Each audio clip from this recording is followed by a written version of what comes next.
Hi, everybody. Welcome, welcome, welcome. Shout out to everybody in the chat, guys. I was doing a quick little chat with First Liberty's podcast. I got to get First Liberty's podcast a picture.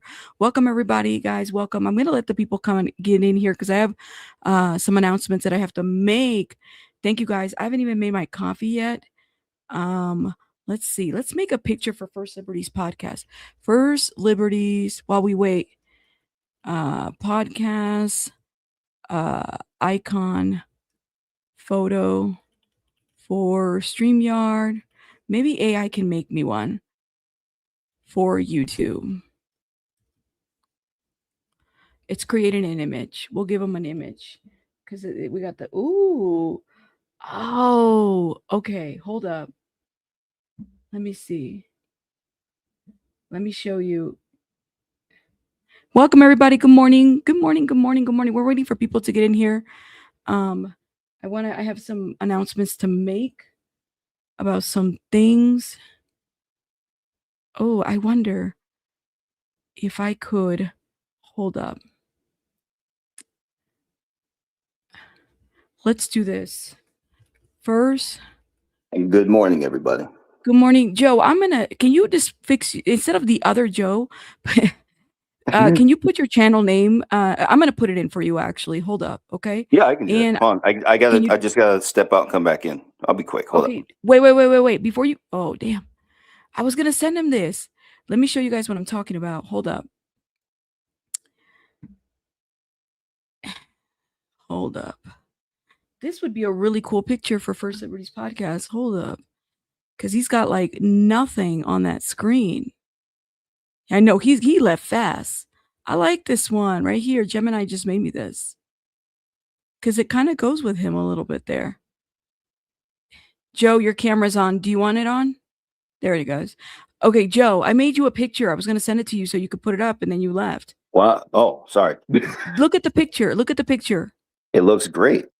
Do you want this picture? I'll take it. I wasn't anticipating this at all. I will absolutely take it. Yeah, you need, instead of a big fat J, nothing wrong with a big fat J, but you know. That looks great. I wasn't expecting this at all. Thank you. Yeah, get you. What are you doing, dude? Keep up. We got to design this a little bit more. Okay, hold up, y'all. Good morning, guys. Broke. Good morning. I'm sorry. Take it. I just sent it to you. You're fine. I know. You have my email? I appreciate I do. Thank you. I'll throw that up there in a moment. That's Bryce was like, nothing wrong with the big fat J. That's right. The big fat J. Good morning, BJ. Good morning, everybody. Good morning, guys. Good morning. Abe must be just now waking up because he was supposed to check in with us this morning. Well, I don't even think he got the email. Welcome. Shout out to BJ in the chat. Look at Kadisha Lynn in the chat too. Look at that. Oh my God. Mama Llama, all the members. There is nothing wrong with the big fat J in the morning. Y'all know what, if you're from, well, some of you guys don't even have to be from Cali to know what that means. I don't even think Joe picked that up either.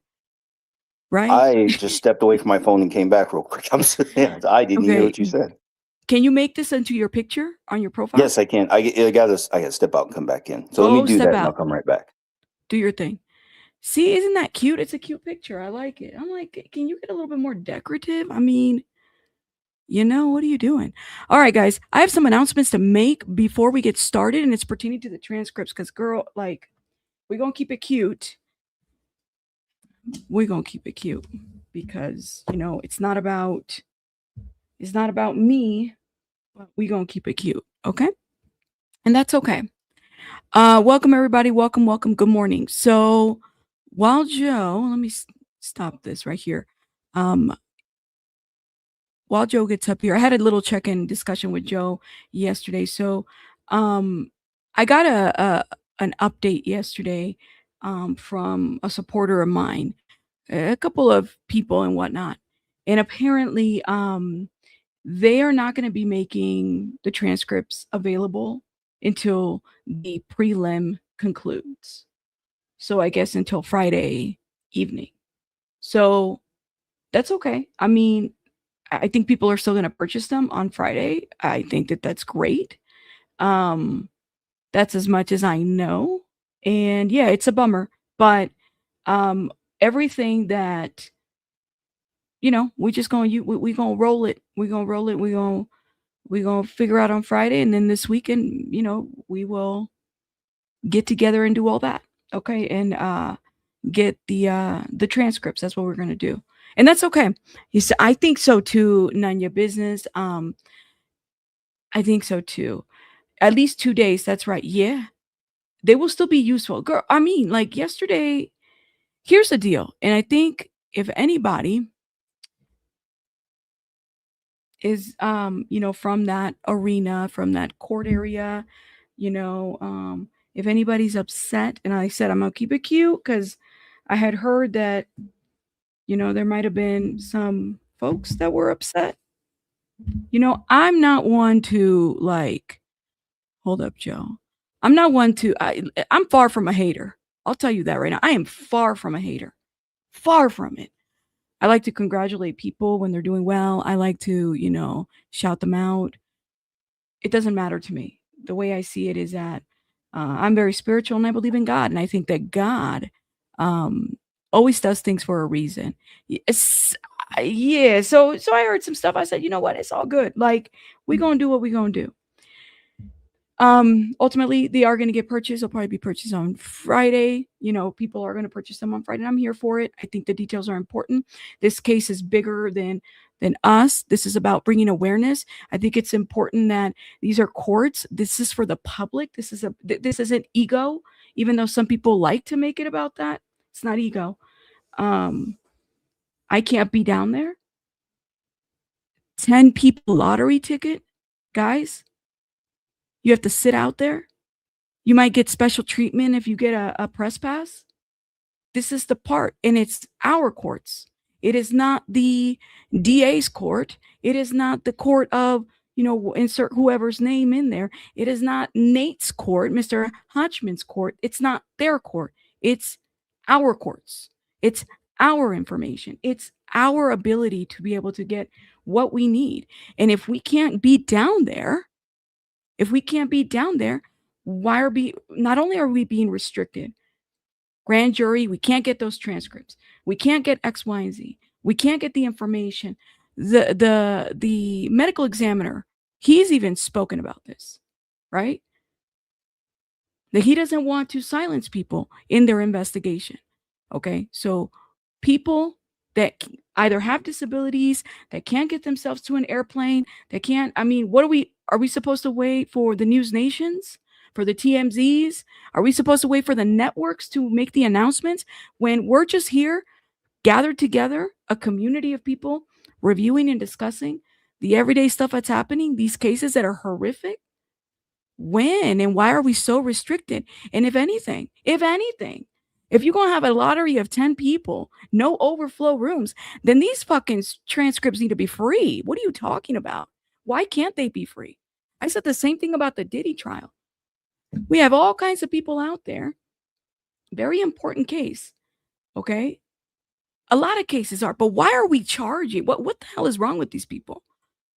I think we forget the humanity aspect of a lot of this, that some of us, we just trying to get the information so that we can spread it. Because I don't expect the government. Please don't expect the government to hold the door for me, to open the door, to tell me what's going on or anything, because they just don't. I mean, people are just getting rid of butt COVID right now with this damn lettuce. Like, it's one thing is one thing, and then the other day it's something else. We can't do it. I mean, it's just ridiculous. So ultimately, we're going to finish day one. All right. We're going to finish that up. I have the marker there. And we'll be getting them on Friday. Okay. And whether I'm there in person or I'm ordering or other people are ordering transcripts are transcripts. I mean, they are. They're meant for us to be informed about what is going on. And my understanding, the court hasn't sealed or done anything to restrict any of that. That's my understanding. But, that's just me. Just little old me. I'm not a News Nation. We just commentators online. That's all. A lot of us here, we're people, we're parents, we're moms and dads, husbands, wives. We're just trying to get the information. And look, Rabbit, the finance manager lied to the grand jury. We wouldn't have known this, guys. We wouldn't have known these people. Look at this. It's about, like, I can't. I don't know, man. But I guess it's interesting because maybe it's just selective. I understand it's a high profile case. You look at this. Redditors posted them for a few yesterday. Day one's perfect because you have to. And if they're not free, why can't we? Joe, do you have anything to say about that? I mean, I know you and I It's checked in. just a load of shit. That's all there is to say about it. There's no one's going to stop them, though. That's the thing. You got to take up an issue in court, whether or not you're local. The thing is, they'd rather take their chances that you're going to not fight it in court. They're not going to do anything, and it's just. I think it's obviously bullshit. It's unlawful, but if right now, if you can't do anything from where you're at, I don't know what to do. No. Might as well just go along with it for now. Yeah, and I just think that like right now it's the prelim. Wait until we get to the trial. Is it going to be this way too? I mean, what the hell for? That's the trial. Tough shit. That's it. We can't get the cameras final word in on there. Everything. Right. Yeah, that's the final word on everything. It doesn't matter who likes it, who doesn't. Hell, that's what trials are for. So you're going to hear a lot of shit you don't like. What the fuck about it? Yeah. Yeah, no, you're right, Bayou Babe. Like, allow people, I mean, free, who's going to pay the reporter? Would a waitress work for free? It's a service. I think it's a service for all, I think ultimately. And yeah, the transcripts are a service, but once the information is out, that's what the First Amendment means. Once it's out, then it's ours to speak about freely. Hell, we can get shit wrong. Mistakes can happen. Tough shit too. That's all constitutionally protected speech. Yeah. That's what the First Amendment is for. That's what the highest law is for. Exactly moments like this, people can't just be a bitch and stop you from talking. Yeah. So it is, you know what? We gonna wait until, they'll be released on Friday, and we gonna keep it cute and everything. Sorry, former court reporter here. It's more than a nuance than y'all think. Please let us know. Mama Llama. I know Mama Llama was the one that was telling us about back in the Diddy trial. There is a bit of a nuance, right? Like, and respectfully, I mean, shout out to the court reporters because they do amazing work. And I can only imagine having to get the details of all those things and putting them in documents. Do you know how crazy work that is? Like getting all that information and then having to translate. I just don't know if I could do it with a straight face, So yeah, the Diddy trial was insane. One of many, but like, and shout out to BJ. I mean, she knows, man. She said it. She was in those lines. Y'all saw what happened to BJ. I was like, you can't have it both ways, man. Well, nuances or not, that doesn't stop our right to speak on these things. That's sorry if people treat you like shit in the courthouse. That doesn't long run. That doesn't really matter because it's not the way the law works. Yeah. No, you're right. So you said Joe gonna need a swear jar today. We should have a swear jar. We really should. Oh, do I have to back off it? No, we should just have a swear jar. Oh, it's just I don't have any money. Well, there you go. Then you're gonna have to stop swearing. It worked. He didn't even have to talk. He said, "I'm gonna read." To swear. That's funny. Ooh, look at that. Don't want the people to have transparency. It's something, man. It's something. So you know what? And to be quite honestly, I said, I'm not saying you can't speak. I'm talking about transcripts. Yeah, mama. I mean, let us know. I'm curious to know because, I mean, you were in that business or were former. I think you probably bring a different perspective. Maybe there are some things we're not thinking about. I think it's interesting though. I feel like it's selective because I feel like, I mean, if I think about the Tory Lanez trial, same courthouse, I think. LA. Yeah. Same courthouse, guys. The Tory Lanez trial, they got transcripts, exhibits, everything was out here. So I'm like, well, is it just, do people apply certain rules that they want to apply or are they not following? And you know what? That's okay. Like, it's just kind of sad because it's like here on the record, Joe, and with Abe, like, or all of us or content creators, we're able to correct the things that don't make sense. Like yesterday, I learned so much. A lot of us learn different things. We're not there, right? We're going, for the longest time when this case came about, we were getting third, fourth, fifth hand information, right? Mhm. And even though it makes sense to a certain degree, we couldn't really rely on it all the time. So now things make sense, like as far as the money, as far as, who is handling what. Even the basic stuff about the body. Why didn't they Yeah. take DNA? What did that make sense to you? Oh, because the detective was like, ask a criminalist, or talk about the criminalist. I would have thought, well, this is sloppy detective work, but it's not even like that. Well, if there was nothing on the chainsaws for them to use, that's what I was telling Abe yesterday. If there's nothing for them to use, what are they going to do with it? We didn't even know about a live-in security. We didn't No, know about all these other accounts. Did you know how much D4vd was worth up until no, I this didn't know week? that 10 million to 11 million. No, I didn't know that until a few days ago. Yeah, there's so much that we didn't know, and that's why I'm like, the value of that information. And so I really do. I mean, again, I think I'm just a little bit in shock and a little bit upset, but that's okay. It's okay. And again, shout out to it's no shade to anybody, the DA or the court reporters or anybody out there. It's no shade to y'all. Y'all are doing amazing work. Justice for Celeste Rivas Hernandez. That's what this is about. But I'm a little bit like in shock, honestly. The core, yeah. Yeah, until after the prelim. Thank you. Yeah, so we'll be able to get the information until after the prelim. I'm sure it'll be made available, and there'll be so many. And now that I've said this, I mean, there's going to be a lot more requests. So, I completely understand. Yeah, they not directly, Kadisha, but through other sources. So we were not able to obtain yesterday's scripts, but we'll be able to. We're not able to get them until, I guess, not just me, but everybody else. We won't be able to get them unless you're party to the case. You won't be able to get them until Friday, to the conclusion of the prelim. So till tomorrow. So, Well, who's of going to be course, on the we'll get them ground today? tomorrow. Do we know anybody inside? Yes, I did get in contact with Becky. Becky, shout out to Pinche Becky. She is out there. She's on her way, actually. I told Pinche Becky that I wanted to buy her. I'm going to order her it's not going to come this week. She needs it anyway. I'm going to order her one of them shirt mics because she needs it. Yeah.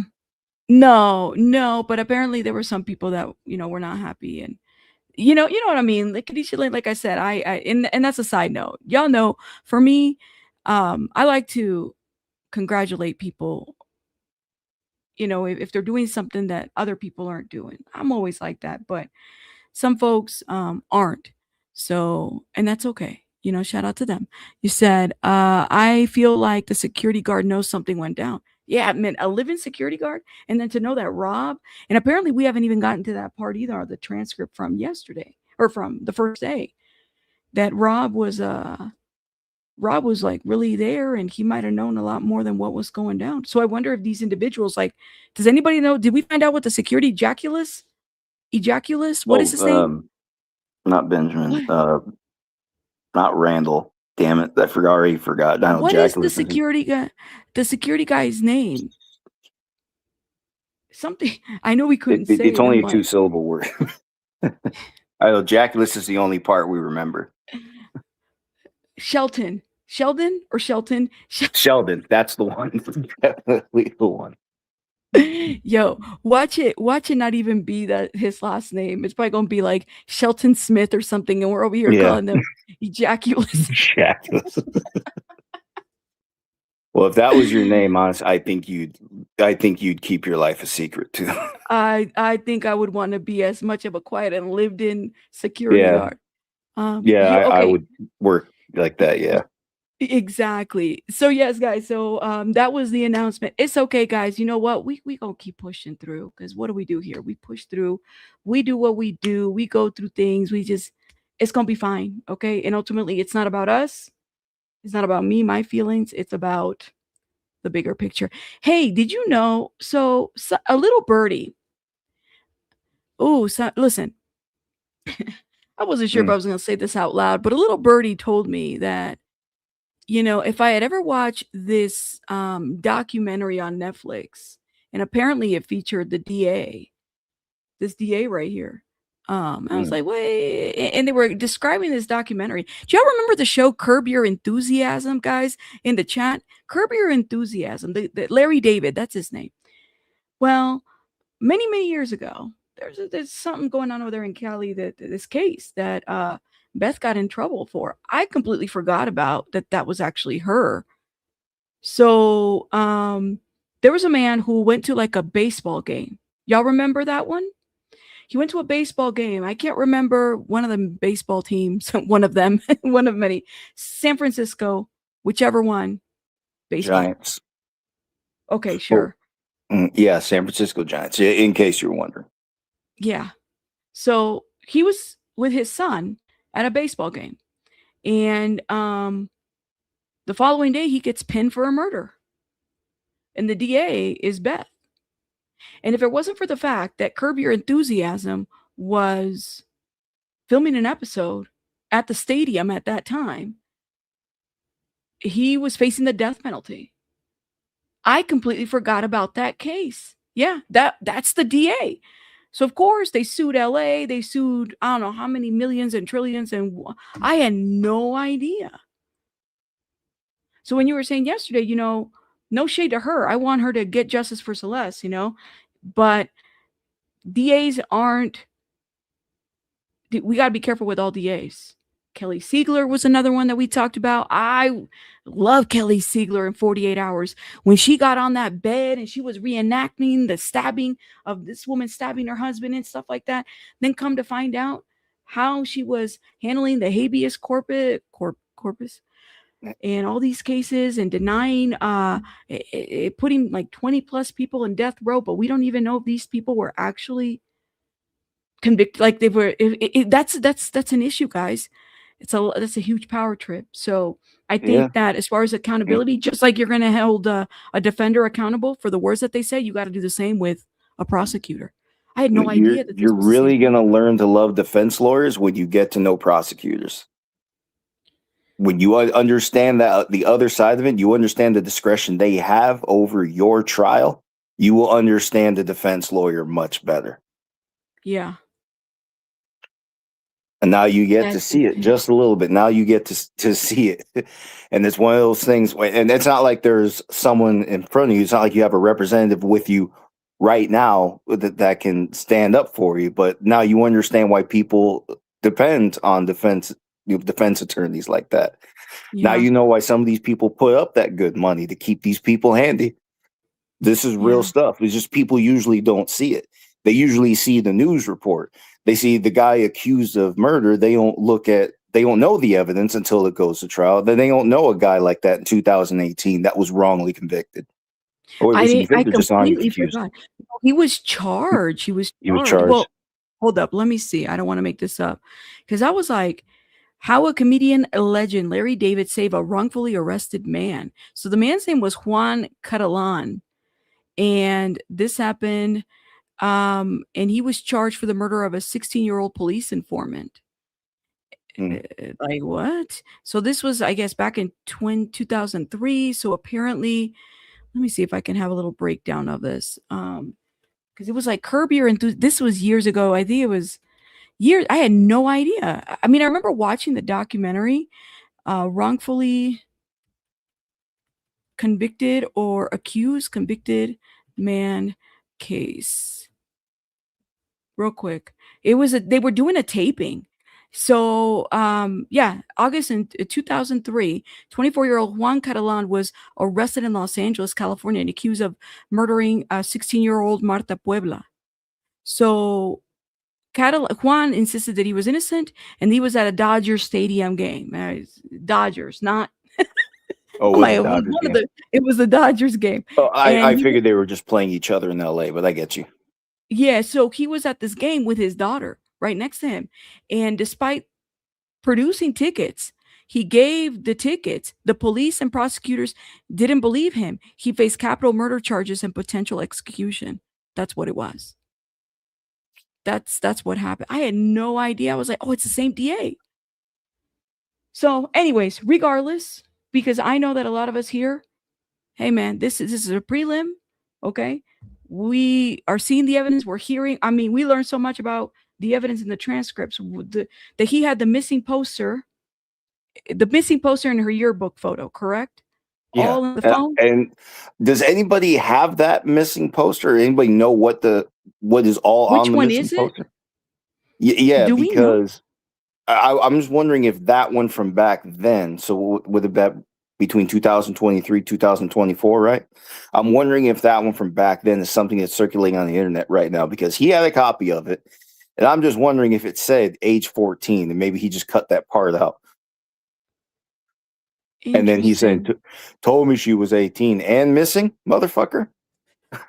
How many? Well, do we know how many were made in that? I wonder if those are part of the exhibits.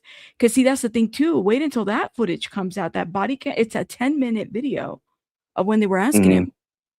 I could tell from the sketches. You could tell from Kadisha, is it? Have we all seen it? Is it the same one that's been produced? Yeah, I seen somebody in the chat saying it had her age. Hi, Chloe.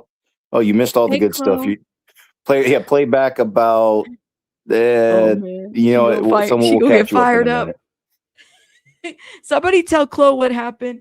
Chloe's defense too, right? She's gonna you notice every time I tell her, every time I say something in the chat, I say prosecutors cheat, and she says the same thing. She knows what I'm talking about. Now you guys have a clue. When I tell you they won't, it's not even all the time that they won't play by the rules, but sometimes the rules are too much in their favor and they will take advantage. That's why I say they cheat. Yeah. No, I saw defense attorneys. You said no, I saw defense attorney hate. Now I can't do it. No, that wasn't me. See, look, now she's dangling it over your head. So now you need me. Now you people love me. See what I mean? People love her. Yo, Kadisha is like, it was the February poster based on the time frame from the missing poster. So it was the February 2024. Yeah, someone said February 15, 2024. So that's the poster that was on his phone. This guy kept the poster. I thought she was 18. And they didn't ask further. And you know what? That's why Pinche Becky asked the question, which makes sense to me. After I was well rested, I thought about this. I was like, oh, that's where she was getting at. Did you notice her age? But they weren't there for that. They weren't there for that. They were looking for a missing person. Yeah, that's it. The rest we all know that's not what the cops were there for. Yeah. So that is interesting. Very, very interesting. You said it's February 14th on the poster, Valentine Day. Okay. Interesting. Yeah, I'm curious how. I would honestly just want to see that body camera footage. I just want to see how he plays that off to the cops. Look, this missing girl told me she's 18. Yeah, that's amazing. Yes, Pinche Becky will be at the courthouse today too, guys. She actually is going to be attending the hearing today. I was telling her yesterday, I had a conversation with her, and I told her that I was gonna buy her a mic, one of them shirt mics, because I think I said this last time too, but this time I'm actually gonna order it for her so she's able. And I don't know. I think Flojo can't take off, and that's okay. But I think he might be out there too. You said I still have the video of David on Valentine's Day, 2024. Dang. It was probably the same day the cops showed up too. Oh no, what day did they show up? Oh, what day? Oh, it's on the transcript. We could look at that in a minute. Okay, we'll look that up. Here's the other thing too. Don't forget. Here's another detail that we learned. He had her name tattooed on his finger too, on his ring finger. Yeah. They didn't put that on the website. You know how when they arrest you, they put in the details of the tattoos and different things that you have on your body? Mm-hmm. We didn't know that. No, nobody that didn't make the news until was it? Yeah, yesterday. Actually, I've seen some other coverage since yesterday. They haven't even spoken about that. They have notice how there's a lot of stuff. And for us, it's like maybe we get caught up on the details more than mainstream media because they got like 60 seconds to really, put a cohesive thought out there about what they see. Mm-hmm. But a lot of us, we never, Bayou Babe, we never knew this before. That was something that was found out through the transcript. So even like when Abraham was talking about this, he's like, damn, I had no idea, man. So that was new. He's the What dumbest else? motherfucker on earth. I mean, literally, you allegedly you remove her finger with your name on it, and you still have her name on yours. How many witnesses have we had? We're supposed to have a total of 10. Remember? Yeah, That was my goal, is to find out how many witnesses we have had so we can write a list and figure out how many more we have left. well, So I don't know, because we know about the 3 from the transcript we're reading. I didn't even get a lot of news about yesterday. I okay, remember we're gonna today's a review some of surprise. yesterday. Today's is Mhm. well, we're gonna review a lot of yesterday because we did miss a lot of yesterday. There was, I think, at least 3 or 4 was it Chad, 3 witnesses? I know that financial was a guy. There was one from what is it, Mogul Vision. Now we understand the pyramid of Mogul Yeah, Vision too. Josh Marshall owns the company. I didn't think he owned it. I thought he was like under somebody else. So it's Josh Marshall, then there Rob was Morganroth. yeah, and what Gregor said, that his half sister was also part of it. That's right. Marshall's shop. Yeah, I forgot her name. So you have Marshall's half sister, and Uh-huh. then Morganroth was also Yeah. on there, You said we're at 6 to 7? Oh, medical examiners testifying today. and the Oh, medical criminalist. examiners and the That's what criminalists. we want to know, because you already know defense is going to ask, why did you change from what would it say, the pregnancy status? They went Yeah. from no evidence of pregnancy to undetermined. Yeah. Why did you why did you change that? And it's not going to be a big deal, just so you guys know. None of that's going to make a big deal at all. All they need to know is why these facts indicate a crime and why the facts are connected to David. They're not even here to prove David committed the crime. They're just here to prove the facts relate to David. So as long as these facts relate to David, this is all moving forward. It's a really low standard. Because it's a lower standard, it's a harder standard to beat. So to defeat any of these facts, they would have to defeat the basis for the facts altogether. Yeah. So in other words, the medical examiner, for example, you'd have to prove something stupid like, oh, that was the wrong body. Like you've somehow you dissected, you did an examination on the wrong victim, or this isn't even the right Anthony Burke. It'd have to be something like that. Yeah. He's not going to defeat the basis for any of this evidence at this hearing, or he's got to have some surprises if he's going to beat any of it.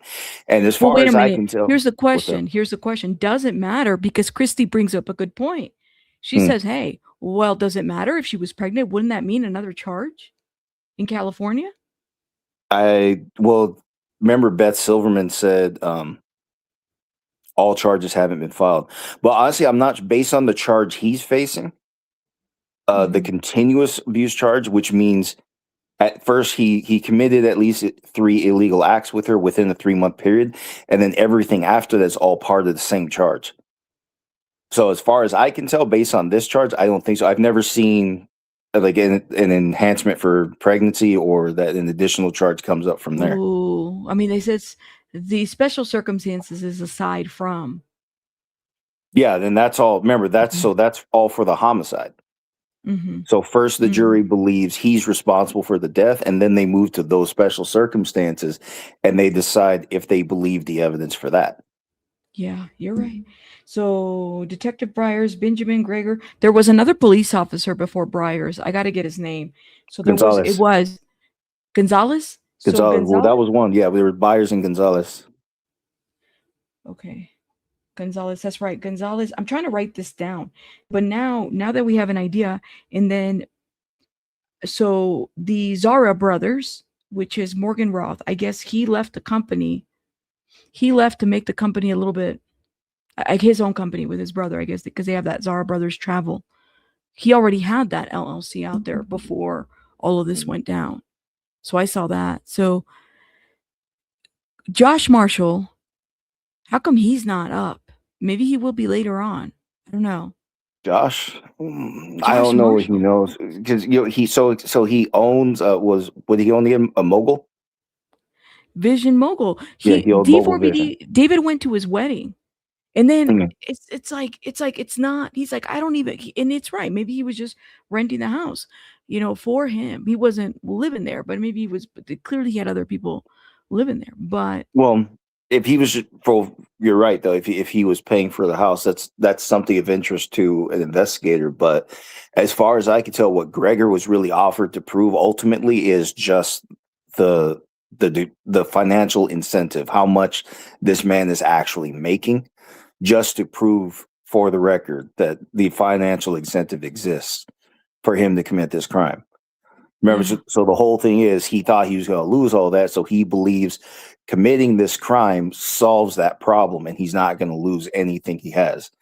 So that's what Gregor's really being offered to prove, since he handled the finances and with his mom. yeah. And that's funny. So that's what opened the door to the family. But that's also what throws me off, though. Why? I Why does it throw see. you off, guys? Well, Colleen. So remember, they dodged the grand jury in California, the Mhm. family in Texas. I can Yeah. understand why they call Colleen. I haven't heard I don't know what this Dawood, Daywood, I don't know what dad's real name is, but I Dawit. see. Okay, so we got his mom, right? We can see where his mom is related because she handled some of the finances. Yeah. Dad, I didn't hear his role, and I still have no idea what this has to do with the son. That's a great question. Because remember, the whole household was summoned for some reason.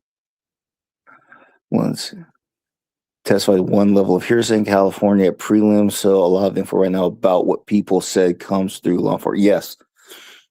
So yeah, there are different levels of hearsay. Long story short, we have statutory rules so that cops can talk about other things that usually other witnesses wouldn't be allowed to talk about. I've talked to you about that before.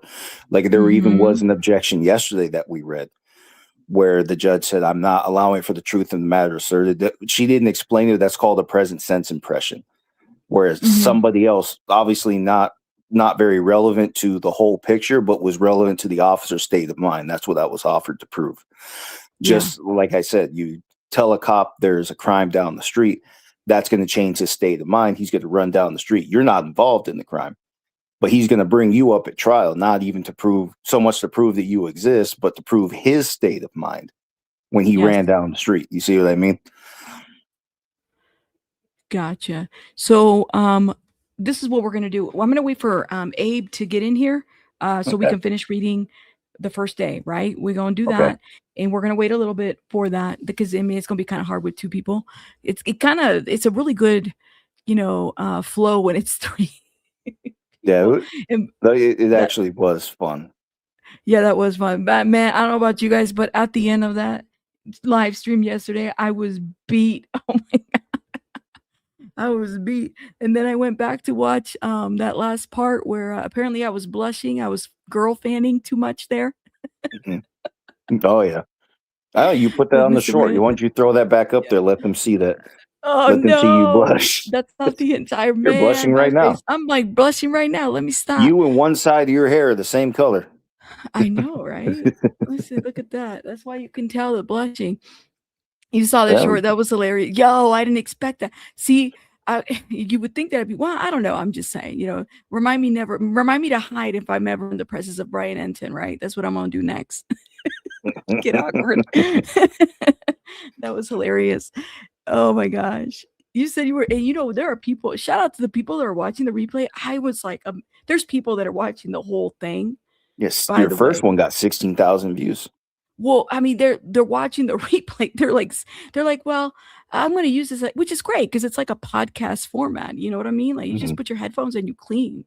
Right. So that's what I do when I listen to YouTube. Like sometimes I'd be watching BJ or Kadisha's or someone's video, and I got my headphones and I'm like washing Same. dishes, yeah, that's what I do.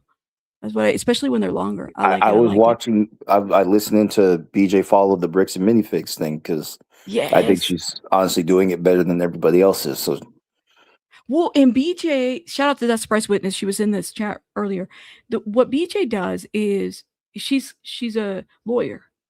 So, but she's totally like, doesn't act like one. Like to me, she doesn't have the ego of one. Does that make sense? So it's like, she's just so approachable. She's a really good person. That's why I'm like, oh my God. And then she explains things and she breaks things down and she does the web and, we speak the same language. And, I love when she gets into like that, kind of like that other side of her brain where it's like, oh, you're tapping into this side, girl. I'm here for it. Right. Yeah. Because it's like kind of thinking outside of the logic a bit. So I can appreciate BJ for that. I really like that about her. But yeah, She's she got excellent. some Her deep breakdowns dives. are excellent. Her breakdowns are excellent. Yeah. And I'm saying some of this, like the BAM stuff, she is like one of the few that I think I'm like, all right, this is interesting. I like how she's breaking this down. And when she did the Diddy trial, I never seen 10,000 people, 12,000 people in one stream. It's like everybody and their mother was there. Hell, my dad was El Diddy, my dad, who was like, hey, are you covering El Diddy? I'm like, yes, Dad, I'm covering El Diddy. I'm not joking. My dad, like, this is an inside joke in the chat for those that watch El Diddy or the Diddy trial. My dad, we're live streaming the Diddy trial, and just random, and he's like, hey, ¿sabes lo que está pasando con El Diddy? And I'm like, El Diddy? He's like, El Diddy. I'm like, oh, yeah, Dad, I know what's going on with Diddy. I'm, streaming it. Yeah, El Diddy, no sé qué está, qué es lo que he's basically saying, like, what the hell is he doing? Like, what was he thinking? What was going on anyway? So, yeah, that was was he thinking? Yeah, what that was he fucking guy, thinking? was I'm he like, thinking? was he thinking? I don't know. Yeah. So, shout out to Dad. Anyways. Yeah, so what's this article about? Anyways, yes, let's get into this. So Lauren Conlon is out there. Shout out to Lauren Conlon. But we have the Los Angeles Mag D4vd. Oh, give me 1 second. Somebody is knocking. Hold up. Let me check. Who the hell is knocking at my door this way? 1 sec. Somebody's knocking at your physical door. Go ahead. Somebody's knocking at your actual physical door. Okay, well, go ahead. Yeah, let me go check. I can't scroll through the article. So You're fine. I'll help Stay you right recap yesterday. For those who didn't follow a lot yesterday, the biggest news to me was the blood in the seat. Now, I had never seen a Model X before. I didn't know they actually have 3 rows of seats. So if you haven't seen that yourself, I encourage you to look at it. It's like looking inside of a smaller minivan. And anyway, a lot of blood was actually found in the back seat of the Model X belonging to David. And we were told by the criminalist yesterday that the blood does match the profile for Celeste. And also, in case people missed it, there are some rubber mats in the garage, those bricklayer ones that you crisscross each other. Maybe some of you know what those are. And when those were lifted, blood was found under there. And if I remember correctly, there was a statement about, I think the blood was found where the car would have been parked, which all makes sense when you put it all together. Yeah, in the 3rd row, the back seats. Or I don't know if that means something different. But like I said, the blood was found inside of the Tesla, which we were not told before. Nobody ever told us. And you're saying nobody can actually fit back there. Yeah, I'm thrown off by the whole thing. I don't understand it either, but I didn't see anything about slash marks. That's true too. But what we were told is that when the scene was examined, they said it lit up like the sky. I agree. It said that it lit up like the sky when they examined the back seat. So they found blood evidence all over the back right there. So hopefully we get. I would like to hear more from the criminalists if they have more to offer. We don't actually know yet who's going to be there. Like I said, we were covering the transcripts from the first day, and we left off with the what's his name, Benjamin Gregor, who handles some of the finances that we're hearing about right now. Are you back, Rabbit? Yes, sorry. It was somebody. It was banging at my door. I'm like, then they disappeared. Then I was like, well, let me grab my coffee real quick. So I went to get my coffee too. So thank you. We've been having that in the neighborhood. Anyways, speaking of which, you said something and it stood out to me. You said something about the blood in the Model X, and then the floor mats were taken out, and blood was found where the car would have been parked. Yeah, that how do you even fit in there? That's what I was like. Yeah, I mean, people. I have to go to the mall. You know how in the mall they have those Tesla, like they have the sample Teslas out on the floor and you can Mhm. like get in and pretend like you are driving away, which, it's like a car in the mall. Yeah, so I'm like, I need to be able to see the inside. I don't know, maybe I haven't been around enough Teslas to know what that would be like. Because it just seems so small in there. And it would seem Yeah, like blood would sweep in. yeah. Like, look how combative I was yesterday when people said there are 3 rows of seats. Yeah, That shit looks small. I had no it is idea. small. Yeah, and I don't know who fits back there. I was thinking maybe somebody took something out of the back, like when people tear the seats out. I didn't know what that was. Yeah, yeah, we're gonna sample a Tesla. Girl, give me a Tesla sample. So, make it sound like it's ice cream. All right, let's get into this article. And I'm gonna Yeah, go see, ahead. Joe, I gotta give you some access so that you're able to, share articles and review. I don't know how much access you have on your end, but as far as like technology, but it'll be All easier I for you have to is my phone manage. here. All It'd you have is be your phone? annoying. Yeah. Oh man. Okay. Well, we'll talk. We'll talk offline about that. But Okay. anyways, D4vd preliminary hearing day 2. Forensic evidence mounts amid courtroom tension. Prosecutors presented 2 LAPD criminalists who walked the courtroom through the evidence recovered from Burke's Tesla and home, while attorneys repeatedly sparred over exhibits and court procedures. So I guess it got like ultra spicy yesterday, between all of them. In the second Yeah, half of Becky was talking hearing, about it there. Like they were Beth and Blair were fighting yesterday. yeah, that it got a little too spicy out there and whatnot. And we're trying to see, I'm gonna see about let's see. Hold up. I'm gonna put Pinche Becky on my Pinche Becky. Did she change her name to Adventures with Pinche Becky? Because I think that'd be cute. Is she really? That's funny. She should. She should. We told her Adventures with Pinche Becky because she be getting into shit. Shout out to her. So yeah, so if she goes out there, guys, chat. If Becky's live, cause y'all, I know we're all jumping everywhere. Y'all let me know and everything, cause she said that she would give us a heads up, and she's gonna be our eyes and ears and our cheese. She's gonna be our chismosa out there. So shout out to her. Okay. The second half of the testimony resumed Tuesday afternoon on day 2, of the preliminary hearing of disgraced singer D4vd David Anthony Burke, with prosecutors continuing to build their case that he murdered 14-year-old Celeste Rivas Hernandez, dismembering her body.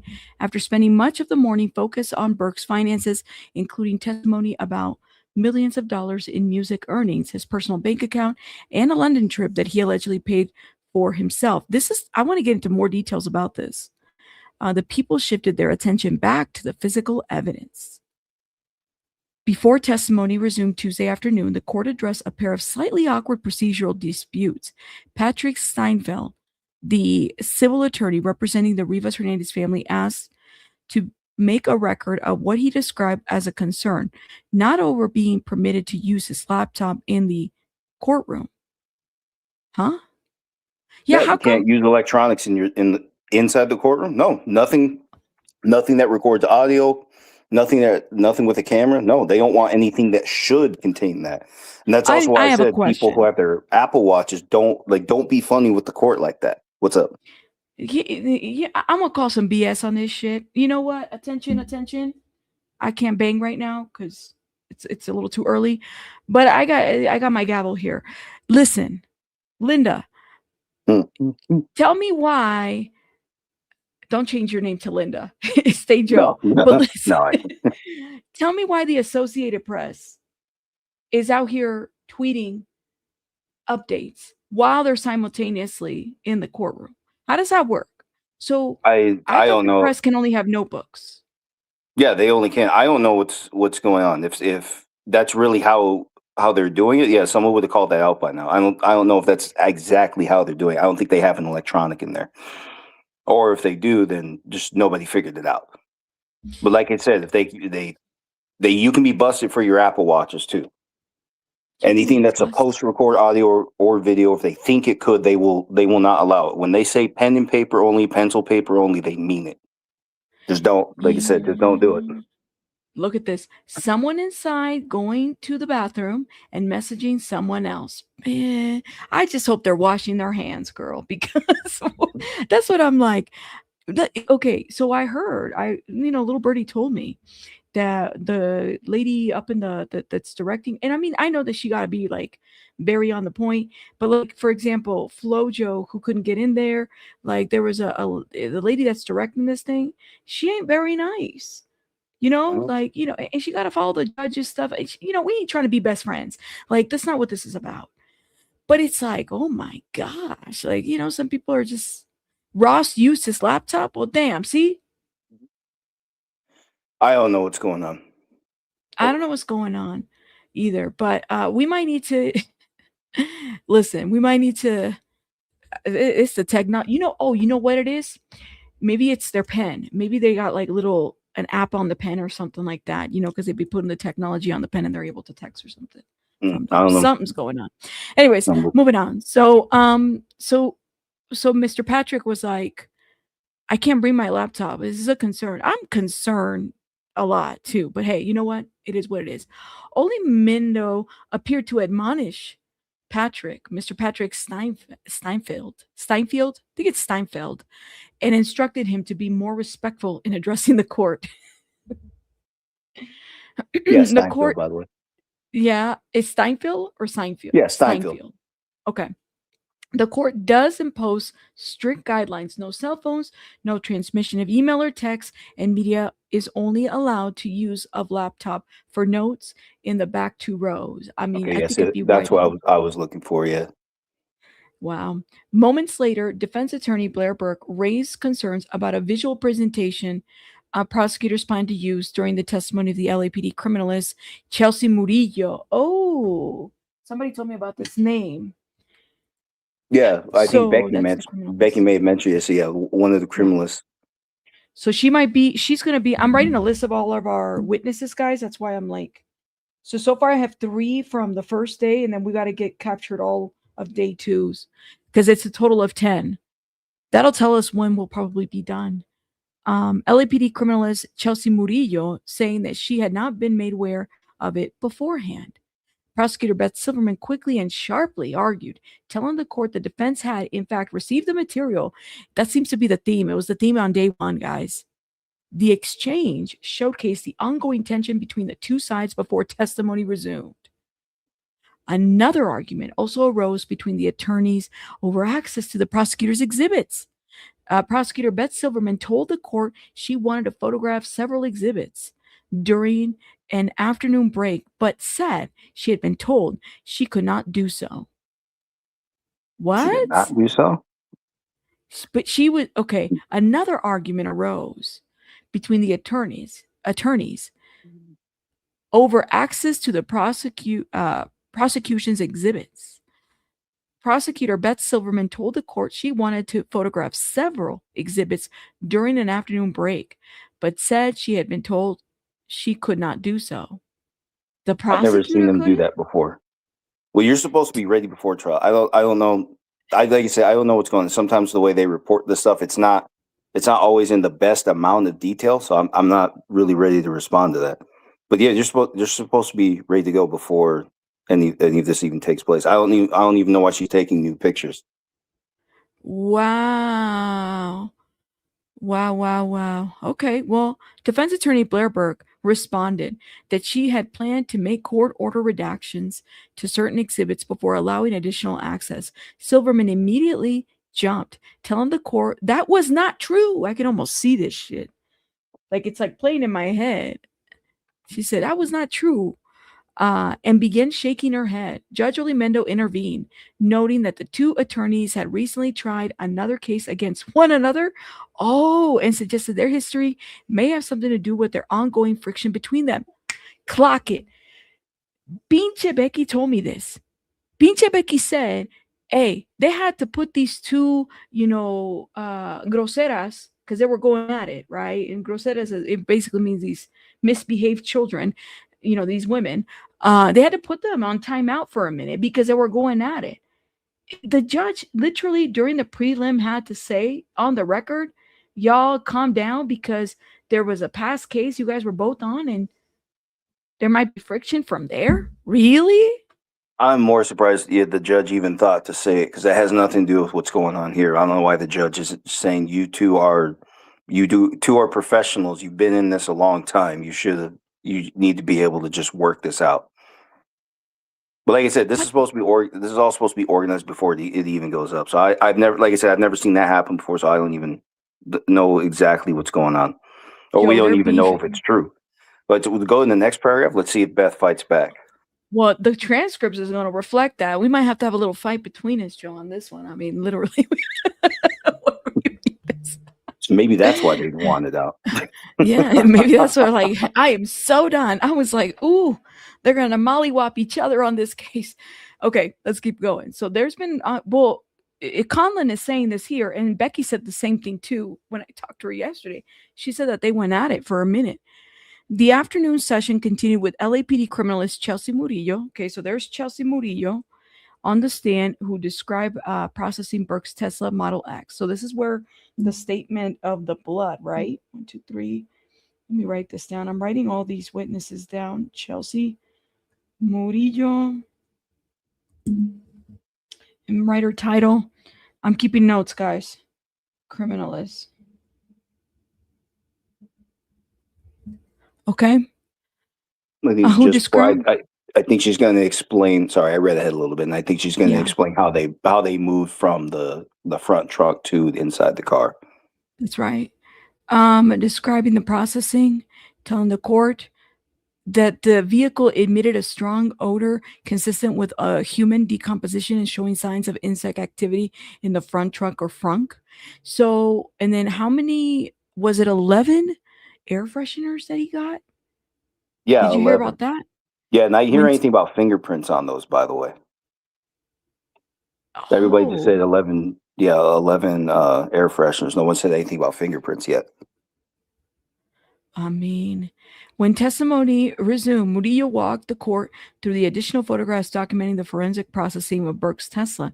She testified investigators found multiple air fresheners tucked in the rear door pocket, while additional photos showed extensive insect activity inside the front trunk, including maggots, dead flies, and clusters of insects surrounding one of the air fresheners. There were also close-up photographs of dense masses of maggots inside the front. Maggots? Like when they said dense maggots, what do you mean by that? Dense? Have you ever seen them in the late stages on a corpse? No. Yeah, they're not scattered. They're meeting in the same general areas, and they're all over. It's not one or two here and there. It's a lot. So they get like they're like but when I think masses, I think of like a bunches on top of each other. It's like a handful, yeah. Like imagine reaching down and scooping them up. I mean, that's what I'm talking about. Yeah, he said, or in a like cluster. Oh gosh, y'all. And this was the fact that the body wasn't even in the car anymore, right? At this point, yeah, they were all examining the body, yeah. But the at this point, the body, okay, the body had already been. Okay, let me ask it this way. Yeah, because remember, the medical examiner has to remove the body. Remember, the officers talked about that yesterday. The officers are prohibited by law from removing the body. So they open the trunk, right? So now they know it's a crime scene. They're not supposed to touch anything. They document. Yeah, they document. That's why, like when the house was searched, they took photos as they were going into the house from the outside, from where they parked. The doors. They're supposed to be documenting the conditions of everything they found when they saw it. And then that's why he said the medical examiner had to be the one, or someone from that office had to be the one to touch the body. They have no permission by law to touch it. That could be spoliation of evidence. That's serious, even for cops.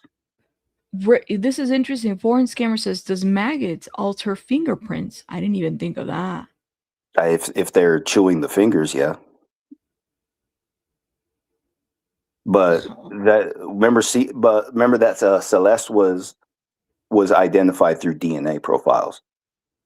Mm-hmm. But if you're talking about Like the last person to touch her, stuff like that. Probably. Oh But gosh. we haven't heard any. That's the thing. We haven't heard anything about fingerprints on anything. We haven't heard anything about fingerprints on even on the car itself. No, it's David's. You should expect that. But I think in this case, it's not going to be like in the O.J. Simpson trial where, yeah, his fingerprints were on the blood, his fingerprints were on the knife, but at the same time, it was his house, it was his knife. You should expect Mm-hmm. that. I think under these circumstances, it's a little bit different. Mm-hmm. It's not like there was an innocent, yeah. If his fingerprints are recent enough that he was the one probably touching the car, then that's just gonna, that looks a little bit stronger than to say when OJ went to trial. That was one of the points of debate that, yeah, his fingerprints were on the knife, but he likes to cook. So you should expect his fingerprints on the knife anyway. That doesn't mean anything. Plus you found gloves at the scene. So you found Yeah. gloves at the scene. You said they were used in the crime, but then you also said something about fingerprints on the knife. So it didn't make sense. See what I mean? It's not Yeah. going to be like an issue of confusion like that. But like I said, I haven't heard anything about fingerprints at all in this. I didn't hear Yeah, anything they about haven't fingerprints on. Yeah. on the saws and everything, and we can go back to the first day, right? So like, and that's the other thing, by the way, this is why these transcripts are important. How many saws did we figure out the number, right? Because the people were going back and forth, and then we found out, well, it was this number with the smaller saw, Yeah, and, didn't we settle at 3? So yeah, we there was settled one at 3. upstairs, two downstairs, one was upstairs for some reason. I think so, or it's either that or we're counting 3 with the mini saw, the pink one. Yeah. Yeah. You said they didn't fingerprint the ID card either. And Khadijah Lynn says at this point, she was removed. The criminalist didn't come until 2 days later. That's right. Okay, I heard so about this yeah, too. So even though the body was already removed, the maggots still stayed intact, well and alive. I mean, clearly they were feeding off of something. yeah, Oh, that's insane. Okay, yeah. sorry. There were also close-up photographs of dense masses of maggots inside the frunk. Murillo explained that investigators tested portions of the vehicles using, oh my God, phenolphthalein. There we go. Shout out to Abe. Abe, if you're in the chat, let me know. You can come up because we got to get going on the other read and everything. But phenolphthalein, you had a hard time saying this word. Yeah. A presumptive blood test and a later applied Blue Star, a chemical enhancement similar to luminol used to detect possible traces of blood.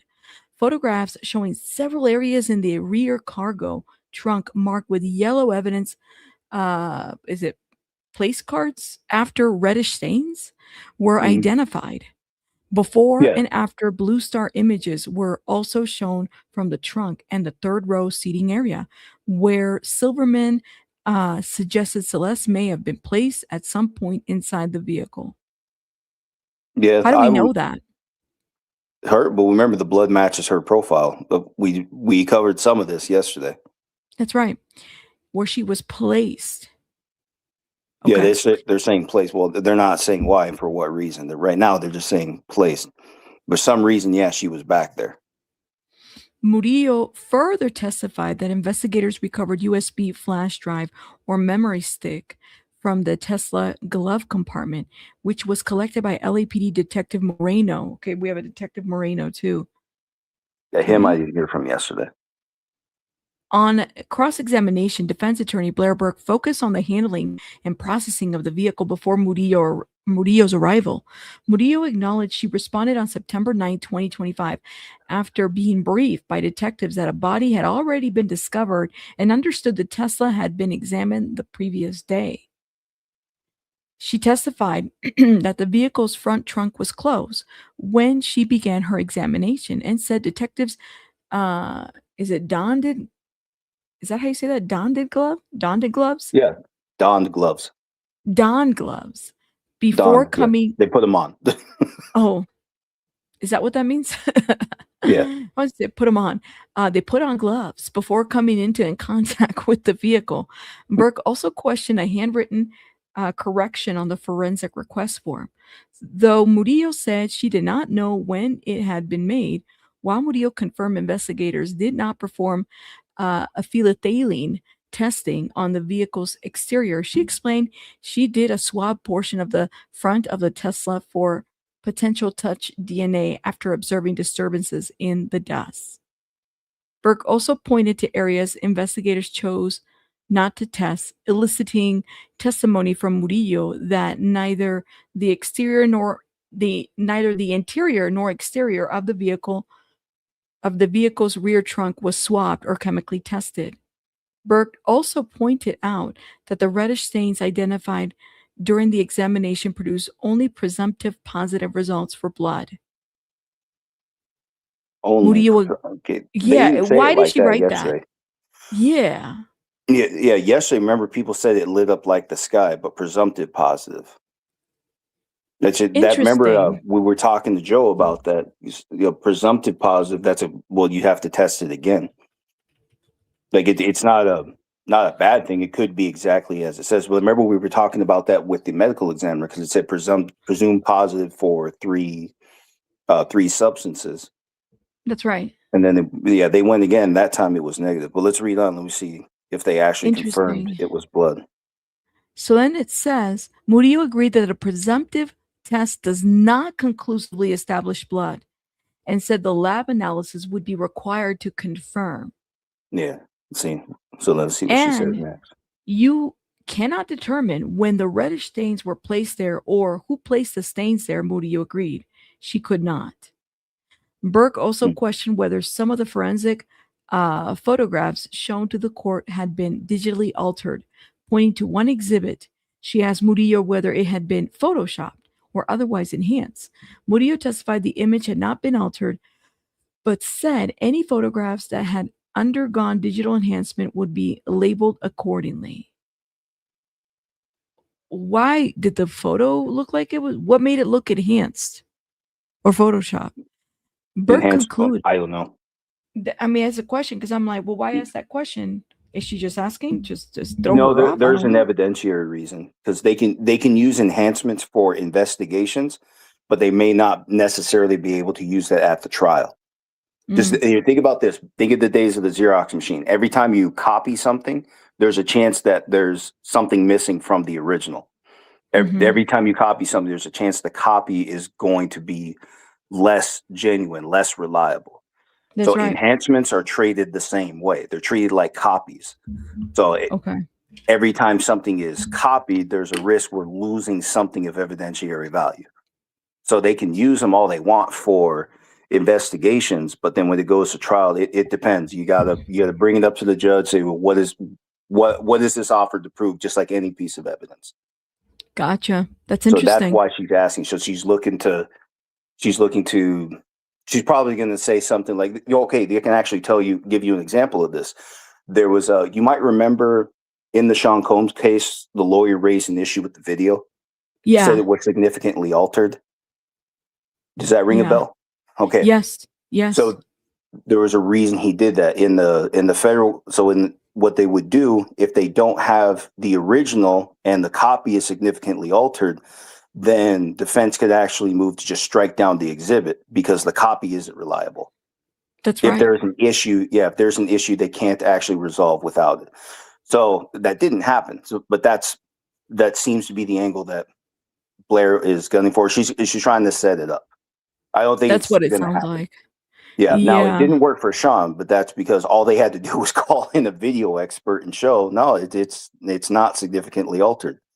Which was stupid because that forced the jury to watch the video yet again. So in a long trial, they could have forgotten something about the video. But then he forced them, just by doing that, calling the video expert, now you force them to look at it yet again. That's right. And now they're bringing an expert to, get into it. She's not the forensic testing. She does spraying is what I think. That's right. So it further goes. Burke concluded by asking whether Blue Star testing detects blood in the front passenger area of the Tesla. Murillo testified that she could not confirm that from her own analysis and said determining whether additional blood was present fell out of the scope of her expertise. During redirect, Silverman confirmed that with Murillo that if any photo enhancements were done, it simply meant to improve visibility. Murillo and Silverman agreed their photo documentation process is accurate, lab protocol, and used in crime labs across the country. Murillo also confirmed that Celeste DNA was also found presumptively. Okay, there you go. The Well, word presumptively, we can assume that it is. sure. Okay. Yes. See, and well, first off, we're finding DNA where DNA shouldn't be. Now, hopefully, they're not going to say something stupid. This is something I talked to you about this before. Some guy in Ohio was a search warrant was served at his house. Actually, it was an arrest warrant too. And the whole thing is, he was the last one seen alive. Excuse me. He was the last one to see this missing girl alive. The cops found knives with her blood on them, and there was a mess of blood in the back seat. That's right. There were stains back there, and he tried to say it was just that time of the month. Apparently, that came up at some point. So I hope he doesn't say something stupid like that. Because that's what that looks like, right? It's just yeah, especially because now at that point, if he says something that stupid, now he's just admitting he knew where Celeste was at a certain time and point, and that would just make him look worse. But he could be dumb enough to say it. He could be dumb enough. I don't think Blair would let him. But also, I will say there is a chance this guy will testify, not because he has a chance, but if he is as bad as the government says, we're just looking at a desperate man. And I think if he really is that desperate, maybe he will take the stand, just as a Hail Mary. And then for a fact, he has nothing on appeal. Even right now, I don't think he has anything. Like, I'm looking ahead and I'm thinking, if he were convicted like this, what would he get? What would get him out on appeal? Nothing. He has nothing to fight with on appeal. Zero. As far as I can tell, he's just fucked. That's just nothing else to it. This is how it is. All right. Yeah. So let's keep going, guys, because we gotta get through. So prosecutors next called Lauren Wallace, the LAPD criminalist assigned to the field investigation unit, who testified she processed evidence recovered during the search of Burke's Doheny Place residence. Wallace walked the court through additional forensic evidence collected from the garage, including a reddish stain on a Tesla charging cable that tested presumptively positive for possible presence of blood. Wallace also testified that investigators documented 7 linear cuts in rubber floor mats recovered from the garage, describing the damage as being consistent with contact from a sharp object. Photographs of the cuts were shown along with several reddish stains visible on the mat. Wallace said that she... Do you know if the artist got any, the courtroom sketch artist, do you know if he drew anything like that? Yes. Well, I don't know all of this, but I know I was sent the sketches, so we're going to look at those as well. Okay, because I want to know how those are described, because a cut would be a simple sharp object. If it was a chainsaw, it would have been more of a shred. It would have still been a cut, but it would have been more of a shred. Yep. Wallace said she performed presumptive testing on the stain and collected samples from those that tested positive from the possible presence of blood for further laboratory analysis. Prosecutors also introduced photographs showing similar reddish stains on a rowing machine inside the garage, which she documents and tested as part of the forensic examination. The court was then shown Blue Star photographs of rubber floor mats near a rowing machine, where Wallace said that the chemical enhancement produced a large area of bright blue luminescence consistent with a reaction to possible blood. Similar luminescence was also observed on a brick garage door floor beneath the mats, suggesting a possible blood-like substance may have seeped underneath. Wallace then testified that investigators recovered a garage bag containing a cell phone, black fabric, wipes with brown stains, with the latter testing presumptively positive for blood. The court was also shown photographs of 2 green tarps bearing several reddish stains that likewise produced presumptive positive results during the phenolphthalein testing and reacted to Blue Star. Let me stop right here. All of this there's a lot more blood. There's a lot more blood going on than we knew at first. So what definitely wasn't just the trunk. So it's not just It's not what now here's also another thing. When I heard blood in the garage, because people were thinking she got cut up in the garage with the chainsaw, so we were expecting splatter everywhere. That's not the explanation we're getting right now. It sounds what I can gather, it would look like based on this, she would have died in the car and that blood leaked out and then under the floor mats, and that's what she was talking about there. Where But I'm was not she seeing stabbed? what happened. Where was she stabbed? You mean Where like, was he lying in wait? Where was he? That's the thing. It's like, well, remember, lying in wait has a number of reasons. It could be yes. as simple as telling her, come over, let's talk, because you're disguising your real intentions. Like Ashley Buzzard, remember her? You know, Mm-hmm. she's also being charged that lying in wait is one of her allegations, and that could That's mean the right. same thing, that she's just telling the kid, let's walk along, and look what she did all the way, miles out. That's Disguising your right. intention is part of that. So it's not like he was waiting behind the door necessarily. But like I said, Yeah. it can mean a lot of stuff. So Kadishalan says, I think it happened in the garage. I wonder if David told her to go in the garage. I'm about to go back and listen to the Hulu doc and see what they say. They do mention the garage. So, okay, just so I'm clear about this, here's the other question I have. Mm-hmm. They're saying that this happened at the same house where, just so we're clear, at the same house where the owners that SF works with, right? Yeah, this is all the Doheny residents. Can you imagine these owners of knowing all of this, that this happened at their property? And this property had been, I think, rented by um, other prominent figures too, or owned by other prominent figures in the industry too. Wow. Right. And I mean, like, yeah, I don't know if y'all remember, I don't know if you guys remember that, but we did talk about this, like when it was first going down, and we're like, well, did he kill her here? And then we also talked about the fact they didn't really spend a whole lot of time at the property, because I'm thinking they're going to spend a whole lot of time collecting everything. Well, how much did they really need to collect if he was able to contain the blood? Yeah, and then it looks like, I think that what the state's going to argue is that the stabbing occurred in the car. So maybe that's part of the reason they didn't spend quite as much time at the house. They already knew where they might have known where she died a long time ago. Yeah. I Yeah. think we didn't Wow. get dates on when these tests were done, right? So this was all following the body Hmm. came out. This was all following the time the body was taken out of the trunk. And yeah, so I think this might have been done before that first warrant was even served. Excuse me, the warrant for the house. This Yeah. might have been done before the first warrant. Some of it would have I been done mean, before the first warrant of the house. the Let me owner see. was, and yeah, the owner was, if I remember correctly, I don't think the owner was. This is why they hired Steve at that time, was because they weren't getting a lot of information. So Steve was like poking and probing them as well for the information. I mean, this is coming back to me a little bit. And he said that the Hulu doc said that they have David's text messages telling her he to unlock that he unlocked the gate and come in. Wow. Okay. Sorry, let's keep going.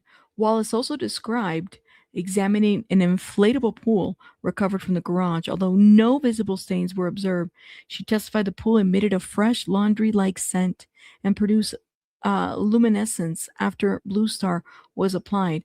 Investigators also found a roll up dryer sheet inside the pool, which was photographed and collected as evidence. Wallace also noted there were jagged linear cuts in the inflatable pool. On cross-examination, defense attorney Blair Burke focused on Wallace's evidence collection procedures, which is what they're going to be. We I stop guess, right, yeah, go right ahead. there. It said jagged linear cuts. Now, I've Look at this. seen. What's up? Yeah, go ahead. Look at this.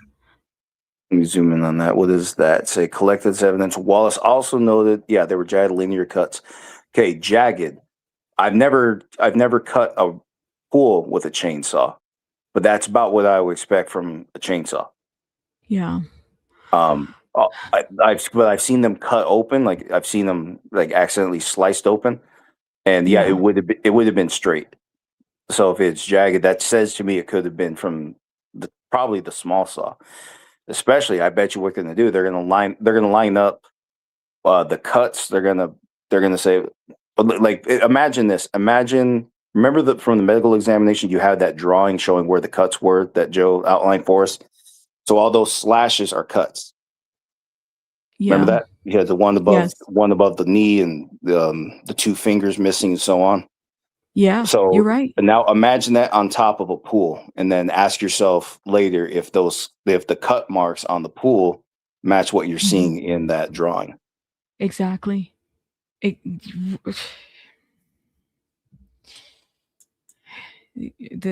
let's keep going, okay?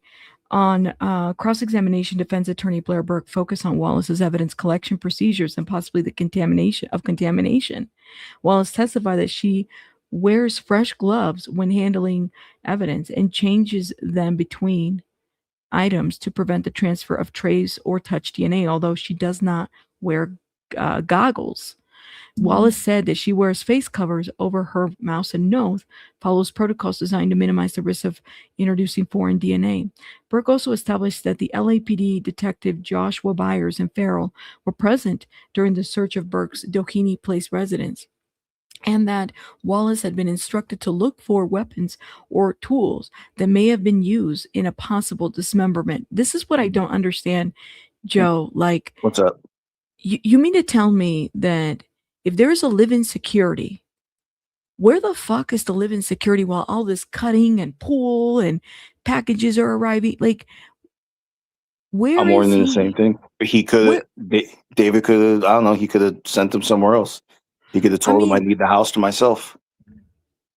okay.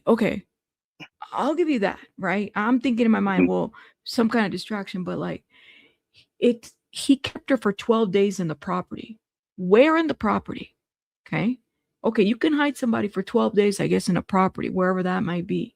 If you only have, the security guard going to one portion of the house and they're not going to the other. Okay. But then what happened after that?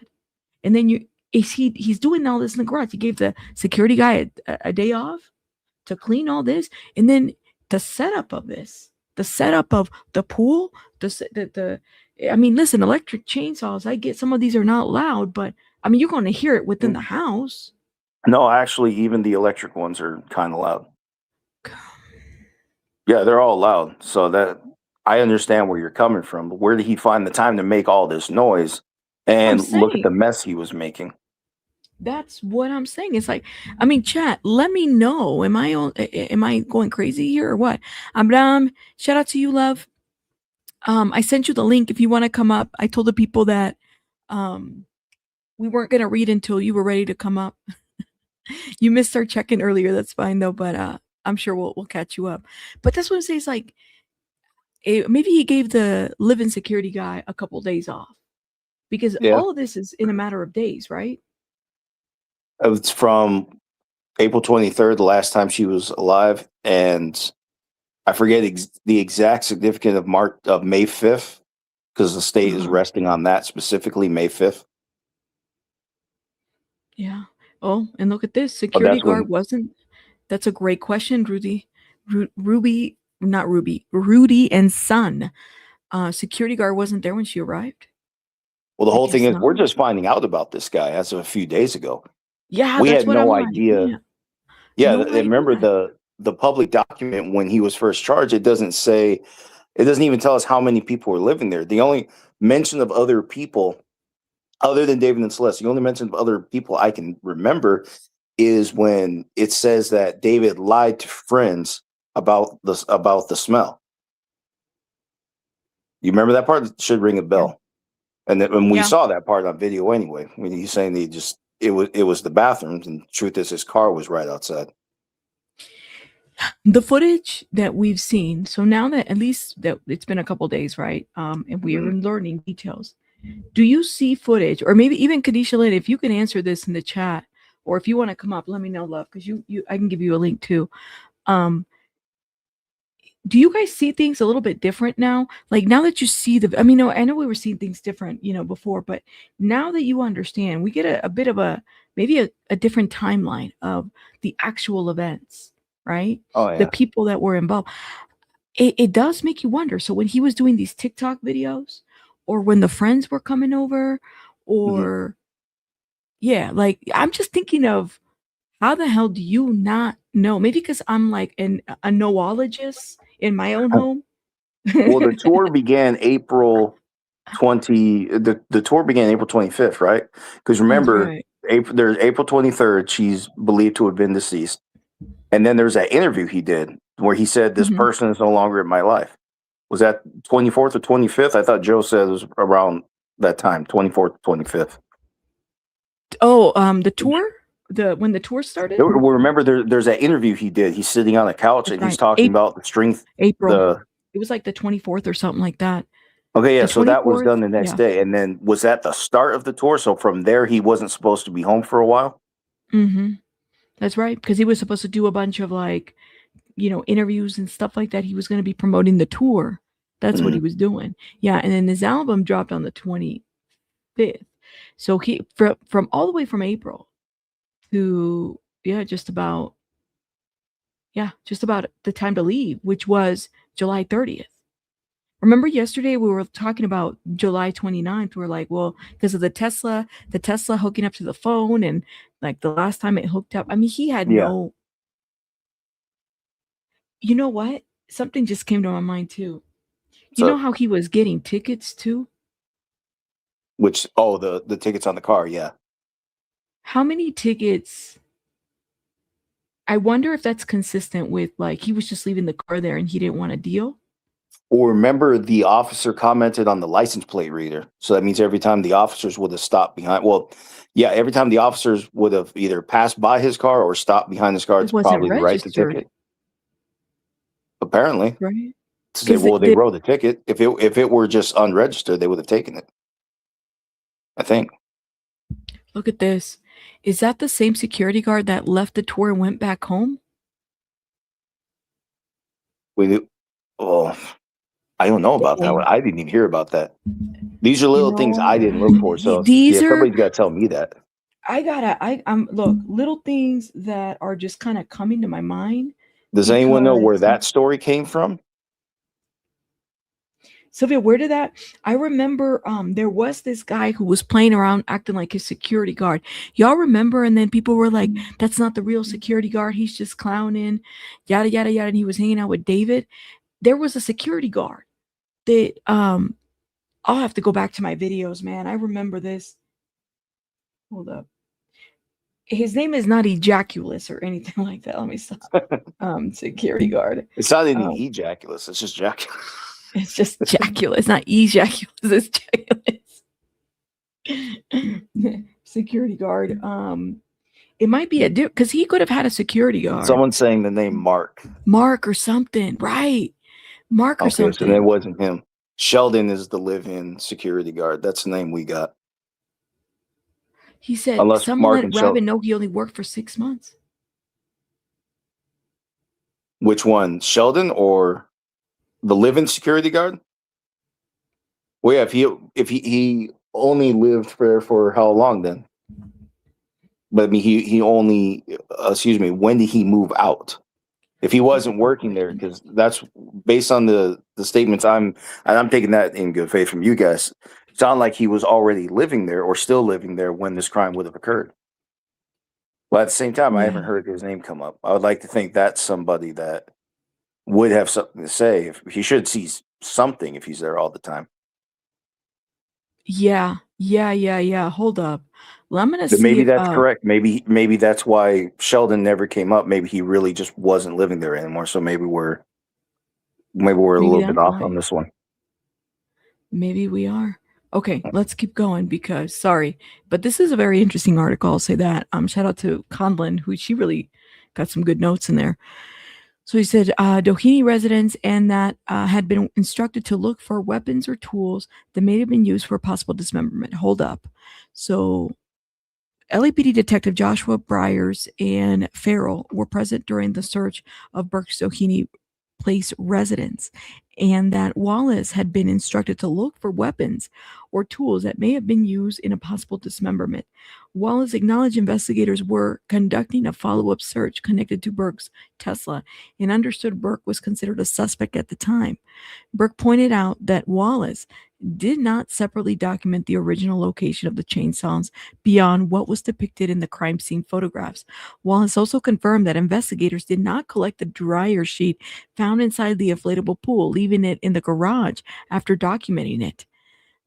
Burke confirmed that none of the reddish stains Wallace tested could be conclusively identified as blood based solely on her field examination. Wallace agreed, testifying that her testing could establish only the possible presence of blood, with lab analysis required for conclusive confirmation.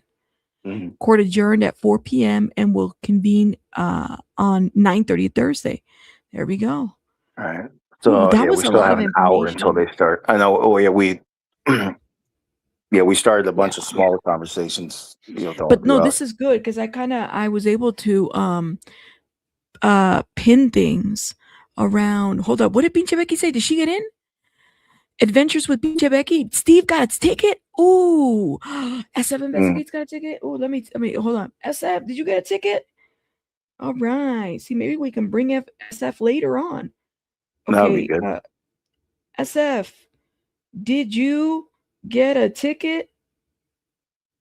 Let's see.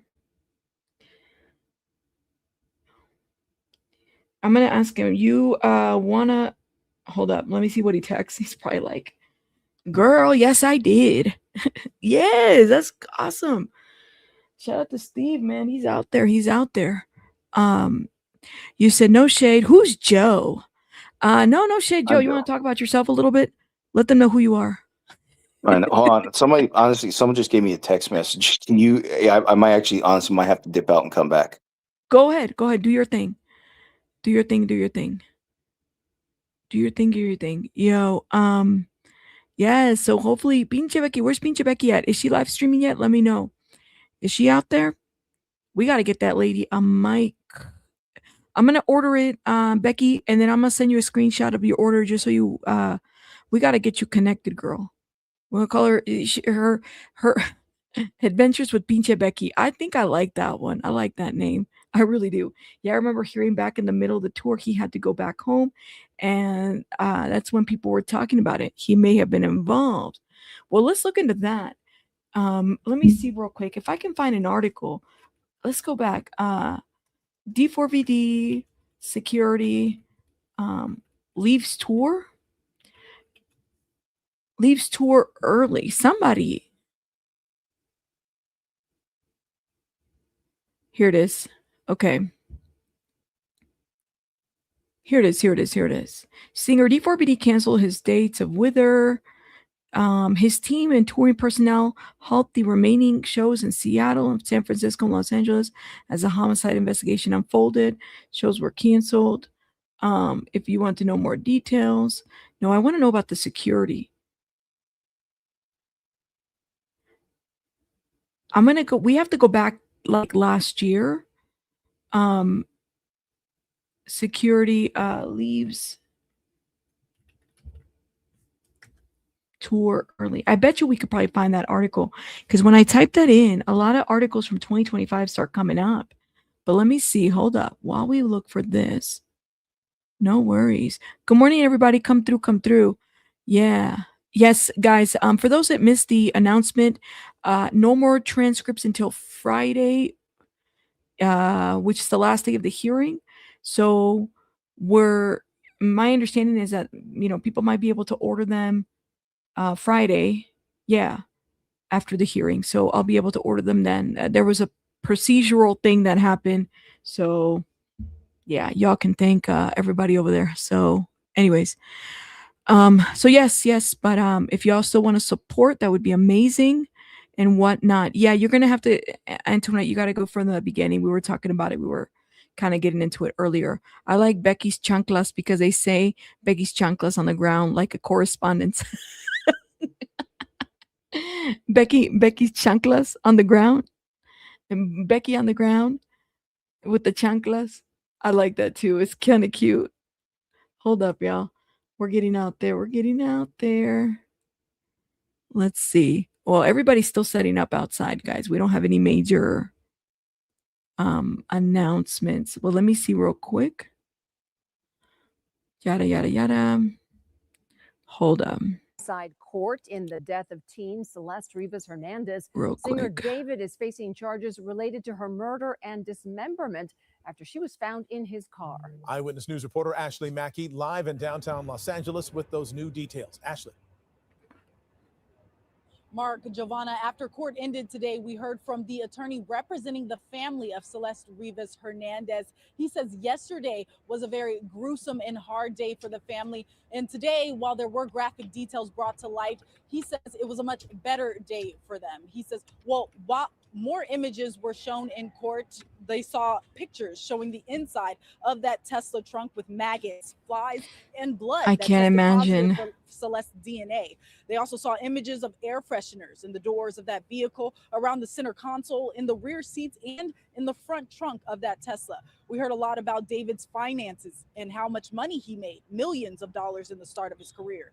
And this is important because the prosecution is arguing money was the motive in the murder of 14-year-old Celeste Rivas Hernandez.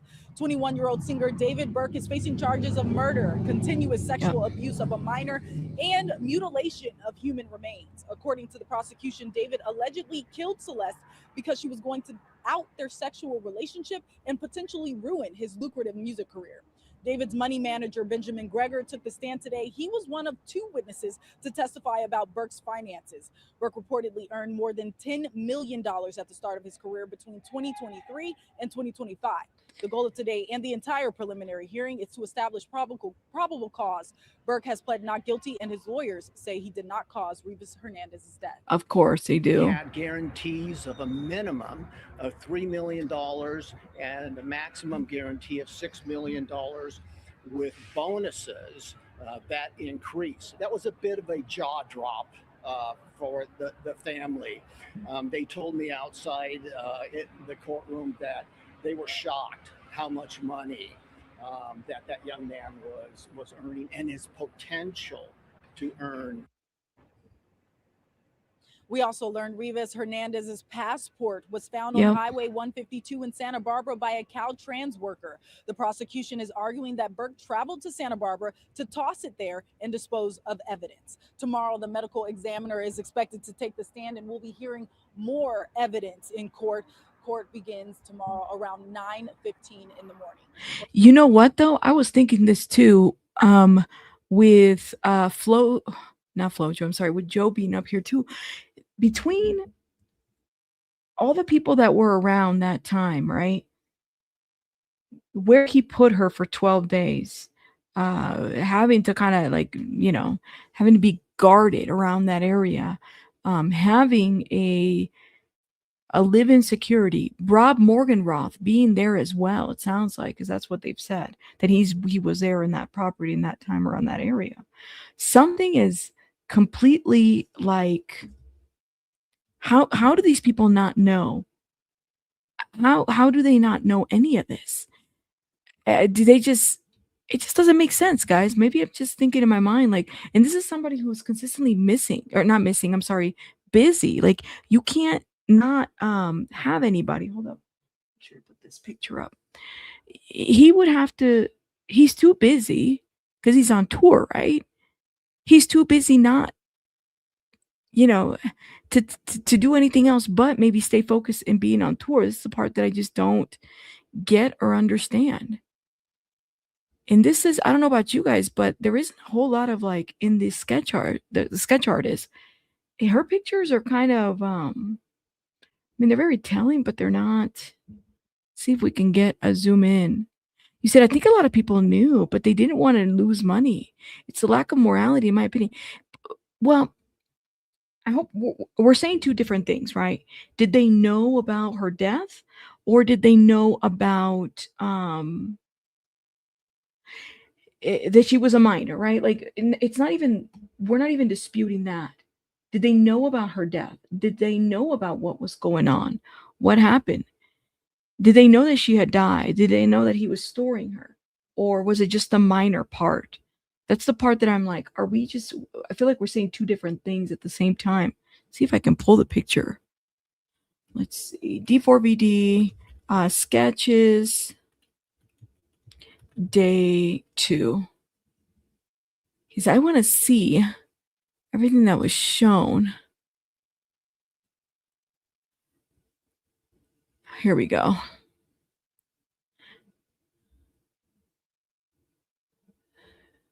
Here we go. Here we go. Here we go. No, thank you. There's a detective. Look at their Celeste passport. They blew it up. And look, they put exactly where they found San Marino. Hold up.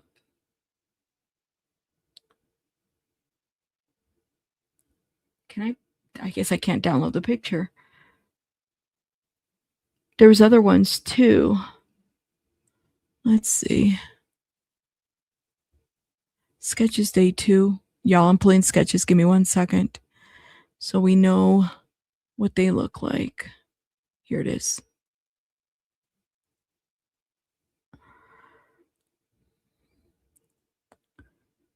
Okay. Let's go. So here's the timeline. Okay, that didn't work. Yeah, you said so many people depend on David's fame. They did. You said something must have happened. Absolutely. I think David was like the alpha money maker. I think that they didn't ask questions because they didn't want to lose their bread. I think that's what it is, right? Like they were like, well, we're not trying to lose our money and whatnot. You know, this was their money maker ultimately, right? Like they wanted this to last for them. They're not going to mess it up. That's what it seems like to me. It's just not going to mess it up. They're not going to they don't want to ruin the moneymaker. Here it is.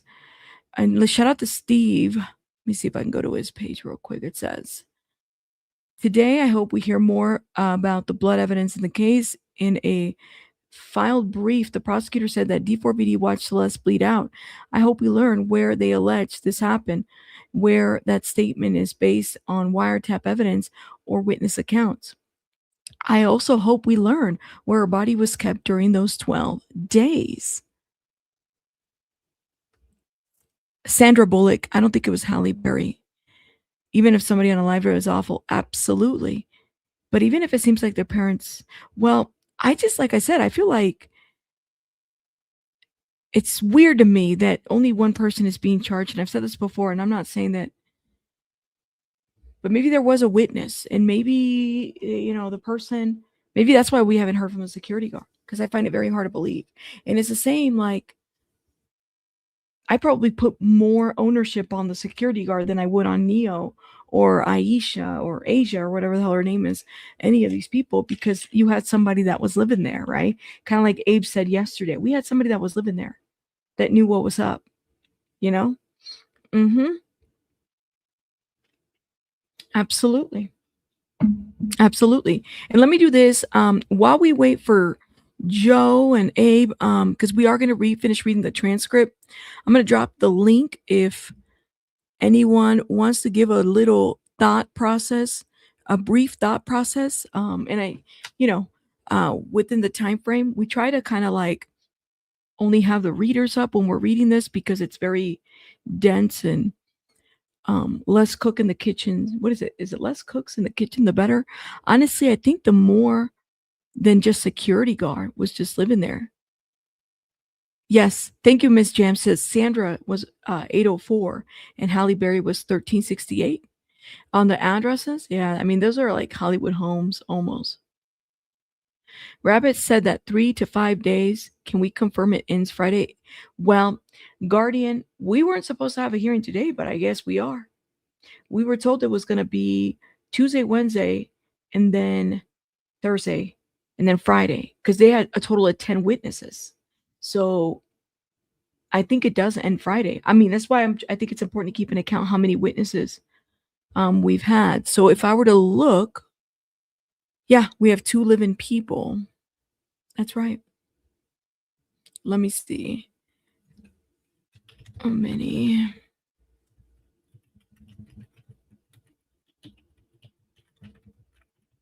Hold on, guys. Preliminary hearing. Total. Okay, here we go.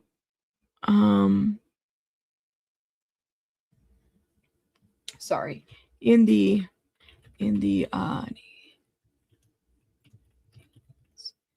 prelim hearing, because we're trying to get all this out there and find out. We're trying to find out.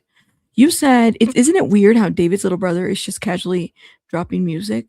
Well, maybe they're going to try to do something, with David's brother. I'm thinking, because that account, that Cougar, is that what it's called? Not cougar, like as in the animal. Coogan, that's what it is. The Coogan account. I wonder if they just had one for D4vd. Did they have one for the brother too? Because the brother, I think, was also trying to get into the artistry, but it sounds like D4vd was the only one that actually made it out there, right? But let me know. Absolutely, that's all, folks. I think it's because it's regarding a child, and a lot of balls were dropped by the people around them, including the law enforcement. Well, that's the piece when Becky said, what is going on, Yes, she did. She did leave it early. The Coogan Trust. Was the witness count the total number of witnesses or just witnesses for the state? I think it's witnesses for the state total. Let's see. Here we go. Hold up. Let's see. Witnesses total so far in David Anthony Burke.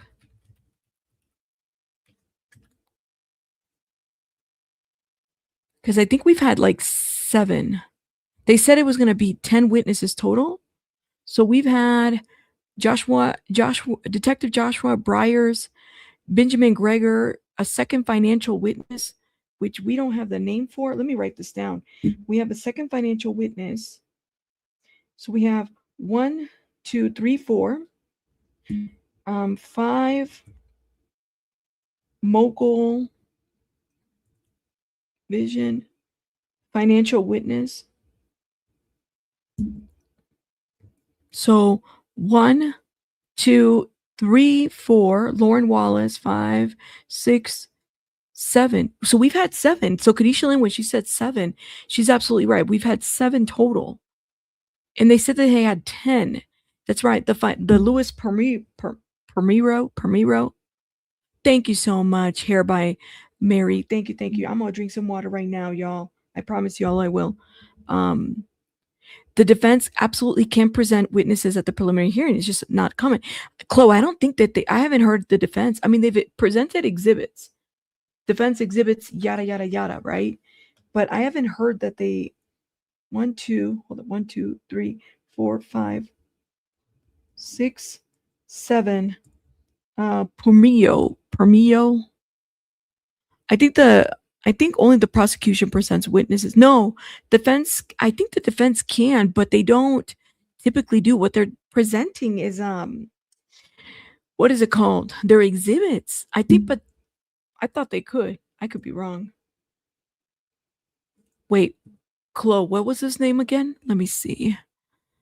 Permio. Lewis.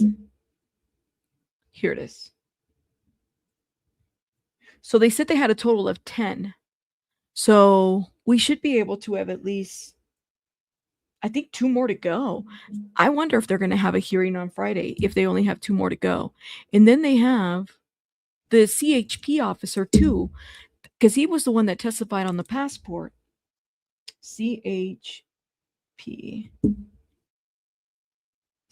patrol passport.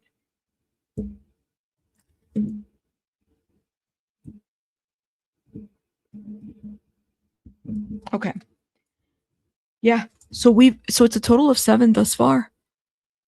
I wonder. Now hold up, guys, because we got some videos to review while we wait, my friends. While we wait, here we go. Let me go. We're going to go right here. I'm going to go to Sloan real quick because I did save that. Shout out to Sloan. He said that D4vd looked bored at the trial. It's not creative enough. You guys know that there's only a select amount of people who actually get into the courtroom. So one of the questions I've been asked by the press is, how is David's demeanor? Like, how is David doing? What does he look like? And things like that. I mean, first I would say, if I was locked up like he was, I would not be looking healthy. I probably would lose a bunch of weight and look sickly. He looks completely fine to me. One thing that I really note is how comfortable he is. I feel like everyone else in the courtroom, when we're seeing these graphic images of the vehicle and stuff like that, there's gasps, there's people like bouncing their legs, you know, just people uncomfortable in general. But this man is so comfortable, you would have no idea that he's currently standing a murder trial. So if you imagine like a standard office seat, he kind of like leans off to the side, like throughout the entire hearing, he's like leaning off to the side, onto the armrest, just kind of like hanging out there. He's got his hand constantly like this, like waiting for the next thing to happen. I did notice a lot today that he was whispering to his attorneys a lot of whispering back and forth. There was a moment, like I said in my last video, where we spoke to, or where the officer who found Celeste's ID took the stand, and when they put up Celeste's image and her name up there, her mom like instantly started crying again. I feel so bad for her parents. But then David over here, he seems bored. Like the guy seems like he's bored at his own trial. So to me, that just shows how different I think all of us are versus someone like David, who does not, like, soulless. I don't know. I mean, he's just like, again, he's already seen the gore. I don't think he really cares too much. I'm interested in hearing more about his mom and how his mom raised him. I do think like the homeschooling of it all and the gore videos that he was into, maybe it fueled this kind of mindset. But damn, like a person like him needs to be studied, because we need to stop this from ever happening again. It's really disturbing. Like, really gross how uncomfortable he is. Also, like, people are asking about his outfit. So he's wearing like a white undershirt, kind of like a orange, like jail outfit that says LA County, has an XL on the back. And then he's got like, it almost looks like Nike or like easy plastic shoes that he's wearing. So that's how he's been dressed up. He's been wearing his glasses in court, and seems like he could care less. Okay, so you guys know that there's only a select amount of. Hold up, y'all. Okay, I want to go shout out to Armand Wiggins again. Great breakdowns and whatnot. Armand talks a little bit about the live-in security as well, which I think this is the part where a lot of us are stuck. You know, because a lot of us have been like, well, so and so knew. I mean, it's been so hush hush how other folks might have been in the property. Discuss money with David. Basically, David didn't know any part of the money aspect of the business, is what he's saying. Okay. They asked, well, did Josh, I think it's, did we say his name was Josh Marshall or Josh, the guy that was over Mogul Vision? That Josh, I'm interested to, I can't wait to see, because I have a theory on this too that we're going to get into. Okay, let's let this be a working theory before we get too far into it. But I was talking to my mom the other day, and I was like, I don't feel like David did this alone. I feel like, oh my gosh, that Josh, the guy that was the head of the Mogul Vision. Yes. I feel like, if anything, he knew that the thing was happening, or he was in on it too. In my opinion, I feel like he had to have known something was going on, and then the manager knew too. And I also feel like, this might be stepping over too far, but I also feel like, you know, some of the stuff that they ordered and purchased and bought, like some of these extra chainsaws and, you know, leaving certain things, certain places. I feel like maybe what if they did all of that to kind of throw people off, kind of put some incriminating evidence in your face, but really that was to cause doubt in case this thing blew up and went to trial like it's doing now. So then he'd have a leg to kind of argue with, because it's kind of like, well, you've got these chainsaws sitting here, but you know, there's no DNA or there's no blood on them. So, but then where's the other chainsaw? And then how do you do, like, you know what I mean? It just feels like this thing could also be a little bit riddled. And I kind of agree with Armand. I don't think Armand is too off, in my opinion. Wait, so you said, A. Riley said Shelton Jock is supposedly the security guard's ogre. We were way off. So it's not Jaculus. It's not Shelton Jaculus. It's Shelton Jock. Where did they? Oh, wow. And so I'm hearing that people were looking into the name and they couldn't even find the person. The security guard has been like a bit of a ghost. I'm like, how do you stay a ghost? And you know, Here's the other question that I have. You know how he had those friends coming over and everything? Is Jacques okay? Not okay. Jack you lots. Okay, just look it up. So dang, you're gonna dig up it now again. Okay. Well, here's the question that I have. All right. How come if Neo and Asia and all these people were coming over, there's so much footage, right? There's that 4th of July thing. I don't see no security guard in the background, not even walking by, nothing. I don't see nothing. Like, and they don't even make mention of it. I mean, I think that if I was in that position where I'm being accused of a bunch of stuff that I didn't do, I probably would be like, y'all are accusing me. I'd throw the security guard under the bus. I'd be like, hey, he had a living security guard under the bus. He was living in there. You said for him to feel comfortable with the interview and the tours after his security guard must have helped him or known something. That's right. I know. Y'all said, Rabbit, I like ejaculus better than anything. You said, so just look it up and dig in somehow. Right. I'm having a hard time. We never saw extra out of all the things, all the footage out there, guys. No security footage. What? They have the evidence. This is preliminary. No, I agree. I'm not disputing that. But I think it's interesting. I mean, the name was off. Y'all can thank Lauren Conlon for that one.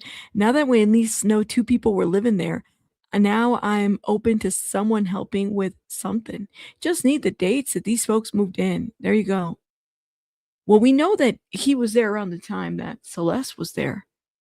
The way Morganroth reacted and caused a scene that was above his pay grade. The pig knew. Hold up, let me see. I think we often project intelligence into predators, but they got caught, obviously, and they're not smart. The Fonda Theater footage where Celeste is sitting near D4 mom and siblings and Josh. This is the part. Fonda Theater. Shout out to the Redditors. Hold up, y'all, because I don't understand this piece. I don't get it. There's brother. Okay. Mom, D4vd, Josh is back there. Who's the white guy next to mom? And then there's Rob Morganroth. One of this is the sisters. I remember this one there's David's brother. I can't remember who that lady was though. And then if you look it up there, people were zooming in and they said that Celeste was sitting next to Josh. And then there's that footage of her going backstage.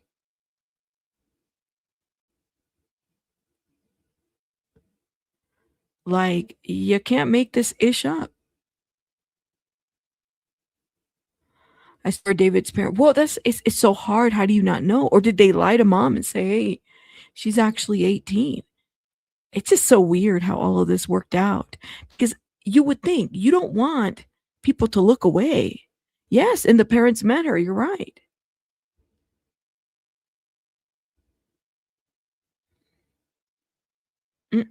Anyways, let me keep going here. I'm going to see about this security. And kind of planned to a point where it's kind of like, well, we're going to buy 3 chainsaws, but use 1. But in case they do an investigation, like, there'll be 2 chainsaws here, but they won't be the one that we actually use. I don't know. So anyway, so Josh, the Mogul Vision guy, hired a security guard to live with David. And David apparently didn't know anything about that money, but they were like, yeah, he did hire him because, his profile's growing, he's getting a lot of money, but he just wanted to be safe in the house. So the guy's name was Sheldon Jaquez. He worked for David Security for 6 months. His duty was to live with David. Jaquez. It's not Jaquez. That's different than the other name, y'all. It's Jacquez. Just like how you guys said it, it's Jacquez. Shout out to Armand got the name Sheldon, and it's Sheldon with the T. I didn't hear Shelton with the D. It's a French name. Thank you. So you're talking about Shelton. I think it's Shelton Jacquez. Y'all are laughing. Stop laughing. Jacques. Is it like this? I think it's an S. Jacquez. Whoa, that's my one. I'm still listening in the background. I'm laughing right now. Well, there you go. Shelton Jacquez. There you go.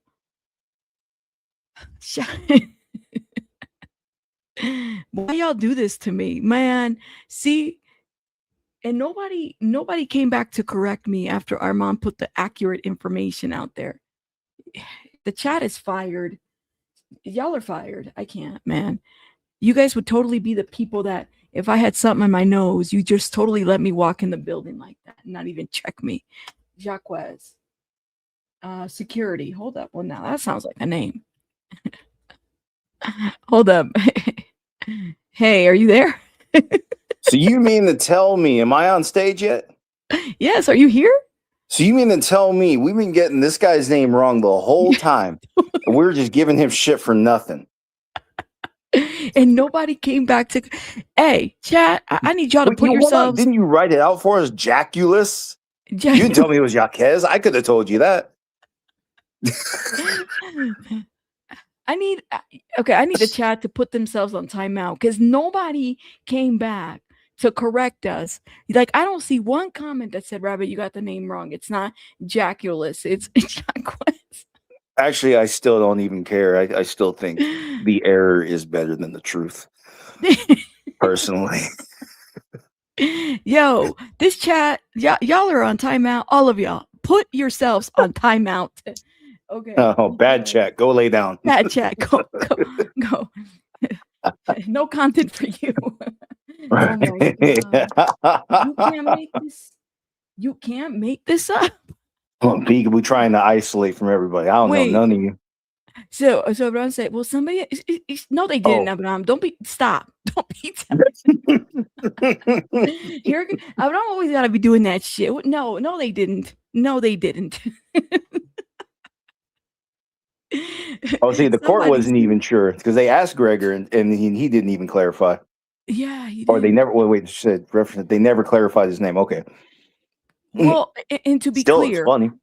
It is funny, but to be clear, that was Lauren Conlon. So I'm not trying to throw her under the bus, but it was her spelling. I'm like, how do you say that? I remember saying this. Hold up.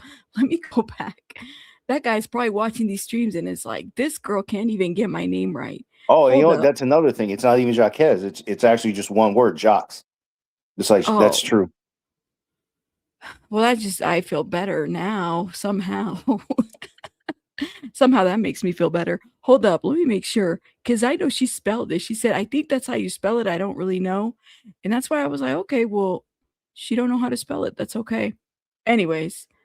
Why y'all do that? It's not our fault. It's not spelled how it sounds. All right. I know. Abe, can you come up now? So, okay, Abe, are you able to come up so we can read the transcript? Let me know. If not, then we might have to move forward so we can. No pressure, but no hurry up. Or we can just both do it. You want to just keep it too? Do it if he's busy. Completely up to him. I mean, I like the balance of the three, but completely up to him. I don't want to, Yeah, no one knows. Hurry.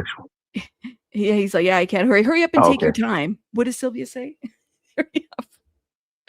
But for those that don't remember, again, he said his name is Sheldon Jacquez. Here it is. He said it so well. So the guy's name was Sheldon Jacquez. He worked for David Security for 6 months.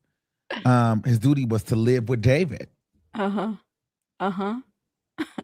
then they started again talking about, Beth started getting into, well, let's get back into the encrypted ways of communication, WhatsApp, Signal, and pretty much Benjamin was saying, hey, well, me and Colleen, which is David's. Abe, I emailed it to you. I don't think he heard me say that. I emailed you and kicked in. Right? Yeah. I thought you did, but let me see. Hold up. I'm gonna email it to him again. Give me 1 second. Let me keep playing this. David's mom, we had been talking through those means of communication because she was afraid that members of the press and the public were going to start hacking through her phones and her records and stuff like that, and she was just nervous. Damn. We haven't even gotten to that part. I came in late. Who's he talking about? He's talking about the encrypted part. We haven't gotten to that part. Hold on. Abraham link. Abraham link. Here's the link. I gotta get something for my back too in a bit. I gotta get some medicine real quick. But yes, you said this will be aired on the funniest videos. Get ready. Girl, I've been clipping myself on that one. I mean, I thought it was hilarious that I was blushing yesterday, y'all. Yeah. Oh my God. And I promised to shout everybody out here a little bit later. Belen, thank you so much for 5 memberships. Thank you guys. If you received a gift from Belen, put some hearts in the chat if we have hearts here. But I promise y'all, guys, again, we will be doing the hopefully if we have access to them by Friday evening. If not, over the weekend, we'll be able to access documentation just so people are aware. What were you saying, Joe? Did I cut you off? Yeah, I'm asking what's going on. Oh, he's getting into whose encrypted phone? I had a lot of stuff going on in the background. I'm sorry. So he said something about encryptions. He said, yeah, the transcripts is going to talk about encrypted messages between the finance guy and mom. Oh, they got right. into Signal. Yeah, I think that was a question that did come up. I think we talked about that, where he was asked if they, Gregor, Benjamin and Colleen went to an encrypted chat in response to the news that the body was found, or that, yeah, the body was found. Mm-hmm. Maybe that came up. I don't remember how he answered. I think he said no. Something to that effect. While we wait for Abe, let me play this real quick. Oh. So I think there was a move to strike all prior testimony as hearsay. And then I think Beth said there's nothing. No. The judge, there's nothing to strike at this point. Continue. The only thing that matters is the gain about the money. Oh, because here's the thing. They're trying to prove motive, right? So the judge is saying, listen, the only thing that matters at this point is kind of how much money he was getting and if he knew about the money. Because what David's team was trying to talk about was what he wanted to do with the money, kind of like philanthropy and stuff like that. And the judge is like, what he wanted to do with the money is not the point. The amount of money, the frequency of money, that could go to motive, not necessarily what he wanted to do. So let's not get too far into that. Oh. So then we went into thoughts on that? Yeah, that's the truth. It's not about what he wanted to do with the money. The whole thing is he's being accused of taking somebody's life to prevent the loss of all of his income. So he was under the impression that taking her life would solve this problem. So it's not about what he planned to spend the money on, unless he's being investigated for another crime related to how that money is spent. At least not in this case, and none of that's come up yet.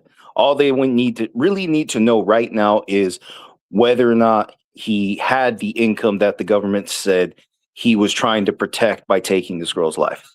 Because remember, that's the allegation. She threatened to tell the world, and he knew he was going to lose everything. So that's why I said Benjamin's really just there to establish all that money.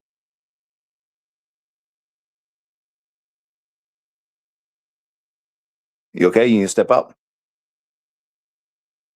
I can't hear you. No, I was sending Okay. the link to Abe saying that this link is sending him on a loop.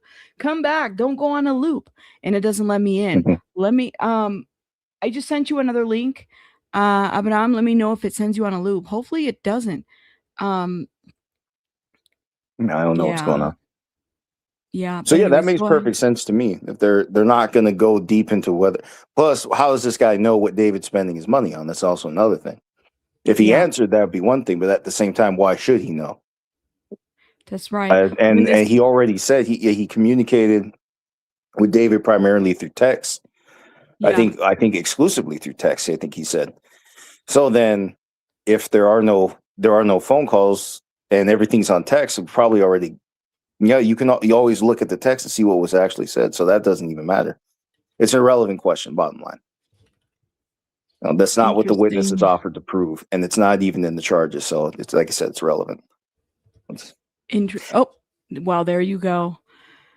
Hey, are you Hey, there? Good morning. Was it sending you on a loop? See, the thing is that the link sends me to open the app, and then the app has me connect to YouTube. And when I do, it just doesn't do anything. It just brings me right back to the same screen. So I have to do it like in the browser. Yeah, you might have to refresh too and remove the, what are they called, cookies or whatever the hell? I don't think they call them that. I don't know what they call them anymore. You know? I think you're right. No worries, no worries, no worries. Well, anyway, Okay. we're still getting power. Excuse me. We're still getting corrected. By the way, it's not. What did she say? Soul on the power. name? She speaks French. Yeah, Yes, we're what still did she getting say? wrong. Apparently, getting it it's not Jock. Well, not Jock, but it's the way she spelled it. Still says we're getting it wrong. All right. We live in America. We spell things how they're supposed to be. Okay, just the way we do it. We're not sorry. We don't have time to figure this out. I believe you.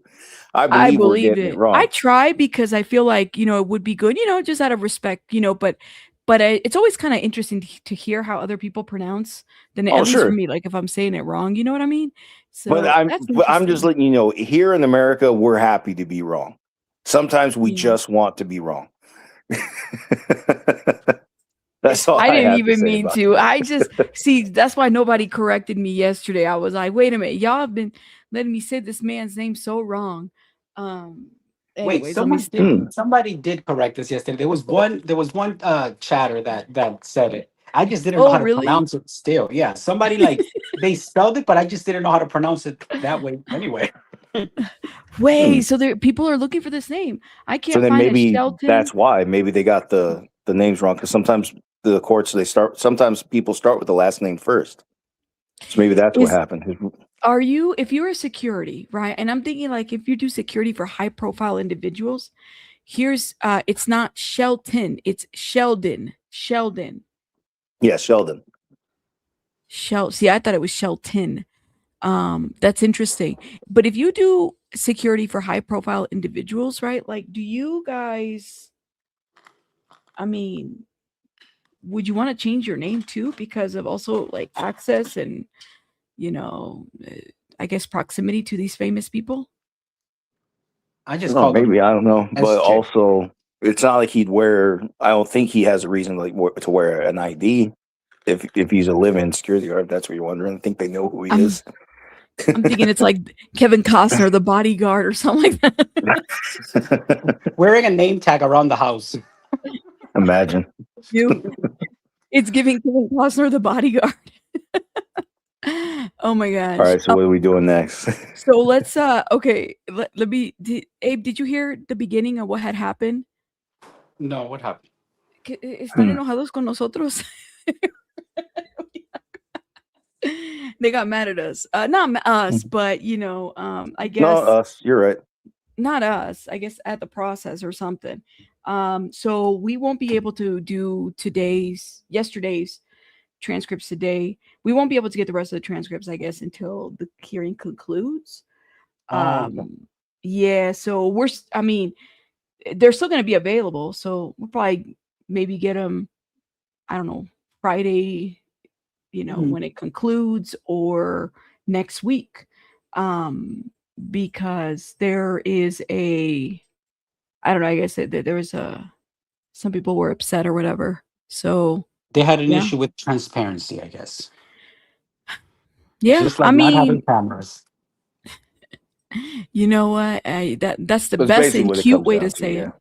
That's what it, something happened, something crawled somewhere. I don't know, but that is okay. And I'm also, for the purposes of, copyright, we might put a little banner up here. I'm just trying to figure out which one to put. I don't want to put Foxy up here. Let's see. Y'all see the banner that I just put up or no? It looked like Let me look Nancy up. Grace. This looked like Nancy Grace. That's Fox. Oh, the other one. That's fun. This No, one? that's Yeah.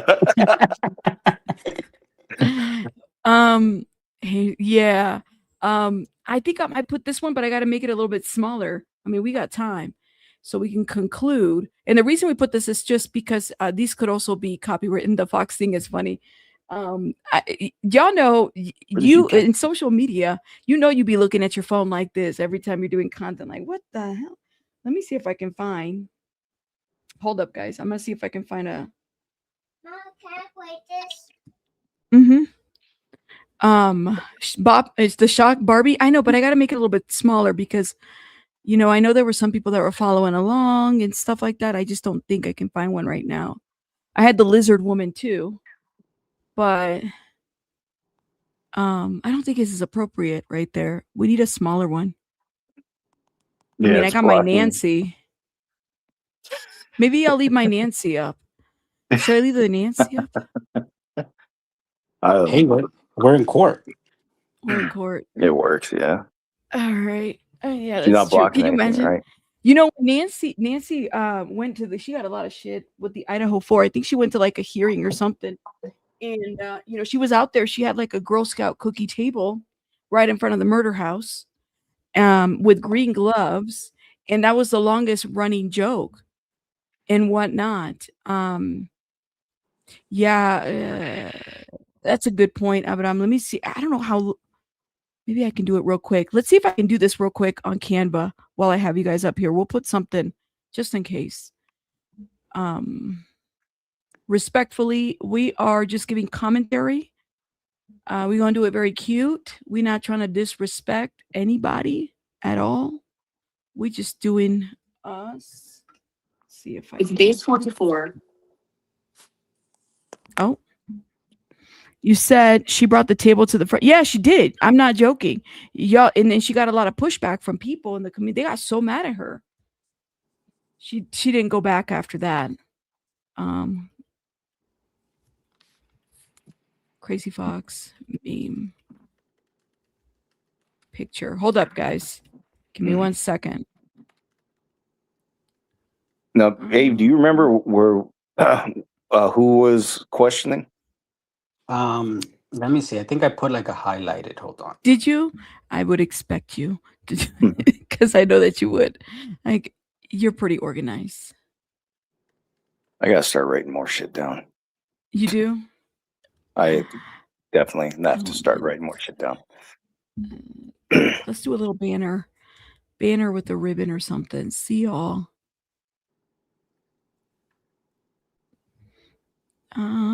We'll put a banner that says fair use. How about that?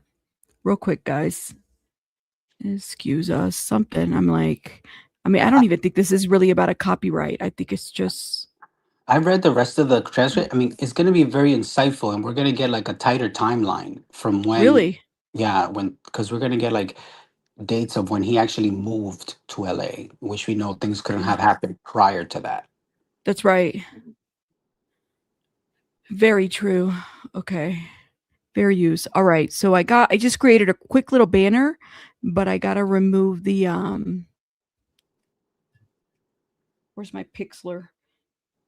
Man, do you know how many apps you have to use as a content creator? It's too many, man. I have no idea. Sound like you're struggling though.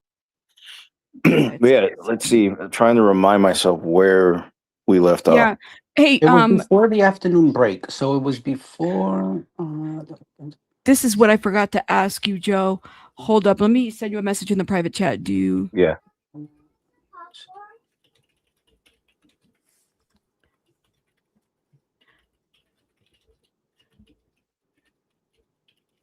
Hold up. Let me know. Check the private chat. Okay. Did he get impeached yesterday or no? The person testifying. Did we mention that he was trying to get impeached? That was the Friday. No, I'm sorry. That was the first day, I think.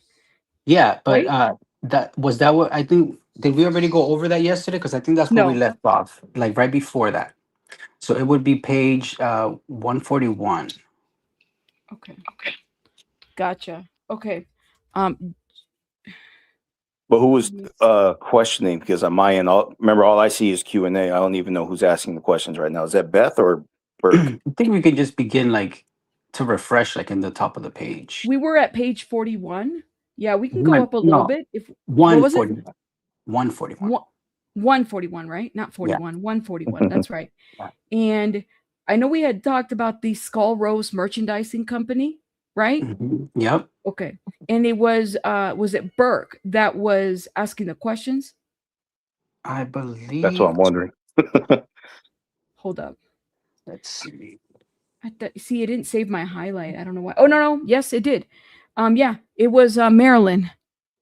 It was Marilyn who was asking, Your Honor, I'm going to object. So this is where so this is Beth. It's Silverman that's asking the questions, and then yeah. All right, so it's me that's asking the questions. Okay, we found it. So 142, Abraham, that's where we left off. Okay. So I'm going to start in this question on line 8, but let me get this little banner going so we can get going, guys. Give me 1 second. It shouldn't take me too long here. And then I also have to run and get something for my back too, just real quick. And then we can rock and roll. Come on, friends. Let me get this little banner up here.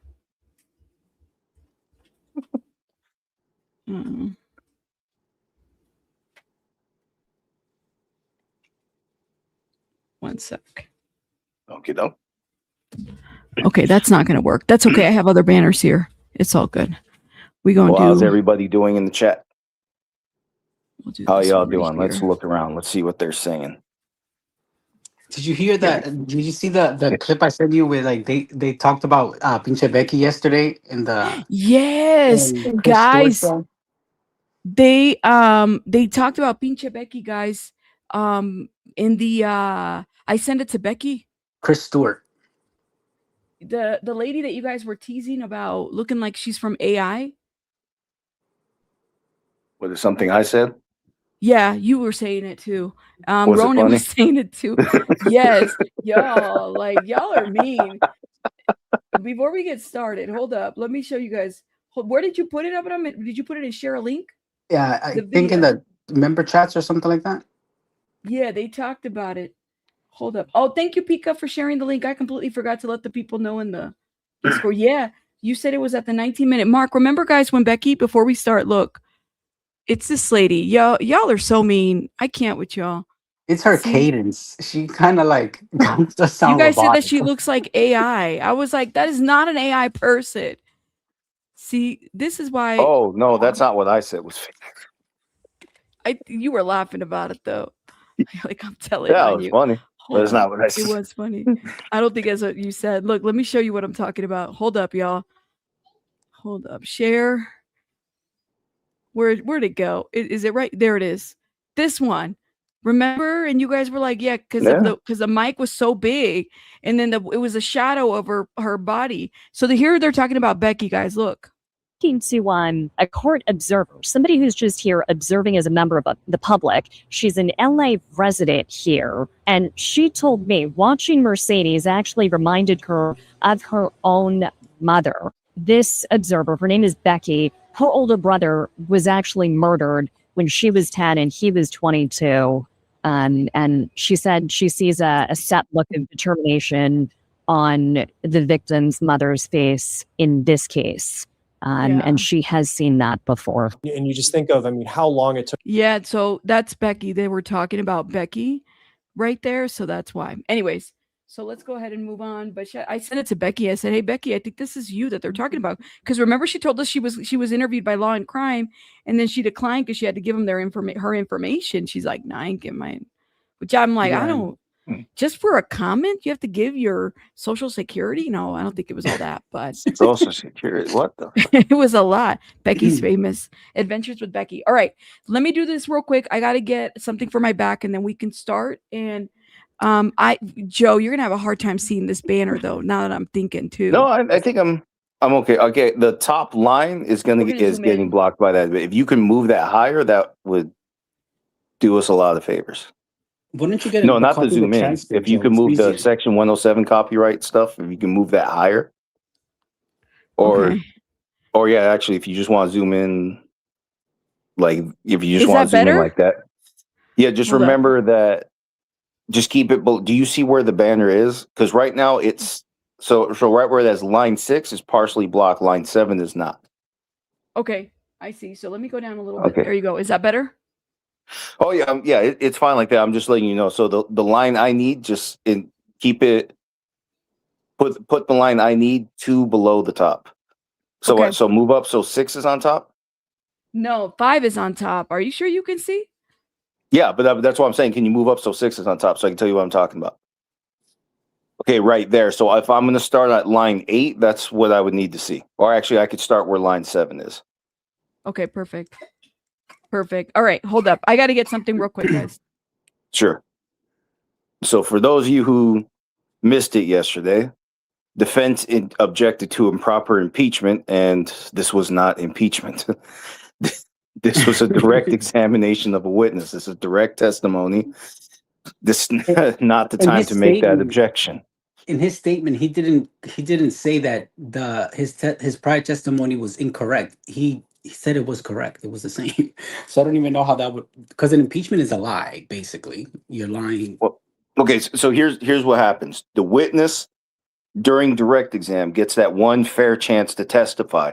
The questions have to be open-ended. You have to ask questions that allows the witness to speak freely on the matter. Not absolutely freely. You can't say that every little thing that comes to your head, but what's relevant to the court today, you have to ask the questions in a fair way. During impeachment, cross-exam, you can be tougher. You can ask leading questions right there because your witness already had a chance to speak without those interruptions.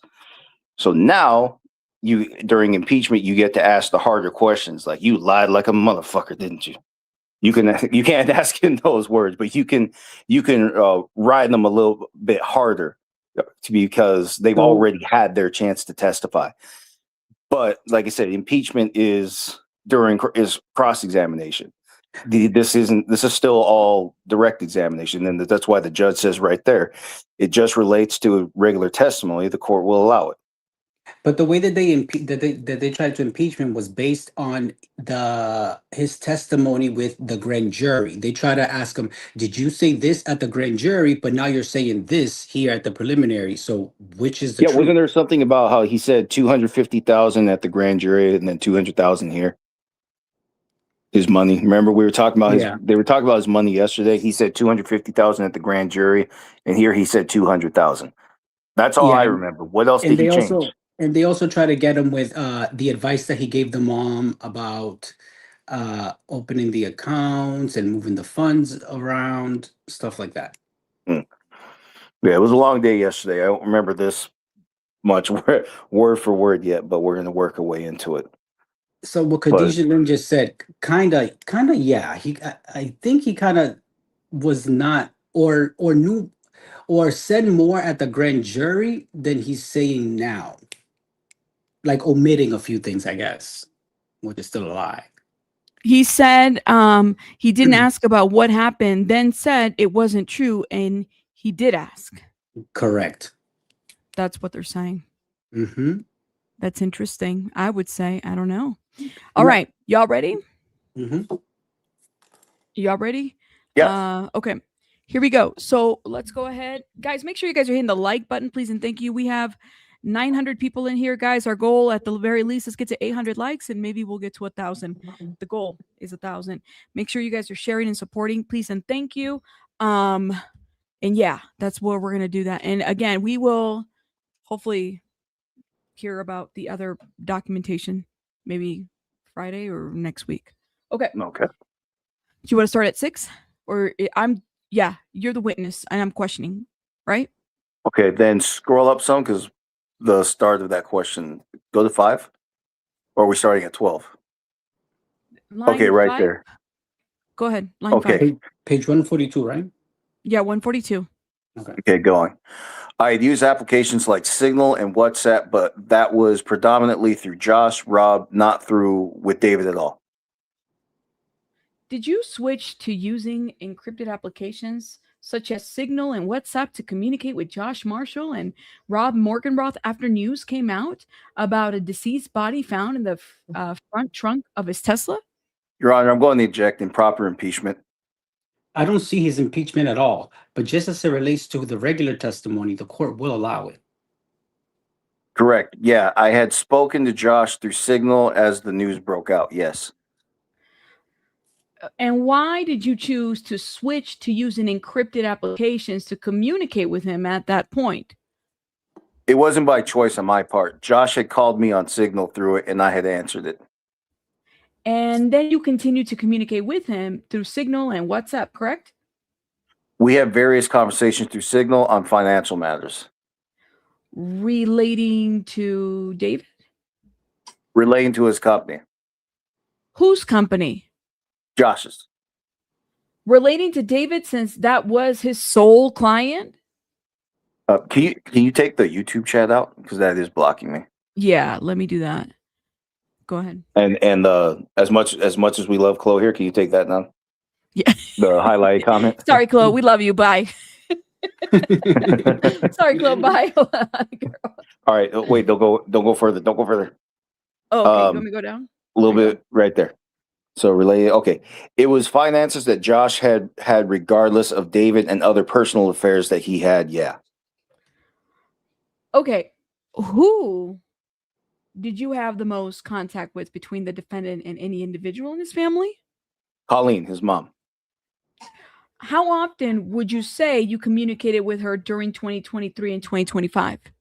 We talked fairly regularly. What does that mean? A couple times a week. 10 or more times a month? Yeah, I'd say so. Yes. Okay. All the way down now. Did you also switch to an encrypted application and speaking with her after the news came out about the dismembered body found in the trunk of his car? We had talked like once or twice through WhatsApp, a couple times through Signal. That was it. So is the answer to my question yes? Yes, but it wasn't regularly.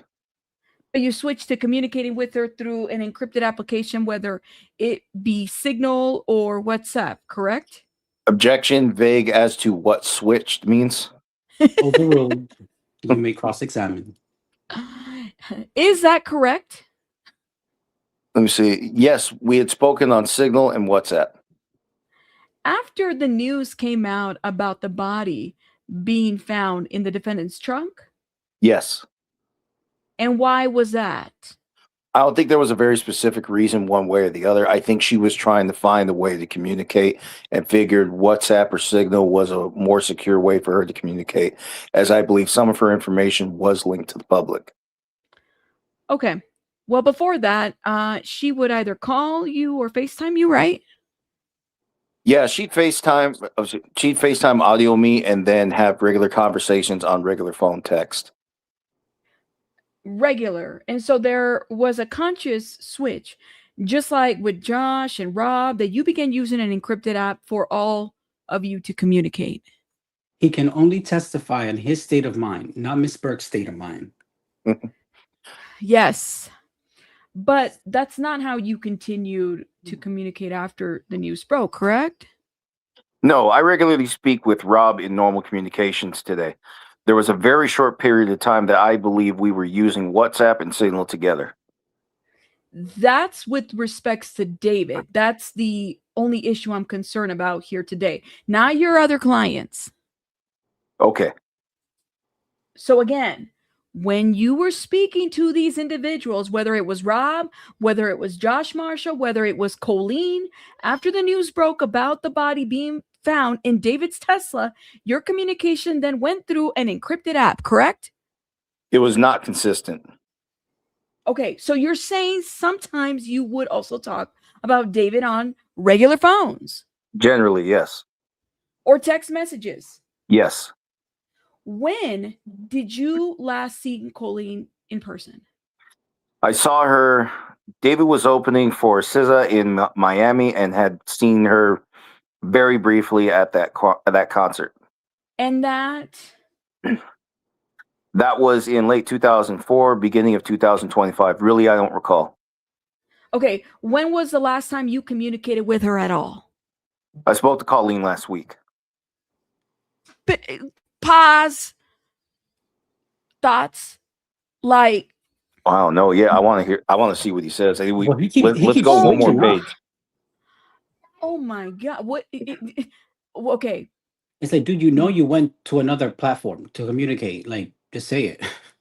Just say, yeah, you went to another platform because you know that people in the feds and people are watching you.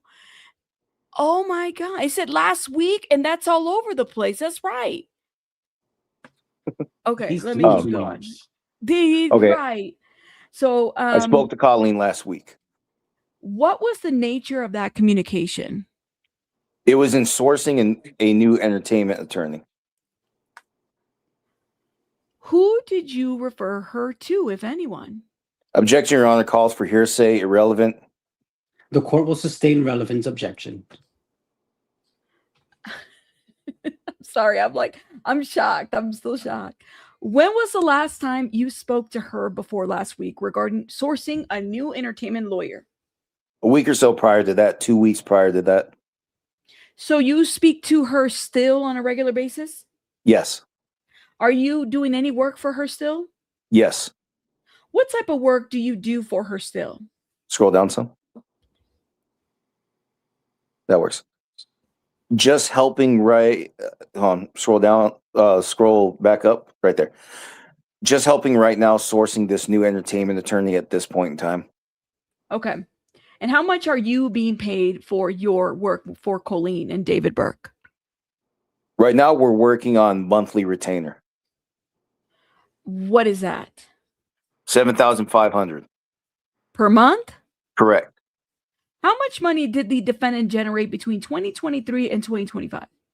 I would say he's roughly earned close to 10 to 11.5 million dollars in gross earnings. Did you review his contract with Interscope Records or Universal Music Group? I didn't review them specifically, no. You didn't. Did you know how much he was paid in advance when he signed with Interscope in 2022? He received, I believe it was $600,000. Okay. Did he also get an initial installment? He got another payment post the end of 2022 into 2023. That was a larger bulk of the money. How much? Hold up. How much was that? $2.4 million. Was there also some type of recording fund paid to him through Interscope for things like legal fees, touring advances, tour support, and things of that nature? Yeah, that's correct. What was the amount of that approximately? Objection, vague as to time. Overruled. He's already indicated the time period of 2023 to 2025. Yeah, it was various amounts. Tour support is usually on request. What tour support is on request? So what? Sorry. There you You're go. good. You're What? good right there. Am I no, that's for you. Tour support is on request. Yeah. And then your question, line 25. Okay, that's right. Oh, that's right. Okay, so I say what? Tour request. You answered. Tour support is on request. My question is approximately how much did he receive in his recording fund from Interscope? Maybe another $1 million. I don't have a specific number for it. You don't know? I don't know. No. I'm going to go ahead and stop you there. We're going to take our afternoon recess. It'll be 15-minute recess. Sir, you're ordered back here in 15 minutes, okay? Thank you. I guess I'm going to have to say okay. Okay, you say okay. Okay, so they've been. Let's. But you know, I heard something like that a long time ago. They got an entertainment attorney a long time ago. So this is For what who? I gathered. The Burks. Okay. That's what we heard yesterday. So this is what I gathered. So we questioned that the moment her body was found, we noticed that things were moved around, assets were changed. So that is correct. The moment her body was found in the car, this man advised Colleen, the mother, to start making all these changes in case the family would go after his assets. So we know that to be true now based on this, and things were moved like very quickly. As soon as it was found, he immediately advised these people to start making moves. So did he know something? Because at that point, things were just like, you wouldn't know for sure. So would a financial advisor, given the circumstance, would that be his place to tell you this? To do It something absolutely like this? would. I mean, should he think know? Should they know? Probably, but it is the norm. When you have money, you need to protect it. And these people, if they're your friend, they're going to advise you to do this. So this is not. It is normal for this to go down like this. It happens all the time. We just don't hear about it. This, I think I'm just not.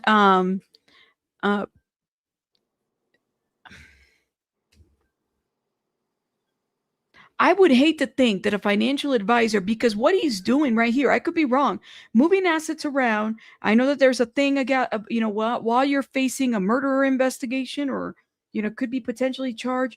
I mean, isn't that like against the law? I thought that you couldn't do something like that.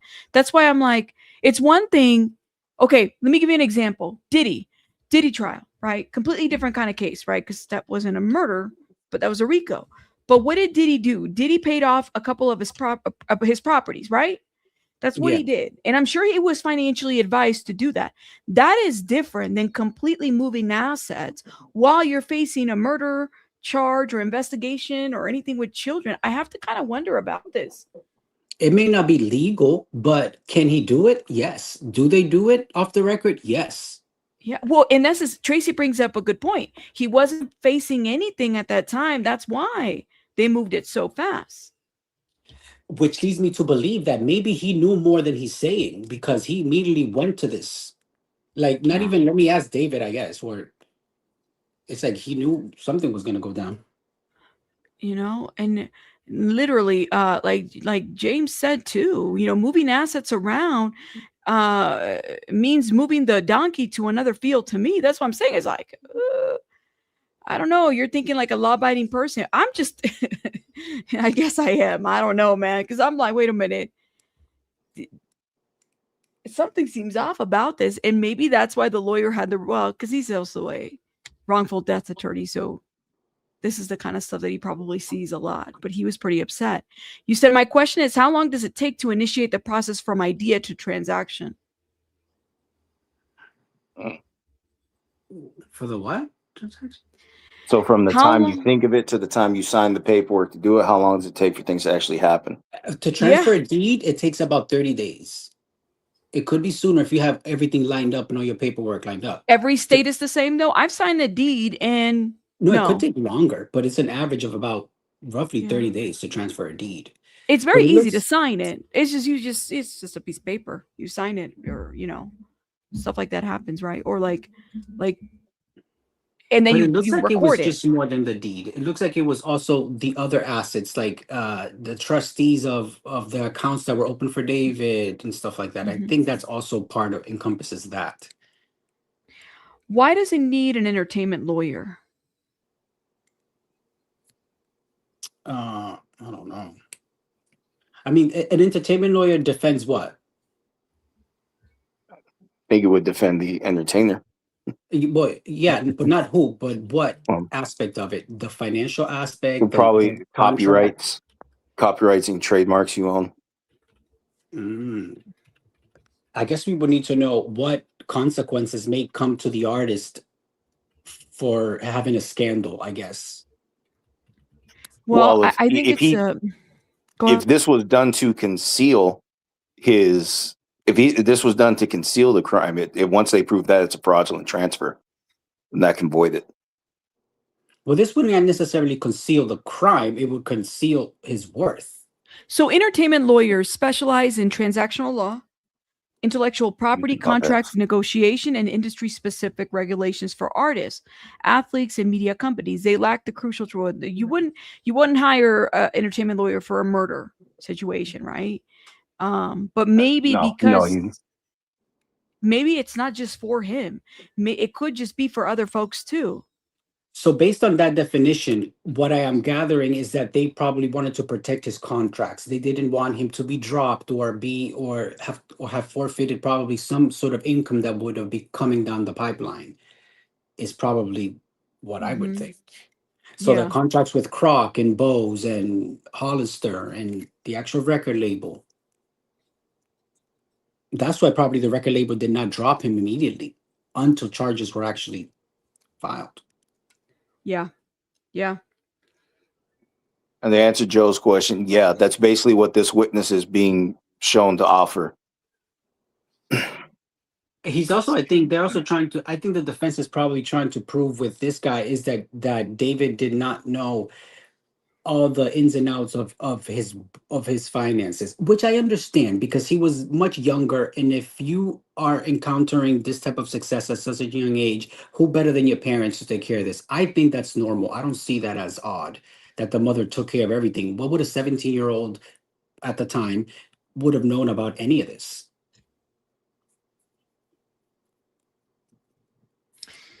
Oh, you asking the $1 million question right there, man. Y'all ready? Sorry, I had to process this a little bit. Yes, but I am. I will say that the switching to encrypted apps, I mean, Joe, you got to say that that's even sketch as hell, right? Like, if it's business as usual, it's business, right? Why switch up apps? It's a good question, but we don't have an answer yet. We have a lot of suspicion, but we don't really have a clear answer yet. I think he's trying to make sure that it wasn't tracked, I guess. Who's worried about that? Colleen, and remember he also said that Colleen's information had been leaked, and that was, at least that's what he testified to, that some of Colleen's information had been leaked. So she switched to something encrypted. So like you said, that maybe this advice probably is not legal. So that's probably he tried to take it to, those other platforms, WhatsApp or whatever they mentioned, in case they were ever to investigate. That's insane, man. All right. Let's get it together. Okay. So the court, you read took a recess. Oh, the recess. That's right. Yeah, right, so we haven't come back yet. So are we back? Yeah, we're back. All right, we're back on the record. We have all counsel present and Mr. Burke present. We have our witness back on the stand, Mr. Gregor. I remind you that you remained under oath at this time, and we were in direct examination. Ms. Silverman, you may continue. Thank you, Your Honor. Now, before we broke for a few minutes, I asked you about the amount the defendant received from Interscope regarding his recording fund, and you said you thought it might. Excuse me, and you said you thought it was maybe another $1 million, but you don't know. Correct. You don't know because you don't remember, or you don't know because you never knew? I don't remember because the amounts that were coming in was not consistent. They were funds that were requested upon. What does that mean? So tour support is a great example of this. We have to submit a budget showing an actual loss to a tour in order for the label to pay us the loss of that tour. So certainly tour runs might run a loss of $75,000, $100,000, and we're requesting that money at that point in time from the label. Okay, so you said maybe he got another $1 million. Could it be as much as $4 million? No. Okay. And he was your only client, right? So how much money was he bringing in? So how much money he was bringing in was of vital importance to the survival of the company, right? That you, Josh Marshall, Rob Morganroth were running, correct? Correct. Previously, you testified that you're working for Colleen, now sourcing a new talent entertainment attorney. Who is that for? For David. Well, damn.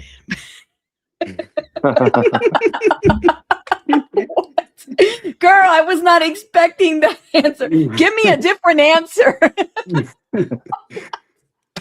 Oh my God. What? He's like, David, you in danger, girl. Get yourself an attorney. See, you can't make this ish up. You're like, okay, that's just beautiful. I mean, and to be fair, another thing, this question right here is really, I had to highlight it because it said he was your only client. I thought they had other clients besides David. But now we know. Okay. Well, maybe the bigger company. Well, I mean, this is a lot of work to run the career of a client from this aspect. So I think at the time that he had two, that girl and David. it's true. Could be, right? And that is a full. I mean, one is a full time. Two is a lot. It's a lot of details and stuff that goes into these tours and all that stuff. Yeah, that's right, Tracy. And I had mentioned this. I mean, Tory Lanez is still making money behind, bars and everything. You're right. So this is still a thing. Like the artistry is, it's like, yeah, I mean, the artistry, I guess, doesn't stop just because the person, committed a crime, I guess. I don't know.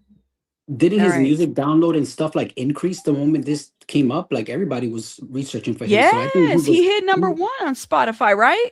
So I'm assuming he was making mad money during this time too. Yeah.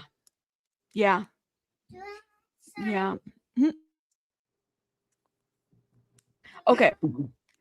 Sorry, she asked me for slime. We don't have slime, honey. Tomorrow, okay? All right.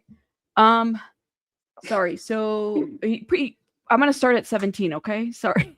Okay. It took me out. Previously, you testified that you're working for Colleen, now sourcing a new entertainment attorney. Who is that for? For David. For the defendant? Correct. What about his younger brother, Caleb? No, Not for Caleb.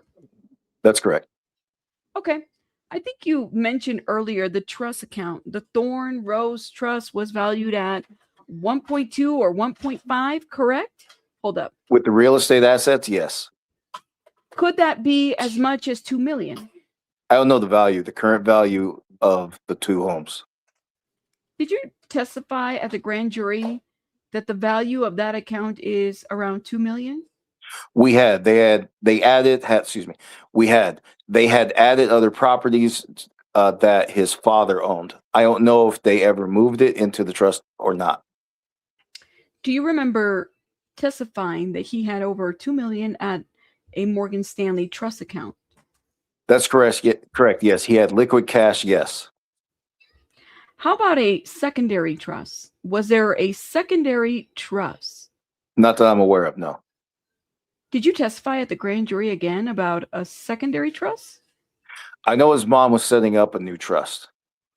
Are you talking about when you said a new trust, are you talking about the trust that you helped Colleen set up to move money around to pay for bail? Is that what you're referring to?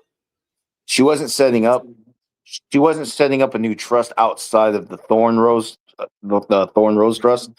She was eventually going to put the Hempstead house into this trust. I don't know if she ever did or not. And what was the purpose of that? The purpose was, and moves to objection. Objection calls for speculation as to someone else's state of mind. Lay a foundation, please. Sure. Did you and Colleen discuss why you might want to help her moving money around? Yes. Okay. And what was the reason for that? Bail. Oh my God. And was there also an IRA set up for the defendant? Let me go up a little bit. There was. And how much? What's the value of that IRA? Nothing today. And why is that? That money was dispersed. To where? I think it went back to his D4vd account. Who? So he cashed out on the IRA? That's what it looks like. So for those who don't know, an IRA is a retirement investment account. He ain't trying to retire. He's in prison. So basically, the funds he had put in there for retirement, when they saw the shit hit the fan, they began to liquidate those funds and close it out and put it in his personal account for him to use. if you ever worked a job, I mean, my goodness, earlier I have the IRA like right here because of when I worked in government, right? Yeah. And this is one because they get a percentage and they love the IRAs, right? Yeah. Yeah, they need money. So I'm like, oh, they liquidated that because he's in prison. I mean, you can't do anything with an IRA if you're in prison. What are they going to do with that? Which is crazy Can't because liquidate that. you're taxed a lot when you close your investment retirement account, because remember they're tax free, so you get certain advantages. But when you close them out, you get penalized a lot, almost half in fees. So I wonder how much he had in there, because he's still not saying anything. He's like nothing. No, how much did it have at the time? I hope that they press him on that. Mama Llama said tax twice. Yep. Yeah. And give some people don't know what the what is it? IRA stands for what? Investment IRA. retirement account. Investment and retirement account. That's what it stands for. For those that don't know, investment retirement account. Now, you see if it's connected to BlackRock and all these other, anyways. Let's keep going. So, line 21. Line 21. And when you testified to the grand jury of the value of that account at the time, correct? That was back in February of this year? Correct. And what was the value of that before it was dispersed back to his account, to his D4vd account? I think it was 150, I believe. You said there was also a trust that was set up for Colleen and his father, Dawood. Colleen had set up a new trust account. I don't know if it's been finalized yet. What's the value of that? Where she and her husband are the beneficiaries? I don't know. You don't know? No. How about the trust account set up for his brother and sister? What's the value of that account based on David's earnings? Excuse me. Was the value of that account based on David's earnings? I don't believe they have an individual trust, either of them. Do you remember testifying about that at the grand jury? I don't recall, no. Do you remember testifying that Colleen and Dawood are beneficiaries of a trust along with Caleb and Emily, and that trust account had over $2 million in it? Yes, that was a Thorn Rose trust account. Okay. That was the one you said was for David, right? David, yes, that was David's trust. Okay. As the finance director, how much did Mogul Vision make from David as a client between 2023 and the end of 2025? Josh me close to 3.5, 4 million. Wow. Shit. Sorry. Which I'm means cussing on the record. David must have made a lot more, because that's a hefty management fee. Do we know how much these managers get paid? Like what percentage? Is it 20? Oh, was it 200,000 or I mean, well, that's how just much? Assistant. And then he got his $200,000 bonus. I don't remember how much he got paid. It was 100, and then he got that 200 bonus. But this is just that his manager. But remember, there's the bigger company, which is owned by who? Josh, is it? Yes, Josh Marshall. Okay, so the bigger company gets David pays the fees to the bigger company, and then the bigger company pays this guy that's testifying, I think, or David's manager. And look what Khadijah Lynn says is that, ooh, they get this man to testify in February, and they wanted the parents to testify in February too. That's probably why all of this. Oh, girl. The Texas thing. Remember, Joe? Yeah. The back and forth with Texas and getting them to testify for the grand jury, not being able to, and the back and forth that had happened. Yeah. So maybe this is what they were going to testify to. Look, probably, yeah. That's what I was thinking yesterday when he brought up Colleen. That's what I think they were trying to get her to testify to, all of this, because it would have a direct implication as the charge of for financial gains. This was a lot of money that was at stake if this little girl brought to light all of this. He says, yes, I got this whole timeline ingrained in my brain after all these months. Oh, shit. All right. Well. Let's keep going. All right. What line did we leave off at? 28. 28. Okay. And you said that the company is now defunct. Is it defunct? Defunct, yeah. I don't know if it's defunct or not. I believe it's still an active company. How is it that you learned about there being a dead body in the defendant's car in LA in September of 2025 while he was out on tour? Objection calls for hearsay. I'm sorry. Can you repeat the question? Sure. How did you learn about it? Without telling us what was said, how did you learn about it? Like internet, TV, someone called you?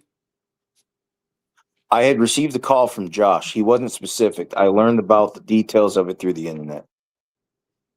Okay. When Josh called you, did he call you as you referred to earlier using the word normal, or did he call you through an encrypted app? He had called me through Signal. An encrypted app. Oh my God. So Signal is Did you encrypted. also speak?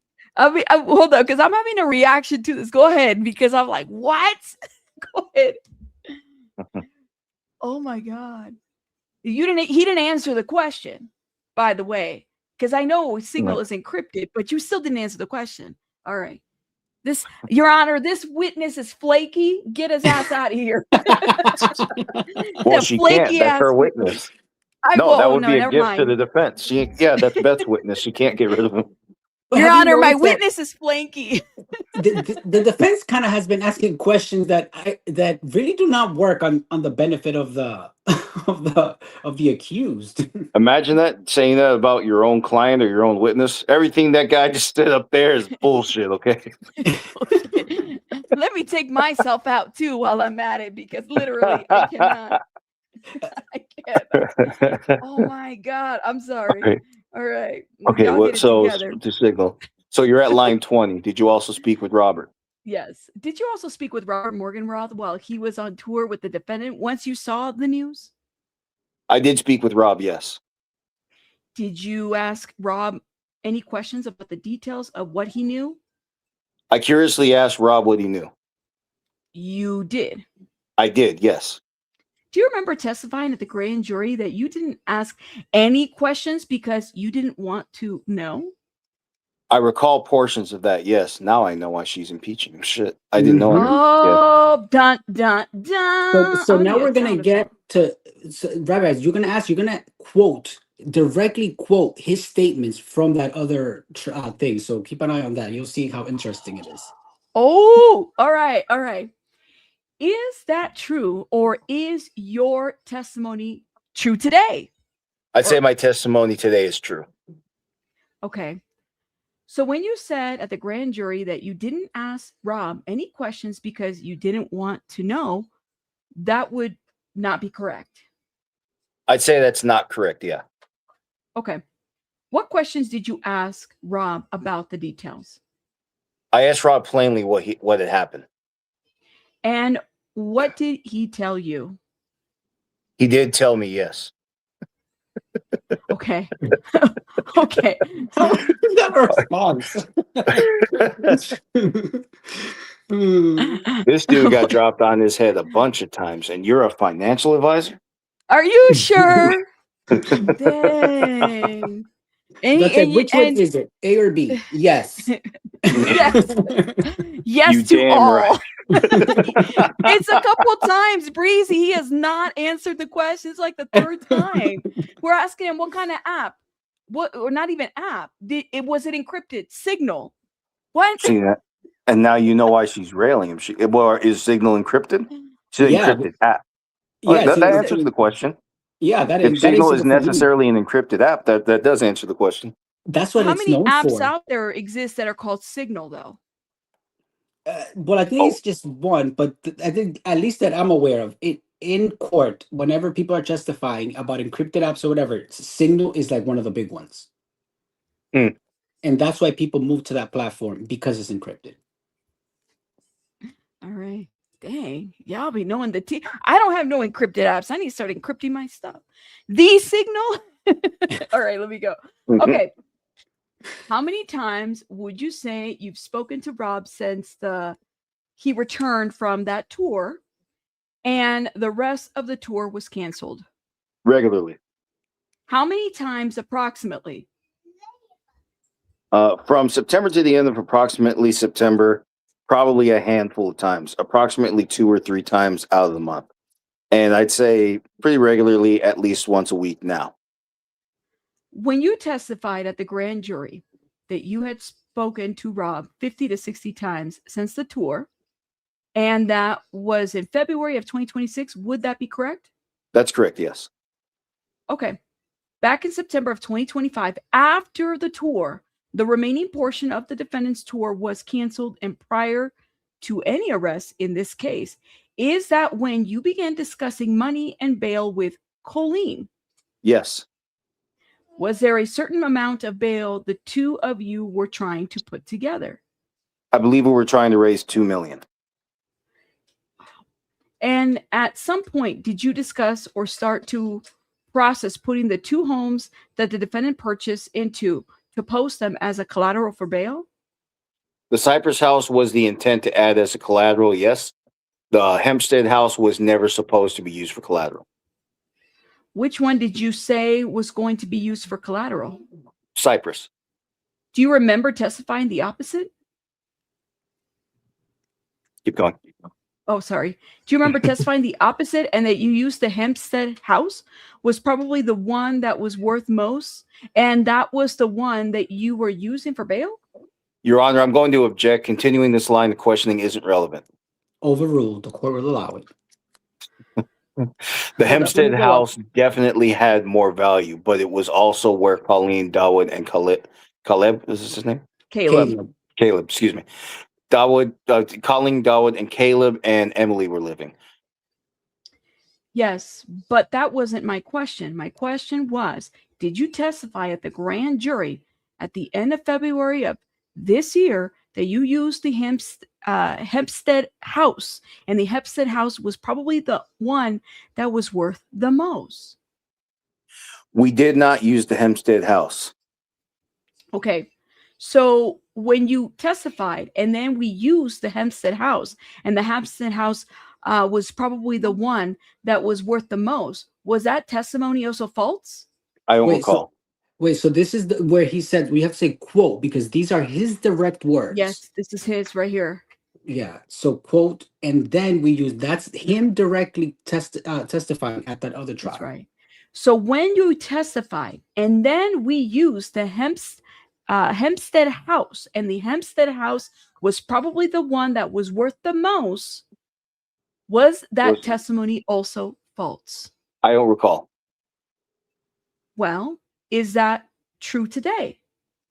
Because before you just testified that the only house that you discussed was the Cypress house. Correct. That would be true today. So it was false when you testified that you were also using the Hempstead house? I don't believe I don't recall mentioning the Hempstead house being used for collateral in terms of the bail. So for court and counsel, I'm looking at page 1018 from the grand jury transcripts for Mr. Gregor, February 23rd of 2026. Don't talk to the judge like that. What did you what did you discuss? This was the question I asked. I asked you.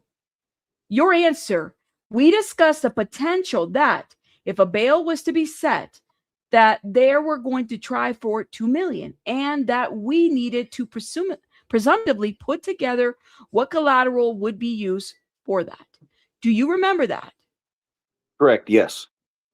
And then a little further down, you said, I asked, so you needed to come up with collateral. You answered correct. And I asked, so what did you do? And you said, Dawood owned several rental properties within the Houston, Texas area. So I got a list of those properties, went on Zillow to see what the estimate value would be. And we used those numbers to send back to Blair. And then we used the Hempstead house, and the Hempstead house was probably the one that was worth the most. Question: how much is that house worth? Answer: approximately $950,000. Do you remember that now? Yes, I do. Pause. Oh my God. They were assuming that he was going to get bail, though, right? Yes. Immediately after her body was found, they started to, move stuff around and anticipated some sort of bail. They thought he was going to get arrested immediately. And this is probably why he didn't, so that he couldn't make bail. I think they waited, till they got all their ducks in a row to then charge him, so that he wouldn't make bail. So they were looking for bail money shortly after her body was found. He hadn't even been arrested. He hadn't even been charged, correct? They anticipated him being arrested right away, and that didn't happen. Hold up. I got to write this as a note before being charged. So the people in the chat, put a 1 if you're following and a 2 if you're not, because we might have to break this down a little bit more. Because I could see, because I got ADHD and the people might get lost in the sauce on this one. Put a 1 in the chat if you follow. Okay, we got people that are following. Put a 2 in the chat if you don't understand. Because I want people to understand what the hell is happening here, y'all. I mean, this is what transcripts are for. We got to break this down a little bit. I do see some 2s. You said 1/2, not a clue. James, 1 and 2, not a clue. Yeah, there is a lot going on, and we had such a long day yesterday. You guys have notes, I didn't. I'm taking your word for it as I go. See, my notes consist of the timeline, because that is what gets us where we want to go. Who and what was where and when and why.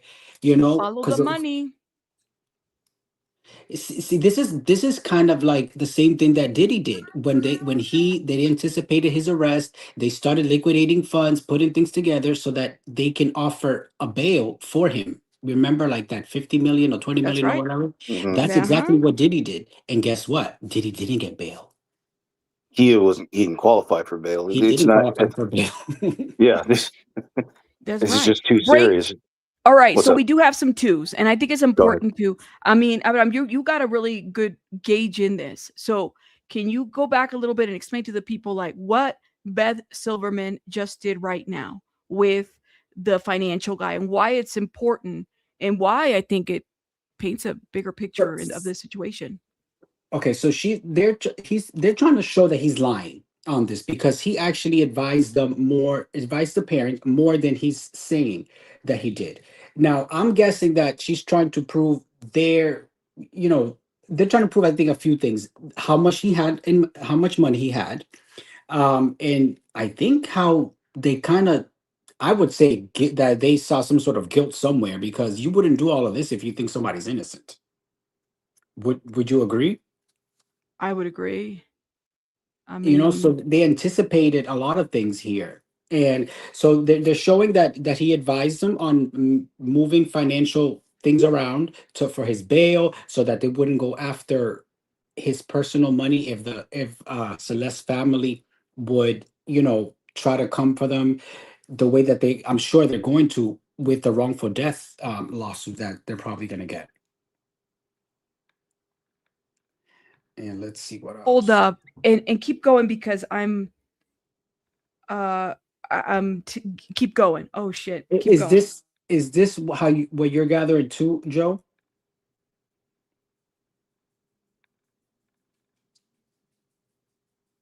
Oops, sorry, I heard my name. What happened, Abe? I said, is this what you're gathering too from this testimony? Yeah, I'm still piecing it together myself. Like I said, I don't remember everything from yesterday, but yeah, that's why I'm gathering. It seems to me like he tried not to say all this at the grand jury. Hey, and everything he's saying right now. What's up? So let me tell you what happened, guys. What happened, and Steve might come up later. So Steve was able to get into the trial, or excuse me, the preliminary hearing, and Beth, I guess, got him kicked out. Is that even constitutional? I don't know what the hell is going on over there. Because courts should be open to the public. Well, not if you're Steve Fisher. But how does he know? Well, maybe we'll hear it from him. But how does he know exactly it was Beth? Well, he's gonna come up. He said he's driving home right now. He's gonna come up in an who hour. else? So he waited. He Who waited else? out there. She really don't like Steve. I can't believe it. So how do you get somebody kicked out of court for what? It's on the record, Joe. It's on the record too. He just told me. Wait, so they called him out while in session and said he needs to leave? I guess. But the court was okay with that? Well, I mean, based on how they've had other people in the past get kicked out, yes, you go on the record. You tell the judge, this person is here and this is why we don't want them here. It was done in another court case that I saw not too long ago that they kicked somebody out. Yeah, so we're missing something. There's something we don't know about why she doesn't want him there. Like, is he a witness of something? Does he have a? Yeah, there's got to be more to it to that. It's not as simple as you get him out of here. She can say that he would, have an influence on people who may potentially testify. Maybe, I don't know. Well, And Steve is on his way, and he this is the only reason I could say something is because he gave me the okay. He said it was on the record. Okay, we are here whenever you're ready to share. Is he gonna come up? He'll hit the link, but he's on his way home. It takes him about an hour. Whenever you're ready to come up. I'm so sorry, man. I'm just saying, like the drive. It's not easy for some folks. I mean, they may live there. Some of y'all may live there, but some of the people in the chat are saying that probably he's going to be a witness in the actual trial. Probably. Maybe. Probably. I mean, I just don't think that you could just, if it's on the record, or maybe it is coming. I don't think that they could just kick you out for anything other than that, right? If you're a witness, Joe? Yeah, if he's this thing, if they're supposed to make these arrangements prior to anybody even sitting down. So if he wasn't allowed there, someone should have told him you're not even supposed to be there. He would have. I think he would have been informed, right? Like he would have been informed before the prelim. Like, don't even bother coming because you're going to get kicked out.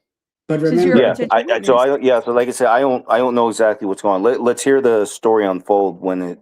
But remember, actually, at the beginning of this preliminary, the judge gave some instructions as to how they were going to deal with people who could potentially testify in the trial but still wanted to be here. I can go back up to the beginning and review it. Let me see what she said. But she did mention something about this. I'll go back. Let me see. Yeah, if he has Beth's words, that'll be best. But that's basically what I'm saying. Yeah, they're supposed to all make these arrangements, figure this out so that witnesses don't influence other witnesses. Or somebody who shouldn't be influencing him. But like I said, I don't really know. We don't really get to know what Beth knows until she says it. Or maybe in this case, if Steve tells us exactly what was said in the court today. Hey, I know this is a crazy question, but what are the chances of like last minute sealing everything, including transcripts of all of this?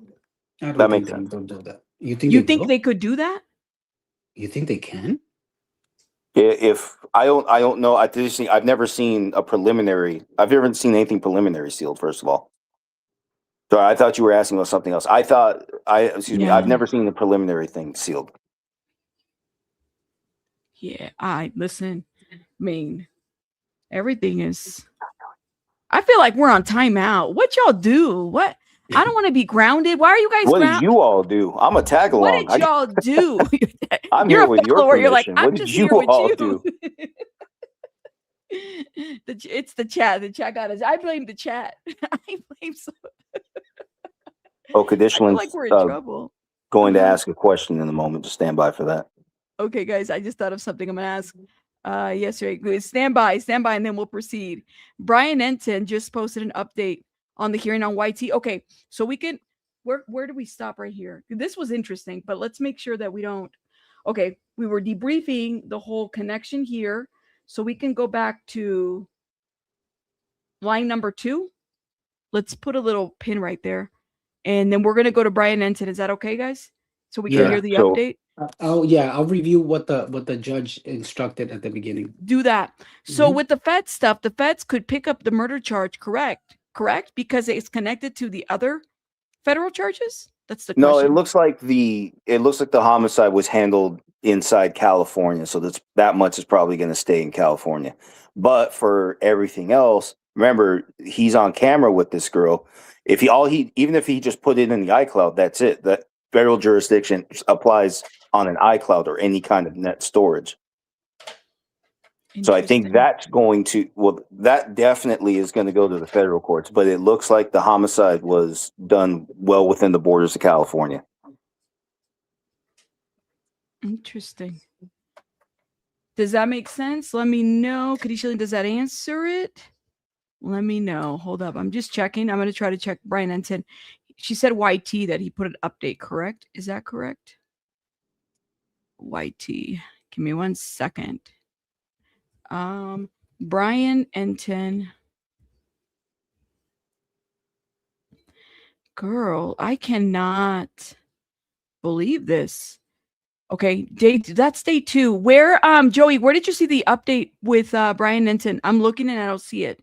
Are you sure is it for today? Let me see. I'm not making this up. Somebody did tell me that there was just posted an update on hearing on YT for today, or is this like a couple days ago or yesterday? Let me double check. Brian Enton. Y'all why'd you guys embarrass me with Brian Enton? Thanks, guys. I will never live that down. Y'all can't lie. He is good looking, so okay. Yeah, I don't see anything new for Brian, but let me know. You said do that for celebrities. I don't see anything new. I don't know, when did he post that? Today? There's nothing new. This was posted yesterday. Details of day 2. Hold up, let me double check. That was 16 hours ago. Yeah, we've already reviewed that one. Okay. No worries. Rabbit was like, yes, I was blushing.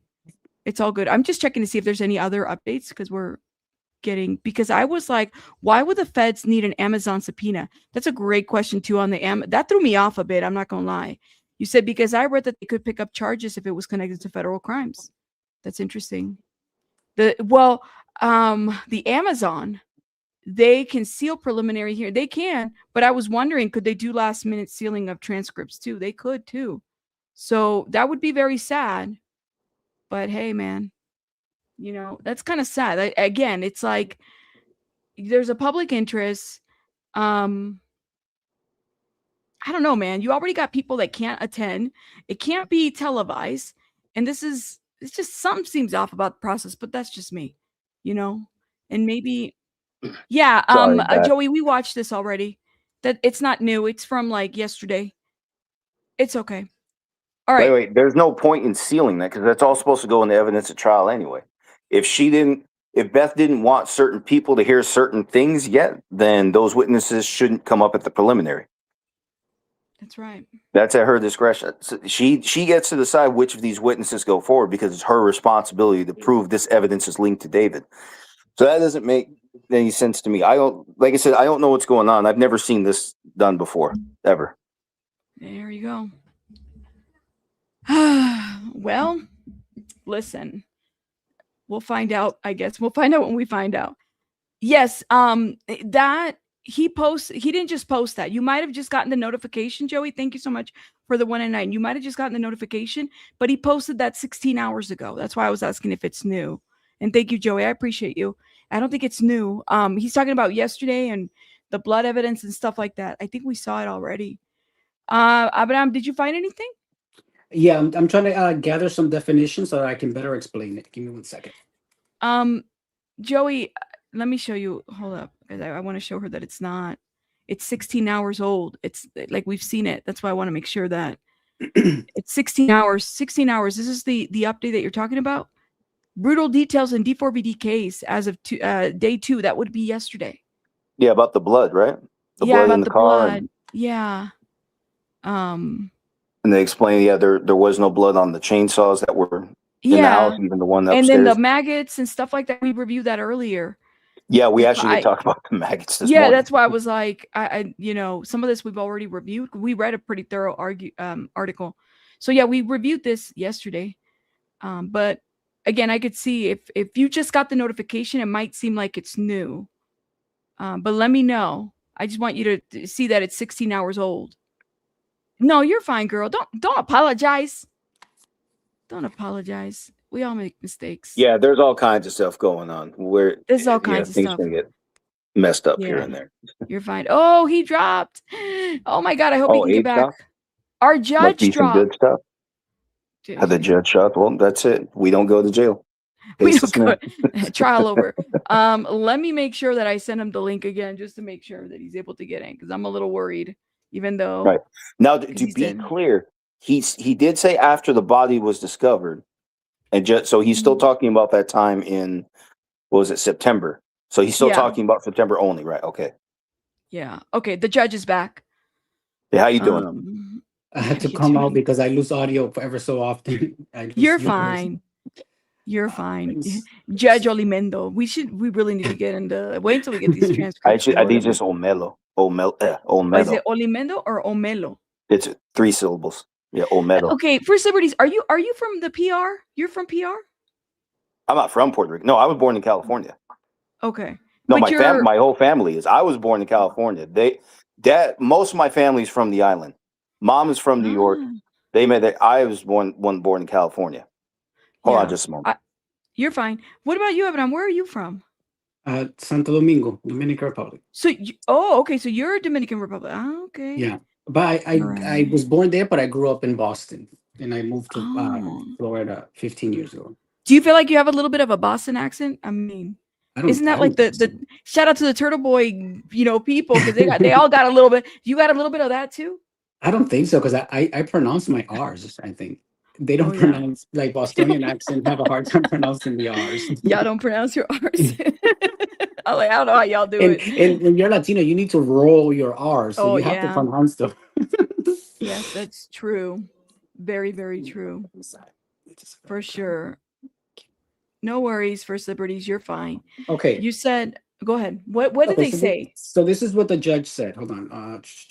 So they were bringing. So what the prosecution wanted to allow the court was to allow the parents, because normally in a preliminary hearing, according to the judge, you do not allow the parents or like immediate families of either side, the victims or the accused. So in this case, they wanted to allow her parents to come in. But of course, her parents are probably going to be testifying during the actual trial. And this is what they tried to avoid, people sitting here that are going to be testifying in the actual trial to avoid their testimonies being, enhanced or whatever. So she did allow it. In this case, those that were going to be, peripheral witnesses, meaning people that do not have like a direct connection with the investigation. So they may have seen something, but not actually firsthand knowledge of whatever it is that he's being accused. So they were going to allow that just as long as they let I guess the court know that these people were sitting in the preliminary when it happened. So I don't see how him testifying would get him kicked out, because he did not have he's nobody that had direct knowledge of the crime. Okay. Yeah, I mean, because his only connection would have been through the owner, so there would be no reason to kick him out. Yeah, so there would be. To kick him out to the hell of it. I don't understand that. I mean, and it's on the record too. Did he do something that the court would even agree? Doesn't the court have to agree for somebody gets kicked out? I think that I'm guessing that the person petitioning for him to get removed would have to give the court some sort of grounds to do so, a legitimate. So for instance, what I see is maybe Silverman would have said that he is influencing potential witnesses that may come, testify at the grand jury. I mean, at the actual trial. Right. So I think that's one of the ways. that she can probably get away with that, based on the fact that she has not been a fan of his freedom of speech, I guess. Put a muzzle on all of us because Yeah. they don't like us. They don't like us. Well, and I was telling the people before, you guys look, no shit. One thing I can commend SF with him saying that, you know, she's the right attorney. She's the right prosecutor for this case, right? Like we can't take that away from her. The lady has done her work. But I was telling, before you came in, Abraham, there was a case off of LA, right? Where this guy, he took his daughter to like a Dodgers game and they were filming an episode of Curb Your Enthusiasm. Remember that show, that Larry David show? Did you hear about this case? It was a couple years ago in like 2003 or something. Well, he essentially was accused of a murder, of murdering someone. And Beth was like the head DA of that case. And he was facing, like, he showed the prosecutor his ticket stubs that he was at this freaking baseball game. And they still try to pin him with the murder. And he was facing the death penalty too because of it. He went through all that. And then what happened? Well, that Larry David Curb Your Enthusiasm episode cleared him because he happened to be sitting with his daughter in the stadium at this baseball game. That's crazy. And she knew that. Well, she knew the that ticket. It still proceeded. Well, she got sued civilly, I believe. And I was like, what? Yeah. So there's a huge, I remember watching the Netflix documentary, but I watched that years ago. I hadn't seen that recently. I didn't know she was the same prosecutor. But like I said, I ain't trying to shade, you know, people make mistakes and everything. But like, girl, I'm facing the death penalty and I'm showing you tickets that I was at this damn game and you don't believe me. And so then what you got to show? Thank God for Larry David's crew from Curb Your Enthusiasm. I happened to be there. Like, what? See, but I'm like, so okay, so when people say that she's the right person for the job, then is she really the right person for the job? Because if you're presenting this scenario in where, you know, and I don't know a lot of those details, I don't know if she had more information that would lead her to believe otherwise, but that's something big. You having tickets to an event, that's an alibi. You can't be at two places at the same time, right? Yeah. At once. So if she knew that and still proceeded with charges, then is she the right person for this? Because that means that she's willing to overlook exculpatory evidence. Is that what it's called? Exculpatory? Yeah, exculpatory, yeah. And this is why I told you prosecutors cheat. This is why I tell you guys things like that. Prosecutors are cheaters, they're sore losers, like what we were talking about, Alexi's appeal. Prosecutors have a lot of discretion. The courts are generally very, very, very kind to prosecutors when they look for ways around the rules. You say discretion, I say power. And that power can, to me, it's like somebody putting their hands around your neck to choke you, because that is the power that they have. And you can't do anything. That is how it feels, because they have so much power that, I mean, your voice will never be heard with these people. Yeah, and they're trying not to listen to it. That's the thing. Yeah. Yeah. And this was, by the way, I think that case was early 2000s. I don't think that he bought his tickets online. So, but apparently it was him and his daughter. And thank God the camera caught them in that game. So that's what I'm saying. It's like, look, I want justice for Celeste. I think we all do. We're all here for that, right? We want things to go. Well, what else did he provide? Because that's true. You can tear a ticket stub and say, look where I was. Yeah, I think that the issue is he was probably on camera while the recording. Yes. So that was what saved him. That episode aired, that Curb Your Enthusiasm. I don't know who or what figured out that he was the one. It was being filmed. I don't think he knew it was being filmed. Him and his daughter appeared in the camera. And he was facing the death penalty on that case. Like, that's insane, y'all. We got to be careful. That's what I'm saying. Is like, hold these people accountable. But when I told you guys, as you know, whatever you feel about Steve, everybody can have your opinions. But at the end of the day, if he's not doing anything wrong, this is not her courtroom. It's everybody's. So Abraham, while you stepped out, Joe, Abraham explained what the court said about earlier on about allowing people that testify. So she said that she will allow people that, that like first-hand witnesses or second-hand witnesses. In this case, she met the parents. They just have to, notify the court when they actually come to the trial to testify that they were at the preliminary, so that the court is aware of that during the trial. But as far as him being a witness during the trial, I don't see how this would have got him kicked out. Like, he did I not don't have know, but any at the same first-hand time, I thought it was knowledge. odd because he was a grand jury witness. Right, and that is what Steve said. He was a grand jury witness, right? He went twice. And what did he testify to?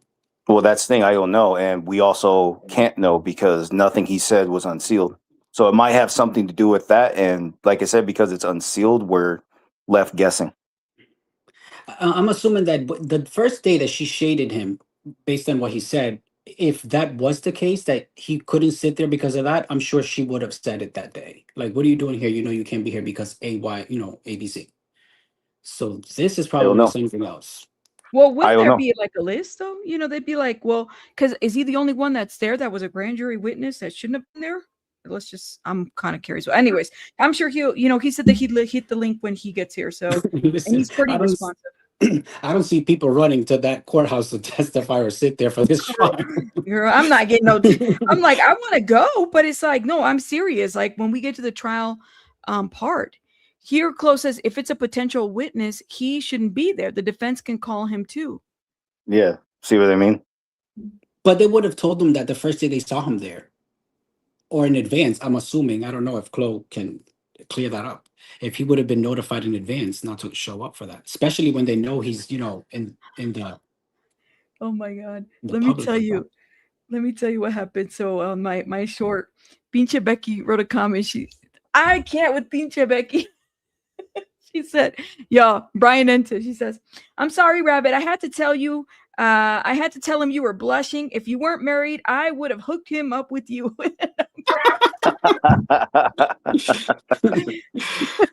Yo, stop. Y'all gonna get me in trouble. Matchmaker Becky, chanclas on the ground. No, home wrecker Becky. Look at this. Home wrecker Becky. Becky got no shame. Well, I did kind of push her in there. Get in there. Go talk to them. No. Oh, I'm never gonna live that one down. Shout out to Becky. Shout out Adventures with Pinche Becky. Well, yeah, I like that. Chanclas on the ground. That should be her tagline. That could be a segment in Adventures with Becky.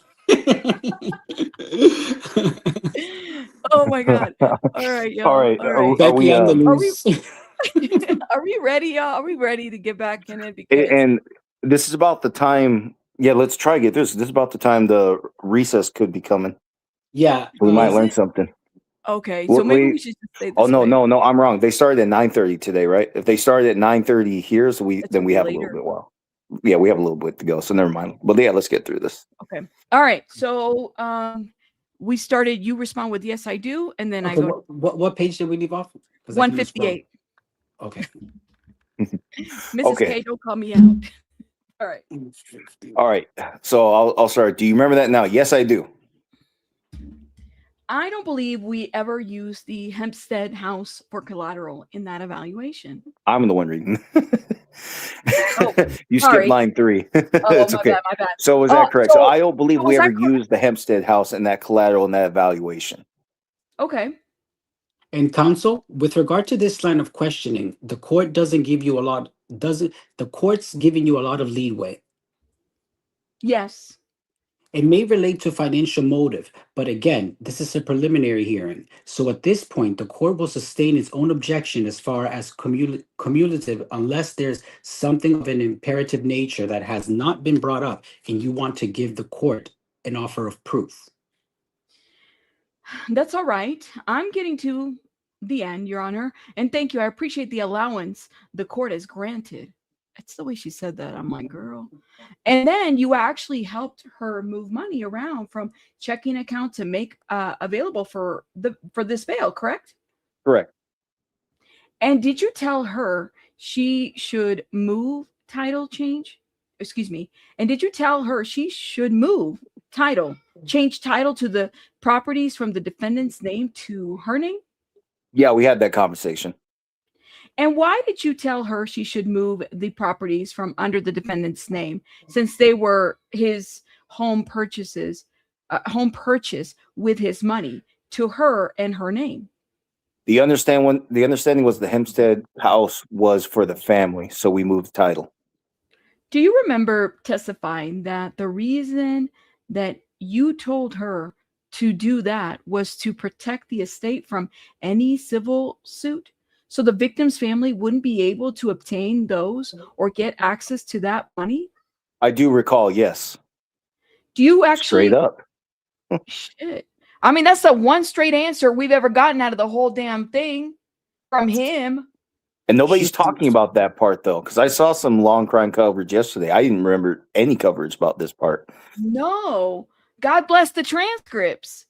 Because but you're right. This is the only time this man has ever given a straight answer. Yes, I do recall. Okay. So go ahead. Sorry. So what the instruction, like what the judge just said, it's because this is trying to prove the financial motive. So she's given her leadway, to go to dive into this according to what the judge said, which is the leadway that she's given her. Because I guess you don't need to go this in depth during the preliminary. That's a great question. We'll pin that. Did you actually prepare documents for the defendant's signature in order to transfer title from the defendant's name to his mother's name so that you could prevent any sort of civil suit by the victim's family from accessing those monies? No, I did not. Do you remember testifying that you did prepare such documents for his signature? I didn't prepare any signature documents for him. You didn't? No, I did not. Did you give her a person who could prepare those documents for her to move into her name? Correct. At this point, I don't think I have any further questions, Your Honor. Thank you for allowing me to explore some of these issues. All right. Defense cross-examination. Thank you. All right. All right. So Let's I guess jam. I'm the sketchy guy. You are my victim. Here we go. All right, starting with put line 6 just a little bit further up. Right there. Mm-hmm. Sir, wasn't there a problem with the Hempstead house having a Texas homestead on it?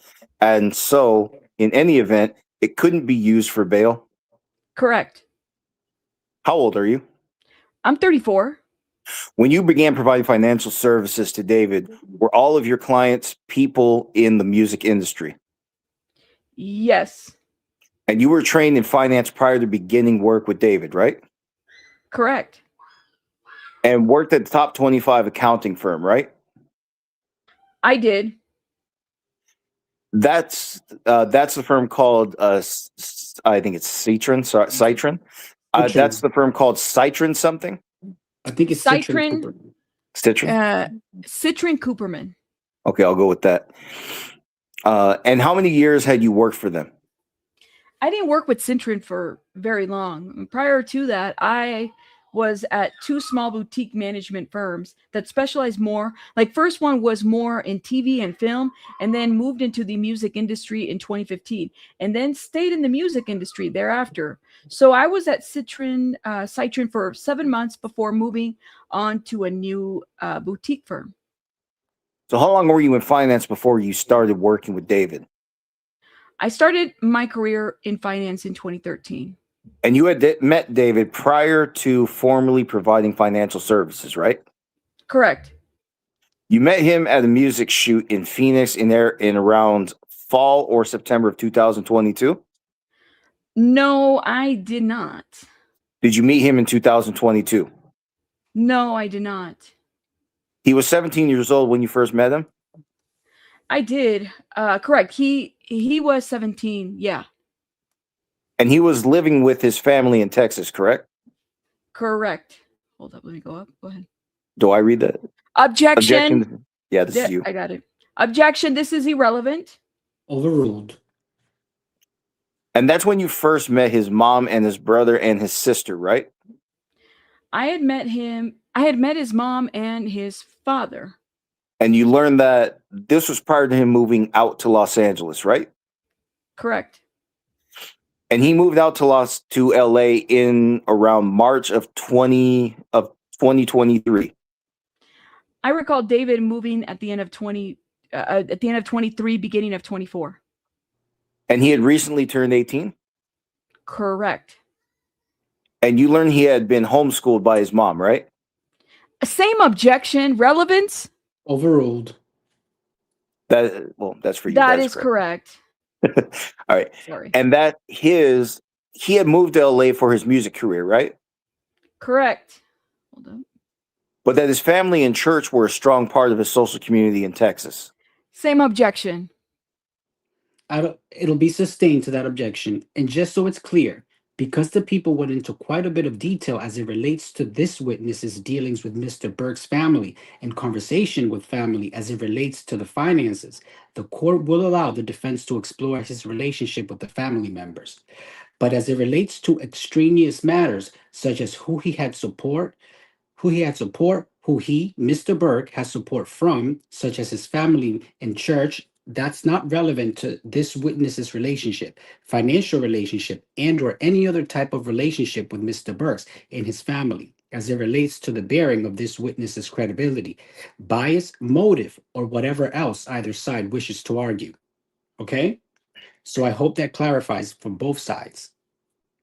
You told us that Robert Morganroth was engaged to be the person who was on the ground in LA, right? Correct. And he was really here to manage David's day-to-day, right? That's correct. And to your knowledge, David had no family members living in Los Angeles, right? Correct. And that his first independent living experience to come to LA for his music career, right? Correct. Was the purpose of you meeting his mom and dad in Texas before he moved out here to get to know the family? Yes, it was advised by Josh that I got to know Colleen and Dawit, specifically Colleen. And that was because you understood that Colleen would be handling David's finances and working with you in that regard, right? Correct. And before David started in Los Angeles with his music career, he had been an online gamer as a teenager, right? I'll object as relevant and also hearsay. The court will sustain its own relevant grounds. I'm not sure what this has to do with his relationship with Mr. Gregor. Me either. To your knowledge, and being hired to work with David as his financial director, you understood that he didn't have prior formal experience in the music industry, right? Correct. And Josh Marshall, you told us, had brought you in to work with David, right? Yes. And Josh's former role with David was his personal manager, right? Correct. So Josh was going to personally manage David's career as a musical artist, right? As a musical artist, right? Yes. And you were going to do finances, right? Yes. At the time, you had known Josh several years, right? Correct. I think you told us since 2016 or 17. Correct. And is it a fair statement that your work with David encompassed all financial aspects of his as a musical artist? Correct. Now, you told us about 3 different companies that were set up for David's career. One involved his recording, one that involved his merchandise, one that involved publishing rights. That's correct. Okay, and those were set up before you got involved in helping with finances, right? Correct. And was it Colleen who had set them up? Correct. And those had been set up by Colleen when he was a minor, right? I'm going to object. That would call for hearsay. Sustained. Well, with respect to the finances that had to do with the monies he was earning or going to earn as a result of contracts, right? Correct. And costs that were costs and expenses of having that kind of career, right? Yes. You had to understand, even if you didn't read every contract line by line, you had to understand that these various relationships that would generate various sums of money, right? Correct. And did you understand that any contracts having to do with, and did you understand that any contracts having to do on David's behalf with him before he turned 18 would require special provisions because a guardian would have to essentially protect the minor? That's correct. And I can't recall, so clarify for us, did you bring in Rob Morganroth or did Josh? Josh did. But you knew, or you came to know, that Josh had experience in the travel business, right? Rob did. I'm sorry, did I say Josh? Yes. I apologize for that. Can Let me you go up a bring little it bit. just right there? And Rob had experience in travel business helping musical artists with their tour arrangements, right? Correct. And he owned a travel agency that worked on tour logistics, right? That's correct.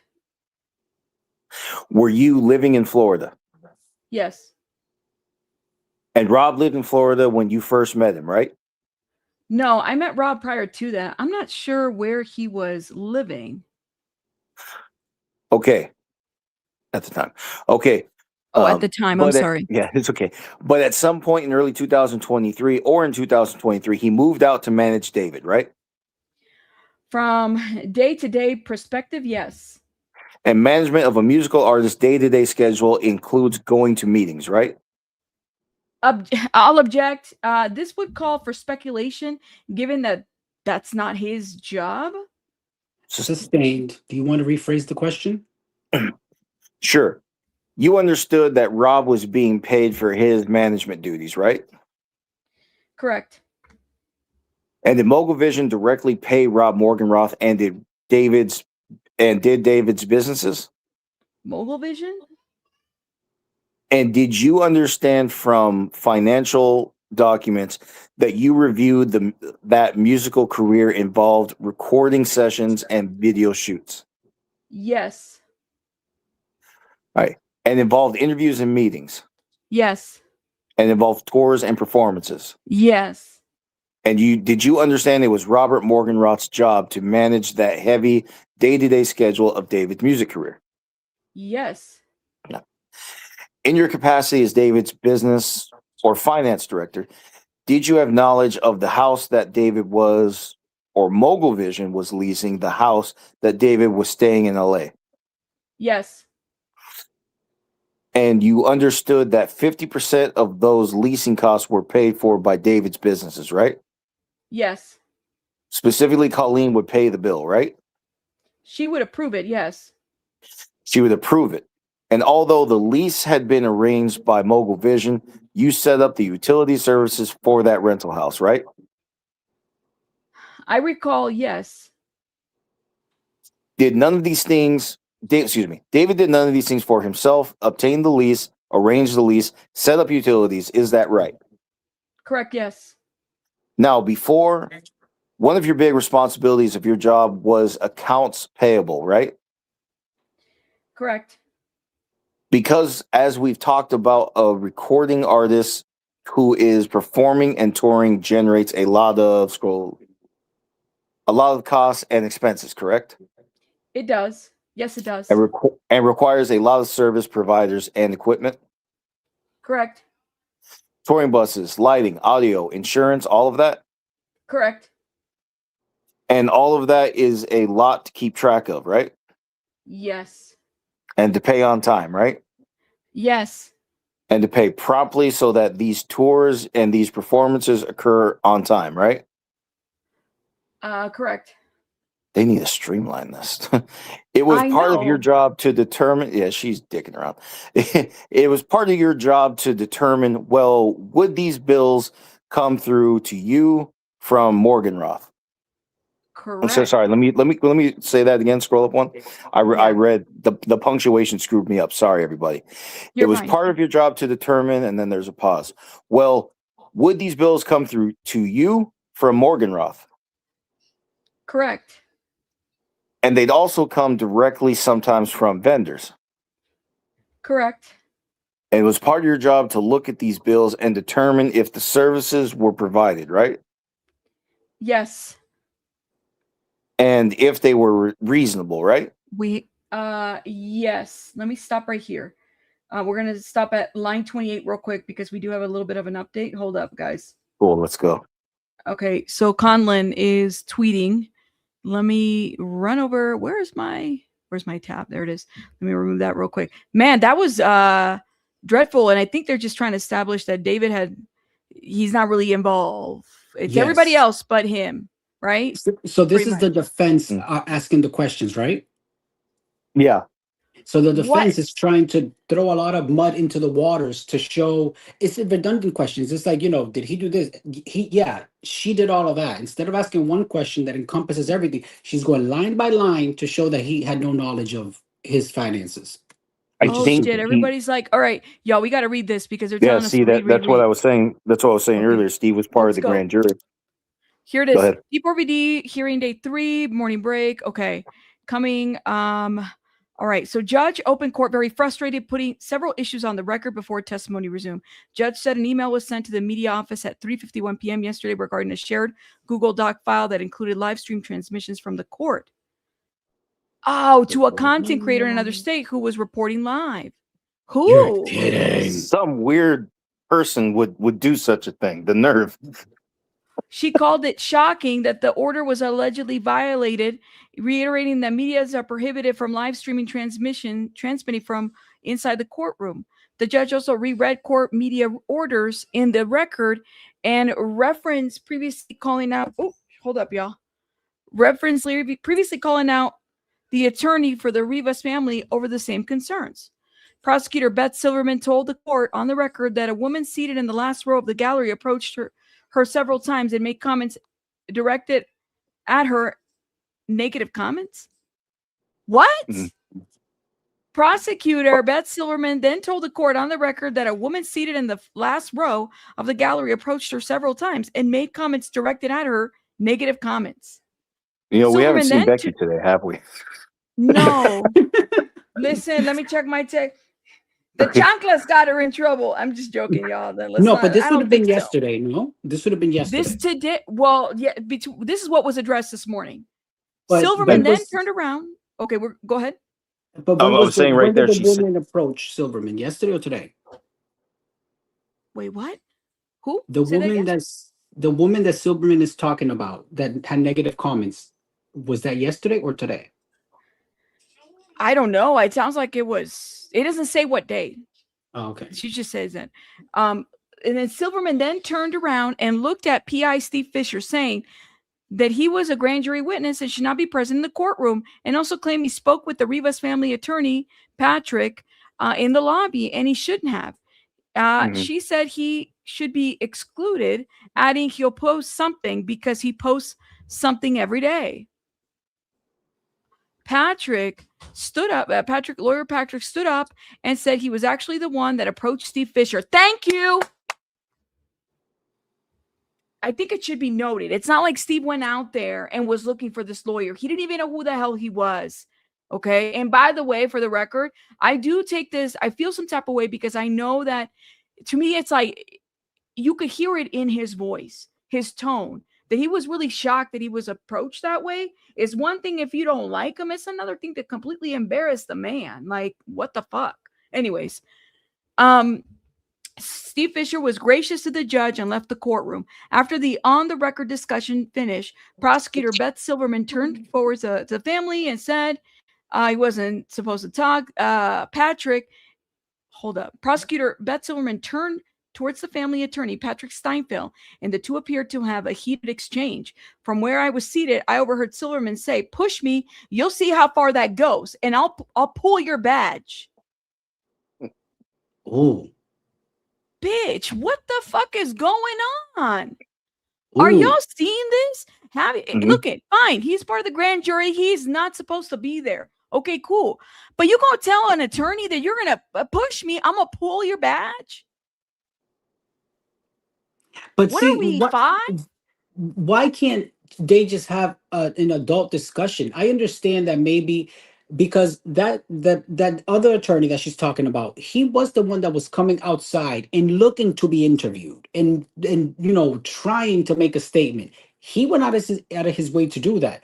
And maybe she doesn't like that because it interferes with whatever she's trying to achieve. But why not just approach him and be like, hey, can you tone it down, or, not do that instead of going through all this? I think there's a better approach. So Yeah. Patrick stood up and said he was actually the one that approached Steve Fisher in the lobby, and the conversation was 15 seconds. Steve was gracious to the judge and left the courtroom, as he should, because he's not going to sit there and argue with the judge. Come on now. And again, he said what he said. He posted about it because that's what he does. Okay. So then further it goes. After the on-the-record discussion finished, Prosecutor Beth Silverman turned towards the family exchange.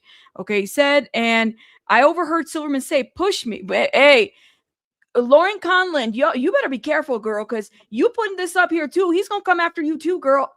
Watch. And one thing that literally... And one thing that I think it's important to mention is whoever defied the court's order not to make these recordings should really be put on the spot, because this is why they don't have cameras there, because of these things. Then this is going to be closed to all other people around the country, even more. They're going to restrict it even more. So whoever has those images, I hope they're not even publishing it or entertaining it, because that was a direct order from the judge, and doing that is just gonna impede our ability to have cameras in there when we need them. But look, I'm gonna say something people aren't saying, but where were we getting the exclusives when the trial was happening? People weren't even released for lunch. Pick up what I'm dropping right now, guys. Think about it. Where were we getting the exclusives and people weren't even out to lunch yet? And we were talking about it, but it was reported by major media.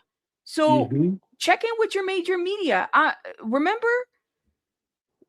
AP, who was tweeting in the live chat? How were they able to get there unless they snuck in the bathroom and were tweeting? Thank you. So who and what did this? Is their mainstream media. But I don't think she's opposed to the information getting out. It's the recording that she has an issue with, right? She said, judge said in an email was sent to the media office at 3:51 p.m. yesterday regarding a shared Google Doc file that included a live. How do you share a Google Doc with live transmission from the courtroom to a content creator in another state who was reporting live? Yeah, that's not. I mean, it wasn't me. I don't have no Google. I never received. Let me tell y'all for the record. It was not me. Okay. I might be live, but there is no Google Doc or anything like that. So clearly somebody got to connect with somebody over there. Yeah, that is very strange. Because have you guys seen any live footage from in there? I haven't seen anything. Ooh. But is AP out there right now? Lauren is in danger, y'all. Y'all need to be careful. Because I mean, she got mad because somebody was making mean comments to her,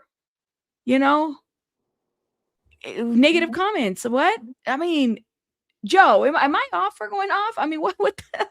You said it. You were like, no, there's a lot going on. But like I said, this is what I was talking about just a few minutes ago. It's probably related to the fact that Steve was a grand jury witness. And he hasn't been dismissed yet. As far as we're not going to know. No, we're not. Here's the thing: if they need him at trial, they'll call him. It's not they're going to tell us, nah, we don't need him yet. They're not going to tell us publicly right now.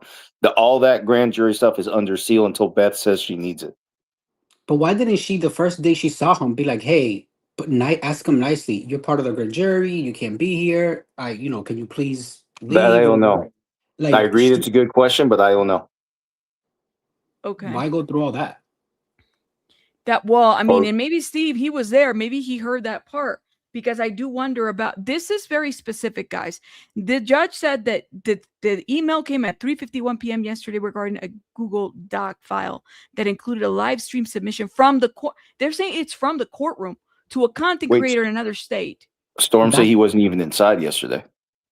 I don't think they're talking about him when it comes to that. No, for sure. I don't think that. I think these are two separate things. They addressed moving him out because he was the grand jury, testified. But then this other thing is what really I think is pissing her off with the live, with the recording that she did not allow. And that is a concern, because if she stayed, she didn't want that, then respect it, because it affects all of us when they impede us from watching these things live. Yeah. We want her to protect the case. Don't get me wrong, right? I think we all want that, but it's the way that she's going about it. Like, you really gonna talk on the record about people making negative comments about what you? You know what? Make sure you follow KTLA or something like that. See if there's something about it later. See if Nathan does Because another presser. I'm gonna Whoever need, has like, it, it's I got to hope be they more don't- than this. Yeah, this is weird. Okay, let's keep going. Sorry, I stopped because I'm like, this is a lot. So, and then this statement right here, telling the family lawyer, she said he should be excluded. This part I can't get over. Push me. I overheard Silverman say, "Push me. You'll see how far that goes, and I'll pull your badge." You said this shit in front of the judge. She can do that. But what did she get upset with him about? What did she push? What did he push? That's what I want to know. I'm not understanding her animosity towards him. Anyone at this point. I mean, that's the family lawyer, right? Well, apparently in she a thinks civil- Steve is in the position to say something that he shouldn't be saying. It seems to be what this is centered around. Is we don't know, and he's not going to tell us. No. I mean, and he probably shouldn't anyways. Criminalist Lauren Wallace cross-examined resume with defense attorney Blair Burke. Man, I bet it was a rocky start. And I'm sure Becky can't wait to tell us the cheeseman that was going on there, because I already better see not it. happen, She's Becky. like, Recording in there. Becky, you better not have been transmitting anything. Girl, you're like, I hope what? she was not wearing no Google glasses. No Google goggle glasses. All right, hold up. Criminalist Lauren Wallace. All right, so she finished cross-examining Blair Burke, focusing on evidence that was not collected or tested. Wallace testified that the two apparently chainsaw colors are orange/black, not red. Oh, orange/black, not red. And black, the pink one. Oh, this is confusing. Yeah, we read that. Remember, we read that fight Yeah. yesterday. You sure it's red, not orange? Like We were like going back and forth. That's right. Chainsaw handles were not swabbed for DNA because presumptive testing for biological material was negative. More specifically, it was phenolphthalein negative. She said some items were still collected despite negative testing, while others were not because investigators determined they lacked forensic value. Missing chainsaw. Burke questioned Wallace about a third electric handheld saw found in the storage closet. Wallace testified it was not collected because a phenolphthalein testing was negative, and investigators said it had no forensic value. Investigators found jugs of fake blood and trays in the garage, but presumptive testing was negative. How do they know it was fake? Well, they must have tested. Wallace said, yeah, Wallace said those observations were documented in the report. Burke asked whether Wallace documented finding a large box containing a burn cage. Wallace said she did not. Wallace also testified she never observed the burn cage itself and was not instructed to search the home's second floor, where the box burn cage had been photographed. On redirect, Silverman pointed out that investigators do not collect every item at a crime scene, only those deemed to have forensic value, and Wallace agreed.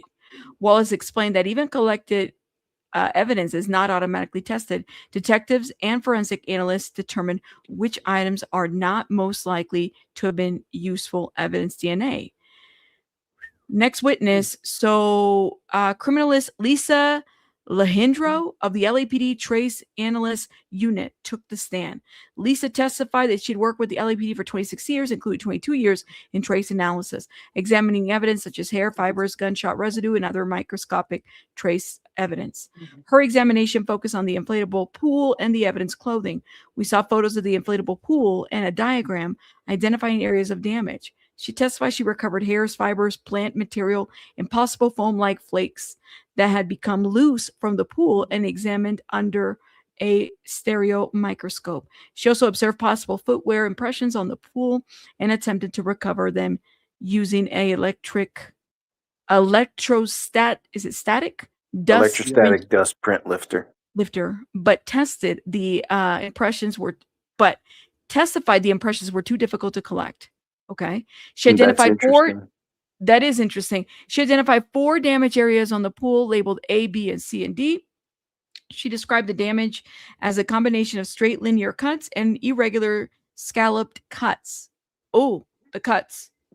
With some cuts penetrating completely through the pool's material. The criminalists compared blue plastic fragments submitted by the medical examiner's office to the damage area of the pool using a stereo microscope. We saw photos demonstrating that several fragments physically fit into a missing section of the pool, similar to assembling puzzle pieces. Well, they were able to put that together. Additional photos showed roughly a dozen small blue fragments that shared the same characteristics as the pool material. The criminalists testified that they could have originated from the pool, but they could not conclude that they were an exact physical match because portions of the fragments were missing. She confirmed the blue fragments were received from the ME's office in sealed evidence bags. A sealed plastic evidence envelope containing a small blue fragment and hairs was also displayed to the court. Oh my God. The footprint thing is what stands out to me because we're still looking for a basis for that statement stood by as she bled out. Yeah. Holy shoot. Yeah. That's a lot. And also, what did they say? There was something that you called out too. The irregular scallop. Is that how you say that? Scallop cuts. Yeah. Yeah, I'm not sure what scallop means, but what I was saying earlier is that if it was a usual, like a knife, and it cut through the pool, you might probably just expect a more clean cut. So I don't know what scallop means, but if that's more rugged, I would expect that more from the chainsaw because they shred more than they cut. Yeah, scallop is like round, like circular, like little bumps. You know, Oh, like see, that makes sense. like the edge of something. Like when the edge of something is like round, meaning a saw. You know how a saw kind of rotates on a thing and it's kind of like round, the little things that shred. Yeah. That's okay. Yeah. See, that. I see that. So yeah, probably, or unless there's another knife we don't know about, I guess. But like I said, I would expect the chainsaw to shred instead. But that's not the word we got here. I think shredding would be more the skin. That's Well, interesting. because remember the marking. These are the marks on the pool. So from what I gather, my assumption is my assumption is that they're leaning in the direction of he cut up the body inside that pool. Yeah. So I mean, so that's what I'm getting at. I would expect if he really did do it with the chainsaw, even if it was a smaller one, like I said, I would expect it more to shred the material more so than. It would still be a line cut, but I'm saying not like a smooth cut like you would see with a normal knife. You see what I mean? Yeah. There was one of the chatters said that like like the edges of a shell, how they kind of like little bumps of a seashell. That's what scallop is. Okay. Let me change the battery of my camera. Hold up, guys. But keep talking. Sure. Okay, so this is referring to the pool, right? Yeah, because remember they said that they found those slash marks along the pool. I think that on the floor of the pool. So it makes sense, yeah. Because if it's plastic, as you shred through the plastic, you're gonna see the remnants of like let's say you have a saw. When you saw through wood, you kind of see the traces of the circular saw on the wood as a cut. So it would be the same with the saw on the plastic. You would see the scallop marks from the actual chainsaw, the chain of the saw. Yeah, see, that's what I was looking for. What kind of slash marks were actually on the pool? They tell us that at first, and we don't even know how tall that pool is. Well, according to the pictures, I thought it was first like a kiddie plastic pool, but I don't think so. It looks like to be like an above ground type of pool where it's a taller thing. Where the walls are held up with like by the water. Kind of sort of. Right. Yeah, because that's what we were all thinking. It was that short pool for toddlers. Yeah, that's what I thought. Because they called it the kiddie pool, or did the document call it the kiddie pool? Or yeah, they still call it that. They call it a kiddie pool because it's. Did anyone actually catch a brand for it? Kadisha Lynn did actually. She did a video. I hope she don't mind that. I think she will be okay. I think showing it because I think she released it yesterday and whatnot. But I'm also seeing if I'm trying to see if Pinche Becky's on live too. Pinche Becky. Actually, they said blow up pool. You're right, Storm. They did say blow up pool. So is it blow up with air? Because that kind of then throws me kind of off. Then imagine he filled a fucking 6-foot pool with his lungs. I know. Did they find an inflatable device? The lady that well, actually, I just thought about that. I didn't hear anything about an electrical pump or anything like that. Yeah, I didn't hear that either. But then again, that's kind of common if you have like an air mattress. But Yeah. the lady that was in our Chris Stewart show, the one that looks like AI, she mentioned yesterday that in yesterday's hearing, which we will learn when we get the transcripts, somebody said that they found dryer sheets with the inflatable pool as if it was trying to disguise the smell as well. Right. Yeah. I remember that. That's crazy. And then all the air fresheners that he bought. Is there more to the update? Looking at to see is the Associated Press. The Associated Press isn't even streaming anymore, guys. Okay, so it was them. I think it was them. Oh wow. Yeah. Well, I mean, I can't think of anybody else that would have gone to that extent, guys. Who was it you said? Because yes, I had pointed this out. I said, well, the Associated Press, notice how like they were getting details. They were on it, but the details they were getting, they weren't even put out from anybody. Like you weren't hearing Brian Ensign talk about it or anybody else that was actually in the courtroom. Who is JW? Honestly, I was wondering the same because I saw the live chat over here and I was wondering the same thing because they're making all these updates. And that's why I kept looking in the chat, wondering if the court was reset. But we were all talking because we were reading the transcript. But I would look at the Associated Press update and then I'd look in your chat and I didn't see anyone talking about anything. Oh, you're kidding. Oh, shit. Someone got a contempt charge. Who did? Well, supposedly the person with the doc was found. Read the comment. Yeah, can you see that? It's Annie Elise and someone else is updating the Google Doc for her in the courtroom. Oh my God, I knew it was Annie Lee. I had a feeling it was her. Why does everyone just go? Why everybody heard this news and they just went and looked at her and said, "You"? Because she came out with the that one video. Remember, we're like, what? And she said she had somebody. You said it's not Annie. Lauren Conlon is sharing the notes with Annie after court. Really? It's not Annie. Lauren Conlon is sharing notes with Annie. But Chloe, didn't Annie say she had her assistant over there? She usually does have somebody in the courtroom. Yeah. She had somebody. She had an assistant. That's why I was like, what? But Annie Elise was there because she made a video that we played, from her there. But how do they know that how it was transferred to a Google Drive and stuff? Were they using like the court's Wi-Fi? But they said it was very specific, guys. Like I was like, a Google Doc. Did y'all find a Google Doc? Was a Google Doc emailed to y'all? These are details that we don't, and we gotta be careful too, because I mean, if it's not Annie, and to me, it's like Annie's not one to. I hope it wasn't her. I don't think it was. I don't think so. I think she has an assistant. Her assistant was in the court. I remember hearing her say that from yesterday's video, y'all. Annie Elise. Okay, I don't think she would be that dumb, but I don't think so, girl. I don't think so. But let's say this. The story's unfolding. But it's not the issue that the info got out. I think the issue is the recording that was done. I think that's the judge's issue because that's what she prohibited. She didn't prohibit from information being shared with the public. She assumed that was going to happen regardless. It's the fact that somebody recorded and sent those recordings to somebody else. To another state? To another, whoever was. But Annie, I think, lives in California. I think she lives in California. So what other state? It can't be Annie. Listen to what she said. Just got out of the David hearing that's happening right now in Los Angeles. And she said her assistant just got out. Let me tell you everything that happened. She's back in now, but she was able to brief me. First, the room is very tense. Lots of fighting between both sides, all while David just kind of stares intently. One of the most shocking. I don't think so. I like Annie Elise. I'm like, please don't let it be Annie. Our correspondent Jess. So that's the one accused.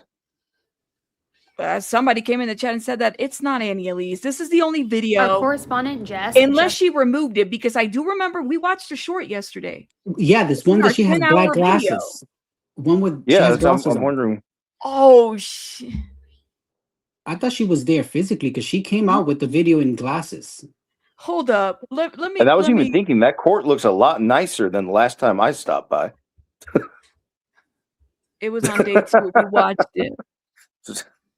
Yo, Joe. She was like, that court looks really nice. No, friends. Hold up. Let me go. Here. Did she? I think she removed this short. I think Oh, so. fuck. Probably. Wait, I so thought that she means was the only way to see There it it is on is. your screen. Oh no, here it is. There it is. Never mind. Hold up. The third row of seats lit up like Christmas morning. This meaning video's not there that anymore. It indicates at one point she was inside that third row. See, that's what I'm They talking also about. said that there were 11 air fresheners found inside the Tesla, obviously to conceal the odor of decomposing remains. Now, here's what I think is really interesting about the third row lighting up like the night sky is the fact that based on when the state How did she get this information? That's the question. Because we jumped, and I remember somebody telling me in the chat, go check out. We were at 7 hours in, guys. But she was in there. Didn't she state that she was in there? Yeah, let me play this. Hold Let's up. see what she's. Hold up. She said she right was in now the for courtroom. David's preliminary hearing. Yeah, at she day said she was 2. in the And courtroom right now, or she had an assistant in there. That one had a good role. But Khadijah Lynn made a good point, which is very interesting. What she's saying makes sense, what Khadijah's saying. But the thing is, then why didn't he leave her over there? Because let's say I would understand if he did not have the strength to carry a body, you know, it's heavy. But then how did he put her in there? So if he was able to put her in there, he's able to take her out. Well, he already had an unhealthy obsession with this girl. It's possible if he didn't, and it's possible he kept the body because he just wasn't done with it. Well, it's that either he- that or he got Is that us scared, talking you or is know? that the video? Maybe he didn't find an opportunity. Probably. That's the Yeah. video. Well, yes. He's Let the- Yeah, me- that's the video. Yeah, let me play this. Let's see what she I said. thought that was y'all You- talking. I was like, huh? No, It is. Where am I hearing it? it is us, but just not today. inside the courtroom right now for David's preliminary hearing at day 2. Yeah, And she's coming on here regularly to give you guys the updates, but she is press. And so she has a running document where she's sharing the updates with me live from the courtroom. And I want to give you this latest update. Bingo. There you go. She got a running document and she is press. Y'all heard that? Oh, Shit. Oh, so she said it. So she, that's I'm crazy. sorry, y'all. No, Chloe, it looks like it was her. I mean, she had a running document. Which makes sense. Google Docs is a running document that updates live. That video is not up there anymore, girl. Go check it out. The only Yeah, way she to said see she it now was is here exclusively. Shit, that ain't ours. My issue is the recording. Why whoever was there? Why did they do that? That is. I'm gonna have to delete that video. Well, not delete it, but at least delete. Clip it. She said Yeah, she had the a birds in running Los document. Angeles are never that happy. Well, she lives in Los Angeles. Okay, well, yeah, that didn't look like the courthouse. Right. Look, if you don't think so, look at where Becky was. Look at where Mark was. Look at where Joe was. We and don't then hear look where any she was walking. ambulance. Look, there was no ambulance. She lives Yeah, like in I said, the birds were California. happy. Oh my god. She said running document. I'm like, oh shit. Maybe that's where they picked it up. They said, girl, you got a running document. Say what? No. And her person is press, and she's right. But how Maybe were they it was a able to mistake. know that? How were they able Because they're to know watching everybody. They're watching everybody, you know? that? Wow. Could it maybe their Wi-Fi kind of tracks that? Keep talking, guys. I got to get something real quick. Yeah. How do you think they were able to determine that, Joe? Because I highly doubt somebody's standing behind the person to see what they're doing. No, like she says, somebody's watching. Well, first off, there are security cameras in the courtroom. But to know that it was done from a Google Doc or whatever, that's kind Well, of like she said, and like Rabbit said, they're watching everything. And plus, she said it. Said, I got the Google Doc. I don't know how the hell they pieced everything together for like from point A to point B. I don't know how they did that all, but still, she said it, and we definitely- completely missed that. I know that's true. I assumed when I saw this first, I assumed that she was there in the courtroom and they were on break. I thought she was in the courtroom too, but like I said, I usually mute just to make sure I don't interrupt when we're listening to other stuff. But I was thinking as she's walking past all those trees, I'm thinking I've never seen that many trees at the LA courthouse. I didn't even I knew she was outside. I'm like, okay, well maybe she's gonna get coffee or whatever, lunch. Oh, correctly, Chloe, have you been to that courthouse? Does that seem familiar? Because I don't remember it being that nice. It looked like she was at a nice city park. It didn't even look like, it didn't look like she was at the courthouse. Because remember, that courthouse, you got 4 streets around the whole thing.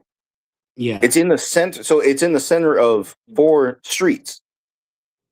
So that's why they're hearing sirens all the time. They're always going by because it's not just because LA's always fucked up, but the roads are right there. There's a road that the door is facing a road, and there are roads on the sides. There's roads all over the place. You don't have room for that many trees. So I don't think she was actually at the courthouse. I think she was just at a near. Well, she lives out here, fine, but she was probably at some kind of a city park. I don't think Central Park has palm trees. I don't think. No, that's Central Park. Yeah, see, look, Chloe said the same thing. That looks too nice. That's not the LA courthouse. I don't hear any ambulances or people trying to sing. Oh, okay. So remember, they said that it was sent to another state. Maybe she's physically in another state. So that's what it is. So she fucked up. She shouldn't have said that. So what I understand is that she had her assistant there. Her assistant, they have a shared document. So there you go. That's transmission. So she might have not been in LA at the time or in California. And so she's getting these live updates because her assistant is accessing stuff on, accessing Wi-Fi somewhere where she's able to update that shared document. I mean, that's actually pretty smart if you think about it. It's also possible the bailiffs caught it. It's very possible. But when did they catch it? Did they catch it when they watched her video? Or did they catch it because she told on herself? I said that I don't remember this was the last video we saw. It was very specific to what she said. I mean, we played it. And I mean, if Annie messages and says, hey, can you delete that portion? I don't have a problem with that. I ain't trying to get the girl in trouble. I get it. But now we know who the YouTuber was because you shouldn't have said anything, man. That's the thing. It's like, don't tell on yourself. So it's somebody told on somebody, but they are watching. I mean, clearly they are watching. No, I don't think so, Joey. I think that thank you so much for the 199. No, that has absolutely no effect on the hearing. Now it's going to affect who is sitting in attendance. Yeah. Who's spectating. It'll affect that.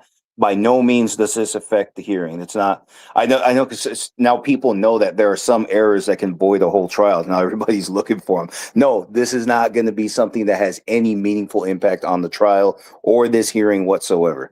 This is going to be handled apart from all of that, and the hearing's going to proceed. I bet. In fact, the hearing's probably still ongoing. It's almost at the 2-hour mark. Yeah. They started at 9:30. I don't know when they officially got things going, but we should be hearing an update soon. And let's be very clear, right? Joey, thank you again for the 199. But let's be very, very clear. This is someone that, because Annie's got her ducks in a row. She's got media people. She's got media people everywhere. So this, yes, it's a YouTuber, but this is media. People tend to kind of like, for her, she's done Law and Crime. She's had I think she's got a contract with them in a segment. So yes, it was a YouTuber, but the YouTuber had a media press pass. They were probably one of the ones that got in with media, right? They break for lunch at 12. Oh, so in about 30 minutes or so, or 40 minutes or so. So freedom of the press is a constitutional right, right? Freedom of the press. Yes. Now, I think, and correct me if I'm wrong, a lot of people think that you are press only when you work for CNN and ABC, BBC, whatever. I don't think that's true. I think that you are part of the press when you are an individual who disseminates information to the public for public interest. No matter who you are, you can be press. You are part of the press if this is what you're doing, gathering information to disseminate to the public. So everybody is a press. Yeah, the context here's a better way to say it. The Constitution doesn't say for major media, right? It doesn't say that. The press is the people. These are individual rights. Yes. Yeah. That's not the meaning of the press in there. The press is basically our right to freely publish our sentiments on everything that we see and hear. So anybody's press. So this, this person's press, but not this person. No, you're there to gather information to disseminate to the public. You are press. Yes, that's that's the freedom of the press is. That's just what it means. Our right to freely publish what is any matter of public interest. Sorry, any matter of public interest. But now I think this is also where people will get a little bit lost is the governments have right to regulate the spacing. They have a right to regulate what happens in the courtroom, especially to protect the procedures. They have a right to put limits on who can actually sit in there because it's obviously only so much space within the government building. And then you take in the court and, fire codes, other safety protocols, all this other shit. So that's why they do have a right to limit who goes in. But like I said, these matters, once they are available to us, they are ours to comment on freely. Yeah. That's Doesn't matter who insane. you are. I can't believe we figured it out. We figured that was like, we really did figure it out. And by the way, Steve's coming up, guys. I just sent him the link. So again, her sentence was, judge said an email was sent to the media office at 3:51 p.m. yesterday regarding a shared Google Doc file that included a live stream transmission from the courtroom to a content creator in another state who was reporting live. I don't think she's in Cali right now. Or she might be in another state, but I can't believe we figured it out. I'll tell you this much. That's not what the Los Angeles courthouse looks like. I have never seen that kind of, that perfect shade of green does not exist anywhere in California right now. Especially right now, the dry season, that still looks like early spring where she was at. This place is dead, right? Right. Yeah, you can't see a lot from where I'm at, but the hills and the mountains, the grasses out here, it's all starting to die. And that shit just look too good. Come to Florida. Nice and sunny. No, here. but y'all got some crazy ass lizards and things crawling out of everywhere. Yeah. That is not true. You have alligators. I have rattlesnakes. I don't have alligators running down my street. I live in the city. The hell you don't. I've been out there. Yeah, they don't know. My aunt told me that when I was in Florida. If you see a tire shredded on the ground, don't go up to it because it's an alligator. In the suburbs, I guess. But oh my god, Steve, did you hear about? Well, hell, you were there. We were just talking about the post that Lauren Conlon made. And we were talking about the YouTuber, the transmitting in the Google Doc. Well, we found out who it was. Oh, yeah. They called her out in the court. They made her come up in front of the court. What? They said, so this is how it went down. So, okay, so first, we all knew this was going to happen because when they were doing the lottery, they were telling the people that were new age media or whatever, they probably weren't going to be able to have their laptops today because there was an incident yesterday, and then word had leaked out who it was, but nobody knew the details. But everybody was just like, shit, we're not gonna be able to have our laptops, and it was gonna be like, and then last minute decision. So I was like standby number 7. I ended up getting in, and then as soon as they sat the court, judge said, okay, I have an issue I need to address. And then she started calling like bailiffs over, and to be like ready. And I was like, oh shit, this is gonna be big. And so she said, yesterday I found out, she's like, I've been very clear about the rules of the court as far as the court's not allowing any transmission. She didn't say it's because of the child porn, but at the beginning, before the trial started, that's what she blamed it on. But she's like, it's on the door, it's posted on the court, the entrance to the courtroom, the rules of the court about transmission, and nobody's supposed to have any live signal to get out, and or be transmitting. They were allowed to type and everything. And she's like, so yesterday she called the girl over who's the one who does the lottery thing and is responsible for seating everybody, and said, can you read what you received yesterday? And she had an email in her hand. She said, At 3:47, we received an anonymous email that said, FYI, somebody's transmitting live from your court at like 3:40 and she said, and they said it's being done by a Google Doc that's updating real time, because you can turn on Google Docs, I've used this before actually, you can go in and you can put in transcribe, and it'll type everything that you're saying or that it hears anybody else saying. So you have that on and it's just like fucking live transcribing. Oh my God. Wait. So it's like, it's not like you're writing your own notes. You're not writing your own. If you're talking. Yes. Can you hear me? You're not writing your own notes, right? Oh, I can't hear you if you're talking. Okay. Keep talking. Can you hear me? Can you hear me? All right. So, but at this point, it doesn't, we're like, okay, so they're saying that this happened and, but downstairs, word was kind of getting around like who it was. Everybody's like, that's the girl. And she got drawn like second in the lottery, right? And everybody's like, oh, shit. So then the judge goes, and it goes on this whole thing, and it goes to the bailiff. It goes, bailiff, can you point out who it was that was doing this? And the bailiff walks over and points at this girl in the second row. And she's like, can you stand up?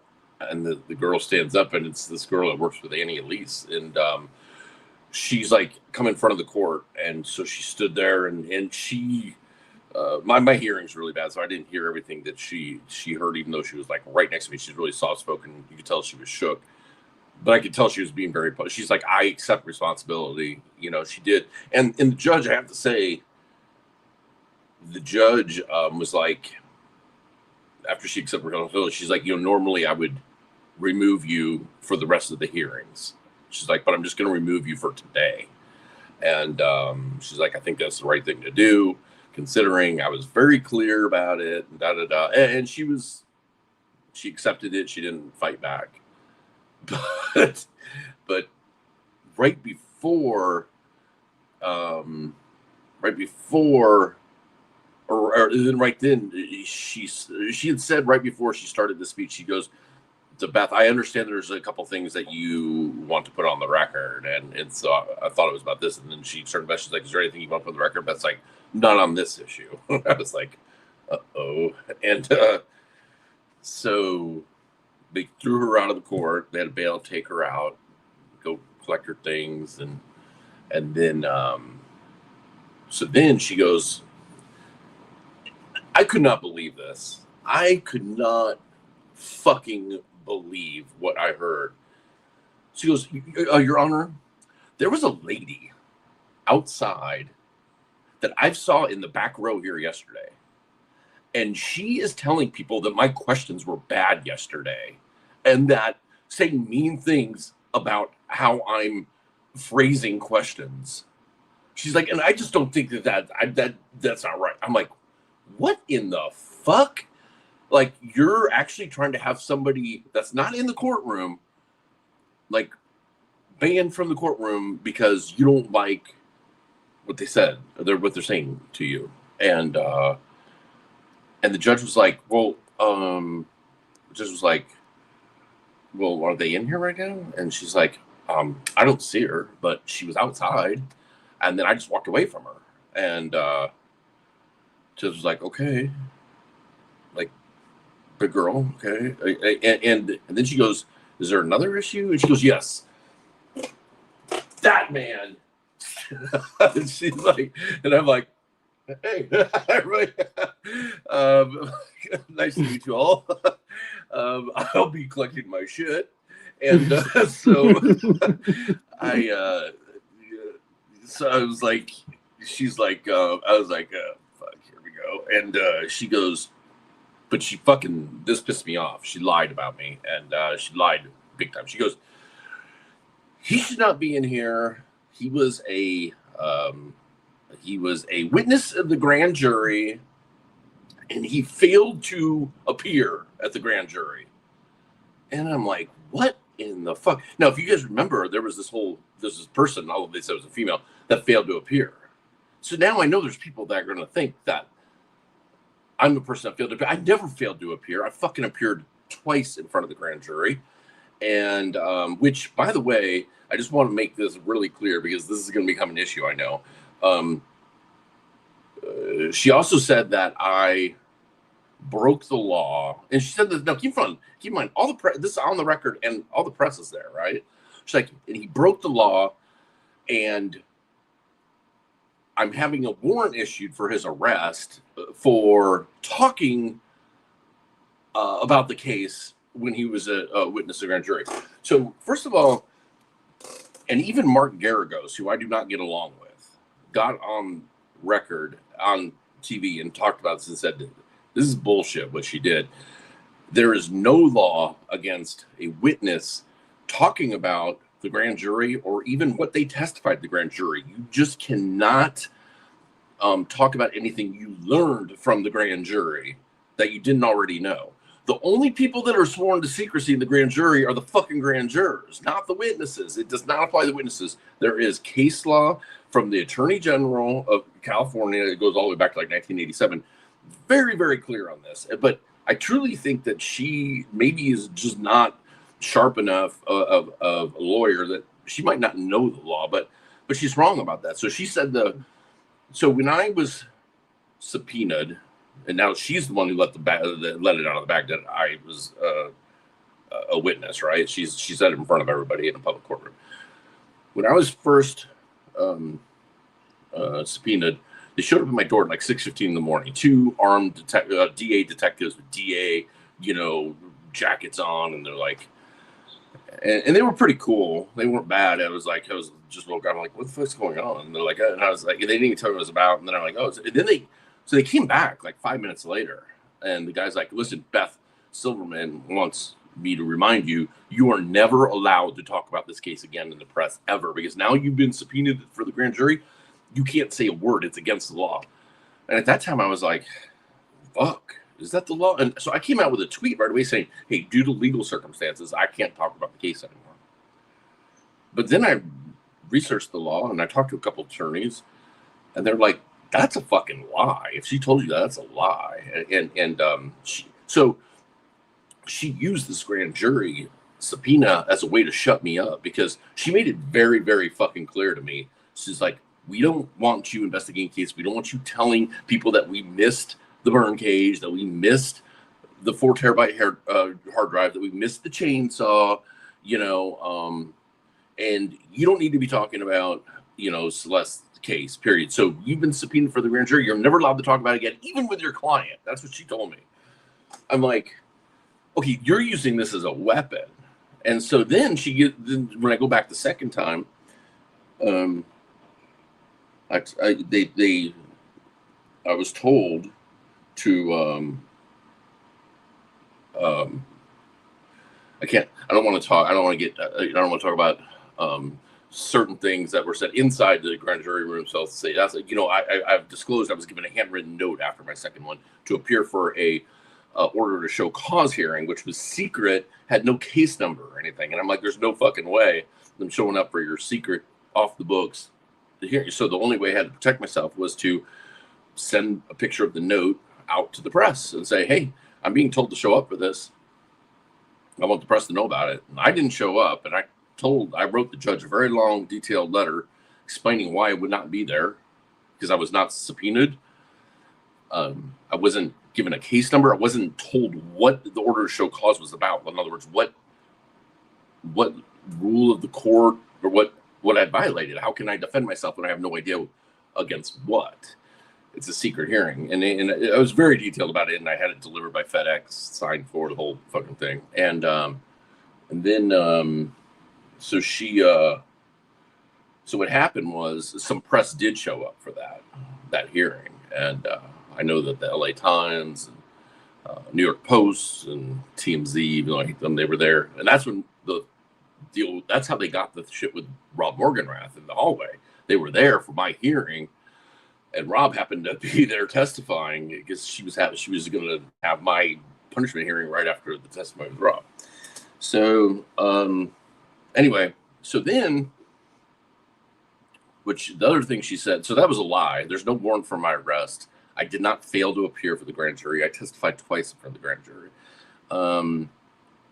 And I was told I was not a witness in this case. I was told that my information was garbage, and I was not subpoenaed for this or anything. And if you're not subpoenaed, you're allowed to show up as gallery if you're not expected to be a witness. And I was told I'm not going to be a witness. I'm going to be in jail. That's what I was told. So, and then the last thing she said, which really pissed me off, is she said, and to the judge, keep in mind, the judge in front of everybody, she goes, and he's witness tampering. He went up to Celeste's family attorney and tried to, and who he's not allowed to talk to witnesses. Never been told this before. I'm an investigator. That's what I fucking do. Talk to witnesses. He's tried to approach witnesses, and I was like, that's a lie. And so the judge said, judge was really kind. Judge was confused, clearly confused. I was standing there in front of the court, and she said, I don't want to, nothing about the grand jury. She's like, Mr. Fisher, I'm sorry, like a grand jury, the special judge for the grand jury would have to hear this. I'm like, Your Honor, I totally respect the court's decision. I will leave voluntarily. I don't want to take away from the proceedings. Then I started walking away, and Beth Silverman said something again, I guess, and then the bailiff's like, he pointed me at, like, look at the judge, and I looked, and she's talking, so I go back in front. I'm like, I'm sorry, and she's like, and that's when Beth said something again about like tampering with a witness, and I said, can I put something on the record, like officially put something on the record? And she's like, if you're going to put something on the record, I don't want it to be about the grand jury. Is it about the grand jury? I said, it's not about the grand jury. I said, I want to make it clear because I've been accused of this, but I want to put on the record that I never approached Celeste's family's attorney. I never knew who he was. I said, I was in the hallway. I was approached by that attorney. He came over. He talked to me about certain things. And that's when Beth Silverman, and he stood up. And he's like, Your Honor, I want to jump in. He goes, I am the one who approached Mr. Fisher. Mr. Fisher, he did not approach me. He said, I told him who I was. Mr. Fisher asked how the family was doing, how they're holding, if they were holding in there. And he said, and that was the extent of our conversation before Beth Silverman stormed up and took me away and said, you can't talk to him. He's a grand juror. So when I said, I want to put this on the record, when I said I want to put this on the record, I never approached them. He approached me. I looked right at Beth Silverman, and she turned to him and said, what the fuck? Like that. So she accused me of all this without even asking him. She just assumed that I violated some laws of whatever she's got in her head, her tiny little head. And she assumed that. She never even asked him. So she was like, and then I could tell she was furious with him as I was leaving the courtroom, but she gets her feelings hurt by a woman saying that she didn't think her questions were that good. And she goes to the judge. I mean, I take back what I said the other day, that the right person is prosecuting this case. If she gets her feelings hurt like that, this is not the right person. We need someone that's going to be like, a little more thick-skinned. So, I don't know. Steve, can you hear me? How it went down, and again, this is all on the record. This is all going to be on the transcripts. So what I'm saying can be fact checked, and the press was there. It was all. I mean, literally, it was fucking crazy. But I did not appreciate being accused of things because I cannot hear you. So you hold up. Is my you might need? Can you guys in the chat hear me? No. You might need to come in. I hear and you. out. I hear Steve. We heard everything from Steve, by the way. So we heard everything. I heard everything. You might need to come in and out. I'll come in and out. All right. Oh my God, yo! The story was getting better. Why does StreamYard always do this to us? Why when we're having fun? StreamYard. Oh my God. Well, damn, there you go. He said, Annie Elise, we were right on the money. We said, wait a minute, what about that video? It disappeared. Oh my gosh. Breaking news. What's breaking news? Well, that This- part, the whole Oh, this, wow. I'm over here thinking there's more. You know, I went and got popcorn for this. She said, read Lauren. We're going to wait for Steve to come up here in a minute. He said he'll come back up. Oh my God. Then Lauren says, we did read Lauren's. She didn't tweet anything new. Did she tweet something new? Let me know. Who's Steve Lauren? Lauren Conlon? No, Steve Lauren. Oh, read Steve Lauren's tweet. Oh, so read. Oh, yeah. Read to Steve Lauren's tweet. Okay. Gotcha. When he comes up here, I'll read it to Steve. That is insane. What do you think? I mean, and that's Personally, I when think it's Lauren kind of funny. heard. You think it's kind of, oh my God, I don't think it's funny. I'm telling you, come back, dude. No, Everybody's the character. having a reaction. When is Steve this animated? When is Steve this animated? And it's a recreation. These are reenactments of a woman who arguably has no soul.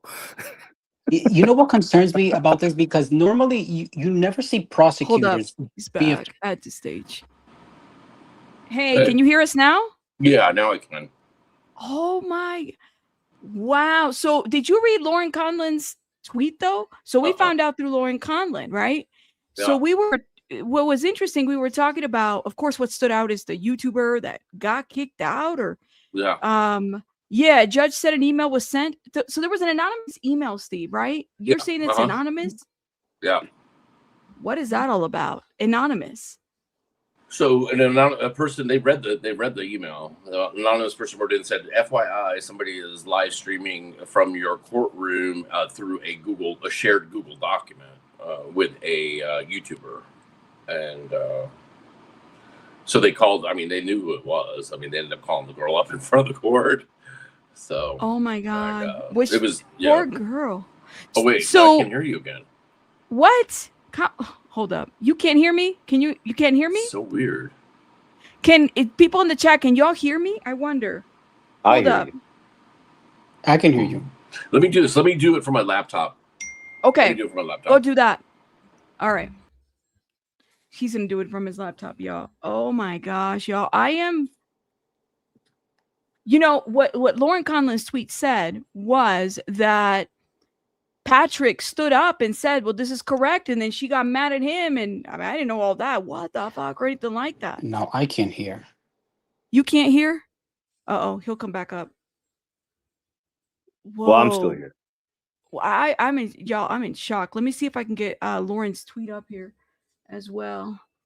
Okay, here's Abraham. Okay, let's put you, let's see. Put you right there. So Abraham is all big. What do you guys think? I mean, what do you make of Power Trip? Is she allowed to do that?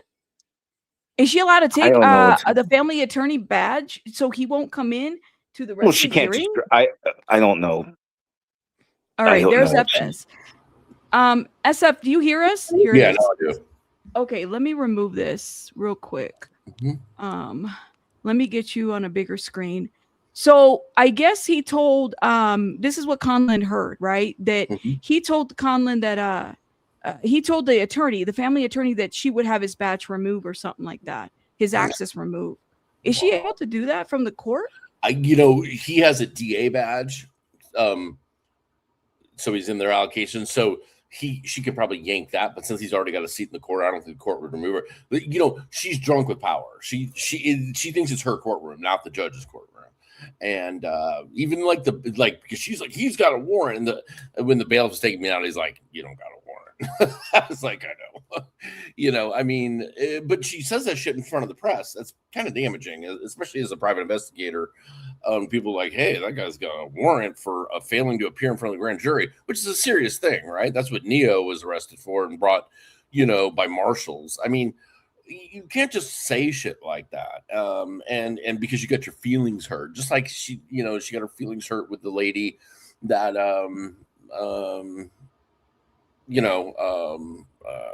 that said, she said my questions weren't good. I'm like, is this for real? Like, are you really? She really did say that. She did. I mean, Conlon put that up on the tweet. She said it too. She said, let me tell you, it said right here. hold up. Silverman then turned around to the PI. Hold up, right here. Prosecutor Beth Silverman then told the court on the record that a woman seated in the last row of the gallery approached her several times and made comments directed to her, negative comments. Yeah. She's like, and the judge was like, what would you like me to do? She's like, the woman's not even here. But even if she was, what's she supposed to say? Only nice things. I mean, come on. It's really embarrassing because it's on the record. It's very, very embarrassing.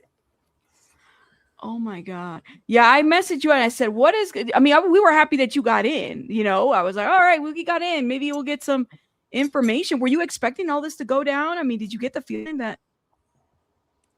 Oh, listen, Beth, hey, you know, holy shit, now I can't hear you again. You can't hear me? I muted. I muted. You just came back. Go ahead. There's like some weird delay. You know, I got the impression, not that this would happen, but listen, when she pulled that stunt in with the family's attorney, I was like, wow, that's hardcore, because she told the family attorney, she made it sound like it was illegal for him to be talking to me. She's like, you are not allowed to talk to him. I'm like, he is an adult. He's an attorney. So he can do what he wants. Like, you know, she thinks just because, you know, like when she comes down the hallway, it's the same way the president, when he, like, she's like 6 or 8 feet in front, and she has her whole entourage, and they're flanked by, like, you know, officers, armed officers, and she just comes down, and like anybody in the way, it's like, move out of the way, move out. It's like, it's really wild to watch. So I don't know. Well, the fact that you have Conlon, I mean, you had a lot of people that were witness to the situation. I'm still stuck on, I guess you can't be transmitting through a Google Doc, right? And whoever this you're anonymous you're not allowed to transmit at all. They do say before, like when the because, you know, keep in mind when she's saying that I can't be there. Keep in mind, I've been at every other hearing except for the prelim. You know what I mean? And like, she's giving me nasty looks, but she does not like the fact that I tweet about her. And I did say last night that I thought that she didn't follow up on that question, you know, which I think was on purpose. But, you know, that question with the financial advisor about Morganroth knowing. And I was like, and Beth Silverman weirdly didn't follow up on that. And she made a comment like, oh, he's going to tweet about this. And fucking ain't right. Yes, I am. I'm going to do a lot more than that. And you're going to tweet right now, too. There you go. Goddamn news station that'll have me and be like, Beth Silverman is weird. Oh, my God. Yeah. So here's the question that I have. Yeah, Abe, Abraham, Joe, do you guys have any questions? I mean, any thoughts or opinions about it? Because No, I'm just sitting back and listening. This is fun. I've just never seen like a prosecutor like be so affected by somebody else's presence. They're usually so confident about their case that everything else doesn't matter. It's like, yeah, and I think who they were talking about with the hurt feelings, like the saying negative things, is the lady that you've had on for doing the recaps at the end of the day, the older lady. Pinche Becky? Yeah, I think I'm pretty sure that's who it is. Not because Pinche Becky. I'm not positive. Listen, I'm not positive because she said she didn't know the woman's name, but she's like, she was just outside there, and Becky was out just outside the door. And yeah. And she said that she was in here yesterday, and I know that Becky got in yesterday, right? Or did she not? She did. Yeah. At the very end. I don't think Becky, like, comments about what though? What negative comments? Like about her questioning? She said something like, oh, she didn't. She's like, she said that the words I used weren't great or something like that. I was like, this is the most immature thing I've ever heard. Like, you are a DA and you're like, damn it, they don't like me. I don't see Becky saying that though. But no, this woman gets her feeling like if you say anything and then she'll try to use her power to literally like, she's threatened to have me arrested, you know, demolish. Oh my God. You know that they're watching. Listen, I don't want to start anything. I think that's who she's talking about. I can't say for sure. The other chick I'm positive was with Annie Elise, but I'm just saying the way she described it, because she's like, she was just there saying that I wasn't that good or something to that effect. And she probably didn't even say that. She probably said something like, oh, you're doing good. And, you know, and Beth turns it around, you know, because listen, I mean, one of the reporters, I don't want to say who, but one of the reporters said to me before we went to the courtroom, she's like, you know, like I've never heard a judge actually have to remind the prosecutor that it's their own witness. They were literally hassling their own witness. Yeah. You know, and I mean, it's like, and I'm like, I know. It's like you're like badgering your own fucking witness. So the Google Doc, this is interesting. So you can set up a Google Doc just to basically transcribe everything that a person is saying. Set up a Google Doc and hit transcribe, and anything it hears, it will put into like a PDF document. This girl was getting the transcripts. The other person can see it in real time as it's typing. Yes. My Wow. girlfriend and I, the reason I know about this is because my girlfriend, like, I like hate doing like admin stuff, and she helps me with a lot of stuff, and she's a crime analyst, and so she has access to my Google account and everything for work. And so I'll be working on a doc and she'll see it, and then all of a sudden my keyboard will start fucking up, and it's her, like, you know, start typing, and like, oh, I've got control, you know, so you can see it in real time. So I know exactly what they're doing. It's the same thing. It's like, oh, let me just turn this on translate, and then Annie at least is essentially in the courtroom. You know, and somebody said Annie ruined it for others. And let me tell you, that is the talk of all the media that's there, the old school media and the new school media. And I will say, and everybody's agreed, like I was talking to Trapmore Ross and like Mark Shark and a couple others, they've treated new media, if you want to call it that, or the new real media, as far as I'm concerned, really well. They've let them in. They haven't had full credentials and stuff like that. YouTubers, you know, and whatnot, and people that got bigger, you know, followings than traditional news, you know, and they were all pissed too. They're all like, you know, because they've all been playing by the rules, you know, and then you have one person come in and go rogue. And then what happened was they had already said at the lottery table, like they were warning the media people, like, you might not be able to use laptops today. We're still waiting for a final decision because this is what happened. And everybody kind of like figured out who it was. And then that girl got drawn second in the lottery. So everybody's like, she's in again. And, but Annie told on herself, Steve. So this is how we figured it out. We didn't know. We were going by Lauren's message, and it said Google Doc, and we were talking about how we had seen this video. I said, well, it had to be the Associated Press, because the Associated Press is not streaming today either. They were giving like really like inside the courtroom updates in their chat. So we were using that. We're like, oh, okay, cool. Like we're getting, because they're allowed, whatever, you know, who's going to question it? Well, then we saw a video where Annie Elise she does a short, and she says that her reporter is out there, and they're sharing through a shared doc.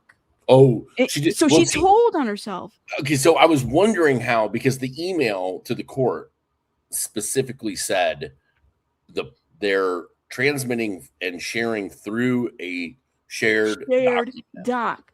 And yes. How did they know that part? And so it was very specific. That's what we were talking about. Like, go, there it is. We happened to play the video. That video is no longer available. I think it's been removed from her channel. But we were watching because she said something like, what stood out to us was, you know, it lit up like the night sky. They were talking about the luminol on the back car. seat. Yeah, the back seat. And so then we just happened to be watching it, but it didn't really dawn on us that was transmission. So whoever wrote the anonymous email was able to pick up that's transmission if it's a shared doc and your reporter is in there, you know, and you're getting the information through a shared doc. I will say every other, you know, it's been the third day now, and every other journalist, whether it be mainstream media or YouTube or whatever, they've been totally 100% respectful of the rules. And everybody, listen, the girl who's running the lottery and running the seating and has got control of that courtroom. And it's been that way because I've been in there many times, you know, for the arraignment and the status conferences. It's the same girl, and I can't believe that they fucked around in that courtroom. And I really couldn't believe that the judge really, you know, had grace for it. It was like, she's like, the girl did own it. She didn't try to make any excuses, but she was like, Yeah. I thought she was going to possibly have her put in handcuffs at the beginning, and then I was like, oh, well, then she was like, I'm not going to throw you out for the rest of the prelim, but I'm going to throw you out for today. That's and I was good. like, wow, I'm I shocked. don't think it was on purpose. Like, come on, us Oh, Annie it was Elise. on purpose. You think so? Oh, Lord. Oh, yeah, they were doing it to get the information out first. Oh, Sure. I mean, like, I got you, but I don't know. Maybe they went about it the wrong way. It was a creative way. It was a very creative way of. I didn't even think of that. Never would have thought of that. Because That's crazy. keep in mind, the only people that are allowed to have laptops in there are media. The rest of us, like me, I had to have my phone in a Faro bag, so you can't even get a signal, and you can't access it. But the media is allowed to actually have their laptops out and phone and type during the hearing and everything like that. So they're trusting you that when they say there's no transmitting from here, don't turn your Wi-Fi on, don't turn your cellular on. They trust that you're not going to do it, but they did. Oh my gosh. So Kadisha, shout out to Kadisha Lynn. She says, hey, can you ask Steve how close is the front door of David's house to the garage? Curious because Hulu Doc and David's text told her the gate front door unlock and come in. Do you know anything about that? Can you put can you ask Steve how close front door is David's garage? Chris, because the Hulu Doc said David's text told her the gate and front door unlock and come in. Yeah, so the house is on the house kind of is like a multi-level, right? Like 3 levels, and it goes up obviously, and then the street's almost like an alley, and then so right next to the so there's 3-car garage right next to the left garage door. You'll see there's like a security gate, and there's a door behind that, and that's kind of I don't know. It depends on the person living there if you consider that the main entrance or not. But so with that entrance, you open a security like a wrought iron gate, and then there's a door. And as soon as you open that door, you just see a large stairwell a narrow stairwell, but it goes up to was really like the 3rd floor. And but like right when you open that door, before you started going up the stairs, immediately on your right, there's a door that would go into the garage. So you could come in through most people go into the house by the garage door, and then the door from the garage door that goes into the house, then up the stairs. There's also like another security gate that I think a lot of people use as the main entrance of the house. On the left, if you're looking at the house, the left side, there's a security gate, and then you go up steps and you go all the way up and you enter it in the kitchen. So it really depends which entrance she used. From if people remember the video that I put out from the security company when there was the noise complaint in mid-July, there's a short video of 2 girls like yelling in the road and stuff. They're at the gate by the garage door, which is probably what he used as the main one because there was only 1 key. So I think people were coming and going through the garage, which makes it even more strange because if he did this in the garage, then you're still in communication with the homeowner, right? Oh, hold up. Let me remove Becky. I still work. Is he doing okay? How's the homeowner doing? Yeah, obviously they're just like, what is going on, and we're gonna get the answers now if we don't have this turned into a total secret sealed court, That's insane. Steve, this is, I don't know if you've met, Becky was up here with us. So this is the Becky, you're like, we were just saying, Becky, Steve thought for a minute that it might have been you, but he doesn't think it's you. I was kind of involved in that, but okay, so let me explain to you. Wait, were you giving negative comments or what? No, they said that's somebody wearing some chanclas. Nah, stop it. Okay, I don't know if you guys see the young lady all the way over there that they're interviewing. Let me switch her up. Steve, are you going to hang out with us, Steve? Yeah. Okay.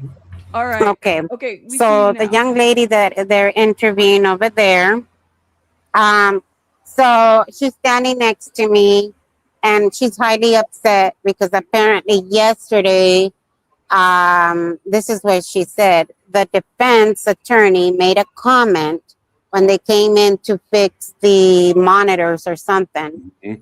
And the comment was, oh, look, his pink shoes match the chainsaw. Now, keep in mind, she told me that the defense attorney said that. And I said, oh, and now Beth, it's Beth that's coming down, besides us now. Sorry. Oh, it's been hot, guys. Excuse my appearance. You're fine, keep So talking. Beth is kind of coming, to get into the courthouse. And again, she said the defense attorney, I understood that David was wearing matching shoes with a chainsaw. So I looked at her and I said, well, hopefully he won't be matching his shoes won't be matching the chainsaw today. And Beth heard it and she turns around and she said, well, we'll see. And my response was, oh, because remember, I'm thinking it's the defense attorney, right? And the young lady says, oh, yeah, that bitch. And she's highly upset at whoever made it. She said that people laughed. She found it very distasteful, that the parents didn't find it funny. So then Beth and her had, some exchange of words. I thought, okay, but she told the young lady, I'm an attorney. Yes, I said it on record. And I'm just going to tell the judge right now and watch and see if you can come in, I'm standing next to her. So then, all that hoopla happened, whatever. Now they're on a break. I see Beth coming out. Now that everything was explained to me, and she just thought she was the defense and not the actual prosecutor, Beth is coming out. So I don't want any blood, bad blood or anything like that. So I said, may I explain? And that comment, meaning her, and that comment, and I said, well, may I explain? Yes, you can explain, but you cannot speak over me. So I said, oh, no, that's why I'm asking. I said, I understood it to be the defense and that David was matching the shoes. Well, now you know that that's not what happened. And I said, oh, okay. Then who was the one that was talking about it? And then they pointed the young lady out. And then her and the young lady had another exchange. And she was all like, I'll make sure that the judge knows about this. And we're still outside. I don't know what's happening. So I guess that, I don't know. Somebody said that they were talking about me in there. Steve is right here. He was like, it was the lady. We're like, Becky would never. Becky's right in the cheese man. What happened? Yeah, no, what I said was that she said the lady was in here yesterday in the back row, and she's outside now. And I was like, I don't know. The only person I know, I thought Becky was in there yesterday. No, she was there in the back row yesterday. Okay. She was inside yesterday. I did say, I was very clear. I'm like, I do not know for sure. Yeah. But just so you guys know, we rode the elevator down. She was talking to one of the other young ladies, and she's all like, oh my God, I love your hair. And then she saw me behind her, and she went, hello. And she just kind of walked out. It was, this is what she told me. She says, then you're not involved. And I said, no, then I'm not talking about you. And I went, oh, okay. That would have been a losing battle, For me to sit there and argue with her and be like, well, I didn't say it. Now we got two very up here. I can be that way, but what would be the purpose? And what I was telling the young lady is you have to remember that right now, this is a very heated trial. Everybody's in high tense, for sure, right? Yeah. But the young lady did speak to the mom. She was having a little conversation with the mom. I won't go into too much detail because I feel it's a little personal. But what I will share is that the mom mentioned to her that she has no hatred. She just wants the truth, and that God, our Savior, is the only one that's going to provide that truth. This is Celeste's mom. Celeste's mom. She was talking to the mom. That's what she mentioned. And she went into other details, but I think it's a little bit more personal. But I will tell you this. When the mom and the dad were walking to get into the courthouse, the mom did make a comment kind of like over her shoulder to, I don't know if it was the daughter or not. And she said, no one knows how I feel. And that was her comment going into the courtroom. So, yeah, I think she's right. No one can understand her pain. You know, we can try. We cannot think that we may. But she's right. Nobody understands her pain. And, you know, she's catching, and we've talked about this, Rabbit, she's catching a lot of negative attention. You know, you didn't do enough for your own child. You know, why was she running away without us really truly knowing the whole fact of what maybe how she raised her daughter or not. You know, I don't know. We don't know. She's a very private person. That's what her attorney mentioned yesterday. But yeah, that's kind of what happened. But yeah, I got a straight bullet out of that. I was all like, damn, that was a drive-by shit. I should have ducked. Well, the attorney, Oh my the God. attorney sounds like they're a family attorney, and Beth Silverman are on their way out too, as far as relationship goes. I mean, she's just not very thick-skinned for a district court. Yeah, I agree. I don't know if she's not thick-skinned or not, but being that both attorneys have kind of gone into it, I can see why. I will, from what I've seen, because I've written up the elevator with both of them, from what I've seen, it's the defense attorney is a little bit more calmer when it comes to the general public. I think that Beth has a lot of pressure, and she's probably I think so feeling, too. Yeah, I think so yeah. too. I think we have to account for that too, and not excusing her behavior. or Yeah, I anything like agree. that, guys. You know, for No, sure. it's not an excuse. It's just that, yeah, but they've been jumping people ahead of me. You know, I think the coordinator is trying to be, I don't think it's anything against me. I think it has something more to do with, well, who hasn't been inside yet? I know you have. We'll see if we can get you in. I don't think I hope they're not doing it purposefully, because hell, shit, I didn't do anything. I just, you know, she made a comment. She really thought it was a defense attorney, and she felt like she was standing up, I guess, for the parents, and how that was a comment that she thought was very crude.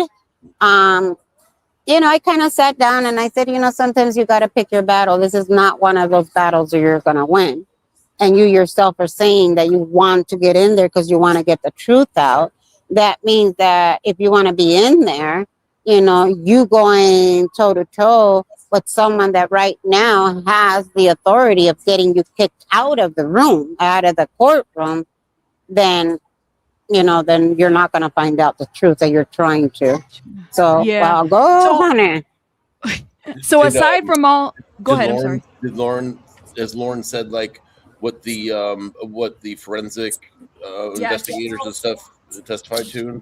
You know, what I found today is that everybody has been more tight-lipped because they want to get the story out faster than anyone else. But they're on lunch right now, aren't they?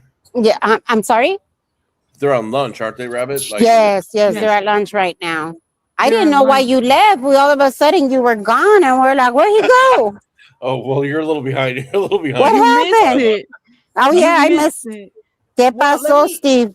Espérame. Mhm. I had another appointment. Oh, you have another appointment? You got to head out, Steve? No, she was just saying she didn't understand why I left. Oh, okay. Yeah, he had another appointment. It was, yeah, we'll leave it at that. You guys are both hanging out with us, right? Beth Silverman kicked me out, Becky. Beth Silverman kicked him out, pinche Becky. Yeah, vamos a hablar de eso. Yeah, we'll talk about it.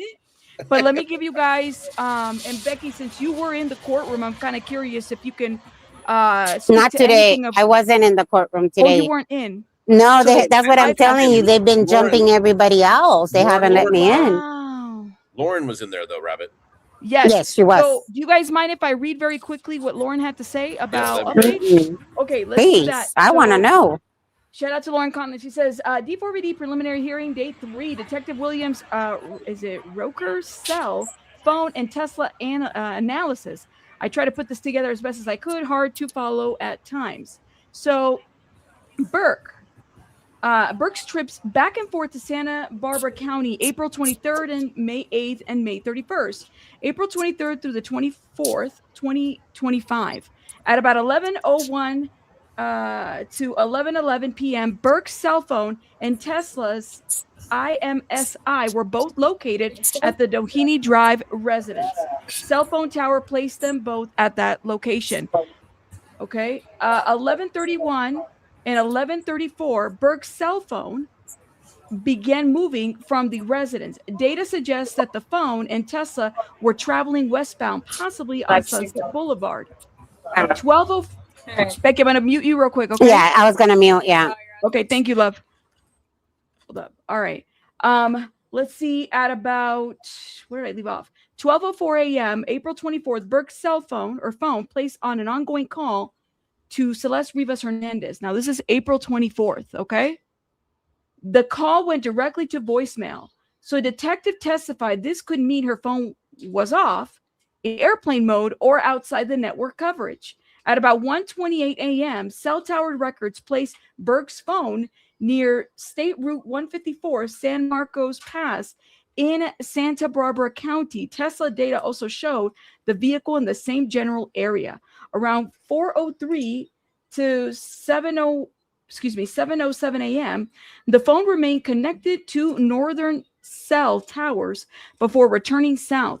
At about 7:07 a.m., both the phone and Tesla had returned towards the Doheny Drive Doheny residence.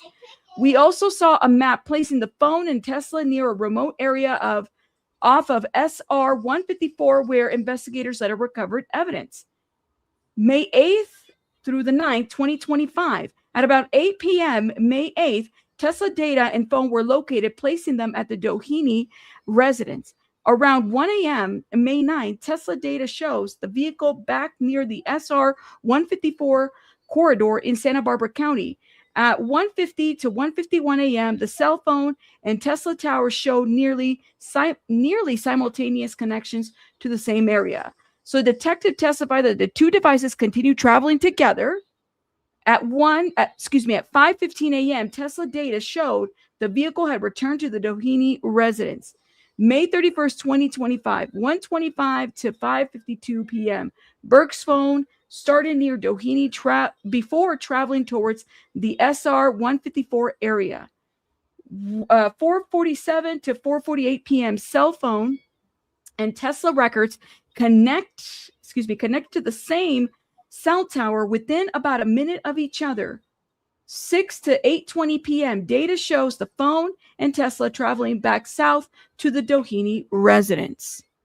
Thoughts and opinions about that? You can unmute back if you want as well. All right. Anybody in the gallery? Well, it looks exactly as the state characterized it, that he started some cell phone activity after the time she was expected to have been killed, just to conceal what he had actually done. Yeah, I agree with that. Definitely. This is such a difficult case. So it sounds like he immediately, probably shortly after she arrived, took her life, then left to make it seem like he wasn't even there, right? Seemed like he was trying to hide everything that he did, obviously. Yeah, because he started that phone call afterwards. Here, can you go back to the top, Rabbit? Yes, I can go back to the top. All right, let me go up a little bit. Yeah, right. Yeah, when her timeline starts. Let me see. Let me go up. Here it is. Yeah, so it's for right. So then here, look, Burke trips back and forth to Santa Barbara County, April 23rd, May 8th, May 31st. So starting April 23rd to 24th, 11:01 to 11:11 p.m. Okay, so remember, so she supposedly arrived around 10:10. So this is well after the fact, or this is well after the point she would have been killed. Burke's cell phone and Tesla IMSI were both located at the Doheny Drive residence. Cell tower placed both at the home. And then Burke's cell phone began moving away from residence. Data suggests phone and Tesla were traveling westbound, possibly Sunset. And then there it is. Burke's phone placed an outgoing call to Celeste, and that was at midnight, basically just after midnight. So on the 24th. And that's when This he is said, what- "Hey, he never. Where are you at? How come you're not here? Is that correct?" Yeah, and see, that's a much better timeline, because the way it was summed up when the document was first released, it sounded like he texted her at Yes, Eva? 10:30. Mm. It sounded like he texted her around 10:30. So that's why we're all focusing on this 20-minute window, wondering what he would have done in that 20 minutes. And then I thought, based on the way it was written, it sounded like he started texting her maybe around 10:30 or so. Turns out he texted about 2 hours later. An hour and a half, about, I think. What do you think, Steve, Yeah. of the timeline? I'm kind of curious to know your thoughts as an investigator. Yeah, well, so I'm curious what he's doing there, like why he goes back 3 times, you know. And listen, I still have questions as to whether, if she was in the car, when he went the first time, and not necessarily left behind. And why did he go back 3 times? All, you know, I don't know if that May 31st one where it says 125, 552. I don't know if that's AM or just regular, but the other ones were all around, 1 in the morning. But what I find really interesting, because we haven't heard about this, is I don't think they're talking about now Laura might have just, the way she phrased it, maybe it says, we saw Matt placing the phone in Tesla near a remote area off SR 154 where investigators later recovered evidence. That was Caltrans worker that recovered the passport card. So I wonder if there's other evidence we don't know about, or if they found some sort of, evidence somewhere, whether it be one of the tools or something like that, because it says where investigators later recovered evidence, and I wonder how that was phrased in court, like how Beth brought that up, unless she's talking about the passport card, but really wasn't, because the CHP guy who ultimately, California Highway Patrol, which ended up with it ultimately, he wasn't an investigator on the case. So, but that might be the way Laura might have just phrased it that way. So I'd like a clarification on that. That's a good question. What about too, like, because you drove through that area too, and you kind of showed us it's easy to pick up. Service can actually pick up in that area. I'm thinking Yeah, well, it does. here's the other thing: there's license plate readers on that road, and now it ends up where they're talking about that's actually, in the initial documents they said near Lake Chamal, whatever it's called, and then I think TMZ had put out some information that was wrong, and about which I'm not faulting them for, but like where the area he'd gone to, but it was wrong. Where he actually went is actually several miles before the lake, and that might have been just to keep people away from it. But it's really interesting, like what he went there 3 times. So what was, what's there? And I will say the shovel's missing, or one of the chainsaws is missing. And that they found the IDs and stuff near Santa Barbara, near Lake Cachuma. So when you're in the back roads going towards Santa Barbara, well, there's 2 ways of getting there. There's the Pacific Coast or the 101, took the 101. and then you can go around, which is where the lake is at, and it's very isolated. Right. But they gave the exact coordinates yesterday of where. Yeah, very rugged. And they had said originally that he took the 101 north. They also mentioned that it had rained the day before, the day of, or the day prior when they found the ID. Yeah. So one of the young ladies was thinking that maybe because due to the rain, that it kind of washed out the stuff. And I guess somebody made a comment, or was it the defense said something like, well, how do you know that she wasn't there, or something of the sort yesterday, which kind of seems like a very stupid defense. Well, how do you know that she wasn't there? Well, hello, because she was dead. Wait, they said it wasn't where? So when they found the ID, I guess kind of had floated from whatever it had been in one of the defense interns or assistants or something. When they went up to interrogate the witness, it was like, well, how do you know that she wasn't there? Or that it wasn't, in other words, it wasn't Celeste who had left it there? Well, probably because she was dead. Oh yeah. I don't know. Yeah, so they said it was a very sloppy argument. Did they go to the area? This area, this is a great question. Christy Davis says, did they go to this area? He kept going to and investigate that area too? I mean, I'm assuming that's where they got everything, right? But why that area? Why this area specifically? Because it's probably the closest secluded area. I mean, we have the Santa Monica Mountains. We have all of that, but Santa Monica Mountains, just picture where Pacific Palisades and all of that stuff was. However, it's more densely populated. Hi. Oh, okay. Sorry. Nice to meet you. Thank you. I don't know who she is. Nice meeting you too. So, sorry. But when you go to Santa Barbara, you know, it's more secluded. It's not as densely populated in that area. I'm thinking if I'm going to want to try and hide something, God damn it, people, do you not know that I'm live? Ambulances. Go ahead and mute for a little bit while they go by if they need to. I like how she said that, though. Do you people not know who I am? Do you not know that I'm on with Rabbit? Now, I'm guessing that was probably the closest secluded area. Because if they would, let's say, if they would have gone towards Riverside to go hide that shit, well, we already know where that family lives at, right? Yeah, but the thing is that he had spent a lot of time, on his camera roll, which I have, which we recovered from the house. He'd spent a lot of time in the Angeles National Forest. So in remote areas. So I was kind of surprised he went there. And I don't think he would have gone off of SR 154 at 1 o'clock in the morning if he didn't know the area. I think he's probably familiar with the area, felt comfortable enough.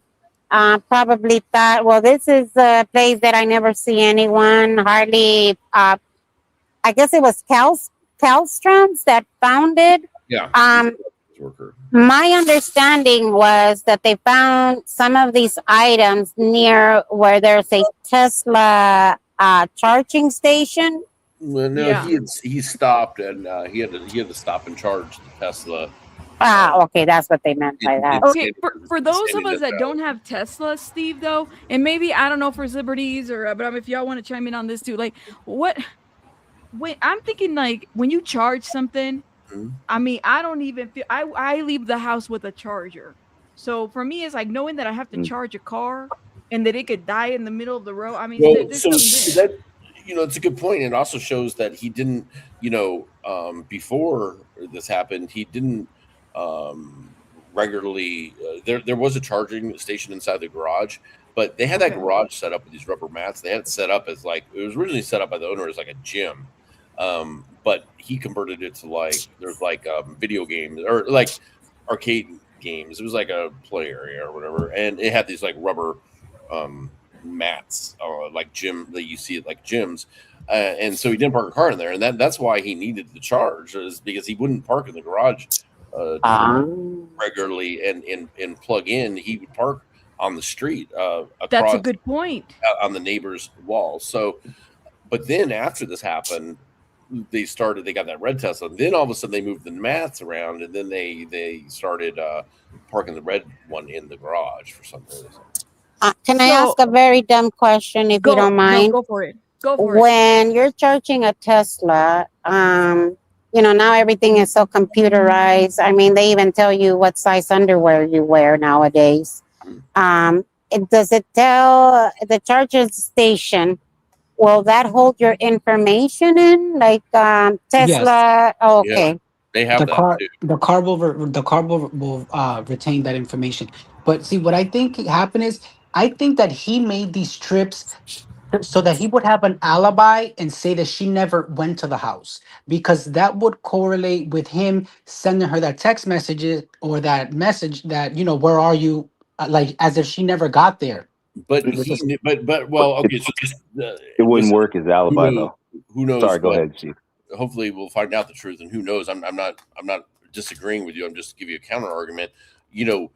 even the family was aware that I believe that she left that night, right, and that he had sent an Uber for her. So if they're looking for her again, just as, like they don't know she's murdered but as a missing person, they're gonna he's got to know, and even though he's got this tiny little brain, that they'll look at his Uber account because it was an Uber sent to pick her up on his account, and that Uber will show that it did terminate at the house. But another thing is, what happens? What if? Because they have said that they were fighting right on the phone and text in the days before, and also during the drive there. That's right. That was happening. What happens if she arrives at the house and it's just like she's just like, fuck you, I'm leaving, and actually does leave the house. It's right up above Sunset Strip, right? So you can walk down, not that far, and you're on the Sunset Strip where there's tons of Ubers and cabs, whatever it may be. And she's just like, and then he really did send that text saying, "Where are you?" And he goes down the hill, finds her, they talk or whatever. And what if the reason? So because it always, to me, it's always come back to what was the incentive for Celeste to actually drive in an Uber that 80 some odd miles? It's not just around the corner. Was there plans to go to Santa Barbara? Was he like, listen, my album's dropping day after tomorrow, let's go to Santa Barbara and chill and work on things or whatever it may be, and did something go south in Santa Barbara? Because where is the I don't understand how within 18 hours he goes to Santa Barbara, comes back, has an interview, has a party that night, and has this whole thing cleaned up. I don't see it, And then where does he store her? There's people coming and going from that house. Well, and we were talking about this live-in security guy that we found out on day 2. Like, I know that, it's like, well, Neo knew and Aisha knew or Asia knew or whatever the hell her name is.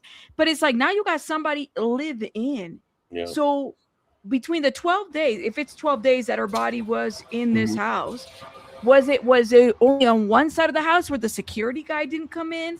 What about and then how do you dismember a body in the house without a live? Did he give the guy the week of the month off, the couple days off, or what? And also, there's Instagram stories that he did on May 5th when he got back in town, and he's in downtown LA. I wonder how he got there, because is he in the Tesla? Because if he is, then I don't think he stored her in the Tesla. I think there's a chance that she's stored out in the wilderness in Santa Barbara, and then he went and picked her up, and then she was, dismembered and later. But I could be completely wrong on that too. I just don't think for those 12 days. I know people were at the house and stuff. I don't know where he kept her unless there's a freezer we don't know about, and I don't think there is. But who knows? What if it really was just in the car that whole time? Because now we're finding out blood was all over the back of the Tesla.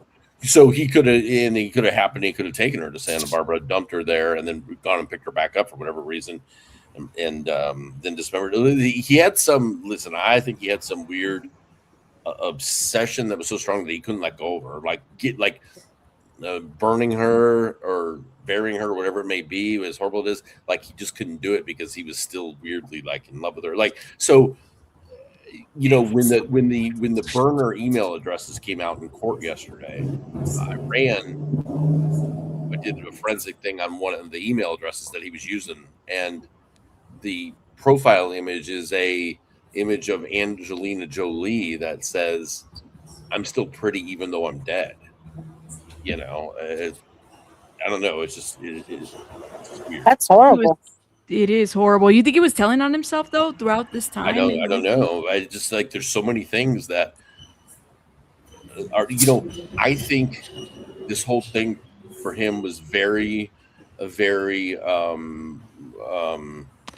not just calculated, but also like a production, because it's not easy to find a pink hand chainsaw. You have to actually want a pink chainsaw to get one. It does not come up in the search results right away. It's not like, I need a chainsaw. Oh, it happens to be pink. He ordered a pink chainsaw. This was like a production for him. I had to look for one when we were looking what does the hand saw look like, and then we picked we at least the description of it, right? Mm-hmm. Yeah, and you're right. I think we found it at Walmart or something when I was looking at it. But pink, you have to, that's not going to be the first thing to come up in search results. Yeah, Home Depot doesn't have pink handsaw. chainsaw. Yeah, but he ordered a pink one, and so it's like this is all like theater of the mind. You know, it's like he's thinking this through, and he's like, I'm going to do this, and I want it to be pink, and I want, you know, because they have that Hello Kitty thing together and everything, you know, and it's just like this is all very like thought out, and I don't think he had much regard for getting caught, you know, and I don't know if it's because he just thought he wouldn't or if he just knew he would, you know, and was like, fuck it, I'm going to do it the way I want to do it, you know. No, I think it's actually he's the dumbest motherfucker on earth, and he just keeps getting caught. This was well thought out from the perspective in the mind of an immature kid. Yep. Yeah. That's what it was. He thought he was going to get away with it. I think he made the travels to have an alibi. Did he not think about the Uber? He probably thought he could delete his app and then that's it. You can't trace it. But because, you know, it was too quickly for him to have unalived her and then go dispose of evidence. I don't think, well, we know he didn't because he didn't order the chainsaws till later. The ID, there is an issue date of May 5th or something like that. So we know that the ID was not in his possession when he unalived her. It was about a month or so later when he received it or got a hold of it and then disposed of it. Had he not left the body in the trunk, do you think we wouldn't have not known what had happened, right? Well, I guess it depends on what he did with her and when the family would finally start being like, okay, we really got to find her, and we know that she was with, you know, David last because she showed up, you know, in an Uber. The Uber was the reason I don't think it was planned, maybe like Beth Silverman saying, and again, Beth's got a lot more information than I do, but I'm just saying, like, and I understand he's not a smart guy, but he does like have an obsession, I think, with like serial killers and shit. And he did like, listen, they have not found his phone. You know, he got rid of that successfully. And I know for a fact, I have a picture of 8 phones at his house. Is it possible that he thought maybe his record label was going to protect him? Help him out. I know that when I've met, because I've met quite a few talent agents and all of that, producers and all that stuff, and one of the things that they always, you know, one of the dumb jokes was, well, they can do anything as long as they don't fuck up their voice. So in other words, they can kill someone, we'll still continue as long as they don't get caught. I mean, did he really think he was going to find protection there? Maybe? Yeah.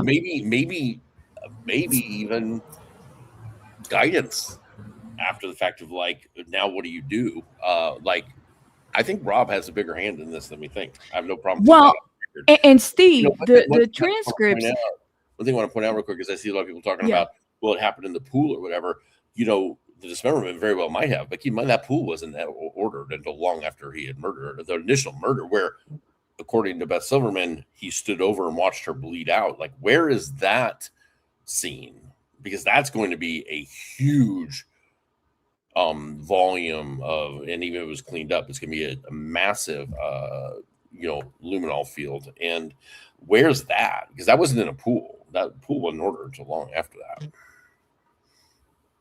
So Steve, the transcripts was so interesting because the question was, Becky asked, you know, was the record label, maybe he thought the record label was going to protect him. It's interesting because it was the record label that we were reading, that it was the record label that was trying to figure out how to get him out of jail when he hadn't even been charged yet. $2 million. So the way, you know, and this is what I tweeted about yesterday. I think this is like a hugely significant. I mean, for me, the biggest part of the trial so far is that first day. There's 2 sections of the transcript I screenshot. It was one, and I don't think this was supposed to come out. I think it was just like it kind of like had to, and that's why Beth stopped the questioning on it. But, you know, she's talking to the finance guy, and she says, and it comes out that he really did not tell the truth to the grand jury, and he admits that his testimony was not correct because he said that he did not. When she said after the body was found in his trunk. Now this is before anybody knew it was Celeste, you know. But when a body was found in David's trunk, because what happened on the local news out here, I remember it very clearly. You know, it was like helicopter circling. There's been a body found at the impound yard, and then when they were towing the car away, on live TV, the license plate became visible, and then people ran it. And they're like, "Oh, it's registered to the singer David." And then people started. So on that day, it blew up on the internet, right? Like David's out on tour. So I remember we were like, "Oh man, maybe somebody put it there." We were that's where my mind went. The first thing was, oh, he reported it stolen, and which he didn't. But so she at the grand jury, he testified when she asked him, okay, after a body was discovered in David's car, did you ask Rob Morganroth if he knew what happened? And his answer was no, because I did not want to know. Okay, that's reasonable, right? I could.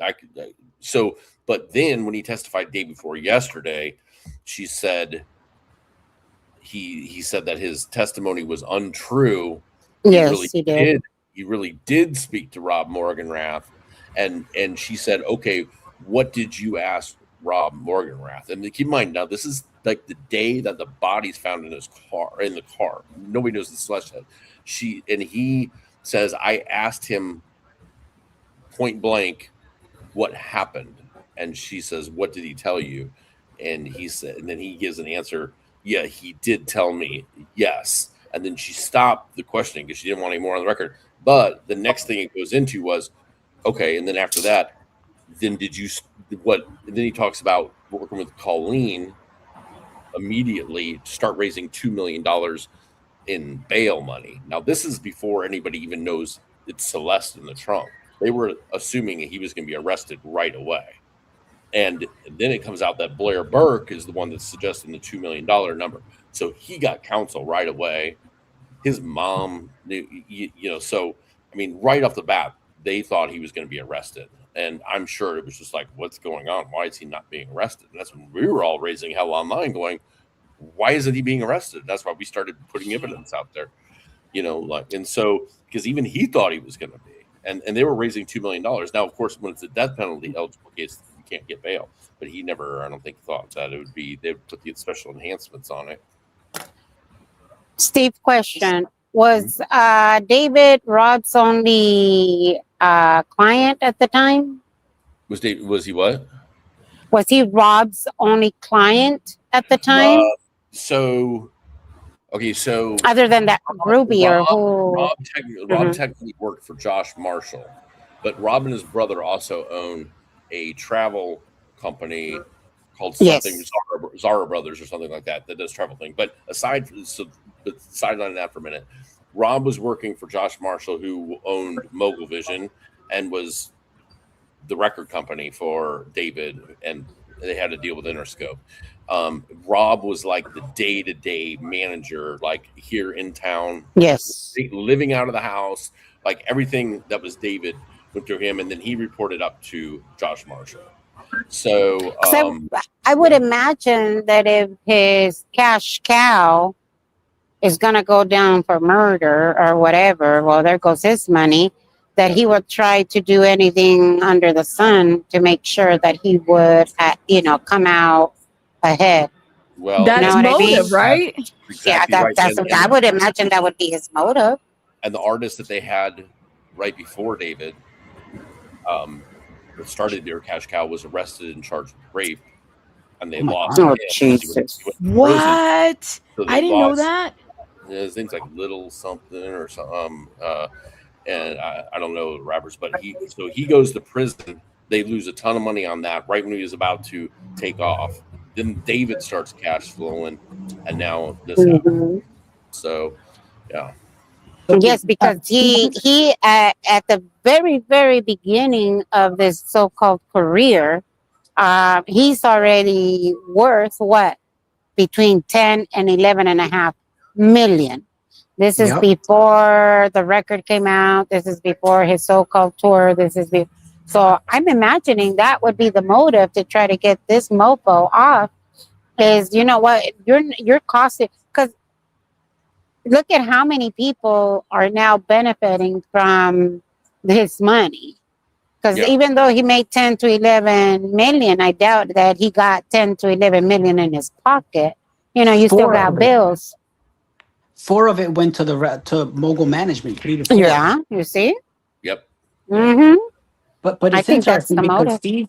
Steve mentioned something that we were just reading the script from the first day, Steve, and there was a point that you just mentioned in where she asked him a question, and instead of him answering it, he just said yes. And then I Yes. asked myself, why didn't she push it more? And now Because you made yeah, it, you just she clarified it doesn't because she moved on. I think that's because I think it's twofold. She didn't want to give the defense a Too much. Yeah. chance to undo him, and I think she's going to bring Rob Morganroth in last to wrap this all up and have him say he told me he killed her, I saw her, I helped, did whatever, and it's going to be like a holy shit moment. So now that makes sense as to why she didn't push it and she just moved on. I was wondering why she didn't push for the question. Yeah, interesting. The way he answered Am I remembering this incorrectly? Wasn't there an objection at that point when she Not at the started point that he asking? wouldn't answer the question. Where No, he was okay. asked the question, he said yes, and that doesn't answer the question. He even answered it in a way that was kind of confusing, where all of a sudden, like he was like, am I allowed to answer this question? Because I think that she was, listen, she likes to control the narrative, right? And completely. So I think she was like, and that's why she didn't follow up. And listen, the defense had no reason to clarify that because it's only bad for them. True. Oh wow. Yeah. But that was a really telling moment. And then they're raising $2 million before anybody even knows it's Celeste. They knew it was Celeste, and they also assumed he was going to be the prime suspect. Yeah. For sure. Okay, guys, I'm gonna go grab something to eat real quick. I want to be up there before 1. Hopefully, I can get in. Now I understand if they're thinking that I was the one involved. Well, I guess I kind of was. I don't know. I wouldn't even bring it up because I was. Don't bring it up. I was just guessing. Don't start something this. Yeah, no, I definitely not. Are you kidding? But yeah, she did come out and tell Liz, who's the coordinator, the one that does all of this. Yeah. And then she even pushed to, where's the girl? Where's the girl? And because I did say, may I explain? Because I want to, I don't want any bad blood anywhere right now, especially right now. I understand this is a high profile. Everybody is, stressing. I don't want to add to that, 1. And 2, Definitely. I don't want to get blamed for something that I definitely didn't do. Right. So I just want to ease it up. I ain't bringing it up. Let me see if they're going to allow me in. If not, I get little bits and pieces of what's going on the outside, the stuff that doesn't happen in the courtroom. So I'm still going to kind of stick around and see what happens. I don't know. We'll see. Just put on a bond. Everyone recognizes you. I think I'm gonna go home. I actually drove today. I should have gone home and put on a whole different outfit. But Liz already knows who I am.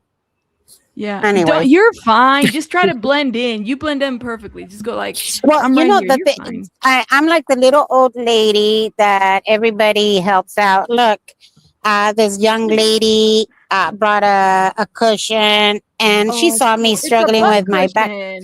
Yes, and she saw like, let me bring it out, and I'm like, no, no. And then they told me, no, you're like our abuela. I'm like their grandma, and I'm like, well, goddamn, okay, I'll be your grandma. So they're taking care of me no matter what. Everybody knew that I wasn't directly. Well, I don't know. I guess I was indirectly involved in that. And that's just, it is what it is. So I'll go in there. Bye, guys. I'll see what I can come up with. Bye, guys. Take care. Eat something. I will. Bye. Oh my Lord have mercy. Shout out to Pinche Becky. Y'all make sure you go support her. Steve, so are you doing good now? Or what? I mean, that must have been the longest drive home. I don't know how you did it with that. I mean, it doesn't surprise me. Listen, I mean, we are, we're not going to be like chilling together anytime soon. Yeah, whatever. Yeah, right. I mean, as long as, listen, I just hope that I do think she's got a handle on the case. I just hope that she truly does. And I hope that there's no openings for, I mean, David doesn't have a defense. If he does have a defense, I hope he uses it because we want to make sure we have the right guy.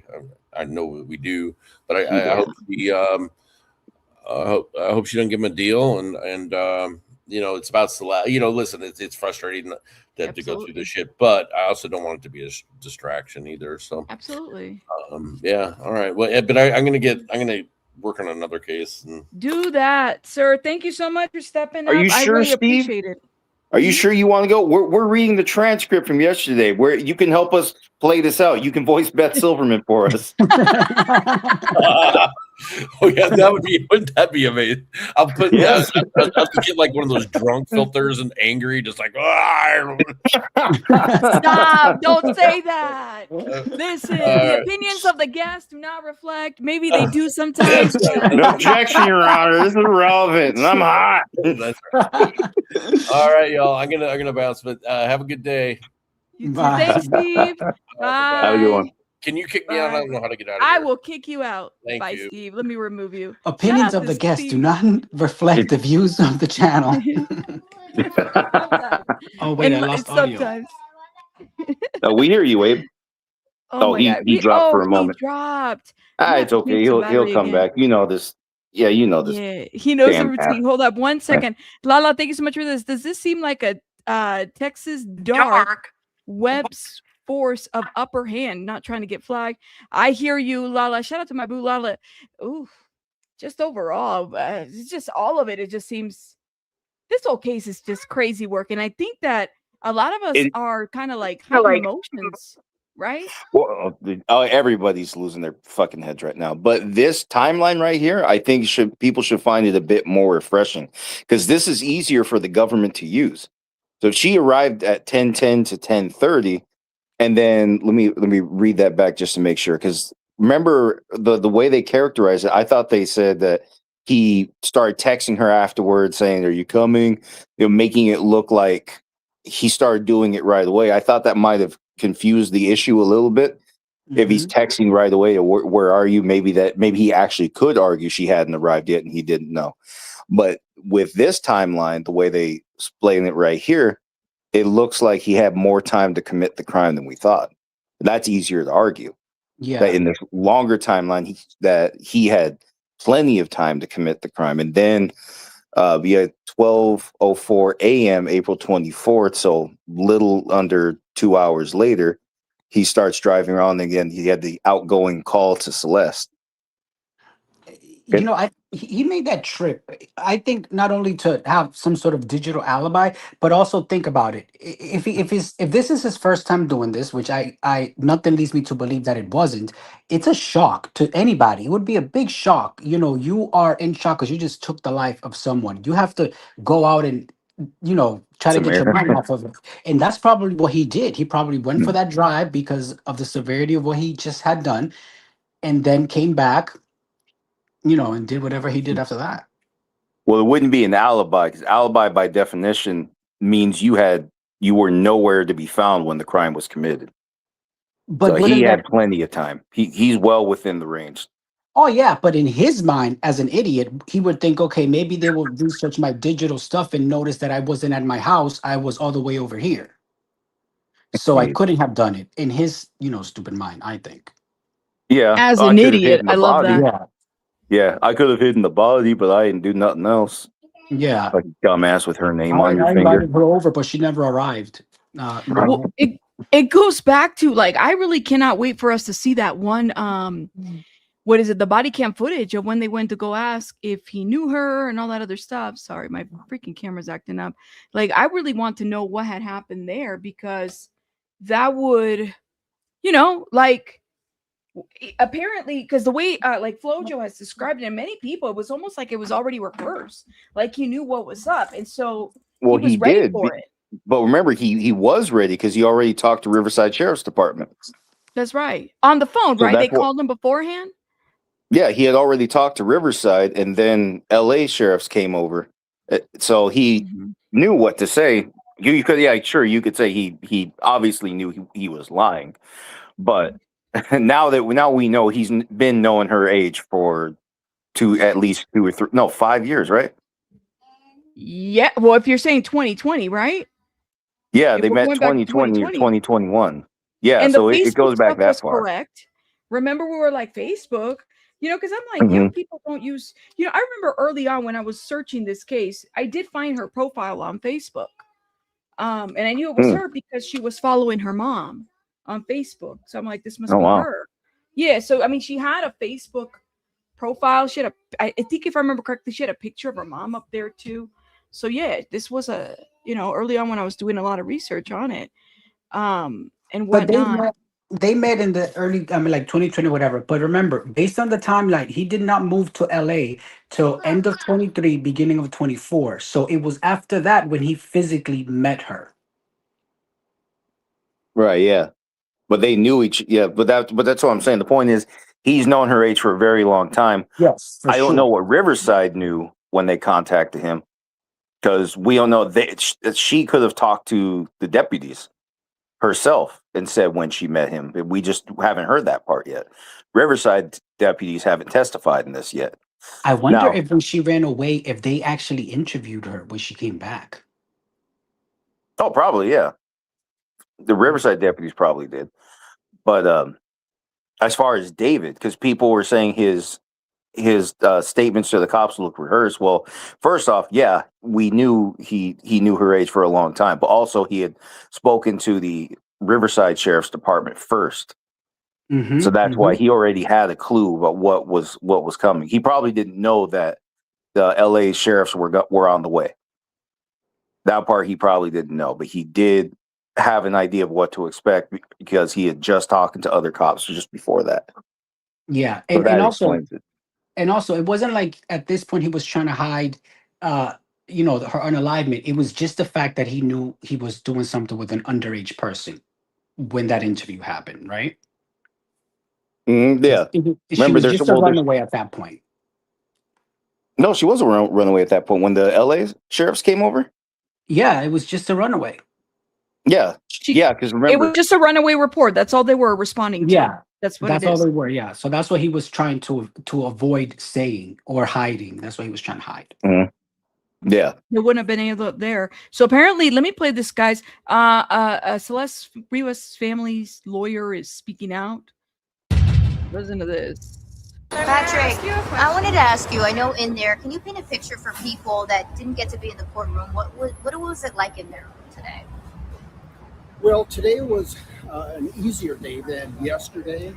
Celeste's parents are really disheartened, and they have a lot of problems just kind of understanding how someone like David Anthony Burke could allegedly take a chainsaw to a beautiful young girl and dismember her body and just throw her in the trunk of his car. And so it's been very hard for them.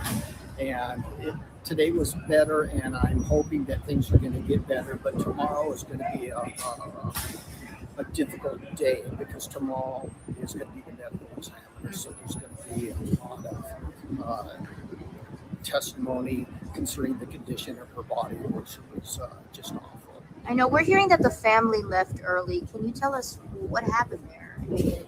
They are driving in from Lake Elsinore, and so they started off at 5 a.m. to get here, and they haven't slept well the last 2 nights, and they just wanted to sleep well. And tomorrow they're coming in a little bit later, and they're just trying to gain some energy and regroup. That guy really is soft-spoken, y'all. Like, Becky was not lying about that. Because it's really kind of hard. I mean, even the TMZ people have a hard time hearing them out. What do you guys think? I don't know. You said he probably took her to Santa Barbara and stabbed her there, left her body until. I mean, I don't think that's what that's not what the timeline is saying. But I don't know, man. I'm kind of curious. Thoughts? Can you guys hear me? Let me know. Yeah, I can hear you. I thought fingers were missing, but the transcript didn't say 2 fingers were in the bag. What do you mean? It didn't say it was 2. Oh, we're not even done, y'all. We got to finish up these transcripts. We're only a couple pages behind, actually. Yeah, we're like 3 more pages left. Yeah. What do you? A couple pages. Let me see. Did you guys get something to eat already and stuff? Yeah. Okay. Oh yeah. First Liberty said 1 minute. No worries. Do your thing. Do your thing. Let me see what else other updates. I mean, what did you think about SF and Becky and everything? Abraham, about everything that's Oh my going on. God. Well, I was, I was handling some like office stuff and answer phone calls when that. So I didn't hear too much about what happened with Steve and Beth. Oh, you But gonna have to. It was. I'm gonna go back later and You gonna have to rewind. Then you're gonna have a reaction. Be like, oh my God, I can't believe that happened. I mean, listen, and for the person that was saying in the chat, you guys are missing the plot. No, we're not. We're having a conversation about everything that's happening. Good, bad, or indifferent. Whatever happens in the courtroom is gonna be talked about. So and we're making light of it and we're joking around. But yes, I honestly don't think that any Elise did anything purposely or intentionally. don't She either. probably was not aware. The girl was probably not fully understanding that this couldn't be done. I don't think it was something that was deliberate. No, I don't think so either. I mean, the girl's a professional. She's been at this hell a lot longer. She's well over 1 million. True crime is a very difficult niche to get into. So I don't think that she would do anything to purposely. Maybe she just, when she said Google shared doc, I think that right there, she shouldn't have said that. And that would have led for someone anonymously to report her, which, okay, it happens. You know what I mean? It does happen. But As a ultimately, layperson, yeah. As a layperson, I don't think I would have thought that particular thing would have been restricted. I thought that maybe streaming or taking a video would have been restricted, but not sharing something in a document. Like I wouldn't. Yeah, think that. for people who have never used Google Docs before, if you can connect other people to the document that you're editing right now, and it's not much different than texting live. That's why it's a problem. See, I wouldn't have looked at it that way, so I can see how that she would have made that mistake. See, No, I it's didn't not a mistake. know. I think she knew. I don't think this is She the thinks she first knew. time. Well, here's the deal. Okay. This I did not know. I did not know that you can connect your device I lost audio to again. Google. Can you guys hear me? I can hear I hear you. Is We hear Rabbit you, talk? I Abraham. can't hear Rabbit. Yeah, let me tell him. We hear you, but we hear you. Yeah, he's okay. His took him audio up. dropped. But what were you saying? I didn't know. That was new to me. I didn't know that you can connect your phone to or device or whatever to whatever's in your surrounding area. You can have it transcribed. I had no idea. That was new to me. I had no idea you could do that. Now, if she knew that's what she was doing and it was all transcribing into the document, that's not okay, because that's no different than me, leaving my phone on while I'm in court and there's like a call playing and people can hear everything that's going on, and or even recording the hearing, and you're not supposed to do that, right? I can understand that. I just didn't know that Google could do that. No idea. So technically she was getting a transcript while everything was happening live. If you But think was about that forbidden? Was that specifically instructed that you cannot transcribe? Yeah. You cannot, if they sell you no electronics in that court so that you can send messages from the court to the outside world, that means in any way, shape, or form. Yeah, you can't do that. You can't. It's forbidden, and they tell you exactly what that means in terms of like what transcribe means. So why the only allow person computers? That's for they the can, media, that's right? the thing. They can take notes, but they're not supposed to be doing that. Remember, the bailiffs can look at what you're doing. You don't get to just cover it up and then say no, it's private. No, if you're in that courthouse and they catch you doing something you're not supposed to do, that's what they're for. They do the same thing to the jury. If they catch people on the jury just drawing dumb pictures instead of taking notes, it's going to get called out and somebody's going to get a contempt hearing. I know that you can do that with the Google Doc, that it updates immediately and multiple people can see it in different locations. And what she was using is basically like speech to text. That's basically what she was doing. But my speech to text gets everything wrong most of the time anyway. I know. That's So- like, Or the- damn. Or Yeah. the text to speech. Yeah. Okay. Well, there's also that, but like I said, there's an edit thing on there. So if all of us are sharing, like imagine the private chat is one of these documents. So you and I, all three of us, we can actually make edits in real time depending on the setting. Yes, So I can simultaneously. write something right now. You can actually scratch that off as soon as I'm done, and then you can put your own line in. You see what I mean? Correct. Yeah. I know. I do that with some documents with some of my employees. Yeah. Would you need Right, like but- what if you have like a disability and you're in media? Do you just What are you supposed to do? If the court says no, just because you're disabled doesn't mean you're exempt from rules of the court generally. If you're fit to be in the court, you're fit to follow the rules. I'm sure Mm. for disability ADA, American Disability Act, there's probably some sort of approved equipment that would allow them to Yeah. do that without Oh, transmitting out. I think I would qualify. You mean like My hearing aids? ADHD is no. My ADHD alone, y'all, Like for like deaf people. for deaf people, but if you can get, because I know like you can make accommodations at school. Like for me, my executive functioning is like it's all over the Well, place. I'm surprised I can do the daily if stuff it's that I a if it's a medically prescribed hearing aid, that's different from us using our phones to text outside. Yeah, see, close Mhm. telling you right there, the real time sharing is the issue, regardless of There you whether. go. Got it. Yeah, that makes sense. Yeah. That would make Mhm. sense. So I guess, well, damn, it makes you wonder what other cases. But hey, you know what?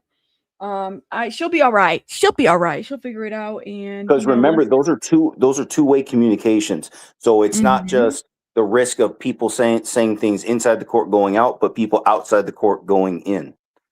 That's true. See what I mean? Yeah, there are a lot of rules in place for a reason. That's how far they go to actually protect the fairness of the process. You know what? And even Sylvia, who's gone to that area, she says, "Look, I find it interesting. On the 9th floor, they make you lock up your devices. They give you a pouch, rabbit." Girl, Maybe wow. the girl had a tablet. We're assuming it was a computer. It was probably a tablet. It's probably a tablet. Who knows? And you can do the same thing with the tablet because Google Docs is an online platform.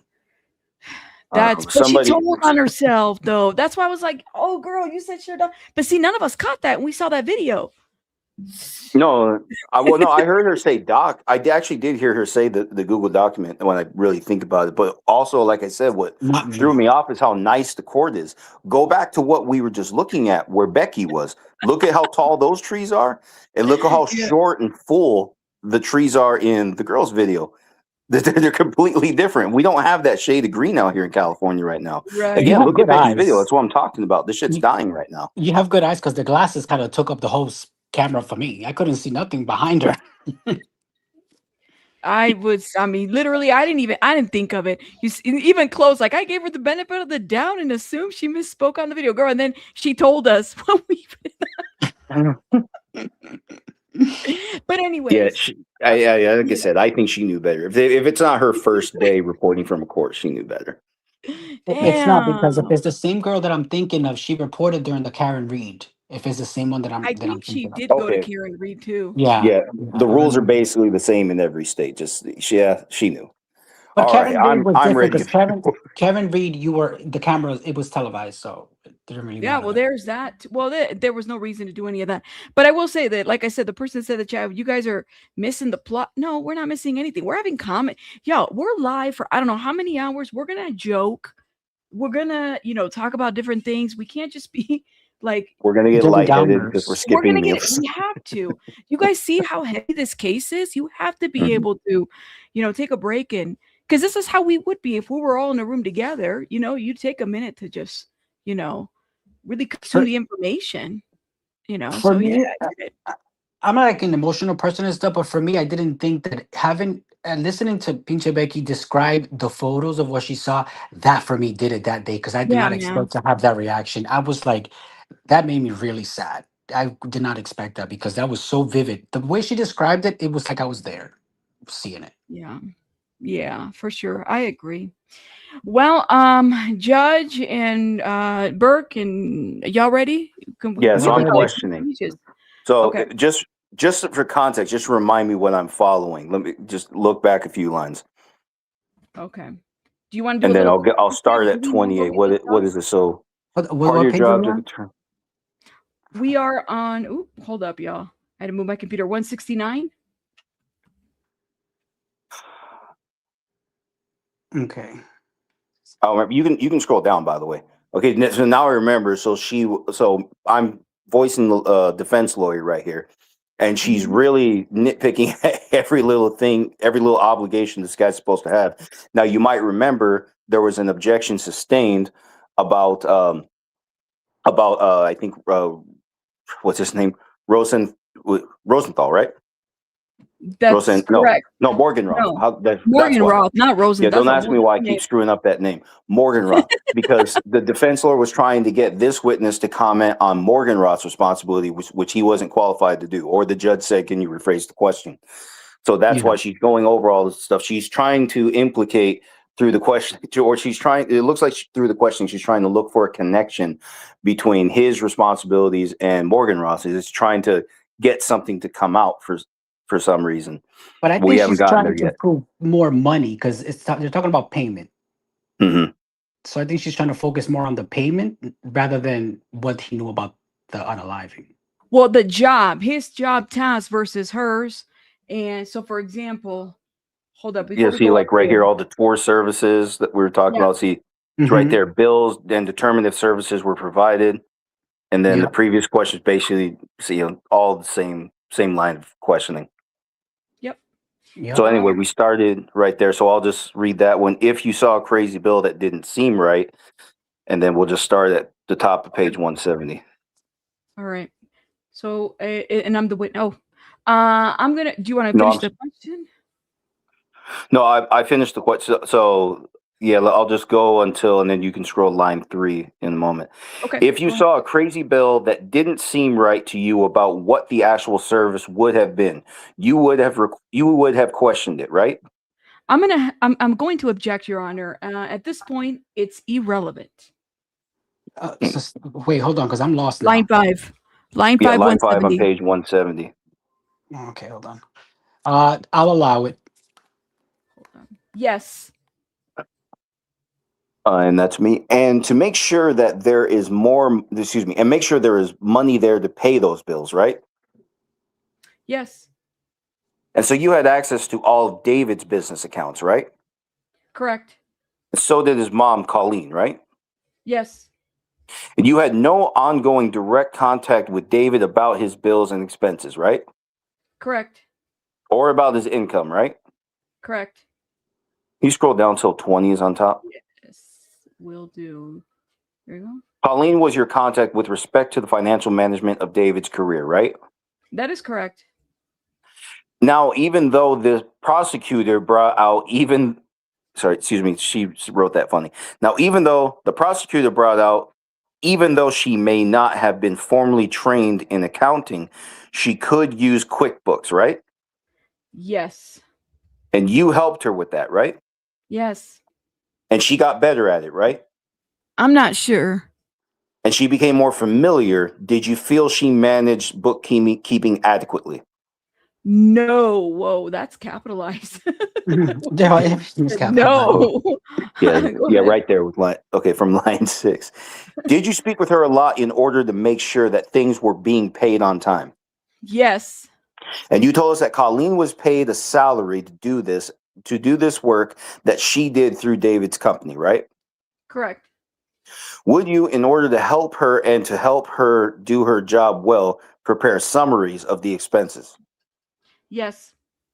And you'd send those to her, right? Correct. You didn't send those summaries to David, right? No, I did not.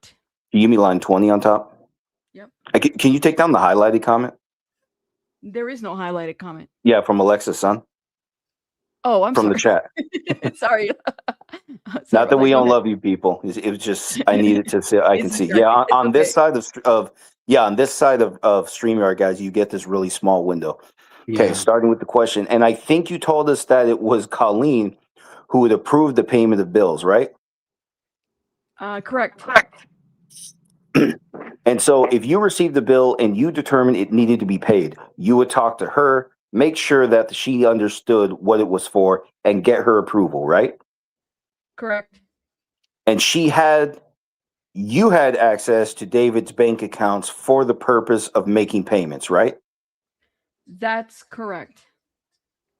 And she did too, right? Yes. You almost never spoke to David about bills and expenses, right? That's correct.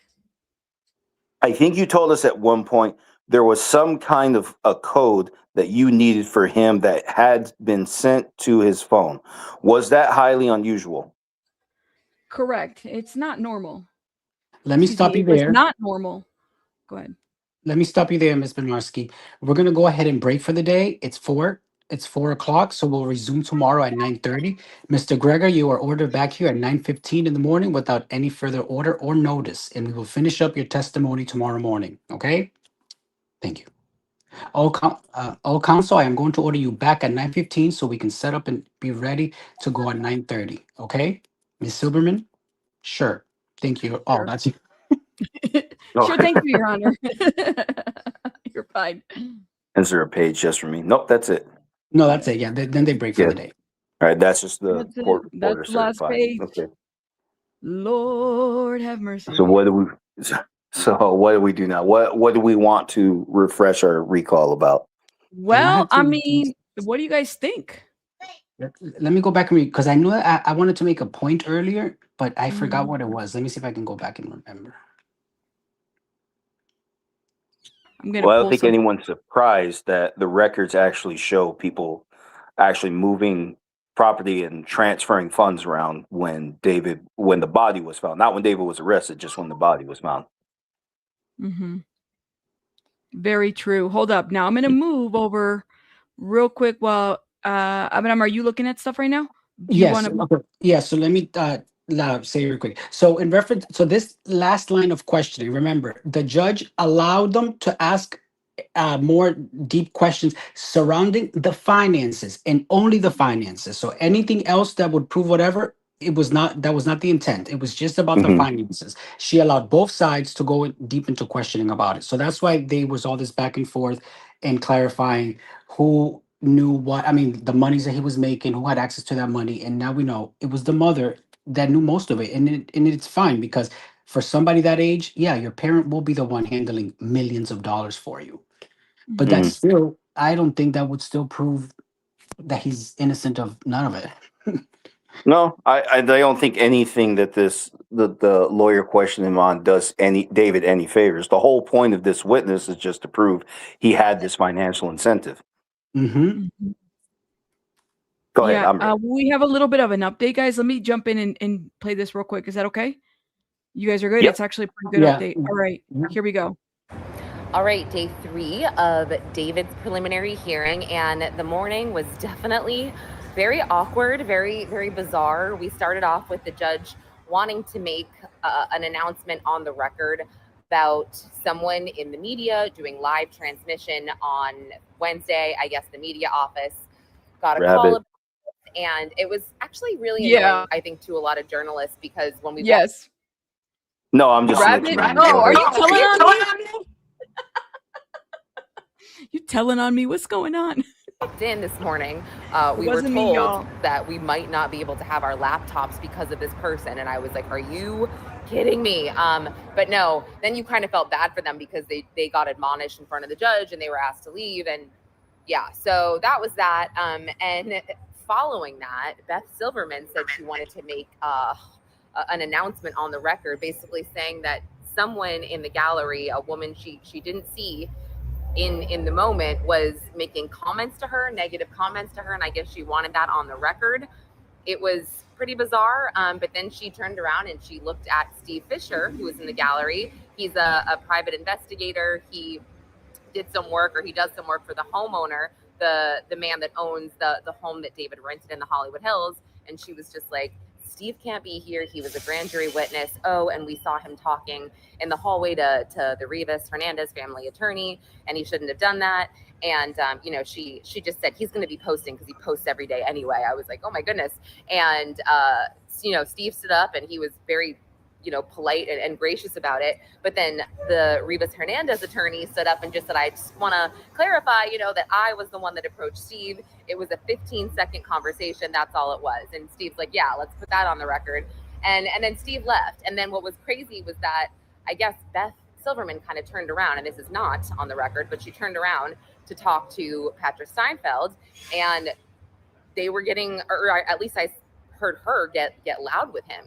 And she said something like, push me, you'll see how far that goes, or I'll pull your badge. And I was like, well, this is an interesting start. So anyway, we started off with the first witness being the criminologist from Wednesday, who was Lauren Wallace. Blair Burke was finishing off her cross-examination, and her focus again was based on evidence that wasn't collected or tested.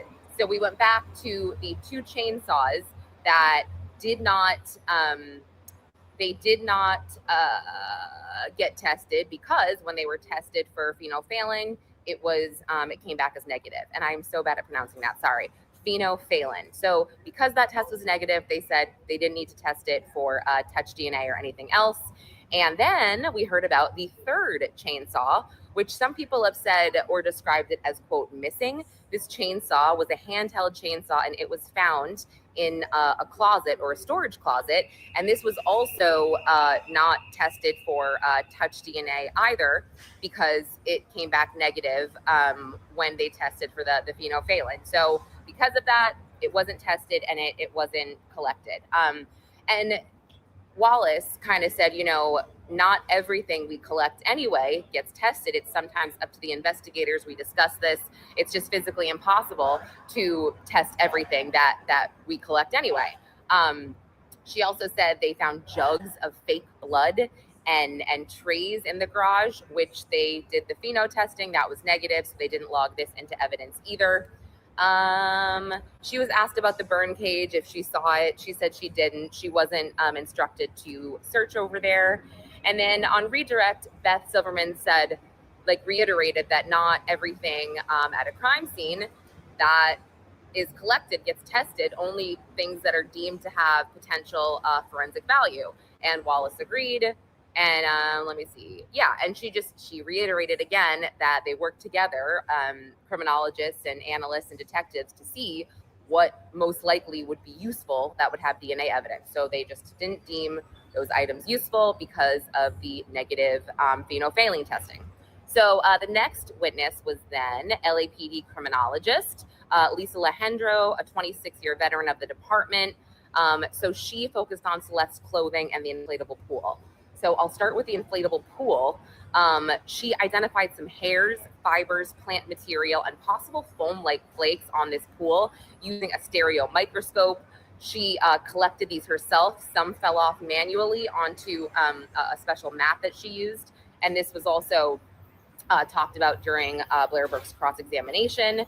So what she did was, there were several pieces that we saw. Hey, Joe, let's finish playing this and then I'll bring you up.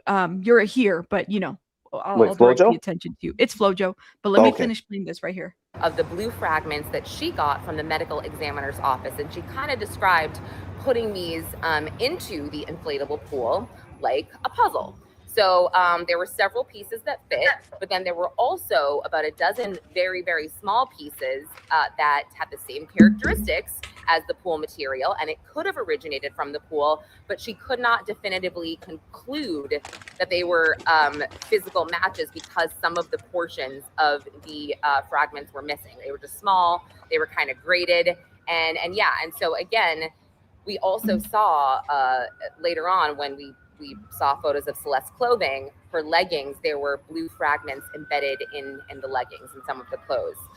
So it was brutal. Her clothes were displayed and it was awful. I mean, the clothing was in very, very poor condition, very strong odor, significant deterioration, and basically soiled. I think her tube top was yellow at one point. It was very hard to tell. She had brownish socks, Victoria's Secret underwear. The socks were Skechers. The tube top was Forever 21, sorry. And then her black leggings, they appeared to be ripped in half. Sorry.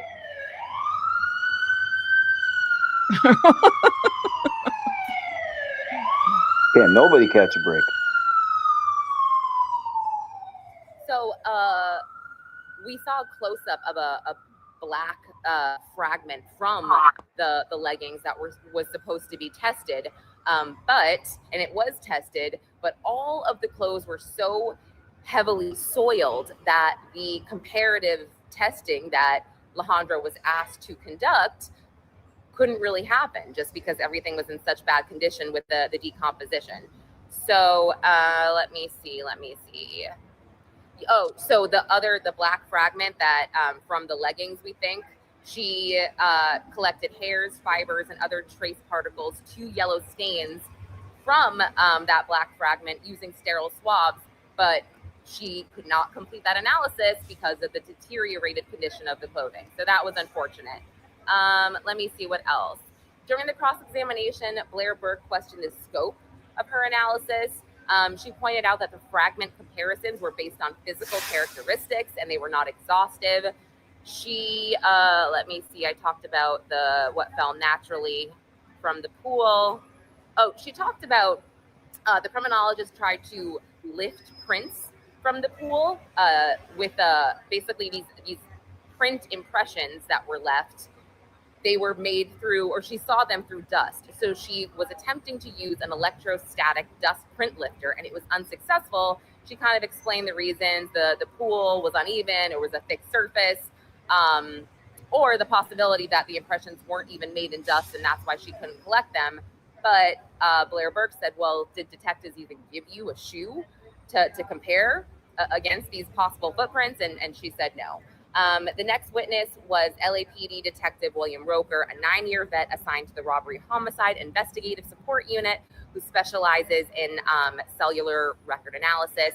I did a whole chart on Twitter. I put this on lamag.com, but basically he detailed the trips to Santa Barbara and the fact that David's Tesla data and his cell phone data, they pinged certain towers. They were conclusive with one another and these trips. And there was a very, something that, again, we knew about this from the pretrial brief, but he did attempt to call Celeste. The call came through on April 24th around midnight. This was when she was reportedly already deceased. And it went he basically said it was unavailable. And the reasons being that, it could have gone straight to voicemail. It would have been on airplane mode or it would have been turned off. But wow. This call was made. So go ahead, read my articles, lamag.com, go to my Twitter, go to LAMag's Twitter, and I will have more details later this afternoon in a written story and definitely another video by tomorrow. Very comprehensive, man. Like she got a nice little way of reporting stuff. Hey, Flojo, but before I introduce you, Panic, is it Panic Mix Dream? Thank you so much for gifting 10 memberships, guys. I promise I'm gonna give some shout outs here in a little bit. For everybody who's either gifted or jewels or all that other stuff, thank you so much, Panic. If you guys have been gifted, put some hearts in the chat. But let me go ahead and put not that you're not our main guest for celebrities, but right now our main guest is Flojo. Shout out to Flojo. How are you? Can you hear us? Oh my god, why did it switch back? Here it is. We can't hear you, but hold up. Oh, sorry. Can you hear me? Yes, I can hear you. Can y'all hear him? Yeah. All right, I'm trying to Sorry, switch I missed it. I tried to put my AirPod in and it wouldn't switch the audio. It's okay. So you're in there now? You're in there, right? I didn't know if you had gotten in or not. We had asked. No. I wasn't. I didn't go today, but I was mentioning earlier the interaction between SF, Beth Silverman, and the attorney in the hallway. I was there. I was able to witness that, and I was probably one of the only people there besides Taylor Parise from LA Magazine who witnessed it. Wow. Well, I mean, it's like the talk of the town. I mean, Lauren Conlon is bringing it up. I'm just like, girl, don't get in trouble, Lauren, because if she's doing all that to Steve, I would imagine what she would have to say about you saying anything negative about her. Don't be doing all that, because Right. She's just taking. She's going after everybody. She's taking shot after shot after shot. I mean, I don't know, but I mean, that's gonna be the talk. So, okay, how she broke down. What do you think about the breakdown that she just did? Guys, let me know what you guys think too. Go for it, Joe. Wait, me? You were asking to me? Whoever. Go ahead. Wait, hold on. Yeah, what was the question? I'm sorry. Well, I'm taking it a lot right now. The breakdown between the timeline and everything. She kind of confirmed, and she wrote it down too, confirmed the timeline of just events. Yeah, I forgot about the shoe prints again until she brought that up again. The socks and everything. Yeah, so I'm guessing that's the basis for David standing by as she bled out these 2 footprints that we don't know who they belong to yet. They haven't explained how And this is what I was talking about at the beginning. Could there have been? I was actually expecting bloody footprints. So You like think something that's on the the garage basis? floor. You think that's the Well, basis? Oh yeah, that's what I mean. Because everybody's wondering, because that's such a specific statement. How do you know if it's on video? How come you didn't get this guy sooner? And if it's from a witness, how come you didn't get this guy sooner? And that's why I was wondering if there were just maybe bloody footprints that were left around on the garage floor. Because remember, we were told just in the beginning, blood in the garage. We didn't get a lot of specifics. I think in a lot of people's minds, we were expecting splatter on the ceiling because we thought he did it like you would see in a movie, cutting up the body.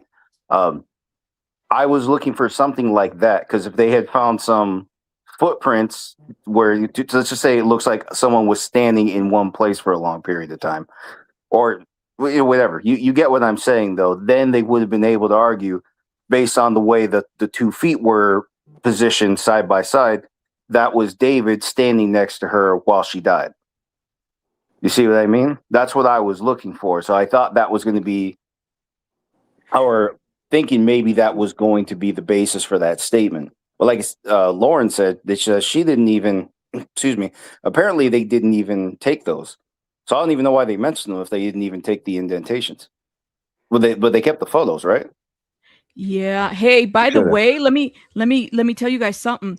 They're about to have a press conference too. I just don't know what time they've set up. Okay. Oh, hold up. Let me not misspeak. Yep, because this is, I'm looking at Mark the Shark. Shout out to him. The channel. They got the whole microphone and everything set up. Let me show y'all what I'm talking about. Hold up. Let's rearrange this. I feel like I'm playing musical chairs here. With this. Look. So who's gonna speak? Who's gonna say what? Oh, and when's it gonna happen? Are they gonna get out of? They got out of court early yesterday. I would say 4 o'clock, right? Yeah, they got out pretty early. So how many witnesses are we at right now? Because we're supposed to have 10. Are we at 10 now? No, I don't think we got 10 yet. Well, I don't know how many were today, but I honestly, I'm not really kept up with today's updates. I've been so intrigued with the transcript reading, Mhm. and then the whole drama between SF. So I don't even know what happened today. Yeah, it's all good. It's a lot. But hold up. This is interesting. I just got a message that TMZ put out. Hold up. Let's pull it up real quick. Yeah, check the TMZ article that they just put out because they talked about Celeste This bloody is clothes. interesting. Yes. Hold up. Bloody clothes. And this is what she's talking about too. Bloody clothes. can I give my opinion about that Give statement? your opinion. Do your thing. So I think that statement is a metaphor. I think a metaphor probably is, I don't know if I'm using the right word. Is he did not provide aid while she was bleeding out. Therefore, whether you were blindfolded, your back was turned to her, you were in the next room, you stood by as she died and bled out. I don't think that there's any evidence of anything. It's just you can assume that based on him not providing aid, that is what he did. Whether it was there or in the next room next to her is irrelevant, in my opinion. I also think meaning too that he was the only person in the home that could have done anything, And did he nothing. chose not to. Correct. Well, because it's so specific, it might not be allowed at trial. There's got to be some kind of fact to support it. There's got to be something, or even a neutral witness. Honestly, if there actually was a witness, we just don't know about that witness. Yeah, that could be it. You know, last night I was really thinking about the trips. There's so many trips he took to Santa Barbara, and I couldn't help but wonder if maybe he kept going back out there because, you know, we learned that she had her passport card issued to her in May of 2025, which would have been after her unaliving. So could he have just gone out there to get rid of the evidence? Because if we read the brief, it mentions something about like David going to like extreme measures to destroy and discard, so destroy evidence and discard her body. So I can't help but wonder if he kept going back out there to Santa Barbara to get rid of her passport card once it was delivered to his home. I'm assuming it was delivered to his home. That's what I think too, because how else will he get it? That's a great question. Let me get into this article real quick, guys. And it says D4vd's murder case. Celeste Celeste's clothes were wet, reeking, full of bugs when she was found dead. The clothing Celeste Rivas was wearing when she was found dead was soaked, insect-covered mess when it reached the LAPD crime lab, and the garments were so badly soiled. A criminalist said she couldn't complete a key comparison. Prosecutors displayed Celeste's clothes in court Thursday during the third day of D4vd's preliminary hearing, claiming that she was wearing black leggings, a thong, socks, and a tube top when her dismembered body was found in 2 bags stuffed in D4vd's Tesla. An LAPD trace evidence analysts testified the items were packaged together and arrived very wet with a strong odor and numerous dead insects. Okay, she said that the clothing were in such poor conditions, the heavy soil interfered with her forensic work. So bad she couldn't even get her forensic job done. Investigators wanted to know if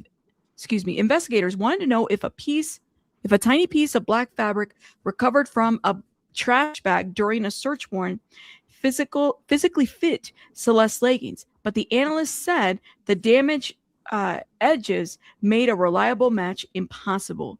She said she was able to collect possible hair and fibers from fabric, along with samples from 2 yellow stains. The analyst also found dark and medium blue material fragments on the leggings that look similar to material recovered from an inflatable pool D4vd allegedly used when he was allegedly dismembering Celeste. However, she stressed that was only a visual observation, and the 2 materials were never formally compared. As we report, prosecutors claim D4vd stabbed Celeste to death inside of his Hollywood Hills home in April of 2025. They allege he later dismembered her before stuffing her in bags, stashing her remains in a Tesla registered to him. He has pled not guilty. This week has been a difficult one in court, especially for Celeste's fam, who have had to listen to the prosecutors describe allegations against D4vd in graphic detail. So we have already seen this video about the attorney. So we're not going to play that, but that is what they're saying. Thoughts and opinions?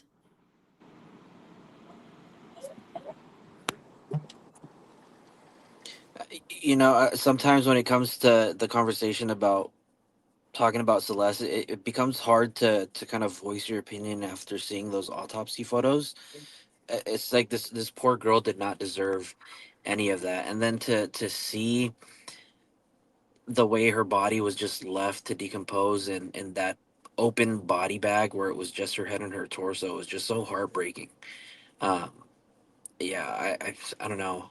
It leaves me speechless just thinking about it. Now, how many trips did he make to Santa Barbara? And do we know the dates? Because I doubt that the first trip that night was to get rid of anything. I think it was more of a shock. He needed to get out of there just to, process that. I think that subsequent trips after that were probably to get rid of stuff because he was able, we don't know, but he was able to get rid of a lot of things, in my opinion, because I'm sure he had to have used gloves. He was able to probably get rid of the clothes that he had on because I'm sure that would have been stained with some sort of, biological evidence. So he was able to get rid of a lot of things. Somebody mentioned the shovel. Did they find the shovel or not? No, the shovel was never recovered. So the shovel was never recovered. The saw that he supposedly used was never recovered. So he was able to get rid of that. And God knows how many other things.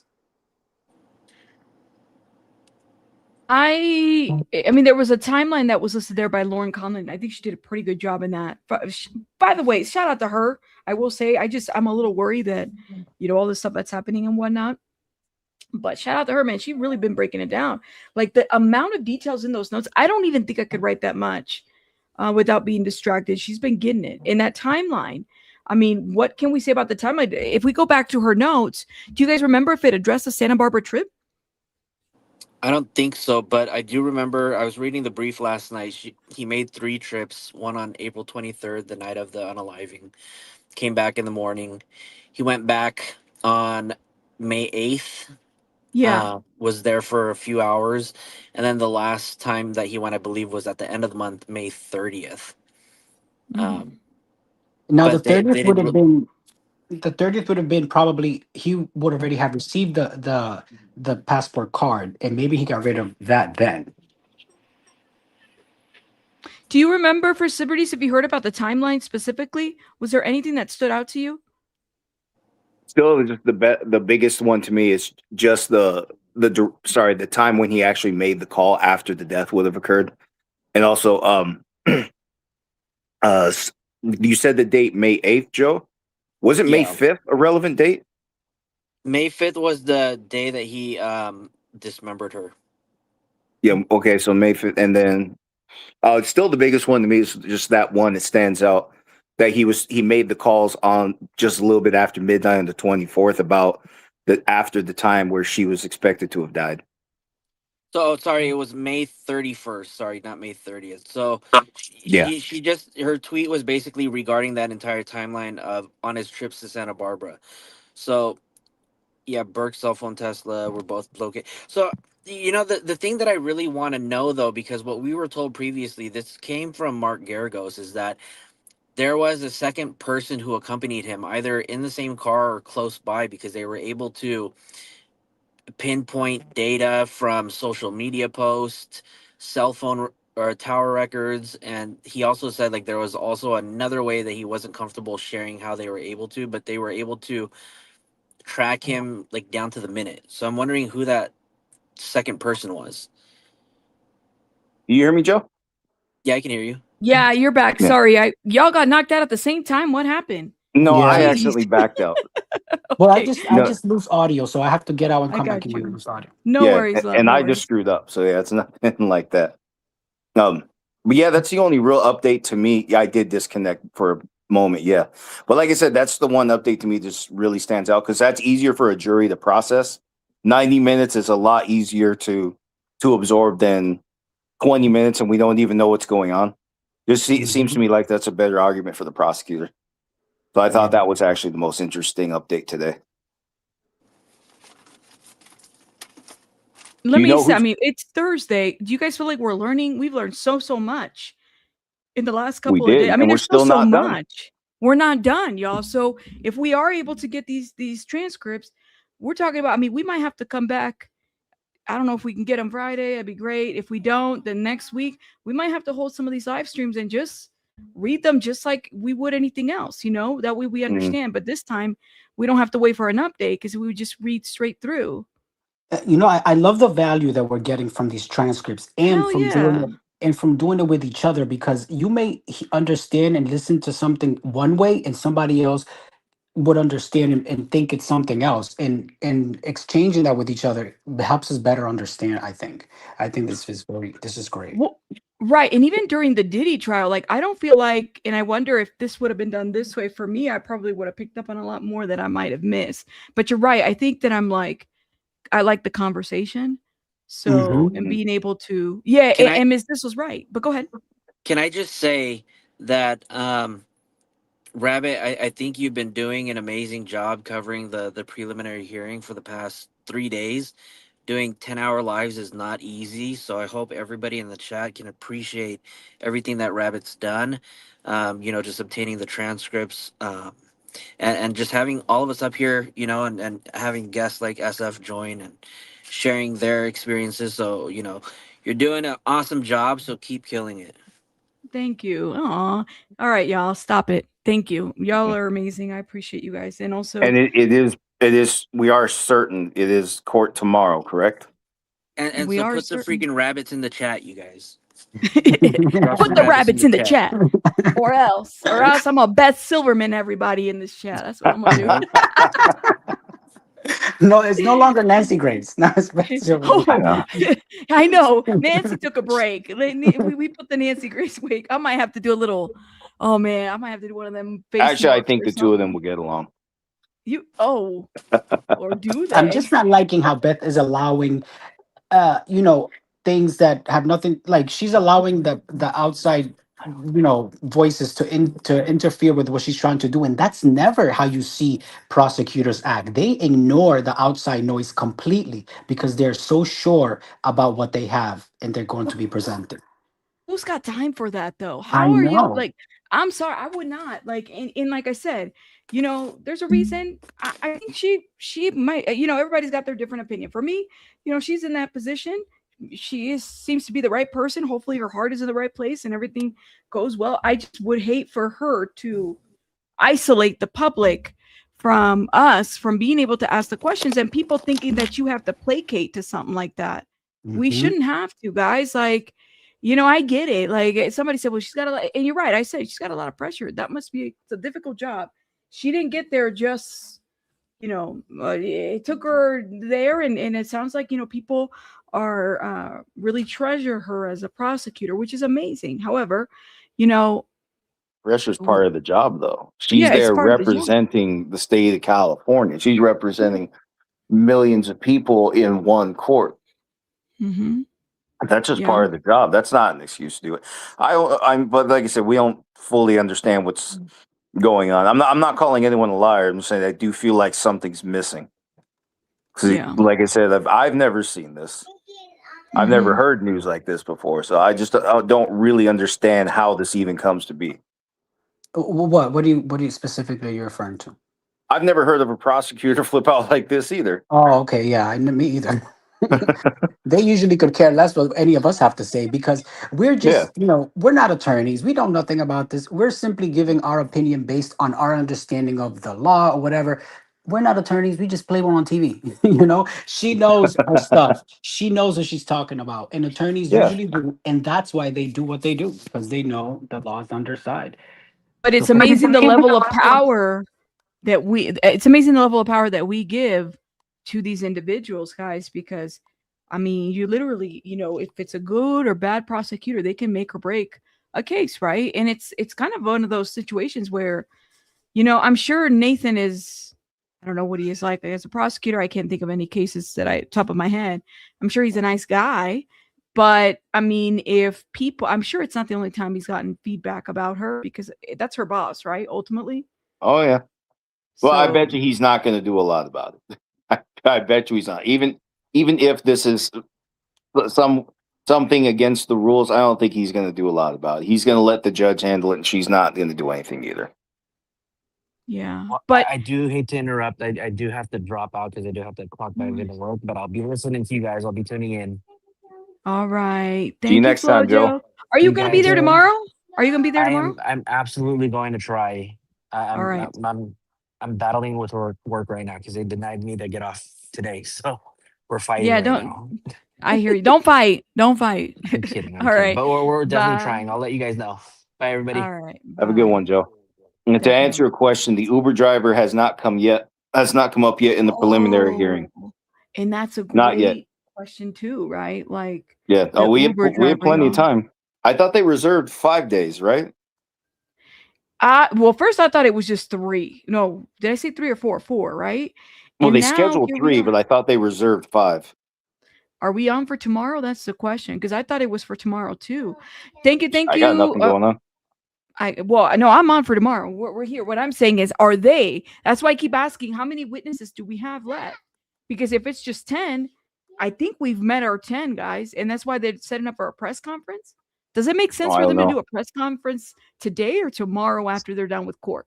Probably tomorrow. I don't know, but we also don't know what this is. Could be Nathan addressing what happened in the court today. Could be Nathan. Or Oh, Lord. okay, it doesn't say. So we don't even know who's actually talking. We don't know if it's Nathan or the family attorney. Yeah. See, Chloe says I can see them. I can see the state ending with like the ME being at the very end. See, we haven't even heard from the ME. So, and this is, what is it, 1:44 Cali time? Yes. Yeah.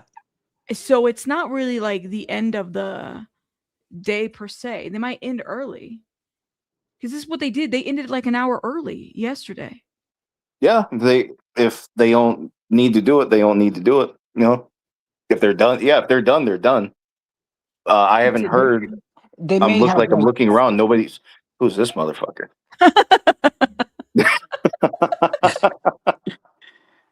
They'll probably end the day early, and if they stay behind, maybe it's for housekeeping matters with the attorneys.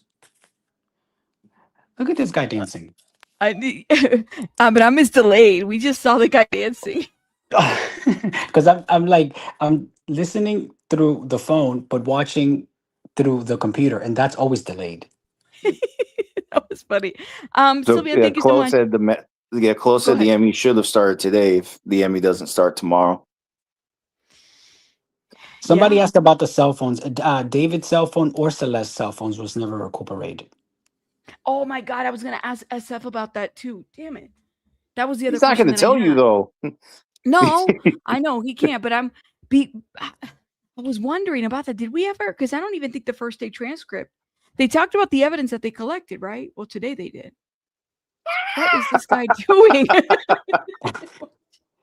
Now we were wondering about, why. I remember early on we wondered why wasn't the car kept in the garage. Now we know that the garage was set up as like a game room by the owners of the home. It had like rubber mats, and according to SF, there was like games or arcades or whatever in there, something like that. So that's why the Yo. car was never there. But at one Okay. point after Hey, her death, Rabbit, be careful. It's LA. Some of these people don't wear all their clothes. I'm just letting you know. oh my God. Well, this I find it interesting look- that they're doing this. No, listen, they're doing this right in front of Mark's camera. Notice that they're not doing it with the other media camera. They're doing it on. I don't know if Mark. Clearly, Mark's not there. That's Mark's live stream. So they're Oh, doing. I wonder. really? Yeah, and it's major. It's the camera guys that are doing that shit. Because So he they know leaves that it he's out there. streaming. He left it out there. They know that he's streaming. Oh. That's not cool. Okay, let me finish reading this, y'all. Thank you, Rabbit, for all that you do for us. Please help us get us to 100,000. Thank you so much, Sylvia, for the 1999. I promise you, I will read all the other stuff in a little while. We've been doing pretty good, so I don't think it's gonna be too much of a long read. I was able to get through them fairly quickly yesterday. Thank you, Sylvia. Thank you. Are we at 1,000 likes yet, y'all? Please get us at 1,000 likes, please, and thank you. I feel like I gotta beg for a like. Yeah, he leaves it unattended. So those guys right there, they're media. They're doing it on purpose. That's messed up. They're I dancing don't for him. think he cares that much. I'm like, sure, if you want to be blasted, I mean, whatever. You'll be in that live stream right there. Yeah, That's I think the insane. chat's loving it. I know. Yeah, see, that's his on the right side, right? The one in the black part of the screen. Yes, the one that's on the screen right now, that's his stream. So Yeah, they're going in having a front. blast. That's They're good. insane. So this is why Oh he my. feels comfortable in leaving his phone out there, because there's other cameras. At first, I was like, well, I would not be leaving my phone out here Nope. while I'm inside. Somebody will come and run and snatch that. And then also, I mean, you said that people don't go fully clothed out there. We might see some OnlyFans people. If they had somebody in the OnlyFans, they wouldn't be doing it on the streets. That's what I'm saying. There you go. There you go. Somebody in the chat clarified that the record label set up the garage as like a game room or something for a stream. Oh, yeah, that is what Steve was saying. And I'm just remembering, I had to think about this because we were laughing at this one when Benjamin Gregor was dodging the question around bail. Remember, he finally came out to the point where he said bail. Yeah. It's because they really anticipated this boy being, locked up immediately. They did not think it would take these many months. Yeah, remember, it went straight to Blair. Yeah.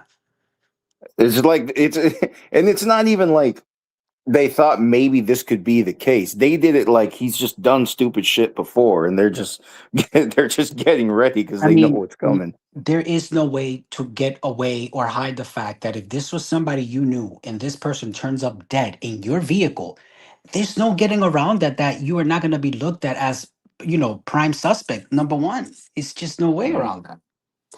This is an interesting question. Vivian Torres says, how do you have Celeste text without recovering a phone?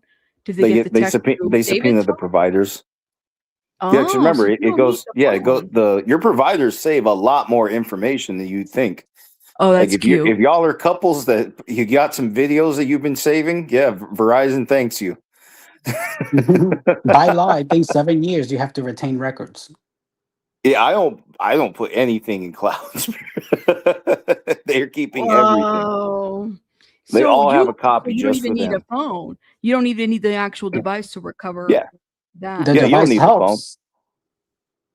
The devices Yeah. helps, but yeah, a lot of it is stored in the cloud. Yeah, they'd much rather see your device, but like I said, they can go to the service, they can get that copy. So yeah, he was never as smart as he thought. But it is interesting to think, as dumb as this motherfucker is, well, he got caught because he's a dumb motherfucker. How long did you think you were going to leave? I won't say that anymore. I think YouTube's going to get mad. But how long did you really think you were going to leave your car outside like that? And wasn't it in a red zone?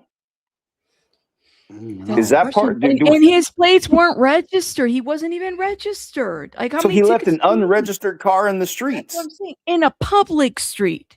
You're not even Yes. talking about a driveway. It's a public street. It's easy for you to, if you're unregistered on a public street, not private property, you're going to get some kind of a ticket. Something's going to happen. Someone's going to notice something. And he wasn't paying the citations. You would think that's also another interesting thing. If he had paid the citations, he might have not be right here right now. Another dumbass move, because I would have insurance. I would have everything up to date on that car. So I couldn't get stopped or anything. He's dumb and he's cheap. He's He is. No. So remember what the person said in the chat? They're like, dang, they're dumb and evil. How do you have two companies? When does the plates in California expire on your birthday, like your registration? Yeah. Okay. So plates? No, I'm wrong. I was thinking of the Just your license. Sorry. license. No, our licenses. Like I have to actually go renew mine this year. No, that depends on when we actually do the registration. Here in Florida, they expire on your birthday. Yeah, you're actually a bit more organized than we are about that. You do everything on your birthday, right? License and the registration is all at the same time. I know my registration. I forget about the license. I'll have to. No, my license expires. It does not expire on my birthday, but my registration does. And I remember during COVID, I got stopped like a year into, like after my expired, and I thought I had renewed it for 2 years, like I usually do. Apparently, it was for 1, and I got stopped, and they're like, "You know, your stuff is expired." I'm like, "No, it's not." And I didn't know because somebody stole my sticker. So you know how the expiration sticker, because it's a 2-year here, sometimes they steal it out of your car. And I'm like, no, somebody stole it, but it's legit. And it really wasn't. No, I'll tell you a good one.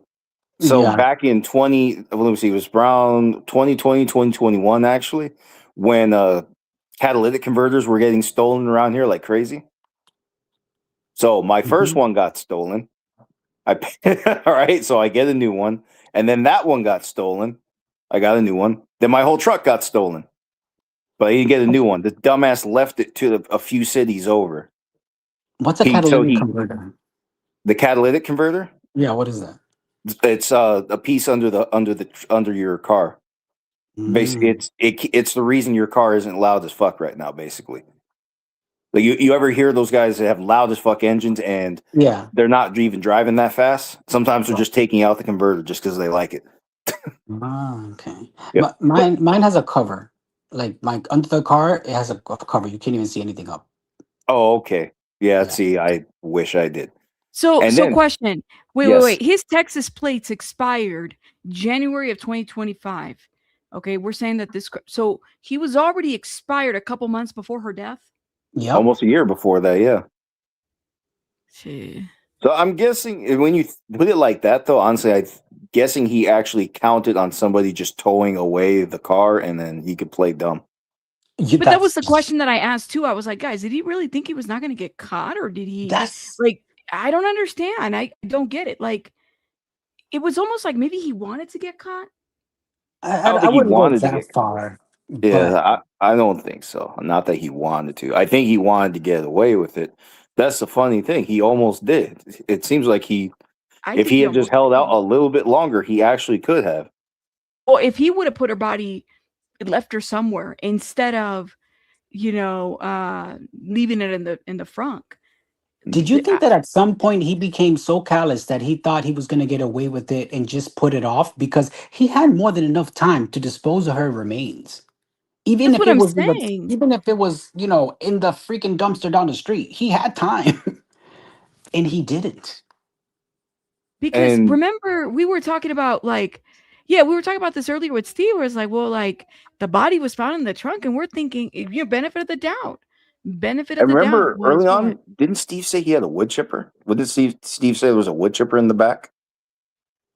What I did he thought you said say? something about that.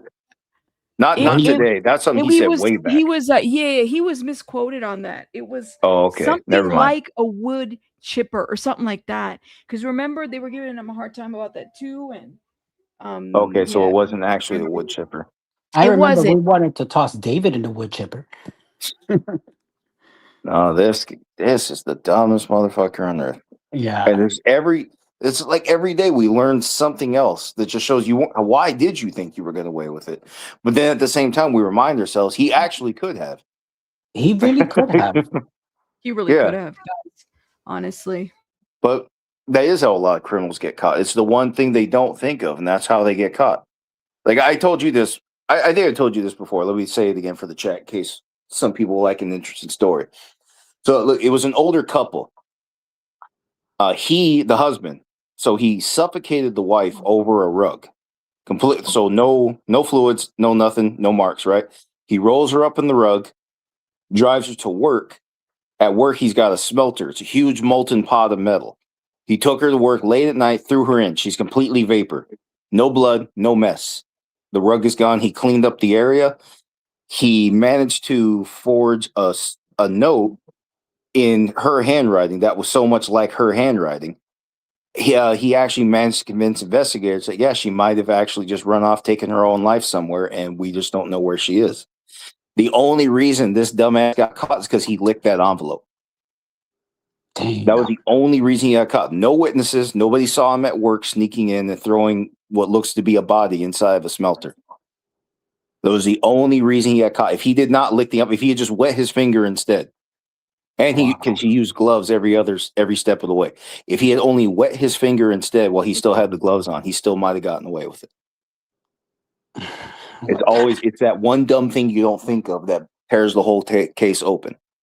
Yeah, that's insane. Hold up, guys. There's a tweet. Read that. Go ahead and read that comment while I look for this tweet. Mm-hmm. So that was there. Mark tweeted that one chainsaw missing from David's home, never recovered. Also, a sawzall was seen at David's home. What's the sawzall? Isn't that the smaller saw? Probably the hand one. Oh, okay. Yeah, there's whatever was used for the dismemberment, it has not been recovered. Everything else that has no biological evidence, which is why they didn't further test it, because there was it was the negative luminol result. It didn't glow. So they stopped there. Everything else he was able to get rid of. Hey, what was that other stuff they're talking about? Wait. Hold up. Mark just tweeted. Look at this picture right here. Hold up. What does it say? Shout out to Mark the Shark on Twitter and YouTube. April 23rd, 2025. Cell data. 3 towers. 1101. Oh, he's writing the timeline. There you go. This is the timeline that Lauren reported. Okay, Look at this. Tesla data. Okay, so that's just the timeline. There it is, right there. So what's this? Oh, yeah, he's Los Angeles to, that's where the passport was. So yeah, he just threw it along the freeway, right? Yeah. That's basically what it is. Yeah, because so for those of you who had never seen it, the 101 from from the LA area up is mostly a straight path. So he just took one straight path way up the road. It happened to be right along somebody's regular route, and that's how that passport was found. So he can't even do that much right. He can't even go out into a remote area and get something lost right.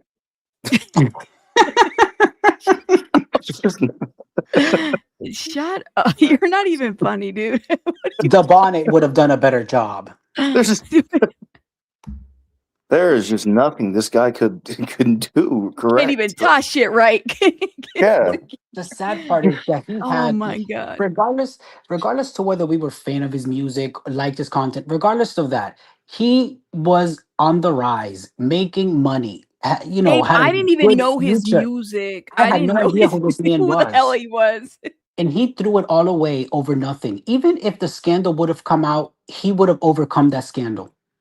You know, it would have been easier for his lawyers to get him out of that than this. It's like, dude, come on, you can't get out of your own way. Well, I He think would have been a long term. registered S offender, you know, but I mean, you Well, have a yeah, lot of that's the Hollywood thing. people. She was going to ruin him, and she had it. Apparently, she had it on video. If I was getting that correctly, I don't know if this was on David's devices or hers.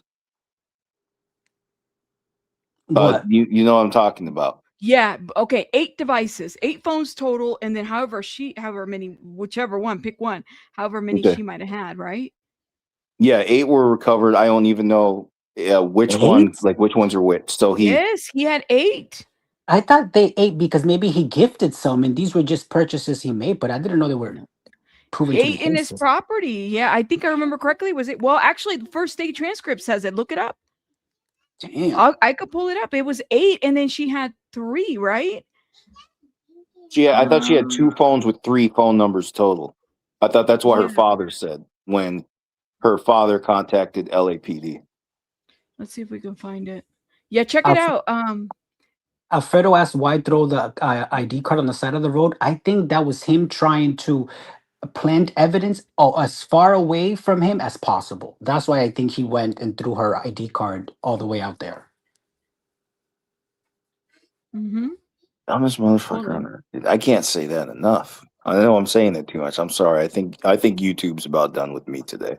No, I mean, I feel the same way. I feel the same way. Yeah, like I was saying, remember we talked about this yesterday.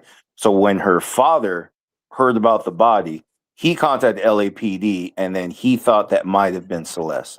Immediately. So and then somewhere in there, we don't have the whole story, but from there we learned that there were a total of 2 cell phones, 3 different phone numbers, but maybe that's because one cell phone wasn't recovered. So it should be 3 phones, 3 different numbers. And that's also another thing, because even though like I said, the phone wasn't recovered, but they go straight to the service provider. So she wasn't paying for any of the phones. So they just go for the providers who are paying for the phones, which would be mom or dad on one side, David on the other. Do you think that's why that they were the able to phone- find something to look into? I think that the phone that he texted her on, so she come to the house, is probably the phone that the parents had no idea she had, because they took away one of her cell phones. And I'm sure at the time that she went missing, like at first I believed that this girl was living with him, and she wasn't. She was at home living with her parents when this happened. She left one night, never came back, and immediately they reported her missing. You know, so I don't think she had the cell phone paid for by the parents when this happened. Yeah, it wasn't. It wasn't. I don't think it was paid for by the parents. I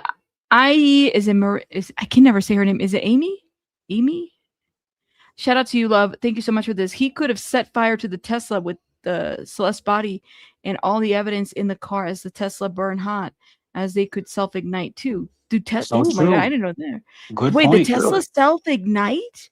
I know. Wait, Thank what you does so much that for the mean? super chat. What Some is of them have been self-ignite? known. Some of them have been known to catch on fire because the battery. That's right. There were problems the with battery- batteries for a while, Yeah. right? Mhm. What? That see another point. Biggest idiot in the world. The award goes to David. Whoa. You can't even I had fuck up no correctly, man. idea. So they could self-ignite. Shut up. You can't even fuck up correctly. Y'all must be tired at this point. I'm not saying that all Teslas can just catch on fire randomly, but at one point there were some cars that apparently caught fire on their own. Oh my Yeah, I God. remember hearing about that in the news. Yeah, me too. Wait, what else did we learn today? So, what else did we learn from Benjamin today? We know he From had told the Benjamin? grand jury different stories.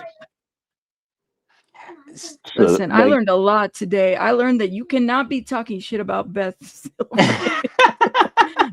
Not expect something to be thrown at your head. I learned a lot And about you were Google telling this to me Translate, this too. morning like you were the one who did it, and then we found out it has nothing to do with you. I know. I was like, oh my God, I broke the law. What'd you do? I don't know, man. Yeah, I'm about to hide out. And it See, wasn't even about me. Oh, Lord have mercy. thank goodness. Thank goodness, man. I'm not canceled today. I might be canceled tomorrow, but not today. Thank goodness, because we're planning on going to the trial, Rabbit. So we cannot afford to be let out of the courtroom. No, she Right. gonna know the girl. No, I'm gonna have a different color hair. Okay, it's not gonna be pink this time. I'm gonna We'll go wear a bonnet. incognito. We will wear a bonnet. I'll wear so a they don't bonnet or recognize something. us. A bonnet. Oh my God, You to get that lawn and leaf bag that David has for his head. Lord have mercy. Yep. This is too much.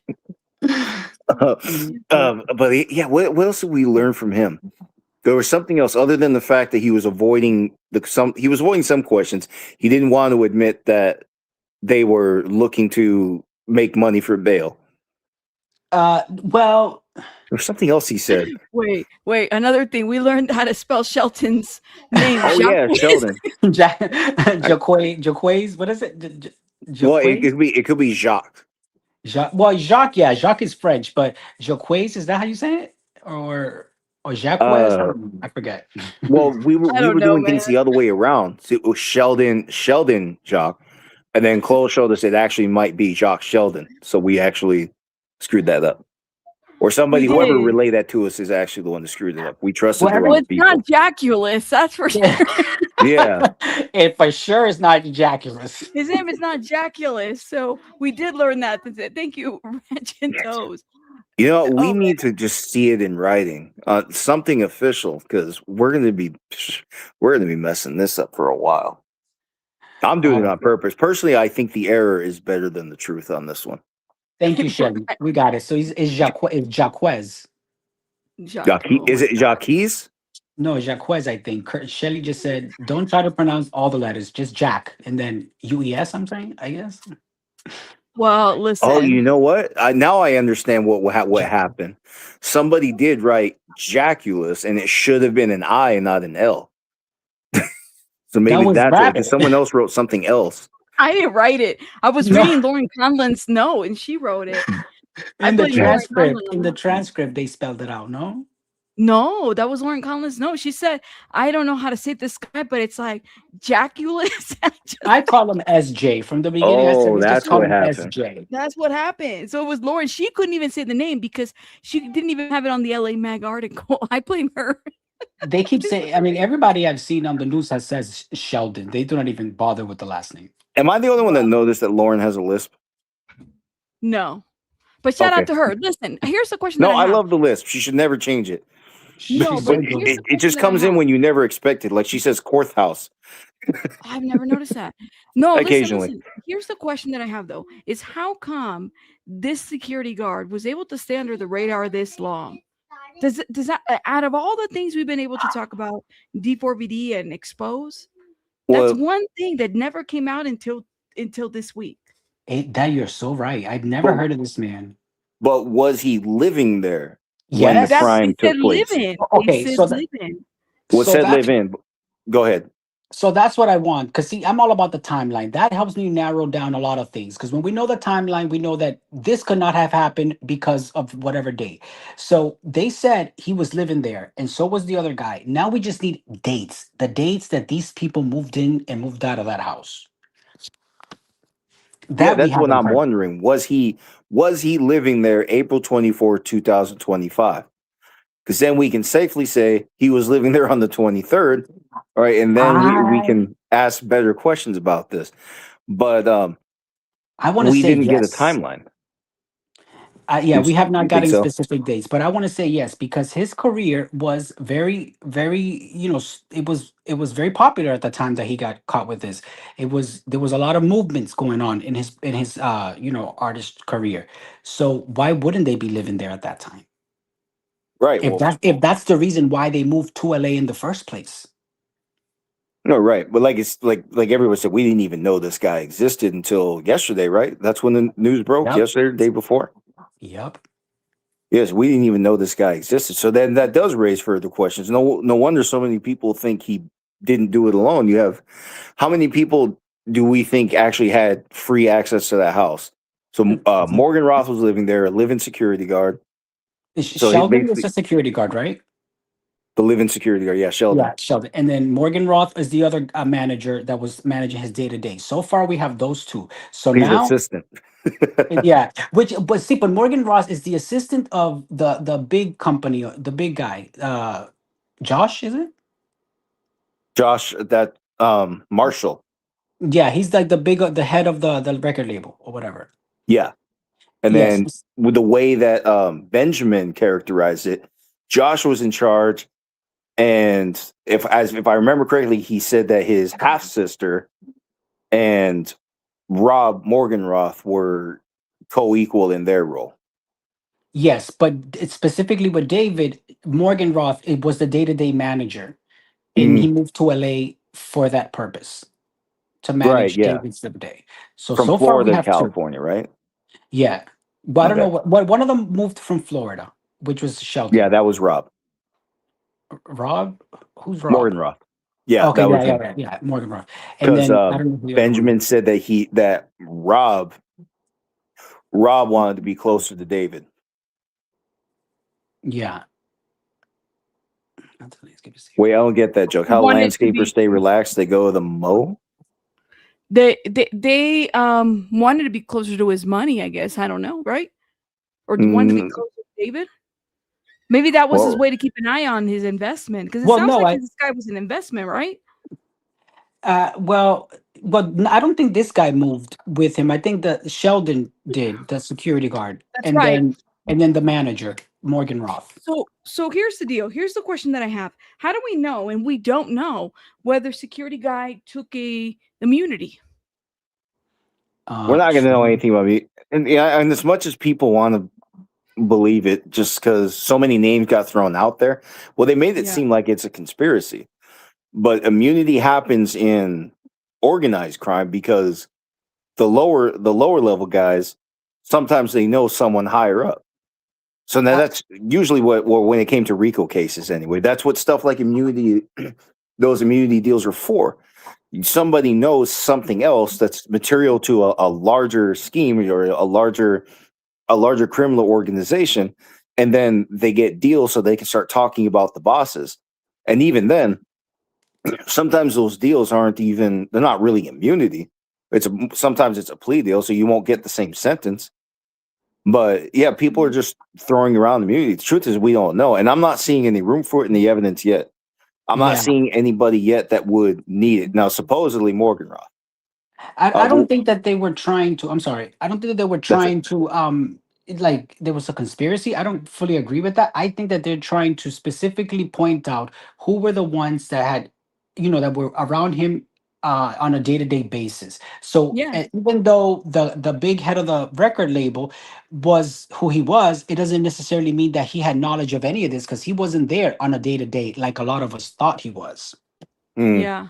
That's what Morganroth was there for. So now we're like, a process of elimination, making it less probable that it was this person and not this person.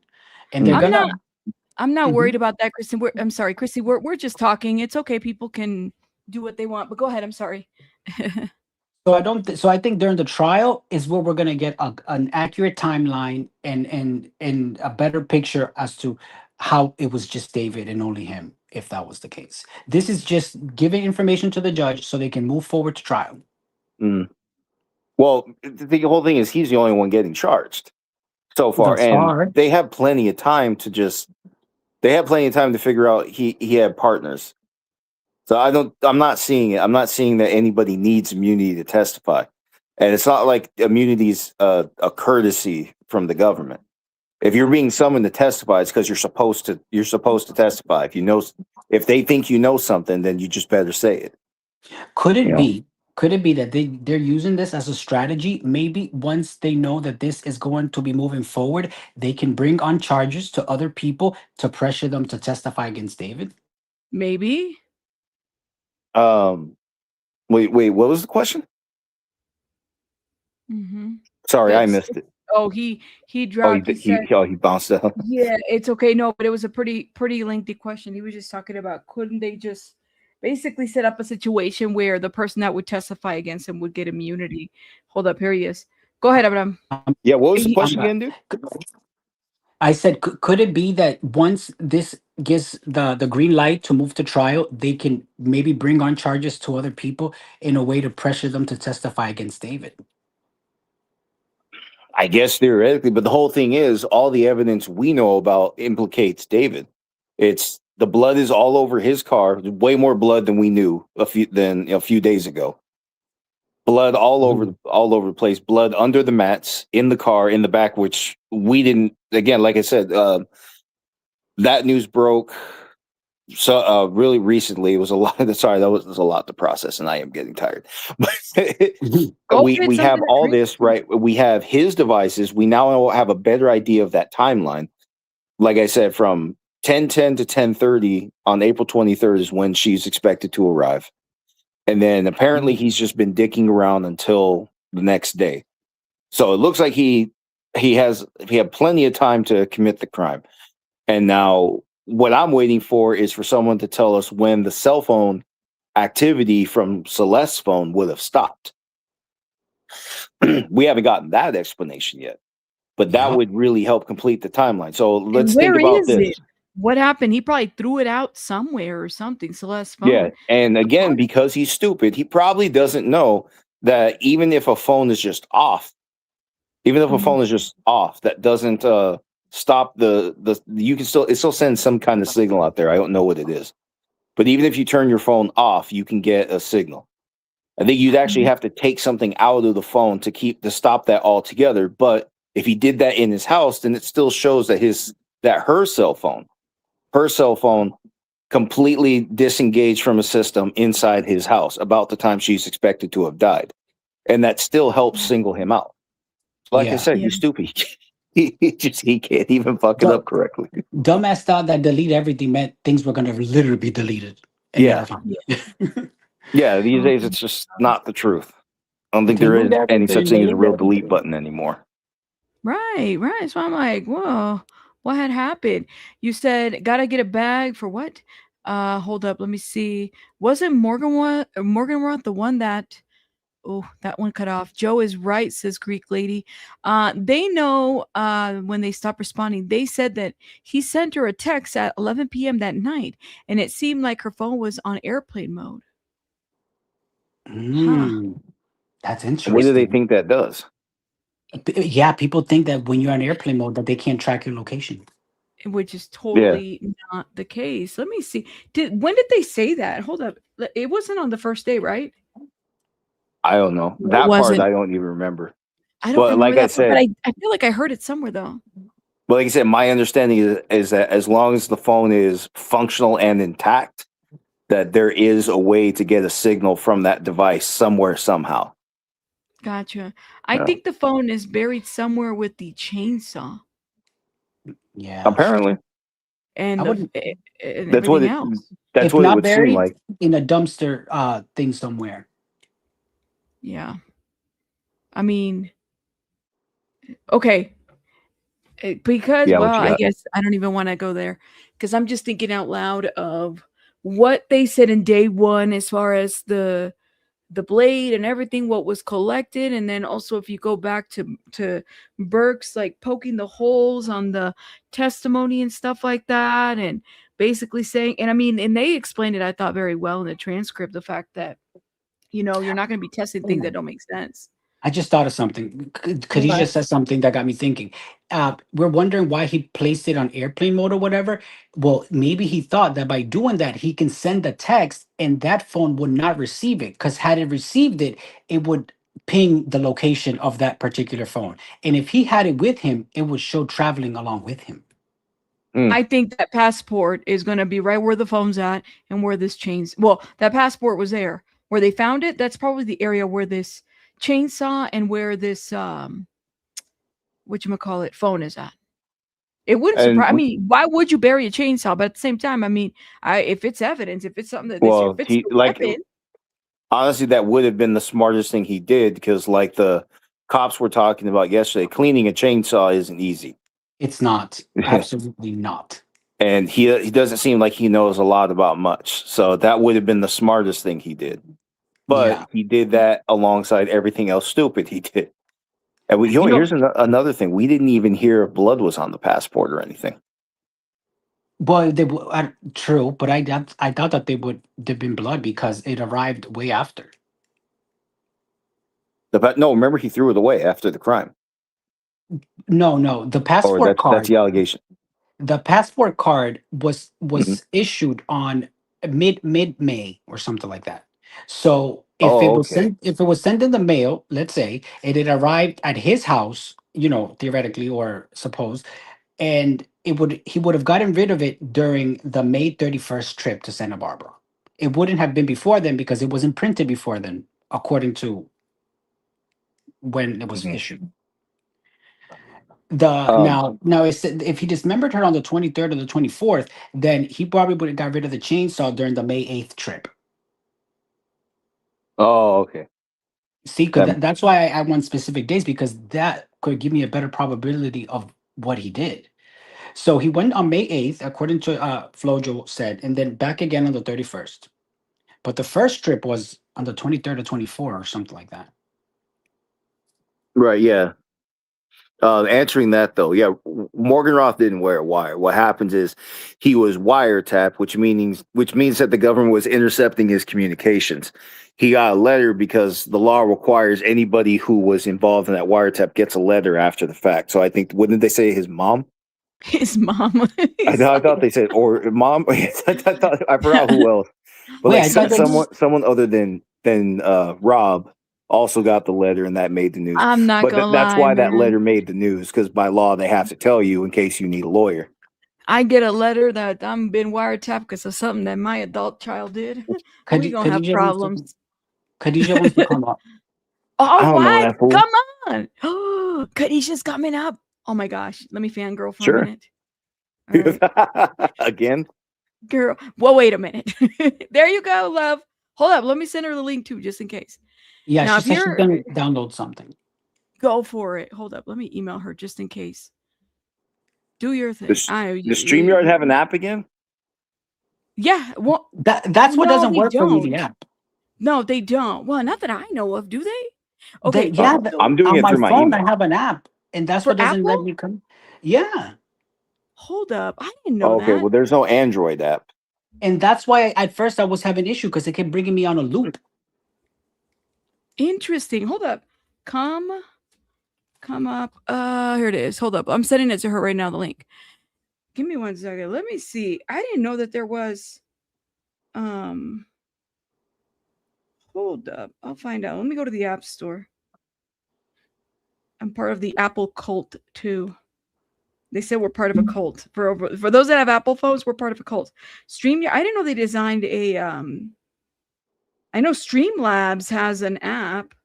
Wait, I have it on my phone. It has Oh, like a they little, did. like a duck, right? Yeah, a ugly duck. Yeah. See, but when I Those- try, it says that you are requiring me to log in with my YouTube, and then when I do, it just brings me back to the beginning and doesn't fully let me in. All right, hold up. Is she up here? Okay, let me make sure it's her. Because look, anybody can say it's her. But hold up, girl. Hold up. Let me put a little marker. We're gonna do a little voice. I think it is her. But give me 1 second. Okay, hold up. Where'd my marker go? Test. Huh? Here it is. So Hey, is it you? Oh, it really is her. Oh my God. Let me remove myself. Oh my I didn't God. know I had to use StreamYard for this. Hi You're guys, fine. what's up? Hey, how's it going? Oh my yeah, God. I have Tell to us know- what you think. Tell us everything. Let me mute myself. Let me shut up. Okay, so first thing that I'm really thinking about right now, after learning that there was dirt covering her clothes and plant material in the pool, with what we learned about the Tesla yesterday, I am once again going back to, I really think at some point she was, I don't know, buried, but maybe left in Santa Barbara. Like, I don't think he left her there. This is what I think. The first day he went to Santa Barbara, because we know he was there early in the morning. Maybe he left her there till he decided to, I don't know what I can say on here, make her not intact. But now even more. I love the it's solidifying it TikTok even language, more. by the way.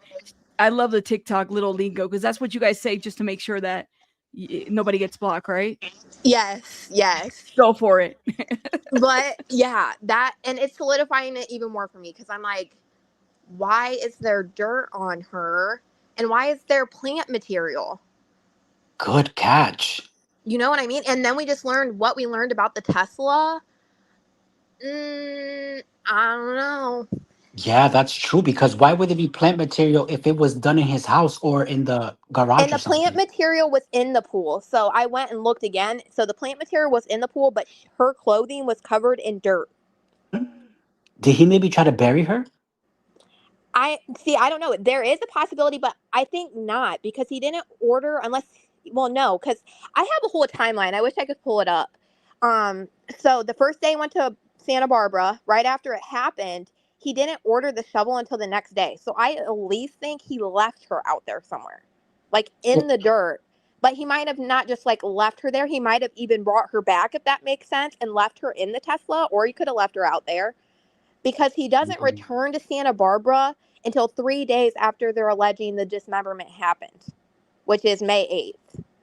Okay. So I do think at least that night, because we know he stayed out there until early in the morning. Now we have exact time frames. Can't remember it off the top of my head. But yeah, I think he took her out there when he went out there. Oh my God. Like right after it happened. Now I'm not going to say buried her, because I don't think he had the shovel. But, you know, like, was like, oh my, because based off what I think, you can literally tell that it's like he was freaking out and didn't know what to do each time. Yeah. Yeah. And like, it's like sloppy, lazy. So I'm thinking he's like, oh, I'm going to hurry up and drive her to Santa Barbara, because why else is there blood in the back seat? You know what I mean? And then she's covered in dirt. So maybe not buried her, but like put her out there, and then was like, oh no. And he sat around and he's like, oh, well, we got to take her back. And he took her back. And then he literally, because he has the tour stuff right after that.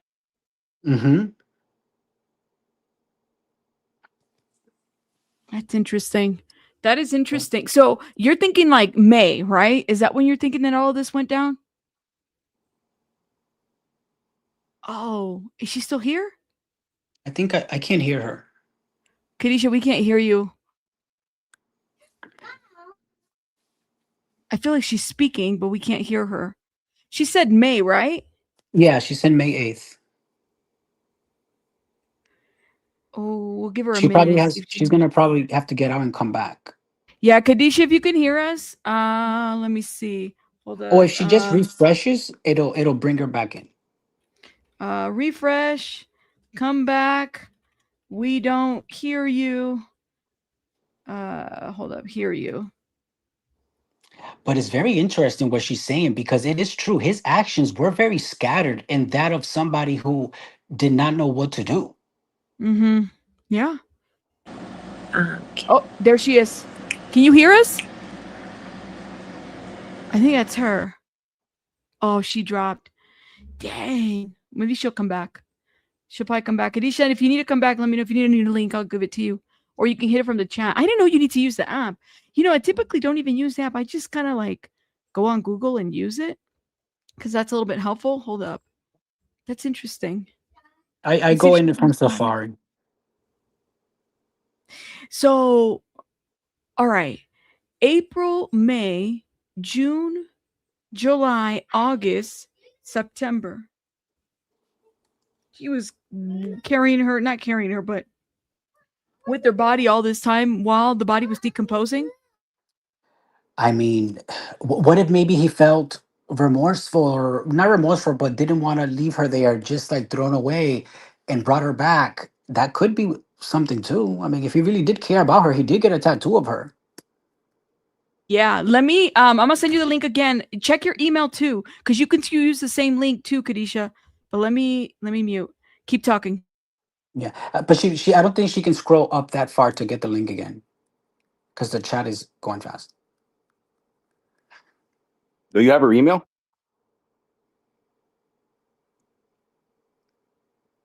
You can't hear me eating these delicious potato chips, right? No, I can't hear you. No. Kadisha, you can Okay. use the same. I just resent you the link. You could use the same link that I emailed you. So that's what I'm trying to get at. You mean to tell me that he was this body, who knows where it was at the whole time? I mean, I'm thinking he just left her in the trunk after he just kind of like said whatever. I'm just not even going to deal with this. I That's thought what so he too, did. but I didn't know about this this dirt and plant matter till now. Yeah, it came from somewhere, right? That at some point he tried to bury her and he got kind of scared or whatever, And it makes Let me sense because see. she said that he ordered the shovel the next day after she was unalived. All right. Okay. Oh, there she is. Can you Okay, guys let me hear make me? her big screen. We can hear you. Okay, I had to exit. I had to exit all the thing. I don't know. I couldn't hear you guys. We couldn't hear you. We're like, oh no, she dropped. But anyways, Okay. go ahead. What did you guys stop hearing me at? Well, something about okay, so this is where we left off, and that was the question that I had. I was like, we were trying to figure out. So all what you're saying is that it happened in May. Maybe he chickened out. He might have buried her because she had the plant No. and the.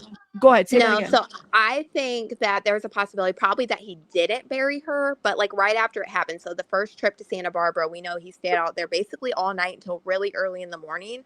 I think he put her in the back of the Tesla, drove out there, was gonna leave her, and like freaked out about it because I think he did that the whole time and drove her back because he doesn't buy the shovel until the next day on April 24th. But he doesn't go back to Santa Barbara for the second time until May 8th. And that was 3 days after they're alleging that he, made her not in pieces or whatever. Yeah. So I think that he did take her out there and maybe like put her somewhere. And then who knows what he was doing for that time, but didn't actually bury her. And maybe that's why she has dirt and stuff on her body. Because it wouldn't make sense that he would bury her and he didn't have the shovel until the next day. And maybe it was like, oh, actually, maybe he thought like I brought her back because I need a shovel when he was out there. And then he ordered the shovel, but he didn't go through with that. Then you see him ordering the body bag, the chainsaws, all of that. And then on May 5th is when they're alleging that happened. Because also the time frame, he didn't have a lot of time right after this because the album launched. So he had that party and then he had performances, the band lab pop-ups and all of that. And then as soon as he got back from that is when he started ordering the chainsaws and everything, the pool.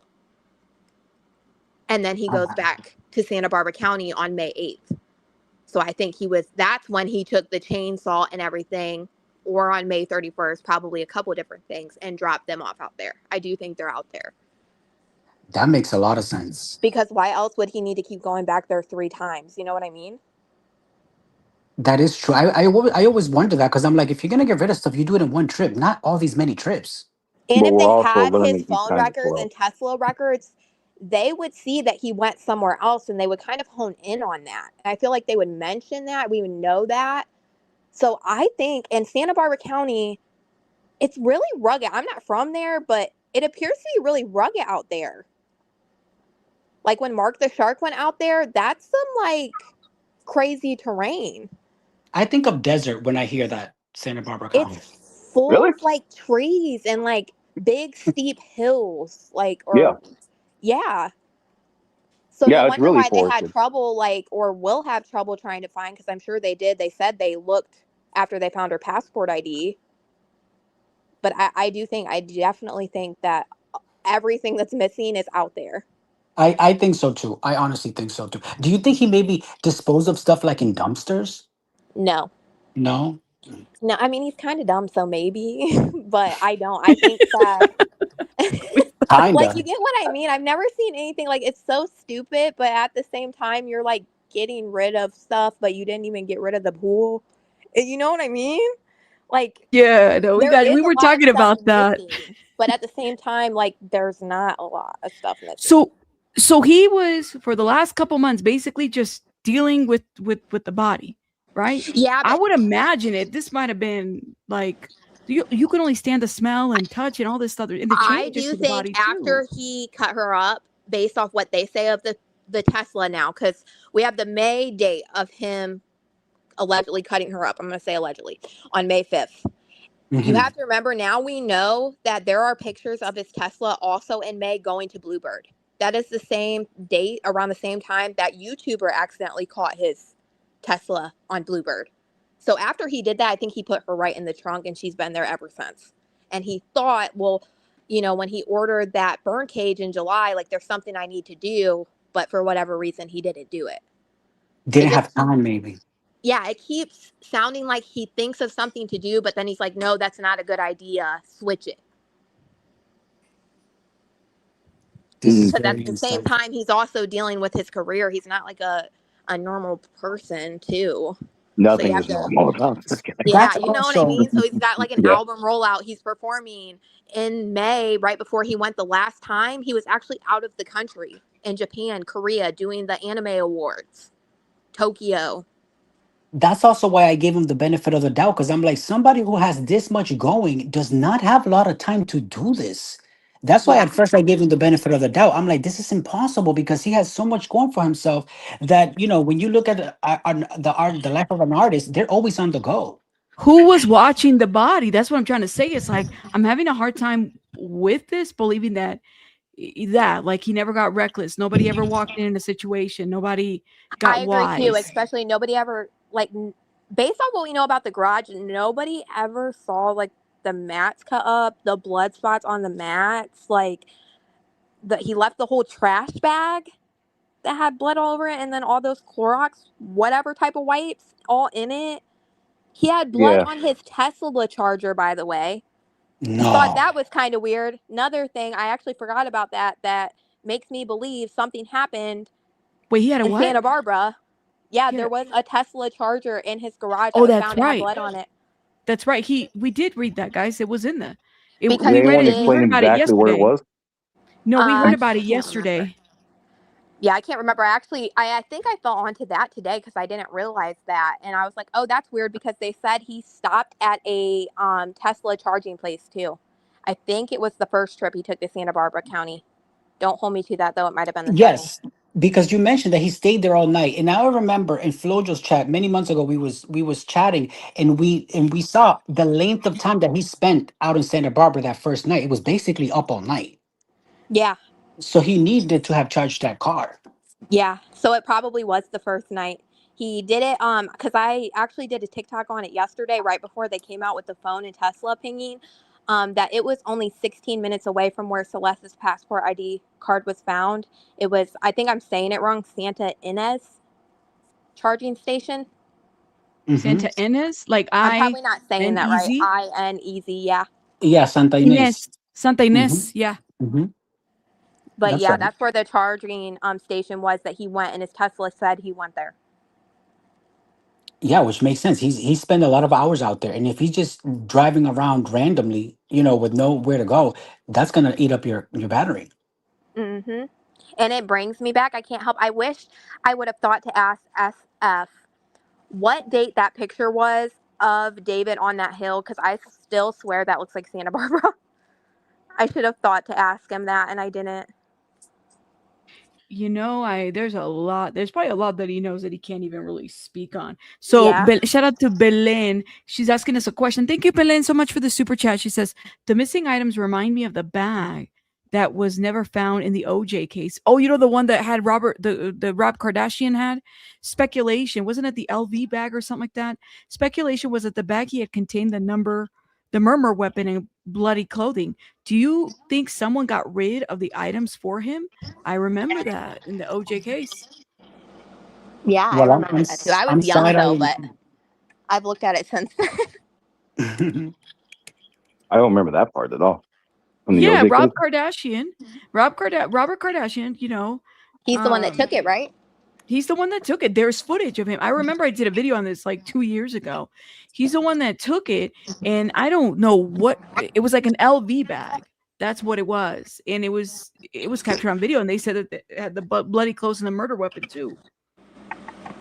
I don't remember anything about OJ. I was too young. I never watched it. I remember the car chase on the TV. That's it. There's footage, Lala. That's right. I remember because I did a video on it, and this was speculation where Robert Kardashian was trying to, you know, hide for his friend. He was covering up for his friend. And now I really just want to find out more about this bodyguard, but I just have a feeling that we're not going to. Why is it hard to find him though? Like, come on Not now. till trial, probably. Not till trial. Yeah, that's what I'm saying. I'm wondering if he is like going to say something against David. And this Do you is think why he took some kind of this is deal? why Beth brought him up like that. Yeah. Do you think he took some kind of deal? There's a huge possibility, yeah. Because we saw it a lot. Like, even that's why I was shocked with the Diddy case, because there were those assistants doing the same thing that barely, I mean, they really didn't do anything. They set up the hotel rooms and they got immunity to testify about that. Mm-hmm. And I was like, what the heck? Like, setting up a hotel room? Like, it wasn't that bad? But I vividly remember that. Like, wow. In what case? The Diddy case. That's because it was a RICO case. So Yep. even just little things like getting a hotel room could have been seen as committing an act and furtherance of the conspiracy. Yep, he was setting it up. Yeah, I know it seems benign, but that's kind of what the charge is for. But basically any little thing you did that contributes to the larger conspiracy, they can just add it up. They stack that against you. They say you're doing this in furtherance of the crimes. But she's referring to the immunity that was given to those individuals. Yeah, that's what I'm saying. They could have been charged, so they took immunity, but that's why they Under couldn't the have been RICO. charged. Yeah, just makes for just for setting up the hotels. And they didn't want no RICO charges. They did Right. not want to be a co-conspirator and no RICO. And I'm like, no RICO for us. No, Yeah, conspiracy charges. Look, this is how it works. If me and Rabbit agree to rob a bank, we're co-conspirators. And I'm if the I have a getaway partner driver. if I have a partner over here and he does something she doesn't even know about, she's responsible if he's participating in the same conspiracy. It doesn't matter if they never met. That's right. Yo, you can talk to them to death while I'm driving the getaway car while we're riding. Where are you gonna go? I don't know. We're robbing the bank. You just said that. Don't drive to Santa Barbara. I told her. Literally. I'm still not over KK having criminal liability. Watch, There someone's you gonna go. send Steve after you, and he knows your phone number.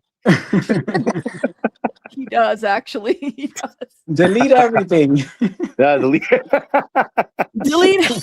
Literally. Ridiculous. So who do we know who we're expecting today to give the press conference? Is it the lawyer again? That's the question. Did you know we're gonna have one? Like, There's going to be a press conference. well, There's a setup. Mark's stream, it has a press conference setup. That's always set up there like that. Oh. It wasn't set up like that. Yes, well, yes, it was because the other Yes, it attorney. was. It looks like they set it up like that every morning. And the time that they said that they were going to give a press conference, it was just that the civil defense attorney that went up there and talked. And we So couldn't is even today hear the him. last day? No, it's supposed to be They tomorrow. are doing it tomorrow? Well, that's my understanding. But here's the question that I have. They said they have 10 witnesses. Are we at 10 now? Or are they going to How many close we out see with today? me? Because remember, we continued with Benjamin, so that's still 3. If that's still 3 starting this morning, And I we had to swear we move have on to be from. close. We have to be at like 9.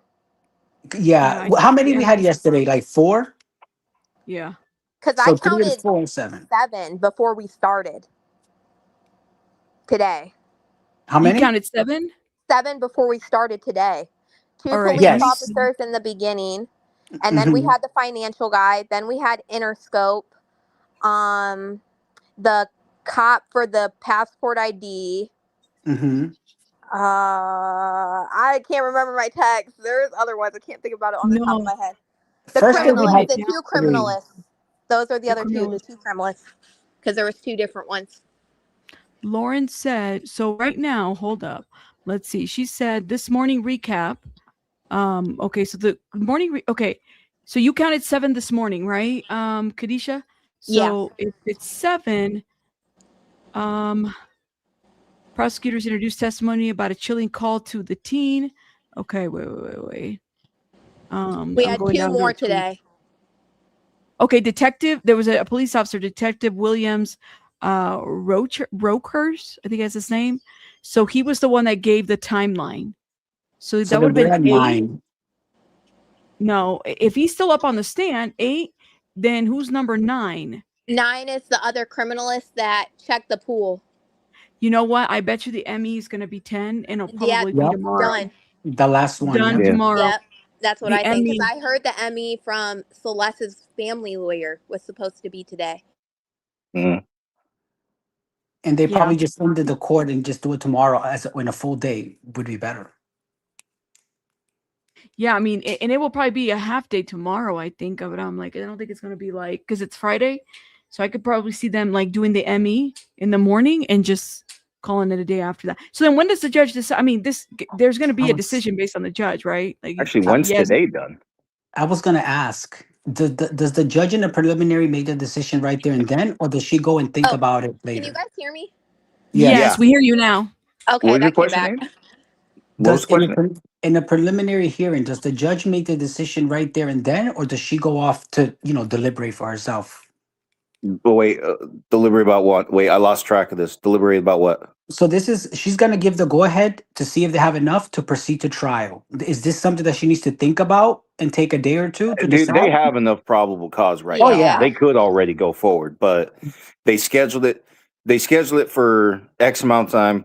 I thought they reserved 5 days for it, but maybe I'm hearing wrong. But whatever, we're getting 4 days of a hearing. As far as I know, they could have done a day and a half most. Like there's a similar issue with Tyler Robinson's case. That shit took all week, and it could have been done in a day. It's not a high standard. That's the thing. How do these facts relate to this defendant? When we just get a few answers, and the judge could have already said, yes, we have enough to go. But I don't know. Isn't that reserved till the end though? Yeah, she's going to wait till the end, and she's going to decide. Right there and then, at the end of the day. Yeah, that's she's Oh, just okay. going to decide. So when do you guys she's think a gonna get trial is held going to to answer. happen? When, like, what do you think? Probably not until January. I can almost promise you that we're probably not even gonna. Was he not asking get for a a trial speedy? date. Was Say he not again? asking for a speedy trial? Well, speedy trial just means that they have to make time for him as soon as the court has an open day. I think he's going to want to push it out, but Beth did want a speedy one. But like I said, But the judge is on it too. She's like, it's not like they're not going to keep delaying this. Like the trial's not going to take that long. They're not going to keep delaying it. Like I won't have that in my courtroom or something. Oh man, what did you think, Khadijah? I'm curious to know what you think about today's little drama-rama. And that was crazy. I feel bad for SF because he did do a lot, and like I want them to like not act like that with each other. But I mean, I get it. I think she doesn't like SF because he's saying the things that they didn't do.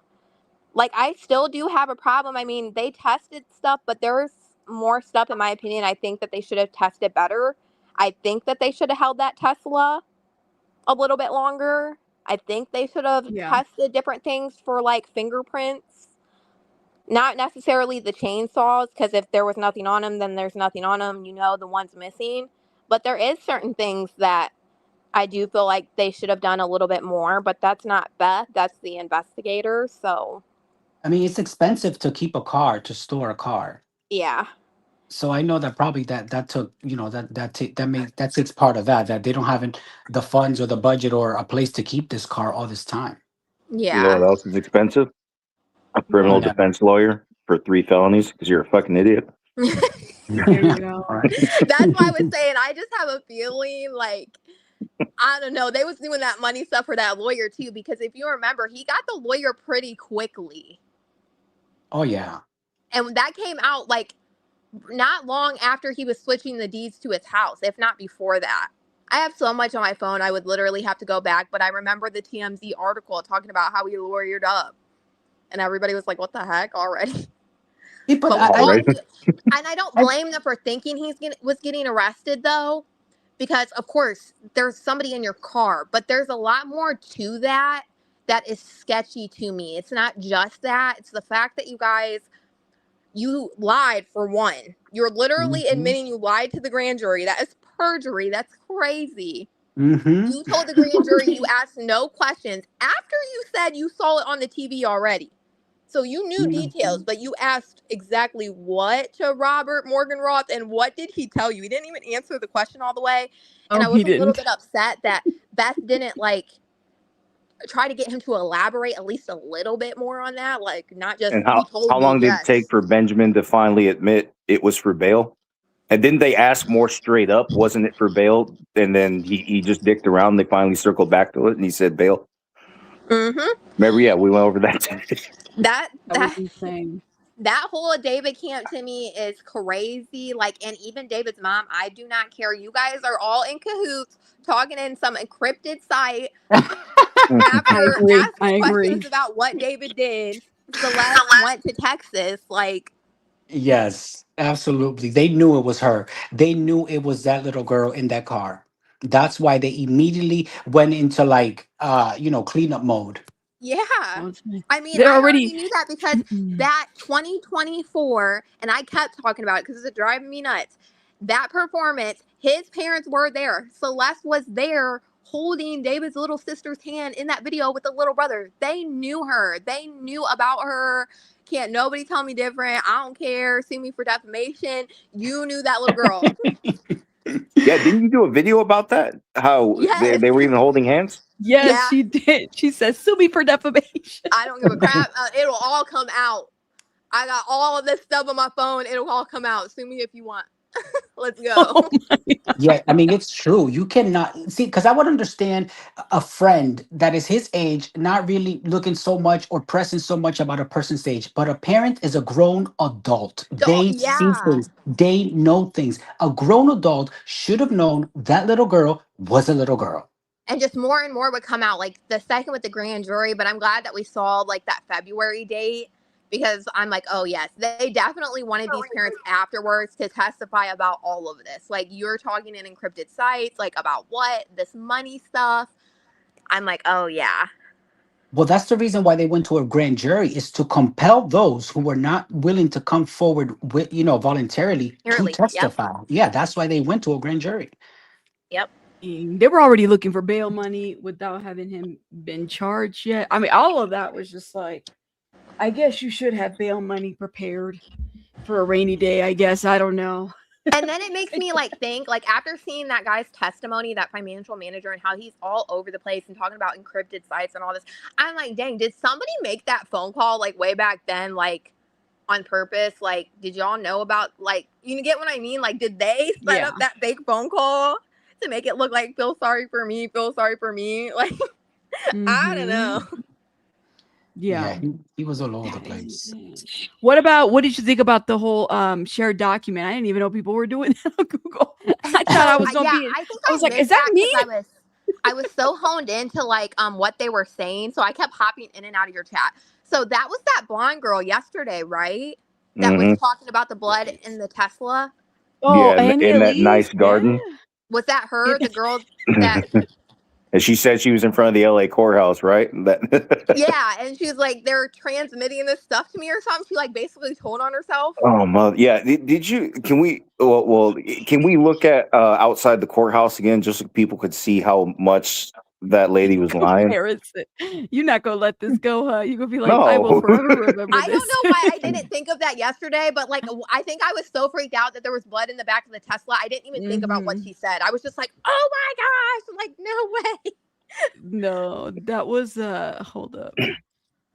No, that was the first thing that stood out in my mind. Now, when she said Google Doc, I didn't. I knew what she was talking about because I've used that before. So but was I it a didn't live think much. stream or no? It was a. Let me show you. Hold up. So, well, first of all, this is the outside of the courthouse. I can't hear you again. Oh no. Can you hear me? Can you hear anybody else? Hold on. I can hear you. Oh, hold up. Hopefully she'll come back. But no, she'll come hold back. up. I think everybody wants to see this because if you look at how industrialized this is, and even if you zoom in, you can look across to the grass. But look how tall the trees are. Okay, look how tall and empty they are. You can't really climb that very well, all right? My thing is that this is the courthouse. And yeah, this is the courthouse. And look at the shade of green. Look at the shade of green. All right, just pay close attention to that because you can Okay, hold also up, let see me there are bring some Kadisha dying in. leaves in between. Hold up. Let me put this comment Okay. down real quick. Give me 1 second. All right, Kadisha, look. Hey. Let me see. Why don't I find some pictures of the courthouse in this area? Okay. What is it? The Sure. Clara. Yeah, the Clara Shortridge. Okay, there we go. Shortridge. Can you guys hear Okay. me? Yes. Yeah. Okay. Sorry, I was muted. All right. I don't know how to work this. So now you can see the video of the courthouse, right? That we're looking at, Kadisha? Yeah. Okay. All right. So just make mental note of how industrialized this area actually is and you Flo see just the has to look trees at the on the part right left. next to the courthouse. What's that? And Say again? Sylvia's asking if there's any updates. No, we don't I have any we're haven't updates marked the waiting. guys. shark, We're and I don't waiting. see. Yeah, I have Mark the Shark hasn't came out yet. I have him on my TV while I'm doing stuff on my phone. Hold up. This is the courthouse, just so people are aware. There's no updates, guys. I promise. I'm looking. I'm keeping my eye out. Okay, and Let me whether show or not you. Annie says she was in front of the courthouse, the whole thing is, yes, just look how industrialized this is, and then look where the video was, because you'll see. I mean, this is the courthouse for those that are wondering. It's pretty industrialized. And then, but I don't think she says she's at the courthouse. Let me see. But even if, Oh. I just want you to see, look where she's at, though. So how did you think she was getting this information? You see what I mean? Hold up. Let me go Who back said a little. was at the courthouse? Annie? No, listen to what she says. She tells on Maybe herself. She said, problem? "I was getting it from my my people." Hold up. Let me play. Yeah. Or Yes. Let me play this. Let's see what she says. Her team members is inside the courtroom right now for David's Okay. preliminary hearing, day 2, and she's coming on. My team member is inside the courtroom. For Okay, day so that's 2. what Right now. Right now. Right now. Yeah. Hold up. Now let me keep playing. Hold up.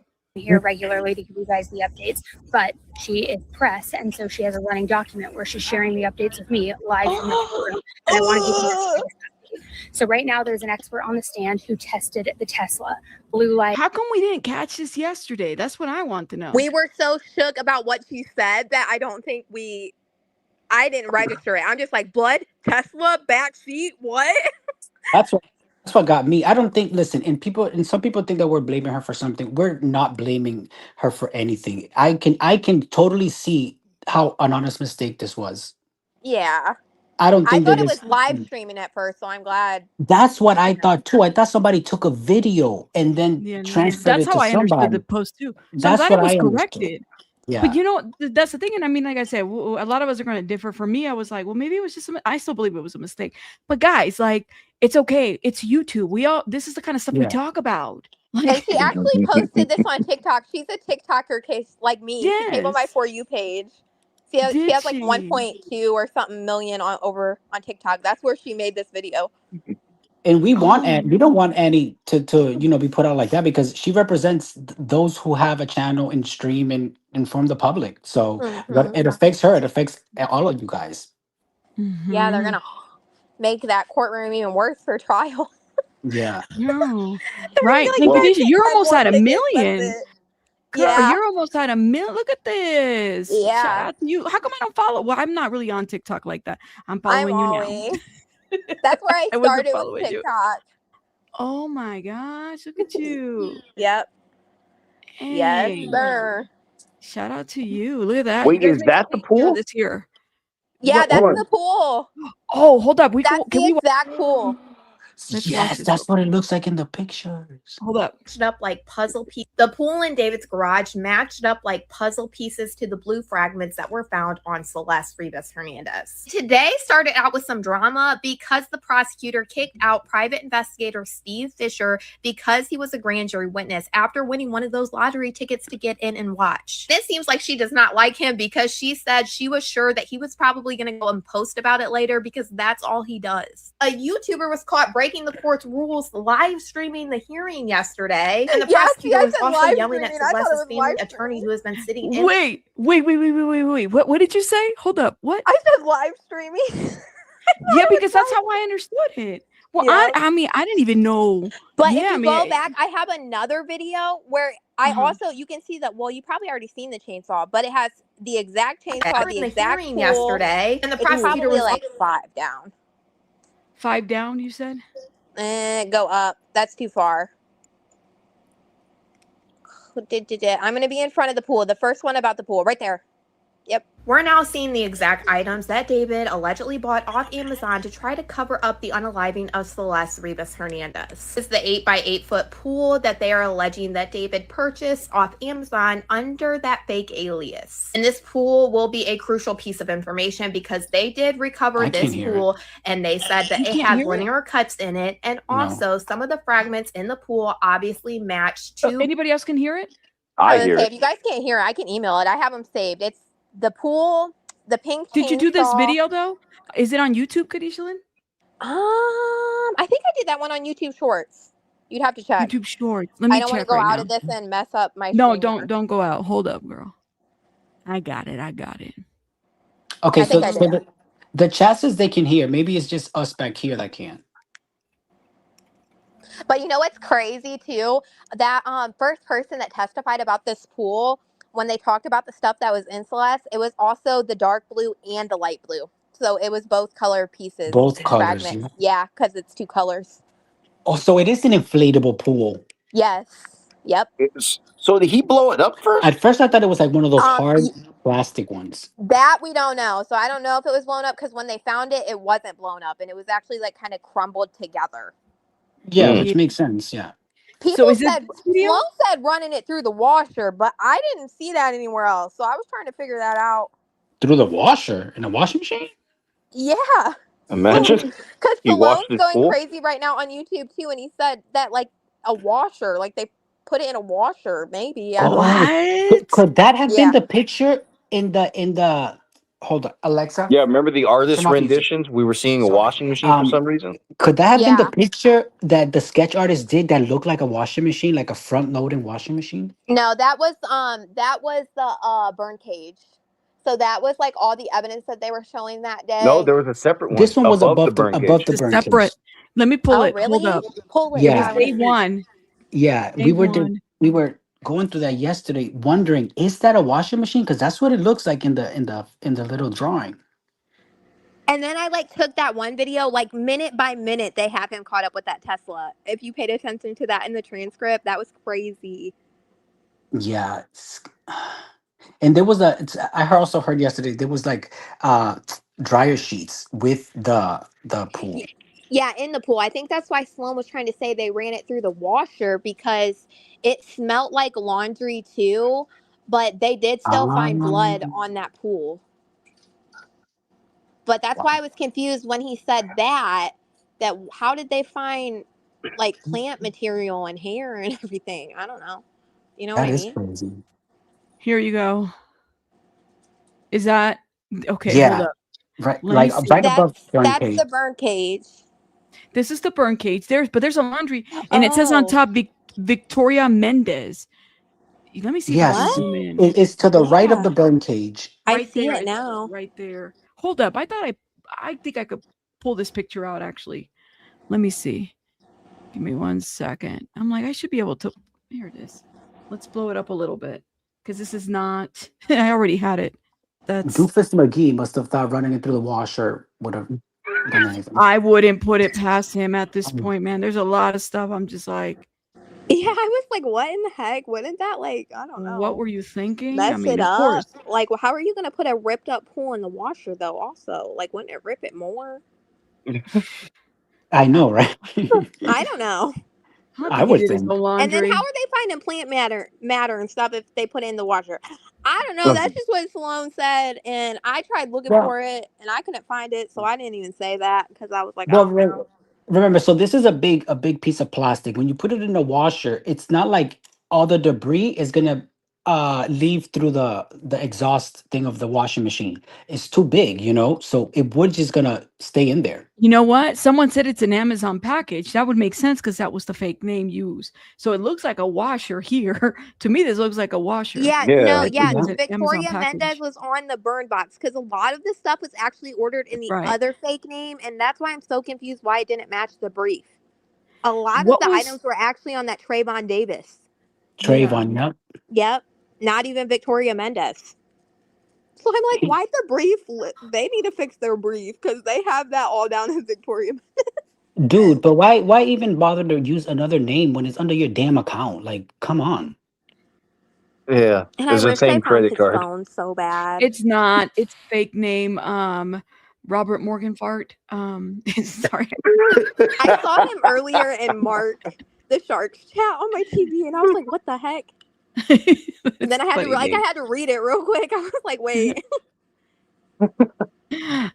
Well, it's not. We know that it's a fake person. Well, I mean, that's the person, the name that was used to buy the tickets, right? Yeah. But wait, okay, Yeah. so So is it just the purchase of the tickets? Because I thought that's the name that he used on the ticket. Oh, I want to know who Lamp is. And Rabbit, you know that Lamp guy follows you on X. They messaged me, "How are you, Lamp?" I think They they're did. watching. Yeah. Lamp, who are you? Who's Lamp? I didn't want to, people. Let me tell y'all something. People I message was me all about the to time. message, but I was like, no, maybe this shouldn't come out yet. But I Lamp, want to if you're know who watching you the are. replay, no, they did message me. I'm okay saying that. They did message me and they changed their picture. I seen that. I just noticed it. Because I was Now, going Lamp, through looking to see who it followed. Because I'm like, well, who is this? Like, who is? I started following it because I was like, let me stay up to date. And then suddenly, hold up. Shout out to Lamp. Y'all go show some love and support to Lamp. Look, this is Lamp. I said, wait, that's not your picture. I want to know so bad how he got that. Like, I mean, I have stuff. I wouldn't tell on you, Lamp, if you tell me who you are. I already talked to one of David's other minor girlfriends. I have text messages from David that I've never put out. Oh. So just tell me who you are. Just tell tell me What did Lamp do? I can't hear you guys again. Oh, no. Oh, come back. Exit and Oh, come back. Or just refresh. If she refreshes, it'll bring her back quicker.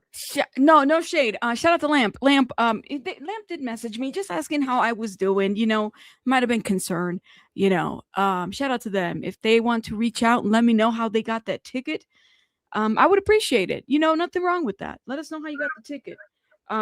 So Lamp is the one that, I'll show you. We're on the page now. I mean, they had a receipt that, hold up, let me get Kadisha Lynn up here. They had a receipt.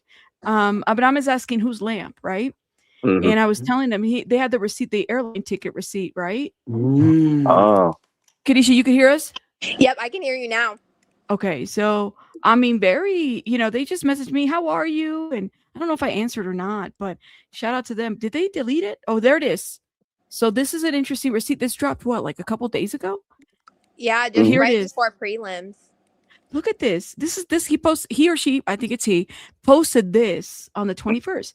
This has been confirmed true at D4vd's preliminary hearing, and so much more evidence, which is damning to hear. Yeah, so it's correct. D4vd, there was a purchase of a ticket to London, and yeah, there it is to Celeste. And I don't know who received all those emails where we were trying to confirm that thing. I did it about 20 more times too. Hey, Rabbit, where did you put in the Did the ticket confirmation say it number? was purchased for a minor? Wait, say that again. Sorry, there's two questions. Say that You again. put was who it the else asked the confirmation number or the code that was issued for the ticket? Oh, I can't hear. Remember you put that in and Celeste came up? Yeah. Oh, Abraham, come back. Why do I keep not hearing you? You can't hear? There she is. Come back. Well, no, she probably dropped. What was your question? Well, So remember you put in that code and then Celeste's name came up. Remember Chloe sent you an email, said this would be interest to you. You put in the airline code? It was the reservation code. Okay, here's Kadisha. The reservation code.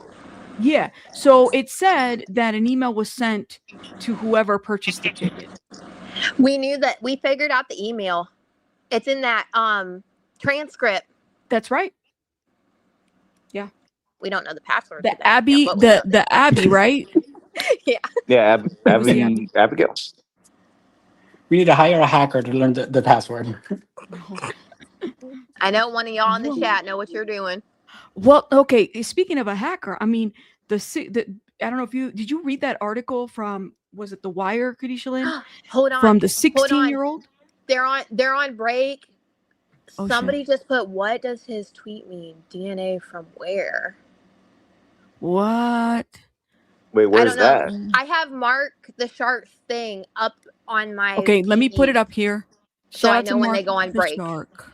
Yeah, shout out Celeste? to Mark the Shark. Pinche Yeah, Becky but- said that DNA was confirmed from a toenail clipping. Oh! Okay, hold up. Oh, sorry. Is she I here? probably can't touch on here. Yeah, she's Well, in the you're chat. fine.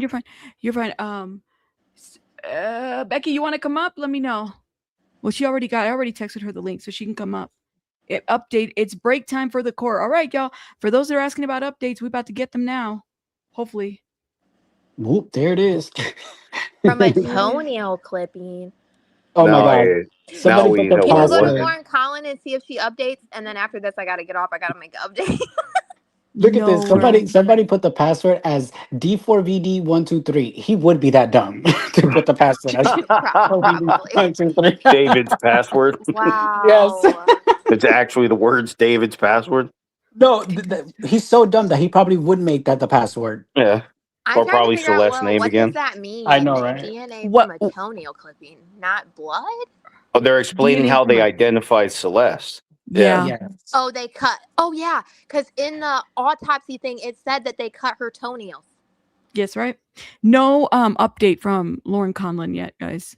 So they did the So- DNA with blood, is what I'm hoping that they're talking about. Yeah. They confirmed it with her toenail. Would that work? Yeah. Yeah. Yeah, I mean, that's it what worked. you typically confirm. They cut your Oh. toenail. Lauren hasn't updated yet. Here it is. Before she was buried, they took this is what they do. They took a clipping. No update from Lauren yet. They took a clipping of her toenail before they Wow. put her before they laid her to rest, guys. That is so sad. Unable I to come wanna up. No worries, know- love. I want to know if they forensically tested the Tesla, the backseat. Like, did It they was a send match all for this her off? blood. Yeah, they did say it matched her. In the Tesla? Yeah. Like, the backseat Tesla. Yeah, I remember someone saying that already, that it matched her profile. Yeah. Presumptively. That Yeah, Yeah, was that's what they said. spread. Presumptively. Okay. Oh, no, that's what she said. Presumptively. Yeah. So she didn't have enough. So they found presumptive blood. That's what it Yes. was. I say this And- because that was what I was thinking this morning. I said, why don't they just say conclusively if it's concluded? But I guess it's presumptively because you're right. Because she that was said she just a wasn't- stray, and then they got to send it to a different person for, like, forensics. Yeah, Yeah. you're right. She actually Hopefully- said that she wouldn't have been able to do that. She could only find out presumptively if it was blood. So Yeah. remember that there was a lot of testing that came back presumptive positive, like cocaine and other stuff like that. And it was Mhm. presumptive because it needed to be further, examined. And from what I gathered, that's normal with these types of tests. Usually it's a presumptive positive until they do further testing. Yeah. Yeah. Joe explained that to us when the medical exam first dropped, that the presumptive positive for the first test and then inconclusive or negative for the second test wasn't uncommon. Correct. Mhm. Yeah. Yep. Correcto mundo.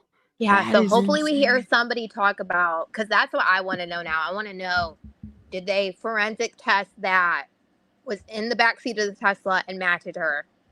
I mean, I already Yeah. think it's her, but I want to know, like, did you guys What? do that? The blood, you mean? Yeah, in the backseat of the Tesla. Yeah, I'm sure that they did. I hope so. And you know Because what's Mark also the Shark, Hmm? the way he was explaining it kind of creeped me out. That was another thing. If he's explaining it correctly, he said the way the luminol was sprayed, it looked like somebody was sitting but like slumped. So he was like acting it out on the live yesterday. that's creepy. And I was like, what in the heck?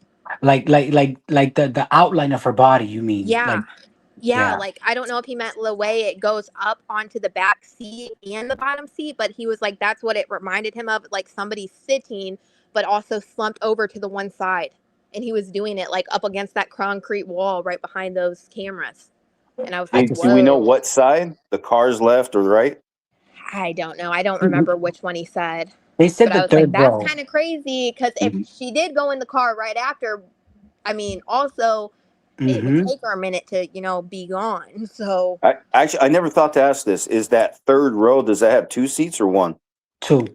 Okay. Because when you said slumped over, I'm just wondering where most of the blood was. I 'Cause don't know the about liver you would have bled. guys, but that car looks so uncomfortable. Maybe I just look for comfort in cars. I mean, like, I don't know. And then the fact that you got to charge it. I always walk around with my phone half dead. I don't think I could drive with the car with the Tesla having to charge it. the fact that Like, he did it in a it's Tesla crazy is work. crazy. That's what I'm saying. It's like Like, that's dumb. crazy work. That's why I'm saying, like, the dumbest criminal I've ever seen. He gets But the that's- award. Why? Let's talk a little bit about that because it's like, look at his personality, right? Here, homeschooled, right? And not to say, there's a lot of smart individuals out there. Maybe you guys were homeschooled. I don't know, but I mean, what would have allowed him to think that this was the only way out of this situation? Well, I don't think education systems generally teach you how to get away with crimes anyway. Yeah. Oh, there. You want to blame Even the in public school California, system? they- Here's not like somebody this. homeschooled. Here's somebody homeschooled, you know, and everybody's playing, you know, blaming the public school system. I don't know. What do you guys think? I don't think homeschooling had anything to do with this. This is just cold, callous, and the nerve to Yeah. think we're gonna get away with it is just beyond me. I think there's okay, so the one young lady, I'm not going to say her name, that I spoke to too, said like he reminded her of literally somebody like Ted Bundy. He would be very charming, and I did read the messages, but also he was very narcissistic, like, and he would be really weird. I don't know how to explain it because I don't want to read the messages, because I told her she was sending me, we were just talking. But that's the best way I can describe it. Like, he was charming, but at the same time very narcissistic. And when she said like a Ted Bundy, I was like, holy cow. Like, I can kind of see that. Like, because also he's like, I don't know. I just feel like there's too much coincidences too with the way that the music, like, I know that sounds crazy, but I can't put that past anything because it's weird. Like, I don't know. Usually I'm somebody that likes to rely straight on facts, but it's just too odd. I don't know. All of it. Now that would be some crazy work though, right here. What Sylvia says, do you think that the blood on his shirts and his video is Celeste blood? Can you imagine if his merch was No, they mixed found in? the tubs of the fake blood. That's the fake blood, right? Yeah, they found the big jugs of it. We just found out literally, like, I think the last testimony. Yeah, that's true. It would just be, I mean, what was that one rapper guy who he had blood with his shoes, and he sold them for like $250,000 or something like that. I But mean, people be doing that.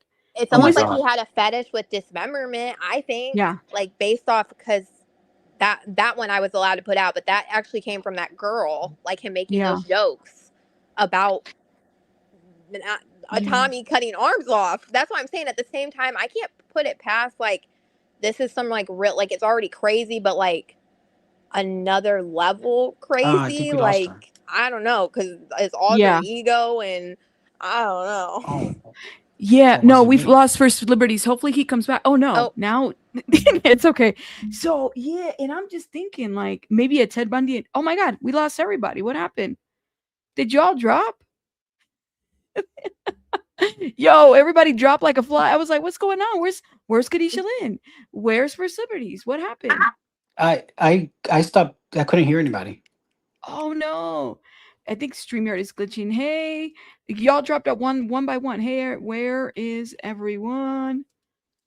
We'll wait for Khadijah Lynn to come up. Oh, there she is. And then I don't know where Joe went. I think it's just because you couldn't hear anything. My thing keeps doing that. Yeah, me too. I got kicked out. I think it's the app, because I typically, when I go to, I don't use the app. But I'm not using the app. I'm using the browser. The browser? Because the app doesn't work for me. Yeah. Oh, so talk a little bit about that, right? Because I don't think homeschooling has anything to do with it. We always get people like blame one or the other, but Khadijah, you said that he was kind of like a Ted Bundy in the making because he had those traits of being very charming. That's how the girl, so like, and he was like, maybe like the word is desensitized too, because what to say, she was going through something and she was like trying to confide in him, and he's kind of like, basically, you need to get over it. And it was like her losing somebody in her life. Mind you, she's young. When she was with, they never visit. That's why I came out and I did that, because that's what she wanted out there with the narrative that was running. And she actually reached out to me. And she was like, I don't think that there is a crime technically with me. Like, yes, we did talk. We were in like this relationship, mostly online. We did meet before I went to his concert type thing. But we never sent pictures to each other that shouldn't have been sent, or had physical relations. So that's why she was saying, like, I don't technically qualify myself as a victim, but she did talk about the other girl a little bit, who she said, she won't say it, but she thinks she is. So if that makes sense. That's all very right. big We of have her. it. That's, I mean, literally, and I hope she gets the help and support if she needs it, because I would And she's imagine so that this is sweet. also traumatizing. It sounds like it. You know, could it be like that? Oh, he took a lot of time to do a lot of things. Could it be that as he noticed that nobody had noticed what he had done, that he then lived his morbid curiosity with the dismembering and all that? Yeah. Well, That's why I'm saying it's hard to separate.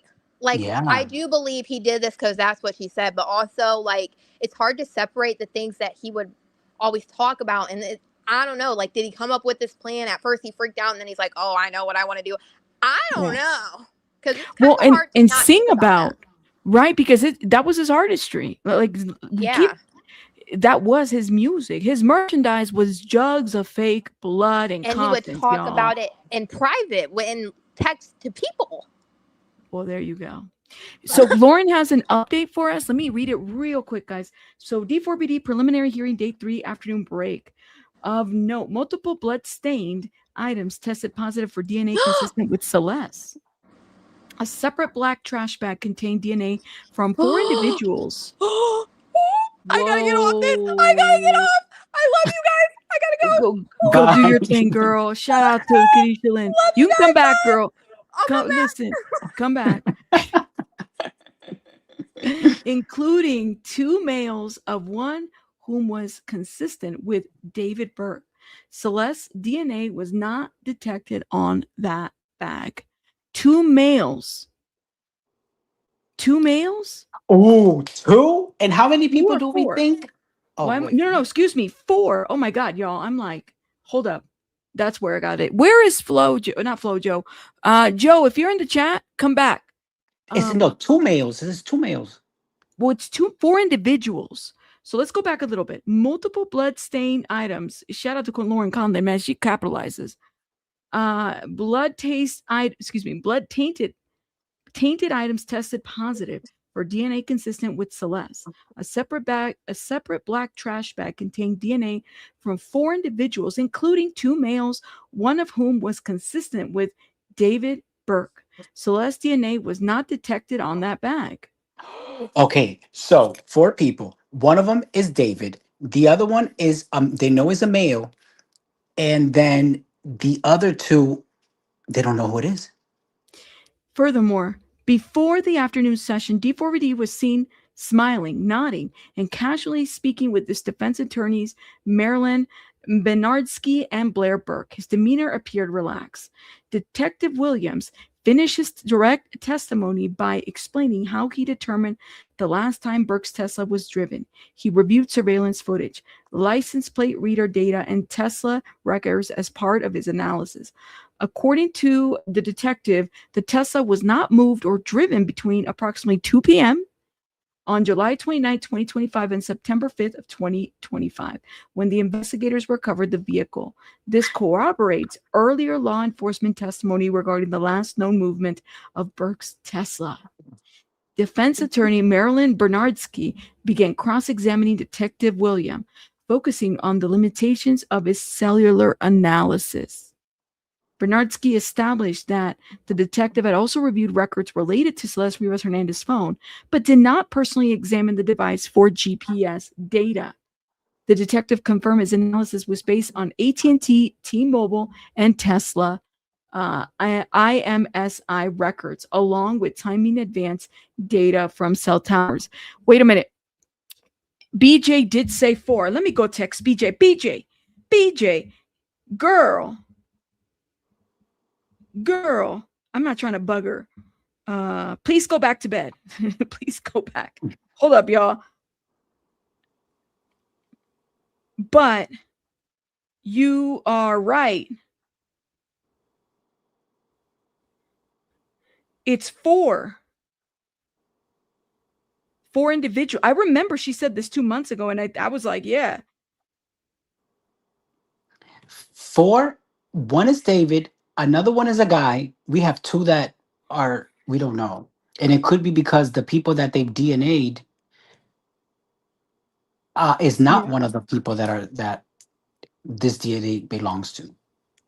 What if one of them is a female too, and the rest? What if one of them is Sheldon and the other one is Rob? The bodyguard? I mean, it has to be the bodyguard if it's in there, right? Hey, Let the me bodyguard. see. Who else was living there? The bodyguard in Tweedledum over there. Yeah, let me see if First Liberties is gonna come back. Hey, you coming back?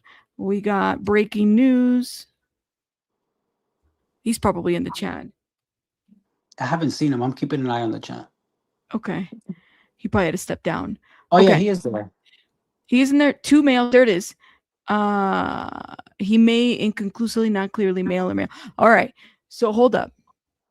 So it says, so confirmed that his analysis was based on AT&T, T-Mobile, and Tesla IMSI records, along with timing advanced data from cell towers.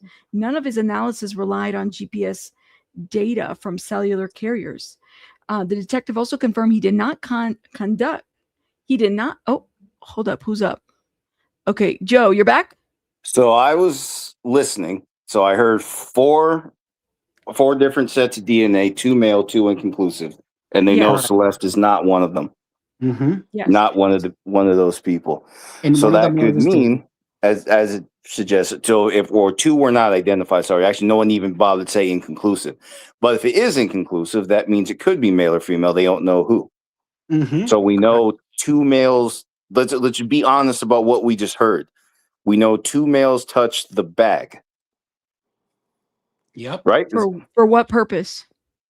For what purpose, I don't know. But 2 males touched the bag. Now, I don't know where was exactly. Was it under the zipper? Because remember, some people have commented on this because the zippers have grooves.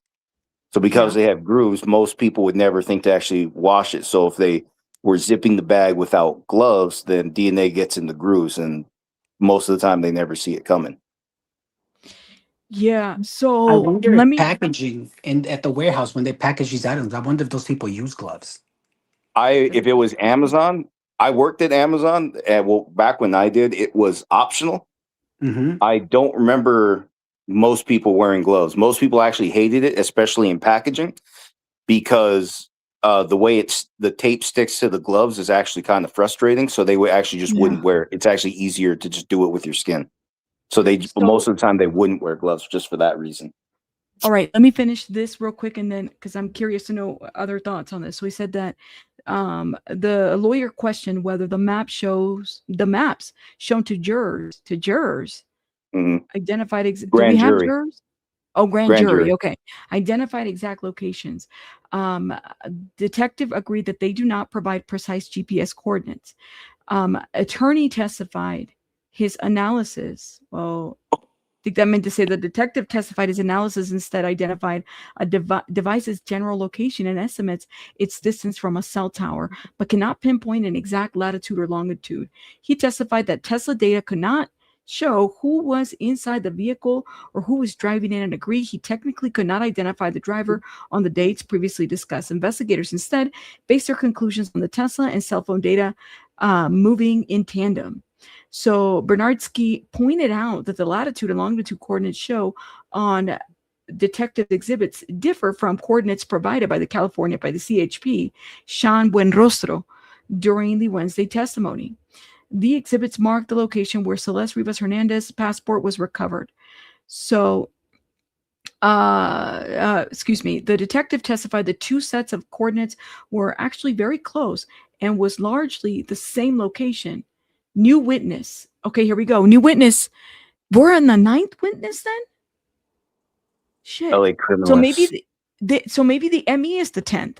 Okay, here we go. Yeah, that's what we thought. Because Khadijah just said this is the second. What is it? Well, criminalist. Yeah. Criminal analyst. So here's criminalist Samantha anyways, took the stand. Porsche. Looks like Porsche. WC looks like Tosh. Okay. Oops. Excuse me. She testified that she worked in the DNA unit for 18 years. Tosh analyzes biological evidence, including blood, semen, and saliva. Tosh testifies she developed a full profile from toenail samples collected from Celeste Rivas Hernandez by the medical examiner. She also developed a reference DNA profile from a buccal cheek swab obtained from D4vd from David. Silverman brings up DNA recovered from Burke's Tesla, including bloodstain found in the trunk and lower storage compartments.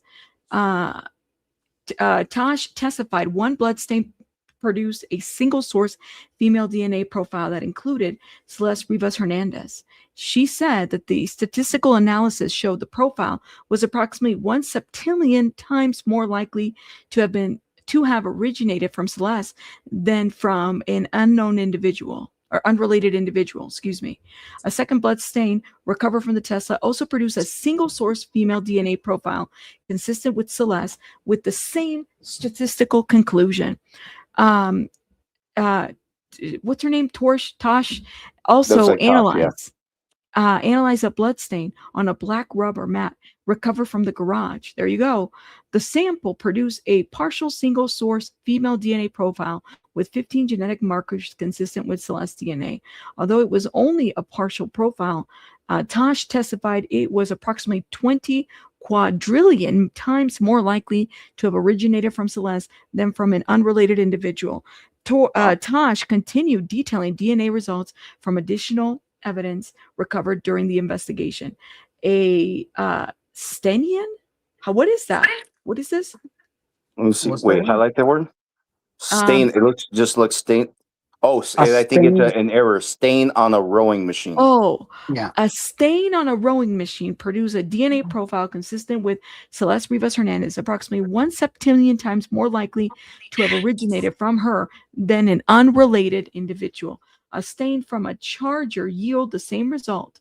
A DNA profile consistent with Celeste with the same statistical likelihood. A stain on a green tarp also match Celeste DNA with the same septillion statistical conclusion. Black trash bag recovered. Hold up, y'all. I really got to go to the bathroom. Hey, but do you think you could take over and read? Yeah, From Black. Or can you, Joe? From black trash bag, I can see it. Yeah. Black trash bag recovered during the investigation.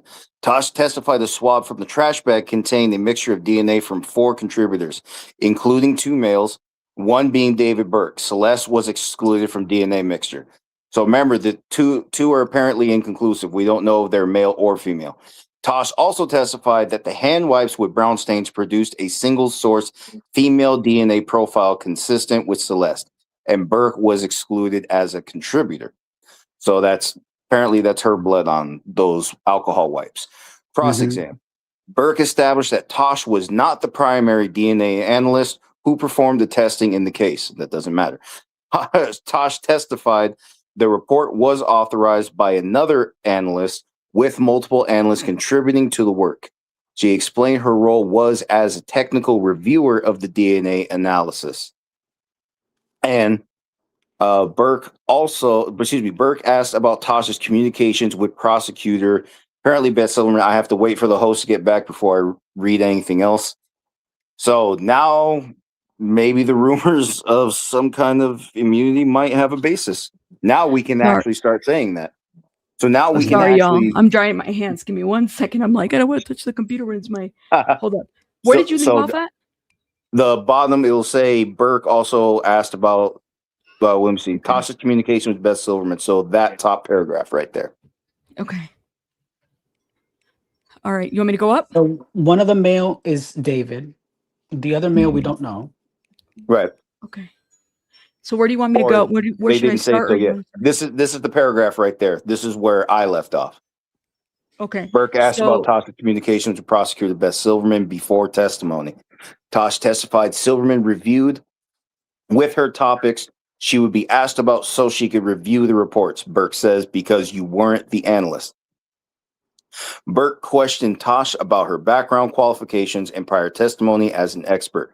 Burke questioned her about partial DNA profiles, and Tosh agreed they contain less genetic information and are therefore less powerful in differentiating between individuals than full DNA profiles. Burke also focused on the limitations of DNA evidence. Tosh agreed that DNA testing cannot determine how DNA was deposited on an item, when it was deposited, or what activity led to its presence. Yeah, that's true. So go ahead, take over from, she testified DNA. She testified Yeah. DNA can persist for weeks, months, or even years, depending on the circumstances. Tosh also agreed the laboratory results cannot determine whether DNA was transferred through direct contact or another type of transfer. Burke continued questioning Tosh about the limitations of DNA transfer analysis. Tosh agreed that DNA testing cannot determine how DNA was deposited on an item. She testified the laboratory results cannot tell whether DNA was left through direct touch or another type of transfer. Tosh agreed that human sheds thousands of cells, making DNA transfer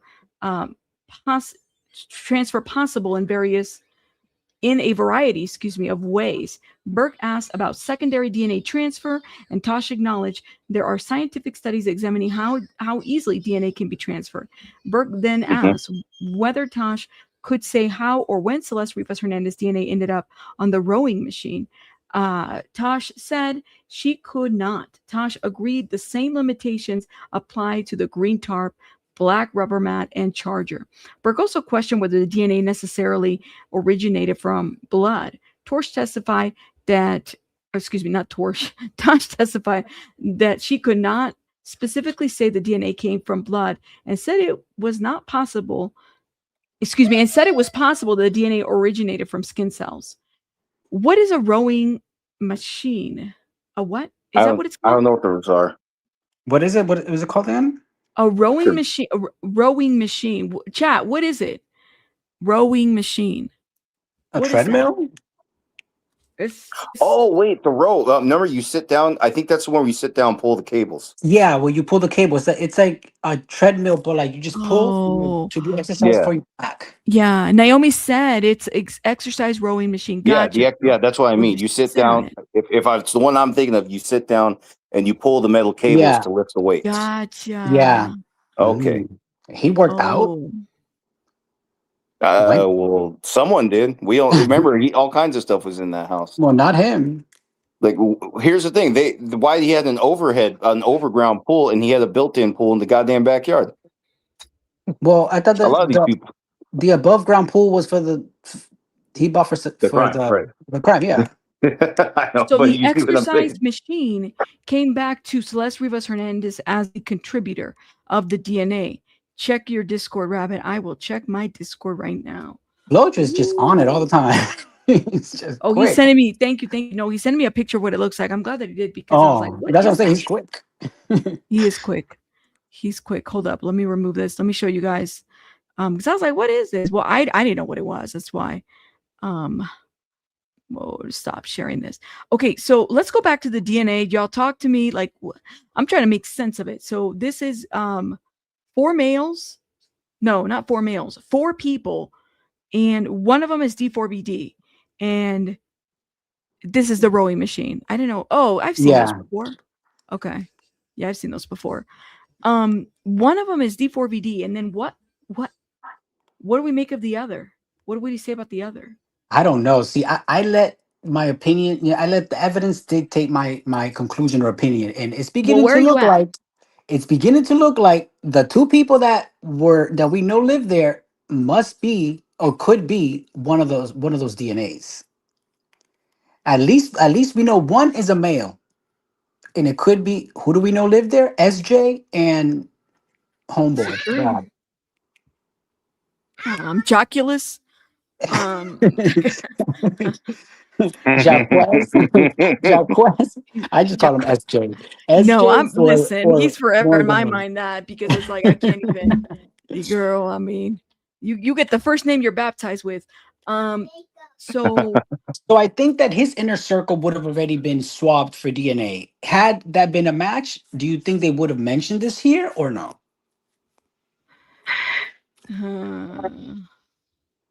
Interesting. Because I'm assuming his inner circle must have been swabbed. And had one of them been a match, they would have identified them, or would they not, just to protect the case and not give too much info? So multiple blood stain items tested positive for DNA consistent with Celeste. And then that whole 1 trillion wonk, that it was her, basically. A separate black trash bag contained DNA from 4 individuals, including 2 males, one of whom was consistent with. So we know one of those males is D4vd. The other male we don't know, and with the other two, we don't know if they're male or female, or we know, or is it female? Is that what we're saying? I don't think we know if they're male or female. Yeah, since they're not saying if two are confirmed males, the other two just aren't. Are apparently inconclusive. They don't know. But yeah, they didn't specify, so we don't know if it's male or female. So this is what I think. That the two males, one is him. The other one, though, they know it's a male because it's a match to someone else. That's the way that I see it. Go back to when TMZ reported. I'm talking about later last year, and I'm talking about September. A couple weeks, like right around the end of the month, October, November, right? Remember when TMZ? I feel like TMZ was given information that they were looking for a second person, a third. There was like multiple individuals that they said were involved. They had let that out in the bag.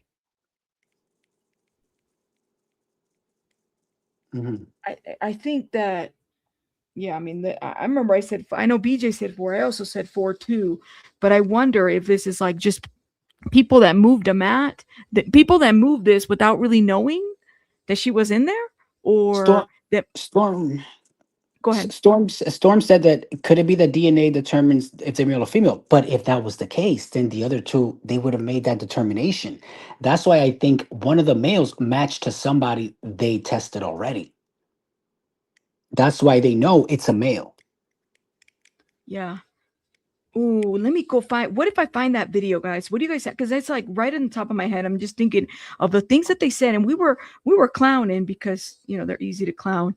But they said they don't need to know who the contributor is to know if the DNA is male or female. That's interesting. Okay. So then why didn't they say if the other two is male or female? Say that again? We don't know. That's the thing. This report doesn't tell us. So this person, so who is Lauren? Yeah. So Lauren didn't report what the other two are. So we don't know if that means that whoever the examiner or the criminalist, right? We don't know whoever that was actually knew the answer. But based on what Chloe said, they don't need to know who the contributor is to know if the DNA is male or female. Okay, but then they would have determined if the other two that we don't know is male or female, if that was the case. Well, no, that's what they're saying is they know that they know there are two. Apparently, they know, and I don't know a hell of a lot about how it works, but apparently they were able to identify 2 other profiles that could not be confirmed male or female, or they're just not they're not telling us. They're not telling us why they didn't tell us about the other 2, basically. Okay. I'm checking to see if I can find that video. Give me 1 second, guys. Keep talking. Yeah, as far as I can tell, that's all they got. I've seen this before. I just don't remember where.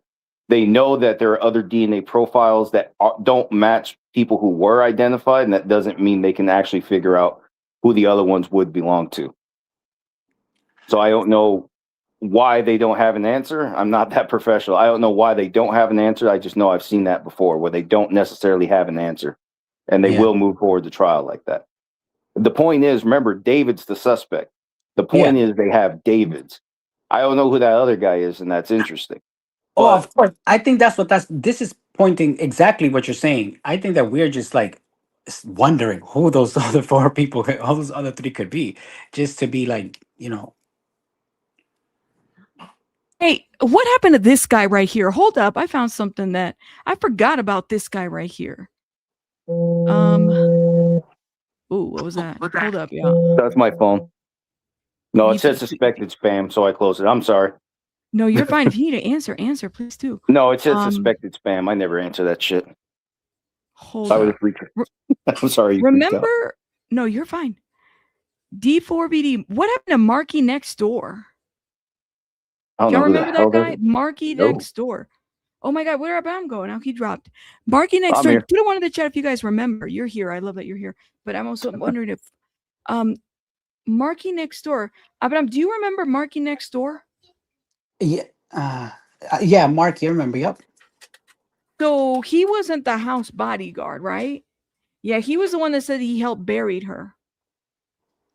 Wait, what? Yeah, he was apparently he was joking. He was trying to go viral or whatever. It was like a weird. So he was a bodyguard or security, not a bodyguard, a security. Is his real name Bodyguard Sheldon? Security. His name is not Jaculus, even though he looks like a Jaculus to me. But I was like trying to figure out because people were like, "Oh, he's just clowning. This is what he does." But this was 9 months ago, guy. 9 months ago.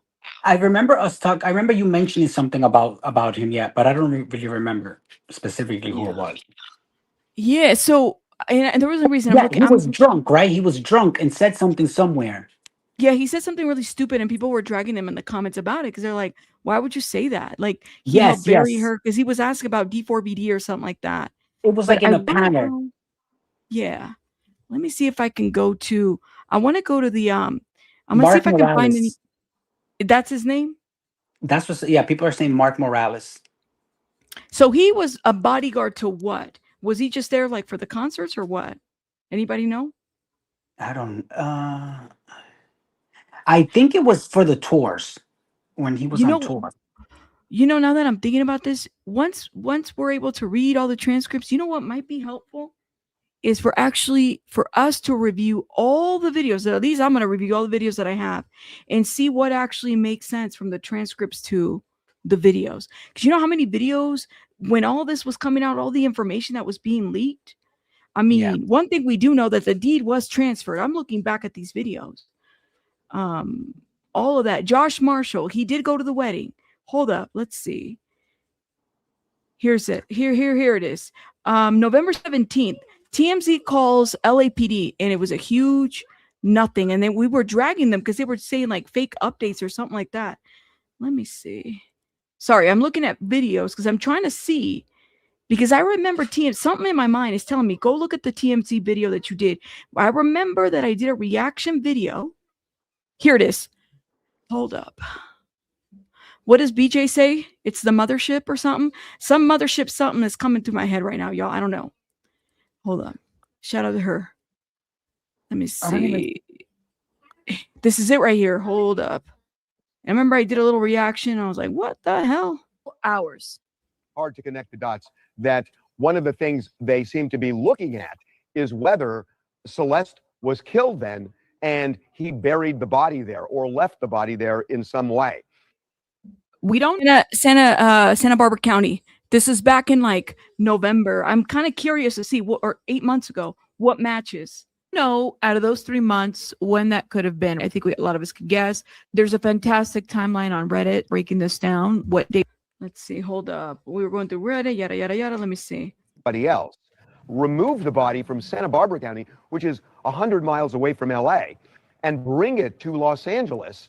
If that happened, if she died in Santa Barbara County, was stored there, then they brought her to LA. I think for me, a criminal, or at least somebody that's trying to dispose of the body, they would have probably disposed of her right away. They wouldn't have taken the body to another location. That's what I'm thinking. Why would this body go from that? Shut up, Rabbit. The guy's an idiot. That's why. See, this is what happened. Rabbit talks too much shit sometimes online. That's why I can't stand her sometimes. Hold up, yo. Hold up. Pass Rabbit. Pass it right. See, this is why I unsubscribed. Okay. Give me 1 second. Let me see. Y'all don't listen to her. She just talks too much shit. Let me show you guys something else. That thank you, Flojo. Hold up. She's just talking. She instead of shut up, Cuomo's gonna be shut up, Rabbit. Shut up, Rabbit. Shut up, Rabbit. There you go. Okay. Ooh, hold up. Oh, no. Ooh. Can you guys hear that? What is that? Let me go back out. Can y'all hear that or no? I am not making out words clearly. I hear audio. I just don't know what they're saying. Okay, let me stop. Let me stop real quick and let me see. Oh, did he just? But I'm just dropped. Hold up, 1 minute. Okay. I just came back. It had dropped me out. All right. Give me 1 second. Let me share this with this and this. Okay, got it. was with Pastor. Hey, how's your newborn, bro? You good, bro? How's the David case? I heard you was his bodyguard. Oh, no. Wait, no, I don't. Wait, did you hear about the David case? No, did you hear about the David case? Yo. What is happening? Yo. The singer. Yeah. All right, be honest. He's a bodyguard for him. I helped him bury her. It's crazy. What the fuck? Yo, no.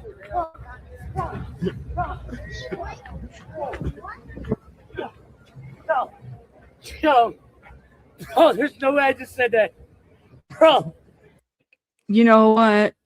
Well, first of all, she Listen. wasn't buried, so there goes that. There's that. Yeah, as far as we know, she wasn't even buried, so I don't even know if it matters.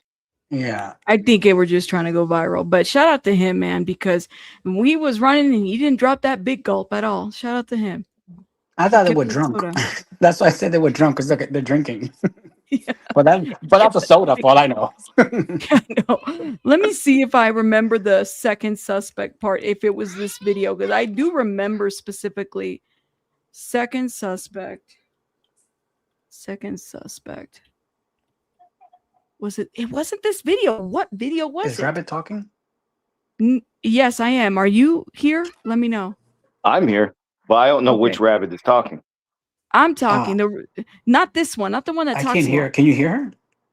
I hear you, I yeah. hear it. Can you guys hear me? Yes, But I can't hear me. apparently Tell not. Abe that he can't hear me. I don't think he hears me. Hold up, guys. We're trying to get. I want to can't find hear. this video. I'm determined to find this video. Come back in and out. Abe, come back in and out. Hold up, guys. Second suspect, because this is interesting. Because I remember. Oh, is this it? LAPD statement. Here it is. Let me bring Abe back. Hold up, y'all. Look at this. This might be it right here. TMZ doubles down. Is this the Frozen part or the Santa Barbara part? Because they doubled down on a lot of things. I'm looking, y'all. Give me 1 second. Okie dokie. So how you doing, Abe? Good. This is so annoying that this thing just stops letting us listen like here. Yeah, I know. StreamYard's sometimes it's just a pest. It can be a butt, literally. But Okay. for the people who like to speculate, now there might be a basis for immunity if we know who this mystery person is. Mm-hmm. It's still a maybe. And what would we speculate on? Kind of curious. I mean, what are some of the things that, if you could think about it? That they helped him with something. At least aiding after the fact. It looks like if you put your hand on the bag that was Yep. used to contain the body, you can at least say, yeah, you can make that argument. Aiding and abetting after the fact. Yep. Mm-hmm. Possibly. But like I said, we still don't even know who that is. We don't even know why that DNA is there. And that's what the lawyer was questioning about. DNA tells you might be able to find out whose DNA it is. You might be able to find out it's male or female, but that doesn't necessarily tell you how it got there. Yeah. You just know it's Hold there. on. Can I say something? Like, I don't mean to be like insensitive or whatever, but this is a type of stupid I think he is. He probably cut her up, ordered one bag, thinking that the weight was going to be different if she was cut up, but in the same bag. Because you see, one was a body bag, the other one was like a normal trash bag. If he wanted to dismember her because it was too heavy, why didn't he order two? His dumbass probably thought that dismembering would have had an effect on the total weight in the same bag. Right? Imagine. Why did he order two?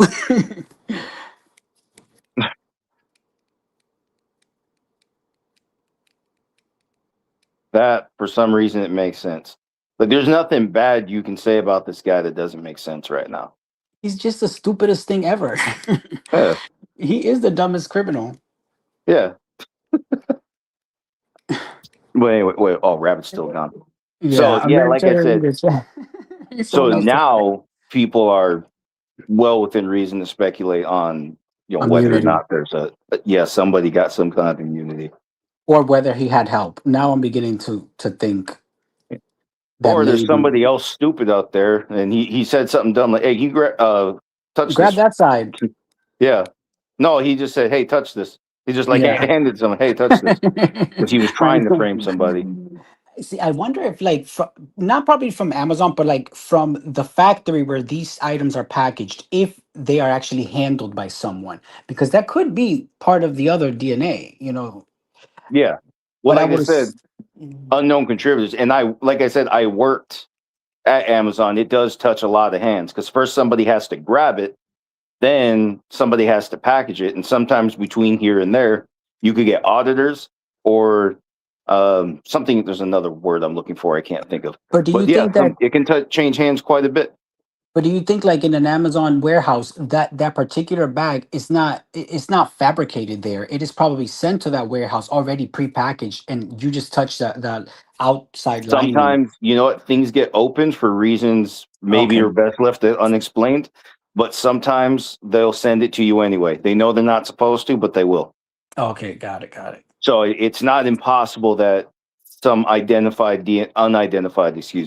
some of the unidentified persons are actually Amazon workers. Yeah. To me, that's not a stretch. Yeah. But like you said, I would reasonably expect that it was sent sealed. Mm-hmm. So I would say less likely. So more likely it was a bag changing hands. But like he did say, and I think it's a reasonable explanation, a bunch of people touch stuff in that house. Yeah. But wait, but now where did that go? Say again? But a body bag? Well, look what he does for a living. Yeah, but see, a lot of people think that he would have artists rarely would maintain any type of prop in their house. That they hire companies that come in, stage the shoot, whether it's for video or a movie, and those things get taken back. I don't think that artists are ordering props and stuff to keep in their house. Well, the body bags are things he ordered directly to his house, correct? Yeah, that he ordered directly to his house after the unarriving.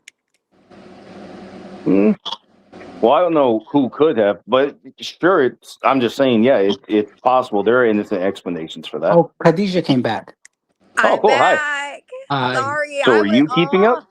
Oh yeah. As soon as I seen it, I was like, oh, gotta go. Oh wow. And you see somebody in the the other video man's there. DNA. Look, On somebody the in the trash video. bag. That's crazy. Look, somebody's with the mic in the press conference, I think. Are they done? Because I didn't even check back. I just was literally like, let me come back and see what they think about all of that DNA, the three other What do you think? contributors. Who do you think it is? I have two guesses. One, either that live-in security guard. I don't know, because they only said one male. So the other two, could they not pull? I don't know.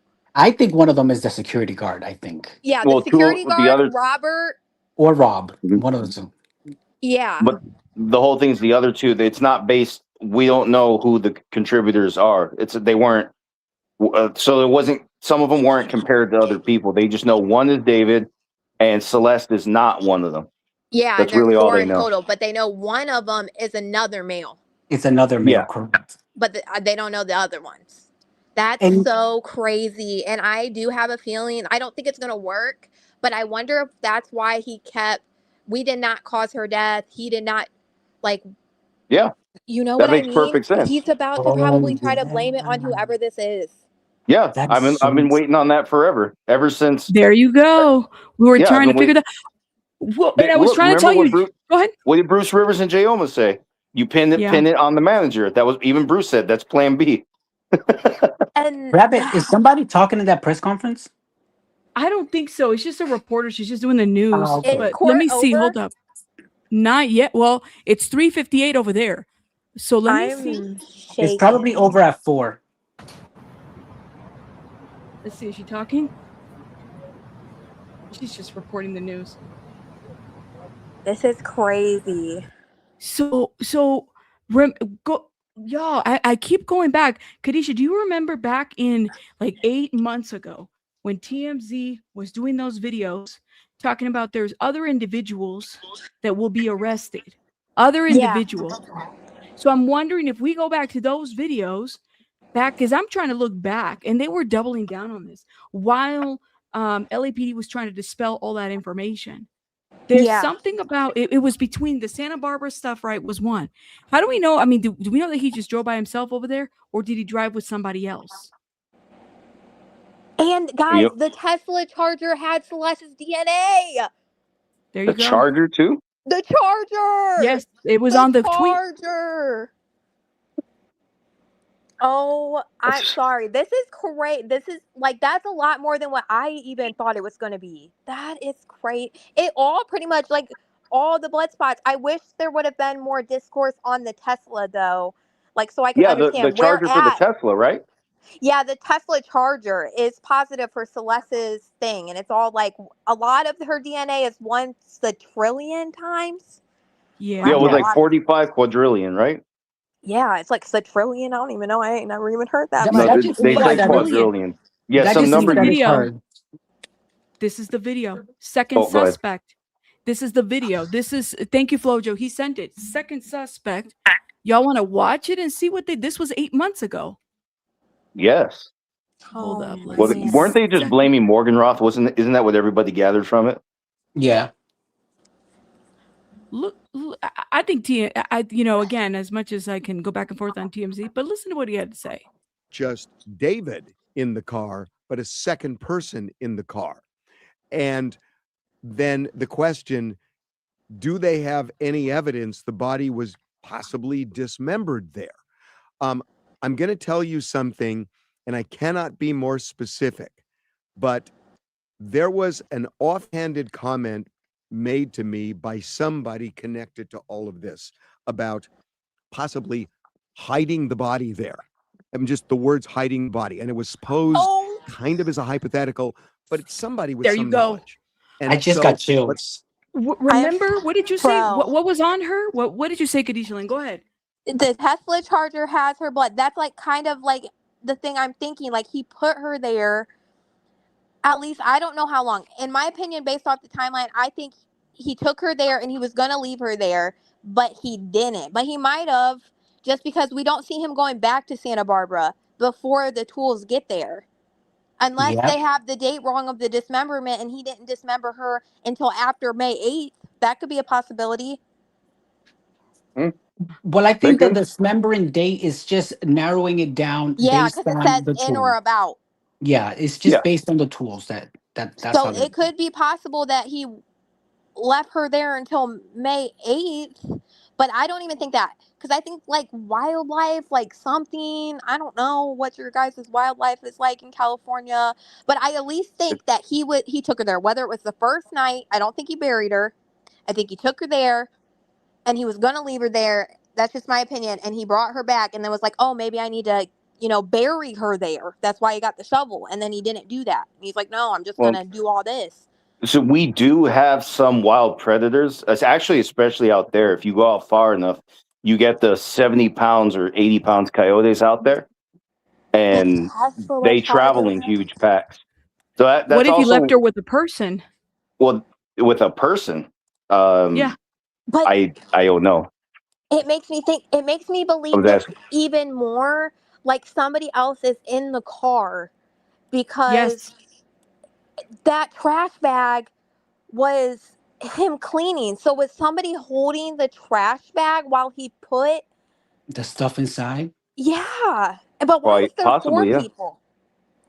That's I find this. Go back to 8 months ago in these videos. Look what he says. Don't worry, it's not a real body. It's a prop. There you That go. is just. Let me and that keep would playing. explain, like, everyone's like, he's not that big, you know what I mean? Like, yeah. And we all thought Somebody else helped him. We thought this It for a has to long be. time. It has to. Oh my God. Thinking is that I don't think they took Celeste to Santa Barbara County and killed her, if that's indeed what happened to Celeste. Whatever happened probably happened somewhere else, maybe in LA, and that the body was taken to Santa Barbara County, and maybe the body was dismembered there. Now, what I can't answer is, how does it then end up in his trunk? And that I can't figure out back in Los Angeles. But that Santa Barbara trip is the key to this case, Mark. I'm telling you, I've been on the phone personally on this one, and that Santa Barbara trip is the key. Yeah, and by the way, the whiplash that I talked about, in terms of Yes. the reporting on this as well? Go ahead. It was only one trip to Santa Barbara, right? 3. 3. Okay, then yeah, he could have got back and forth. Okay, never mind. Go ahead. All right, let's keep going. Whiplash also had to do with, at first, they weren't even sure that it was dismembered because of the degradation. And so that took a little while, which was another reason they were being so kind of tight and close to the vest, so to speak. But it wasn't just, I'm told, it was not just the trip itself, it was the confirmation of the social media. And for those who think that, and I know I've heard people talk about this, and people who are frequently on social media, they think that the phone is the only thing that is tracking you. But when you post that, whether it's posting on a phone or anything else, the use of the social media platform itself. By the way, we know that social media isn't, it was the Tesla, right? Now that we know what was tracking. Tesla right? and phone, both. Right. Like at the same time. They're going to talk about the second suspect at the 9-minute mark. Okay, it's coming up. Is basically something that is utilized as well that can determine your location. And so if you've got that, you've got your phone, you've got a time when you post some kind of a social media story, if you will. All of these things have now been utilized, and is one of the reasons it's taken so long, because search warrants have been executed on a number of these platforms or providers, and they were waiting to get back the information. They also clearly have yet another person that is a target of this, not just David, but they've got somebody else. And I haven't heard yet whether that person is talking or cooperating, but if it's anything like the feds, the first person in is the person who's going to try to talk or cut a deal. We need to talk about this. So my information is that the other suspect and or suspects has to do with dismembering the body. Is your information that this could actually have to do with her death?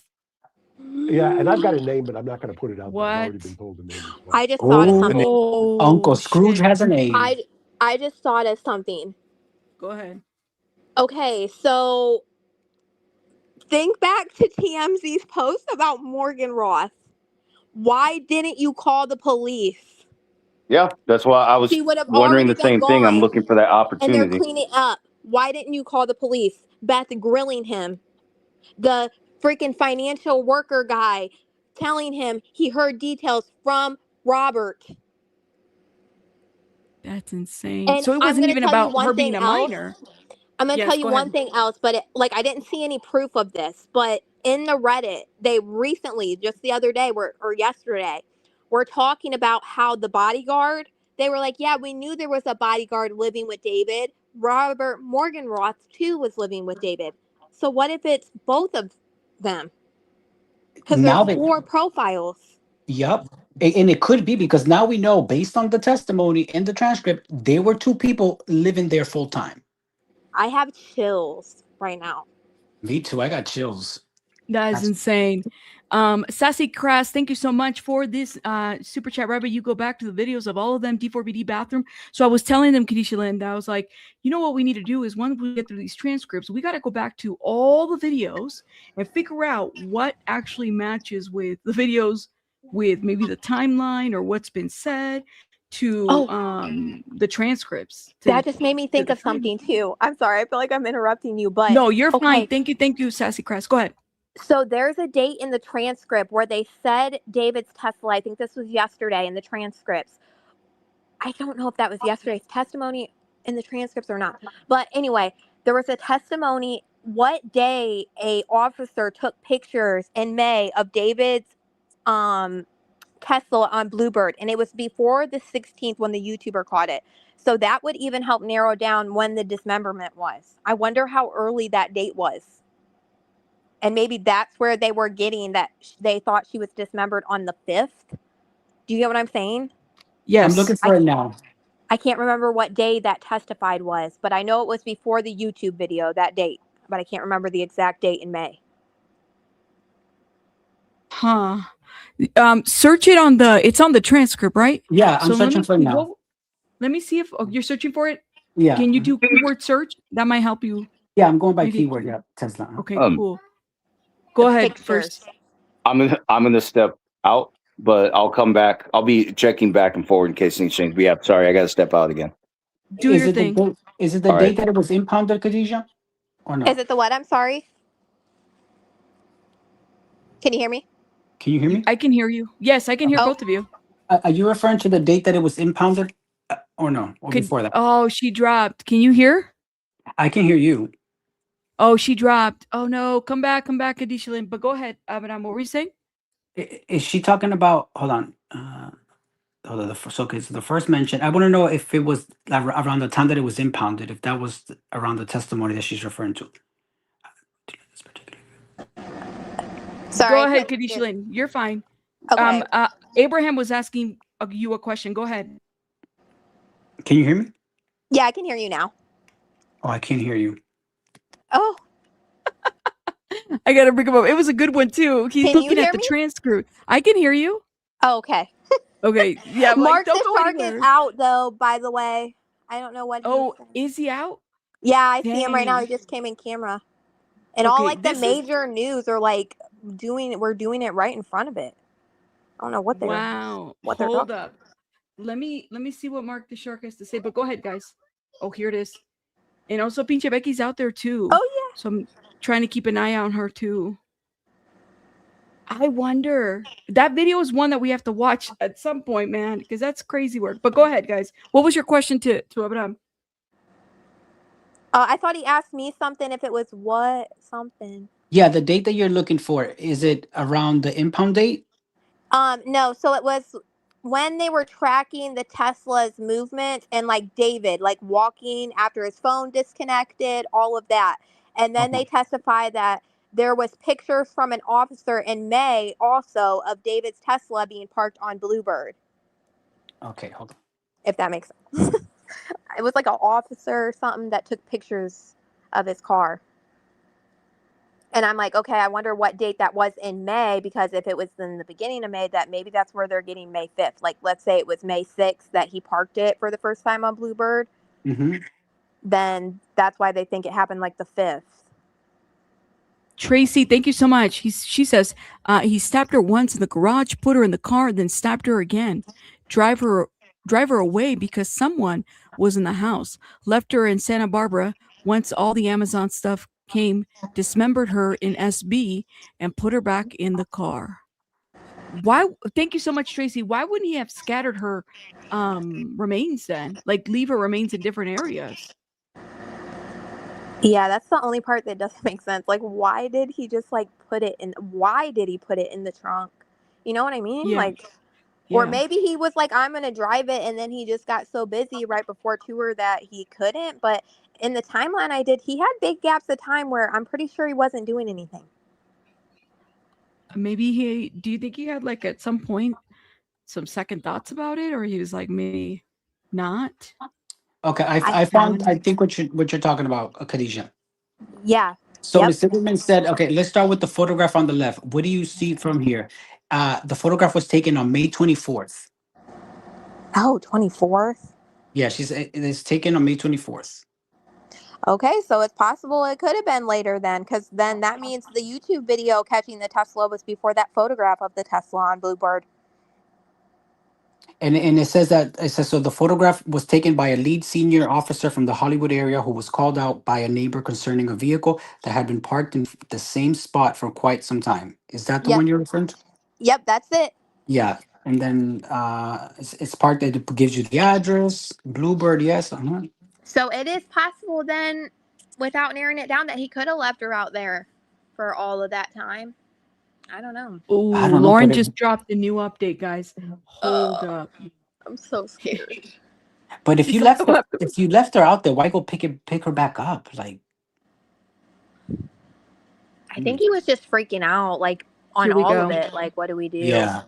Are you guys ready? Let me read this real quick. Yeah. It's not too long. D4vd adjourned until 9:30 a.m. tomorrow. Well, we're back on. Okay, get your Palm Pilots, get your flip Pagers. phones, Get your iced pagers, coffee. get your iced coffee. We are on tomorrow. Okay, wait. It says real quick before we go to Mark the Shark. The last witness of the day, who will continue to be into tomorrow, was Dr. Grant Ho, the ME medical examiner. And he's the one that signed the report.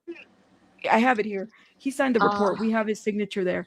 So he testified that he's worked in the office for 5 years. He performed 2,500 autopsy examinations and has testified in court roughly 40 times. He told the court that he conducted the autopsy of the remains identified as Celeste Rivas Hernandez through dental records. 14-year-old Celeste Rivas Hernandez. Ho testified that at the time of her death, she measured 5 feet 2 inches tall and weighed 71 pounds. Yeah. He described the remains as markedly decomposed, explaining that the condition significantly interfered with the autopsy examination. Ho also observed evidence of trauma to the body consistent with dismemberment of the extremities, and noted that Celeste was wearing braces at the time her remains were examined. She had braces on. Wow. Whoa. Okay, let me unmute Mark real quick. Rivas was by dental records. So yeah, she was identified by dental records, but it was pretty quick. They wanted him to get on the stand because they only had like about 6 minutes left, and that was what everybody was waiting for, was the medical examiner. No, I don't hear him. And so they asked him questions. What was the date of birth of Celeste Rivas? Date of birth was September 7th, 2010. Okay, I'll be right back then. And then they asked him, the prosecution asked him, what was the weight of Celeste Rivas at the time of the exam? And he said 71 pounds. 71 pounds at the time of the exam. So it is, yeah, it's a little loud. I have my microphone right here, so let me know if the sound is okay. But so she was 71 pounds, 5'2" at the time of the exam, and they also asked him what was the notable observations that you had made, and he said that he used markedly, which I've never heard anybody describe something that in that context. So he was saying markedly decomposed. So, and then they asked him again, what else did you notice? There was trauma to the body, trauma with the body consistent with dismemberment. Trauma to the body, dismemberment. And then this is one of the saddest things that I heard, was that it was the medical examiner had said that Celeste Rivas had braces, which really just humanized her. No, it's cool. It's all right.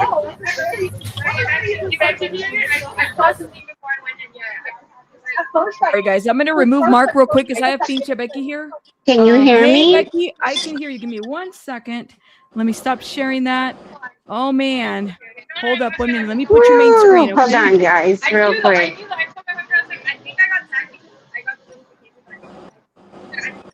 Oh, man. Are you talking?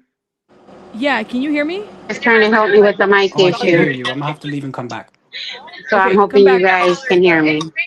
Yes, go ahead, Becky.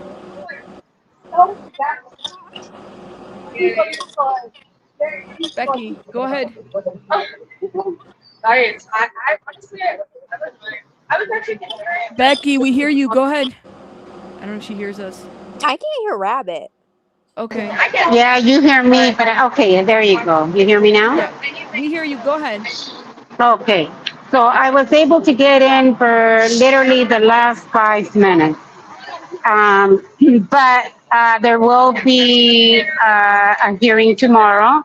Tomorrow, the medical examiner will be speaking.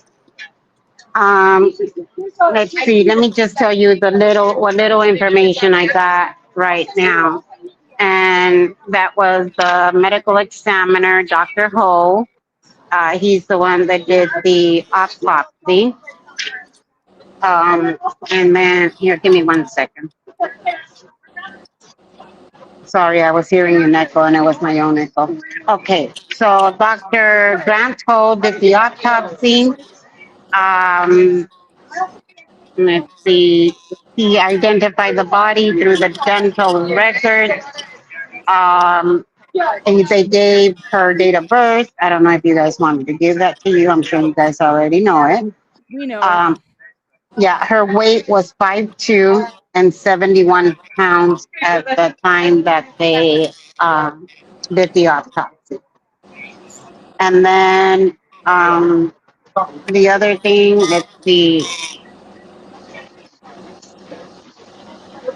it just all I managed to get was that the body is remarkably decomposed, and that what interfered with the autopsy was the trauma caused to the body due to dismemberment, and then the hardware in her mouth or her braces.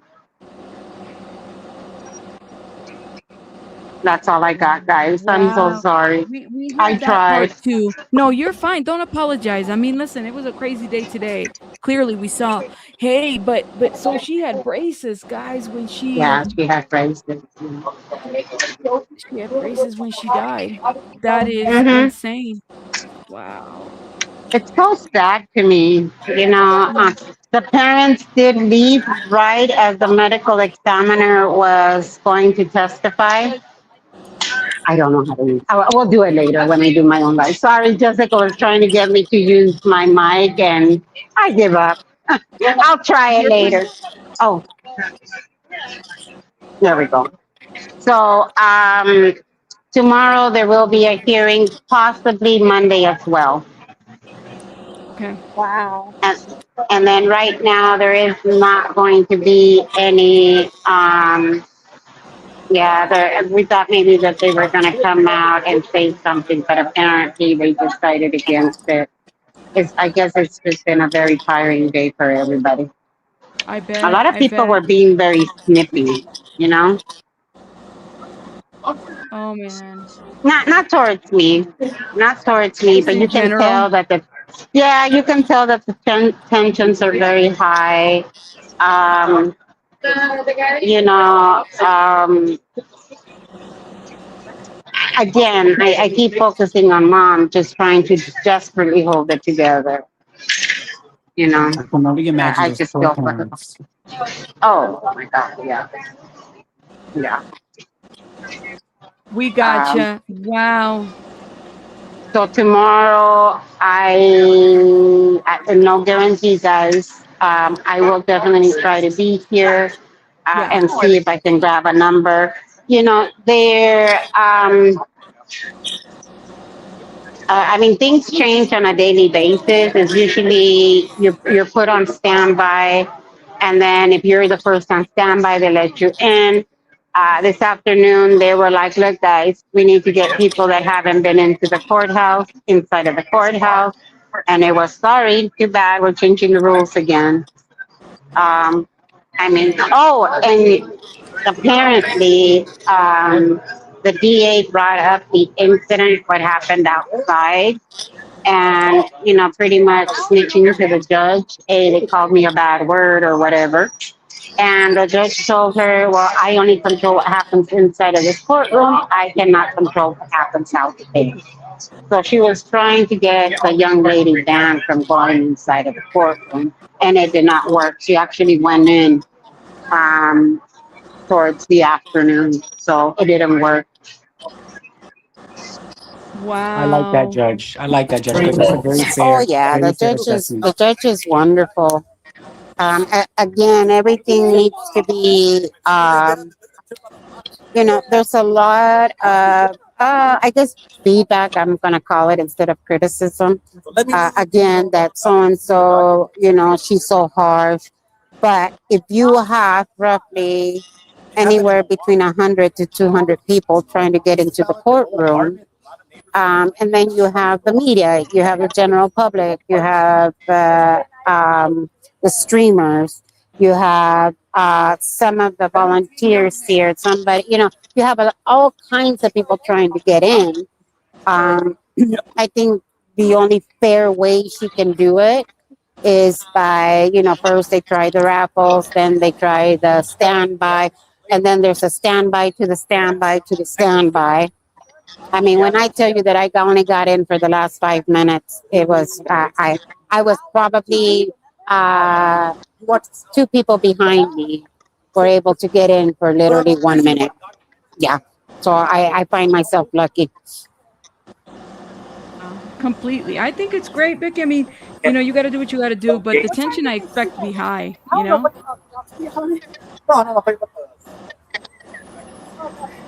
Oh, are you there, Becky? Can you guys hear her? Because I don't hear her anymore. No, I don't hear her. Sorry, I'm trying to fix my mic issues, guys. I appreciate everybody being so polite. Yeah. I know I have issues, but I'm really trying my best here with you guys. No, stop it. You're Stop doing great. apologizing. You're doing great. Yeah, Thank you're you, doing Becky. so good, Becky. Thank you. You don't know, there's people out here that really do appreciate your opinion. It's, Yeah, you I know. don't hear you, Rabbit. Hold on. Oh, I'll you be don't right hear back. me? Okay. Me All right. too. Let I me don't hear go. you either, so I'm gonna hop You out hear and me? come right back.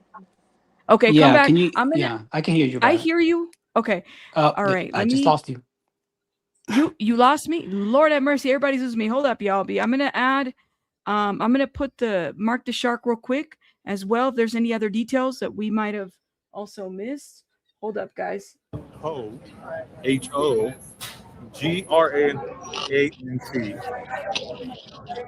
Let me scoop my gum out. Hold on.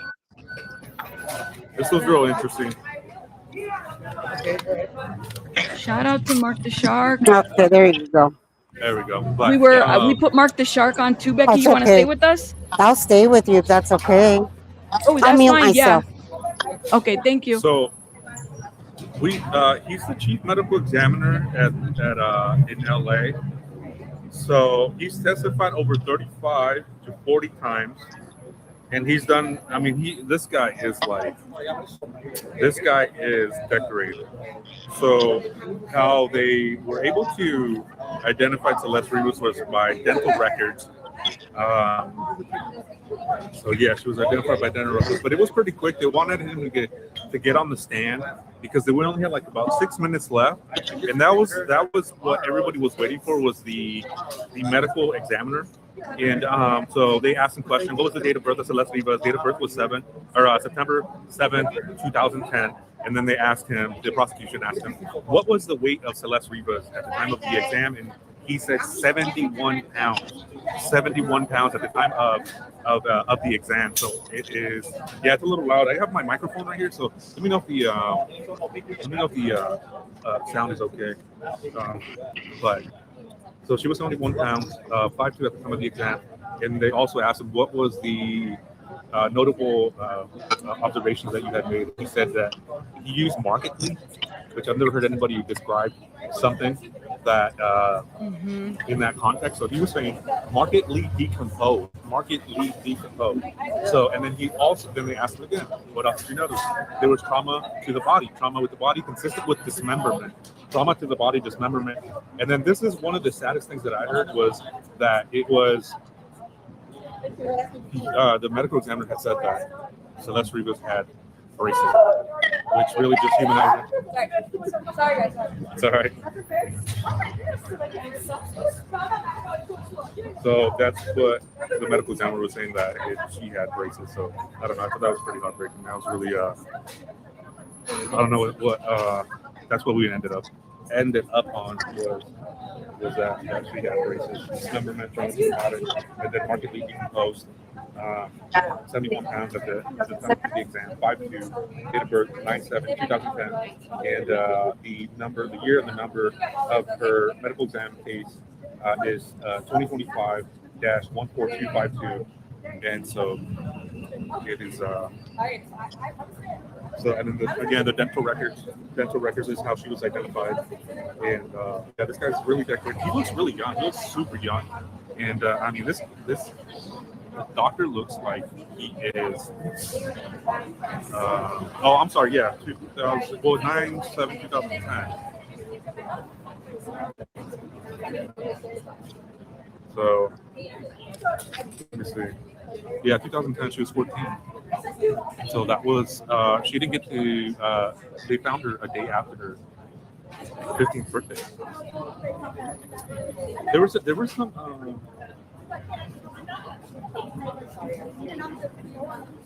There was a little bit of here. Hold on, let me move it. There was a little bit of back and forth when it came to the DNA and wording. So Beth Silverman was saying that is it more likely than not that what was found was blood? So that was a pretty hot topic back and forth whether or not that was blood, and they kept saying possible blood, and then Beth Silverman wanted clarification on whether it is probably or probable and possible that it is blood. So the defense, I got to give it to them on that one. They were really playing with words there and really playing with the terminology about whether it is blood or not. They have to say it's possible blood because it's not certain whether it was or not, but it is probable. It's possibly blood. So they were playing with words. The defense was playing with words, and I mean, it's obvious that it's blood. In my opinion, it's obvious that it's coming from her. It's obvious that it's a lot of blood that was on the wipes too. That those wipes came back to Celeste Rivas too. The profile came back to her. There was a few items like that, like the wipes came back to Celeste Rivas. The results came back to Celeste Rivas had the same profile, and also the on the charger too, the Tesla charger as well. That came back for what is it called? The contribution or contributors. I mean, there was a lot of terminology that just went over my head, so I'm trying to do my best, guys. I really appreciate it. But the stain that they found next to the row machine was that of the profile of Celeste Rivas. Okay, and they also were saying that in the passenger side, there was a stain on the console that came back. It was either not from David and or not from, I don't know, it's actually process because there's a lot of back and forth. So I don't want to say something out of, I mean, this stuff is so complex and so beyond my comprehension that I'm like, was trying to do the best to try to understand the DNA, which I hope, if it goes to trial and he doesn't plead guilty, I really hope that they really, no, you're good.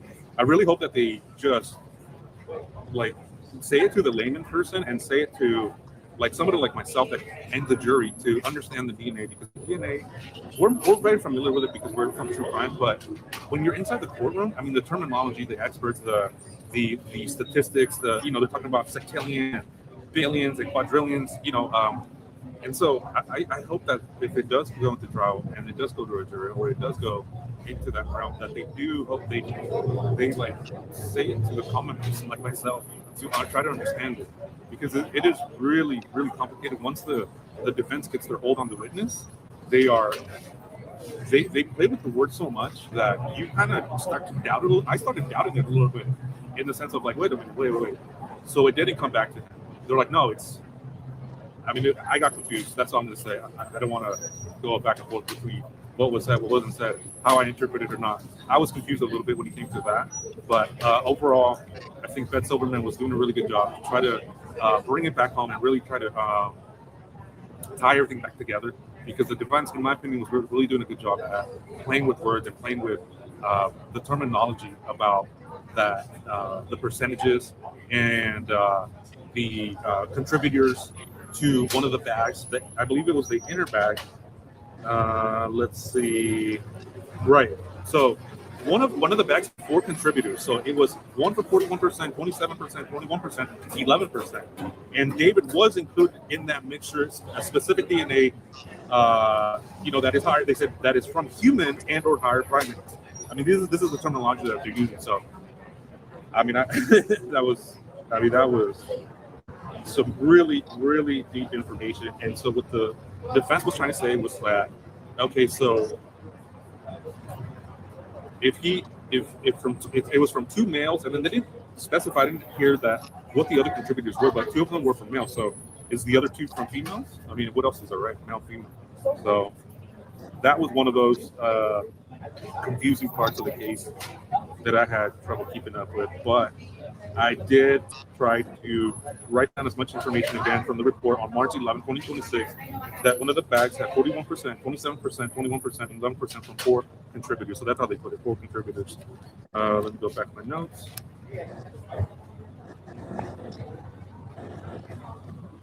So they did swap David. They did like one of those, it looks like a Q-tip. They were saying that it looked like a Q-tip, and so he was swapped for DNA to match it up with anything in the garage or anything that was, in the tarps or any other items that were collected. But like a buckle swab, probably. The medical examiner is going to be back tomorrow. It's gonna the medical examiner, the chief medical examiner is going to be back here tomorrow, Dr. Brent Ho. Yep. He's actually deputy medical examiner, excuse me. And so he's going to be back tomorrow. So that's going to be interesting. So I do want to follow up on that. And so I am going to stay maybe another day or two here in LA and try to figure out how long these proceedings are going to be, because it doesn't seem like there's any end to it. It seems like they have about 4 more witnesses or 5 more witnesses to go. No, 4, what? or something like that. Like it seems like there's a detective, the medical examiner, and then there was, I think, 2 more that are still needing to wow. Yes. Go if it's going to go for tomorrow, if it's going to go till Friday. So that's going to be an interesting. Possibly Monday too. How long this? Possibly Monday too. Yep. Wow. They mentioned it. Possibly Monday too. When he's talking about the DNA swabs and stuff, that's kind of where I walked in. I didn't want to butcher it, but I did want to add that yes, one of the on some of those last samples, they found it on a reddish blood-looking stain. The finding was insufficient blood cells, and that's where. And then on the second sample, there were 3. There was an 11%, 21%, 41%, but they don't know which one is which. And then Burke was excluded from all samples in the garage, and also in the Tesla. Yeah, we heard that part too. We were reading it. Let me see what else he says, Yes. and then we will continue. We can conclude in a little bit. I mean, to me, it feels like it's just never ending. But I learned a new word today, septillion, which is a 1 followed by 24 zeros. That's what I learned today. So, but yeah, a lot of the DNA was talked about today, and I'm gonna Google a lot of this, ask ChatGPT, and because a lot of these things just go over my head. But one of the witnesses was Samantha Tosh. She's an LAPD crime lab, testing biological fluids, testing if necessary for court. So that was the witness that was talking about DNA, Samantha Tosh.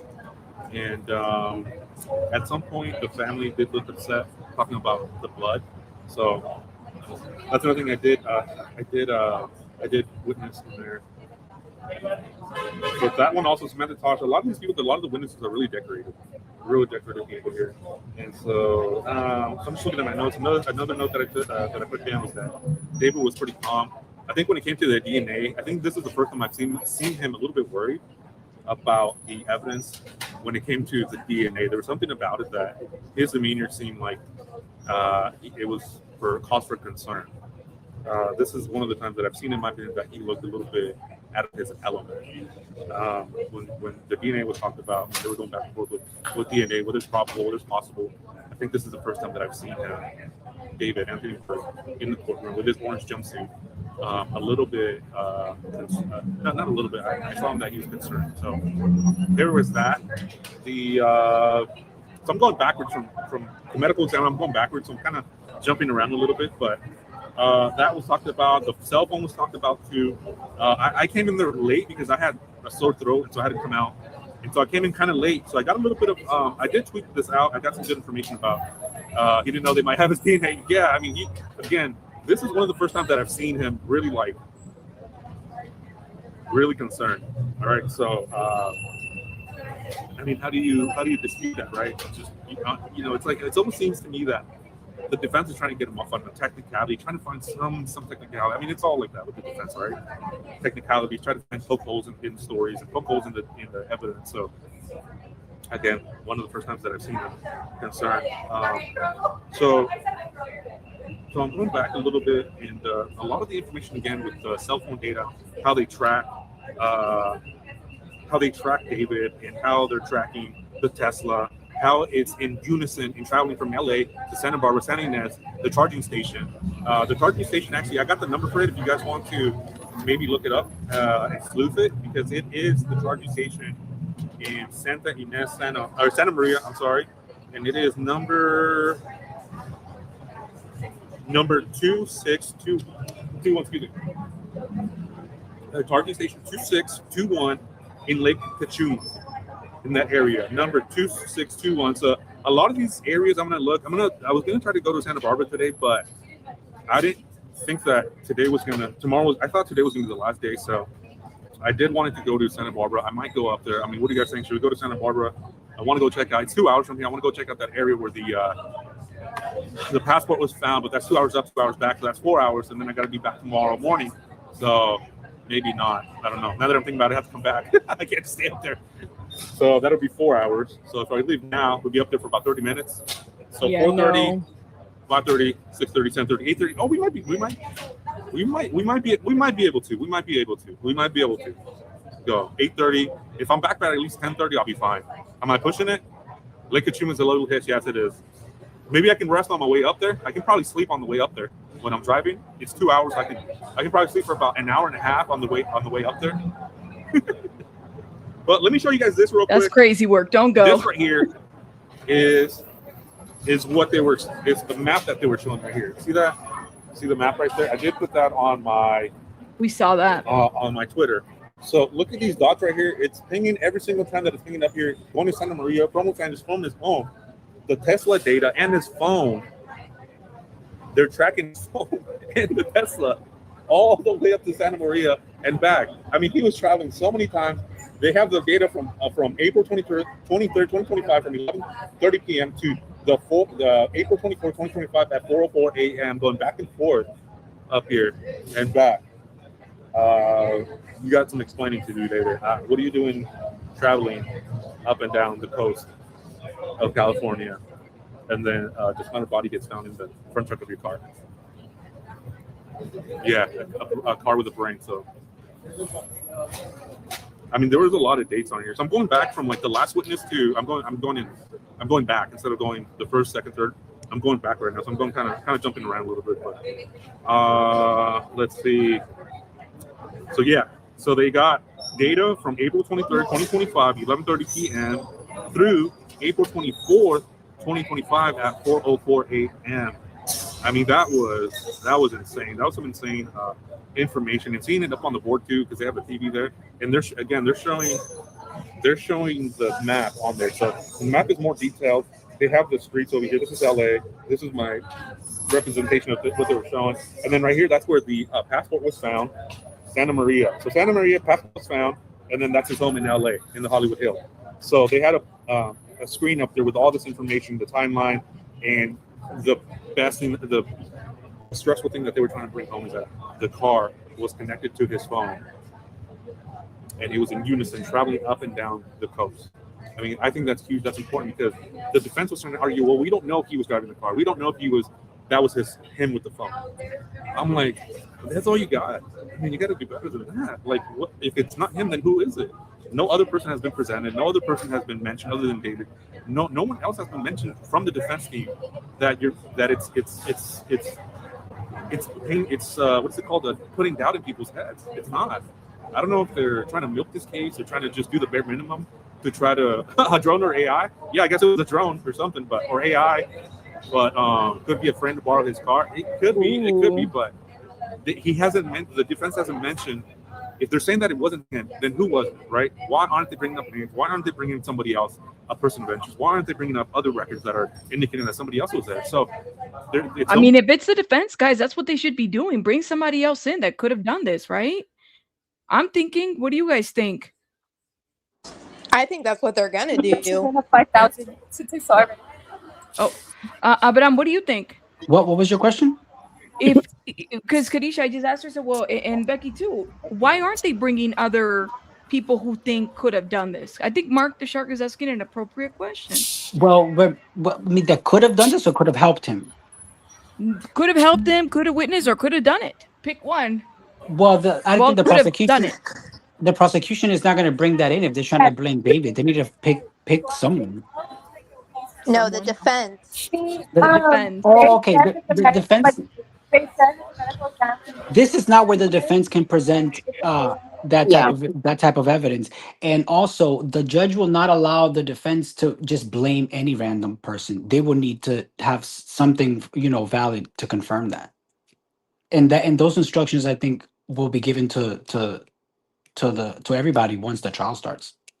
Maybe they all got immunity, like Flojo says. They all got immunity or Probably. something. I'm sure Probably. somebody did.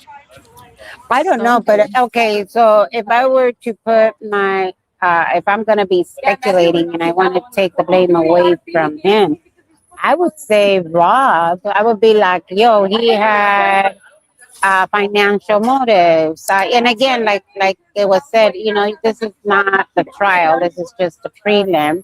I don't know. Maybe they don't want to maybe they're not wanting the prosecution to get any ideas of where the defense is going to go. Well, they can't blame somebody. They can't find No, another correct. culprit here. Not at the preliminary. And I think that in order for them to blame Rob, I think they kind of can blame Rob and the other living guy once trial begins and they have enough to do so. They can try to shift the blame over there. Right. Becky, can you hear? Did you hear Abraham? Yeah. That's what I said. I completely agree with that. I understand why they can't bring it here. I get all of that, and I agree. Heck, if I have somebody else in mind, I wouldn't want the DA to find out what I'm thinking. Maybe the jurors, once the jury is here and they want to kind of, give me 1 second. And once they kind of, sorry, I lost my train of thought. Yeah, I agree. They cannot just blame anybody here. Once the trial is going on, I mean, that maybe create the reasonable doubt to the jury. Yep. I agree with that. That's a good point. Let's see what else he says and how he concludes real It's quick. like they are just doing the bare minimum, in my opinion. And Blair Burke is just on fire, and she is going back and forth. And I don't know, man. I think tomorrow might be the last day, so maybe we'll go to Santa Barbara tomorrow. But I do want to go. Yeah, we'll go tomorrow. I'm pretty tired. Plus, I gotta get some food. So let me throw this away real quick. I'll be right back. Well, I'm going to stop him right here. I mean, what do you guys think? What else? See, Becky, what else do you think? I mean, let me know your input. Well, what I heard was the judge saying that it might go possibly until Monday, because it'll depend on the testimony tomorrow. How long are they going to keep the medical examiner on there? I believe they had said they had something like 4 more witnesses. Let me check real quick. That's crazy. I thought it was just 10. I guess it's 4. Yeah, 4 Hey, is a yeah. lot. Yeah, they said that possibly. They mentioned here. Where is it? Oh, come on, Becky, you can do this. They mentioned the medical examiner, Detective Farrell. They're not. I guess Deputy Thomas will not be called. And then all I heard was, and possibly 1 or 2 more, but they didn't say who. The only witnesses that they said that was on for tomorrow was Dr. Ho and Detective Farrell.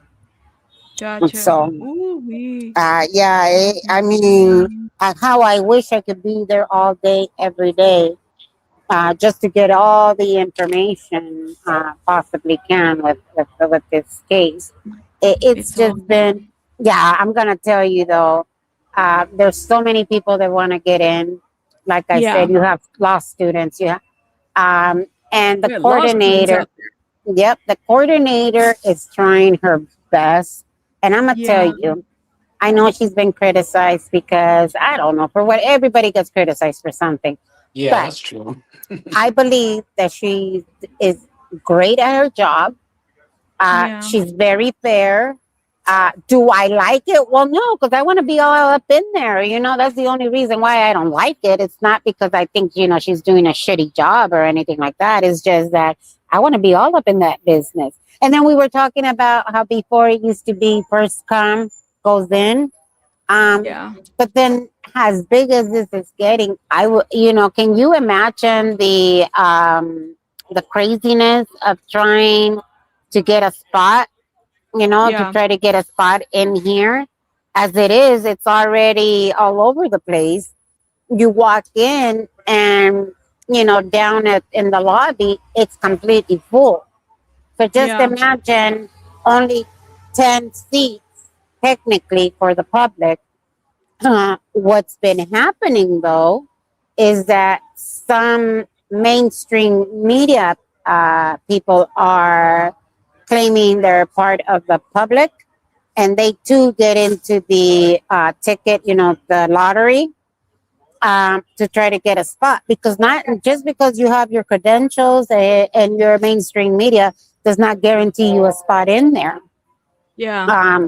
So they're trying to get it. But to be fair, there's also some streamers that are claiming to be media.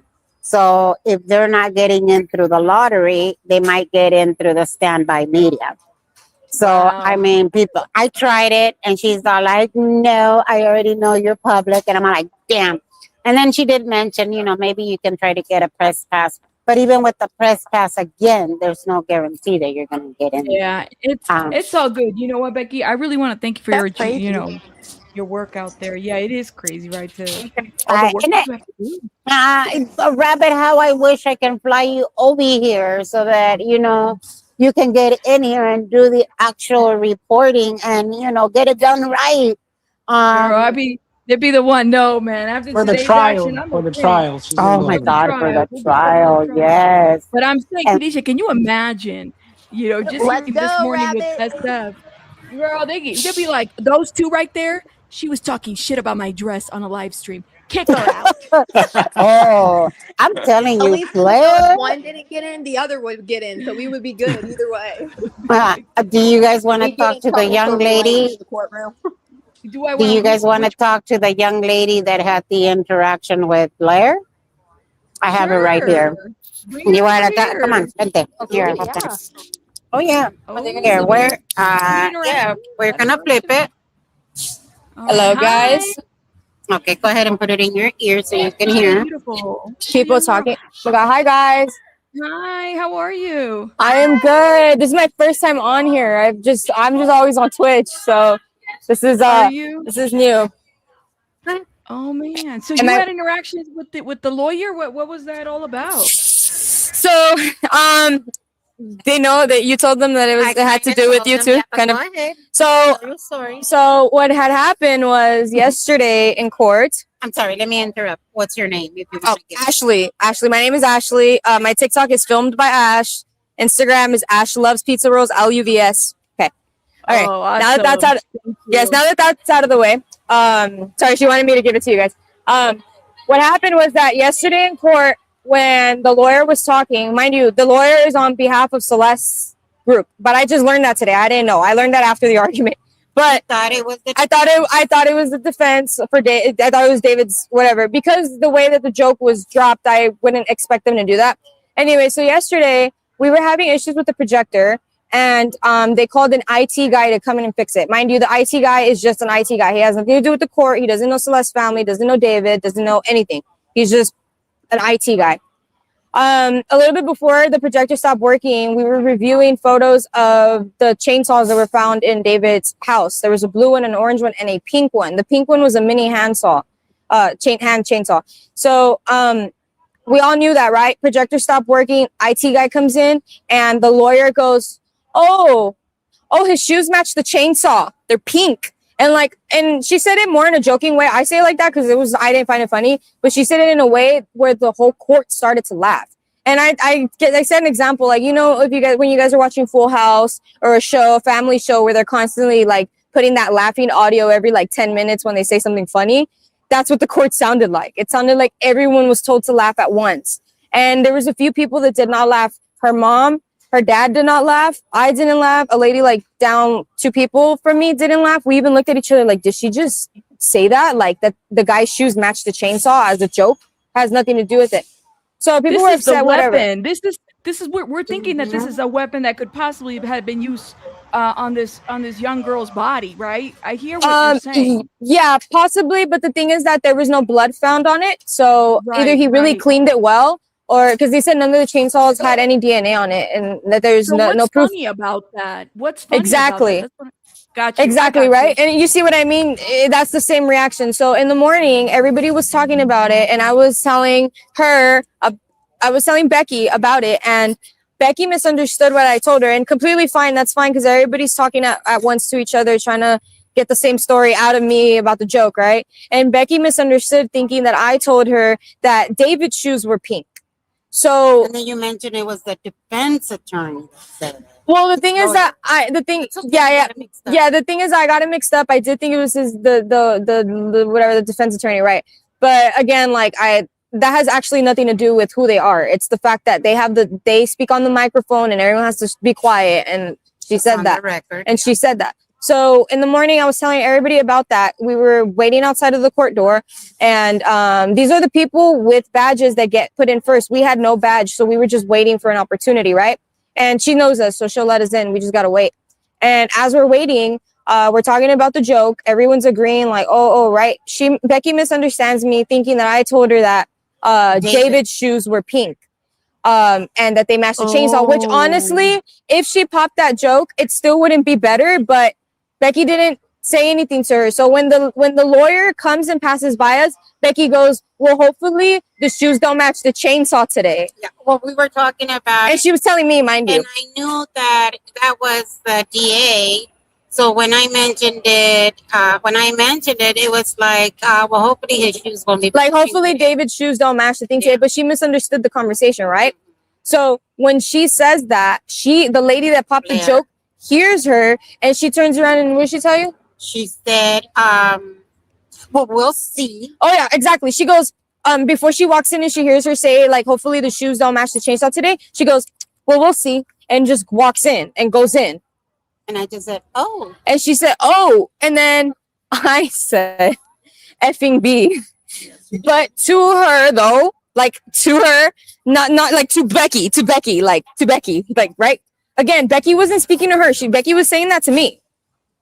So that lady did not need to refer. And but so me and you Becky were were the one talking. that they were talking about. That No. said that you made a negative. No, not you. Okay. Yeah, that you made a negative. Yes, that was me. That was me. Yes. Sorry, it's because there was another issue where a witness was recording or releasing information. They kicked them out. That wasn't you. But no, because they my didn't kick me out. What they told us was that SF, he was telling us this, and others had said that Beth was really upset because somebody outside was making a negative comment, and so that was her. referring to you. Yeah, but technically the whole thing started because she got triggered on what Becky said, and then I didn't like the way that she was a smart A and said, "Well, we'll see." So then under my breath, I faced Becky and I said, "Effing B," and she heard me, and she came back out and she's like, "Did you say something?" And I said, "Did you say something yesterday?" Or something along the lines. I said, "Did you say something yesterday?" Something like that, but it wasn't say something. It was something. It was like a bigger word we used. I just can't remember. We have a lot of information today. But she basically said, "Did you just state something?" And I said, "Did you state something yesterday?" Referring to the joke. And she goes, "Yeah, because I'm a lawyer." And then I was going to reply with, and I have the freedom of speech. But the lady that allows everybody in peeked her head out to see what was going on. So I didn't say that. And I was just like, "You're just misunderstanding. We're not even talking to you," is what I told the lawyer, because we weren't. So then after all that, she said she was going to tell the judge. She said she was going to tell the judge to not allow me in. I still got in. She got no power. Like, she was power tripping. But yeah, so I still went in, and mind you, this main lady is the main person, not the lawyer, but the main lady. Sorry, guys. I'm so sorry, guys. But also, too, it's not funny to be popping jokes like that when it's about a minor being murdered and her parents are sitting right there and the parents are not laughing. And again, I should have not said that, but in the moment, too, like, everybody, when you say, like, a-hole, you know what I mean? When someone's mean and they pass by you and you say a-hole, you know what I mean? Or like little comments, right? Yeah. People say it all the time. Yeah, I didn't think she heard me because she had went inside. So I wasn't sure if she had, I wasn't sure if she had heard me. That wasn't my intention. I didn't confront her. I didn't say it to her face. It was under my breath. Again, just like how what Becky was saying was to me. It was not directed towards her. She was just like, what do they say on a sick one? She was looking for like somebody, I don't know what the heck. Or maybe she just thought that Becky was being like also too, Yeah. you know, And then she mean or came whatever. back And then she and then after that, during the break, I'm still sitting outside because I'm chilling, whatever, right? So she comes outside, and Becky had told me that when she came outside to just be the bigger person and apologize for it, whatever, right? Cool. But before she gave me a chance to do that, the second she comes out, she's like, "That's her right there. That's her. She did that. She did this." She's like, "Everybody knows now. You're going in. You're going in like to jail." Like is what she told me. And I was like, "Oh," I was You're like, going "Me?" to So then jail for what? What is she's power tripping. She said, She "Oh, hinted at you're that. going You're in." going in. So then I'm like, going in for what? Freedom of speech. So then I called the lady that she was like, basically the lady she was telling to point fingers at me. The lady like that was supposed to get me in trouble or get me out of there or whatever the heck it was. And I was like, "No, ma'am." I was like, "No, ma'am. Your husband's calling you." Hold on. 1 second, guys. It's important. Oh, she hung up. it's what's she called? Sorry, that was funny. So she comes out, and before I get a chance to say it, she says, she's like, "That's her, you're going in." So then the lady that's supposed to kick me out or whatever, I before I let her talk, I'm like, no. That's not what happened. It's a whole misunderstanding. And then I tell her about what happened, how Becky thought that she was talking about David's shoes, and we were just stating that, like, hopefully David's shoes, she was just stating that hopefully David's shoes don't match. But I know that I didn't know she misunderstood the thing until afterwards, right? So it's like, we're trying to explain, this is what I meant, and that's what she understood. And then Becky just happened to say it when she was passing by, and she got pissed. And then I just happened to get upset at her being a smartass, but being like, "Oh, well, we'll see." You know, like, you know, it's just not funny. So then, yeah, that's what happened. So then afterwards, the lady talked to me, and she's like, "Oh, okay, no, you're good. Don't worry about it. Don't worry about it." And then the lady that is the one that is not supposed to let people in, she told me, she's like, "You're going to go in when there's space." So it was just like. That's because the judge concluded that if it happened outside of the courtroom, the judge has no. I'm sorry. The judge has no control over it. But she has full control over what happens inside of the because this happened outside of the courthouse. But anyways, like I said, even when Becky advised me to like just go apologize just for whatever, just to drop it, she was already on like this. So yeah, but then what's your name? And then but the reason why I spoke up was because like, okay, I also don't want Becky to get kicked out because Becky was also like the one that stated that before, because she could have also said, well, they're making jokes about me and this and that. So yeah, and I made it clear, and then they're like, "Oh no, you guys are good. Like, don't worry about it." And I was like, "Yeah," because it was a misunderstanding. She just doesn't want to hear us out. And then, mind you, when she turned back in, she was like, "Who yelled at me? Who's saying that?" And then she called me a B word, and it was like a whole thing. But I didn't care. Like, I didn't care. All I cared about was the sass she gave when she was like, "Oh well, we'll see." Like, that's not funny. Like, that's. Let me ask you. Can I ask you a question? Can I ask a question? It was the way that. I don't know if they hear me.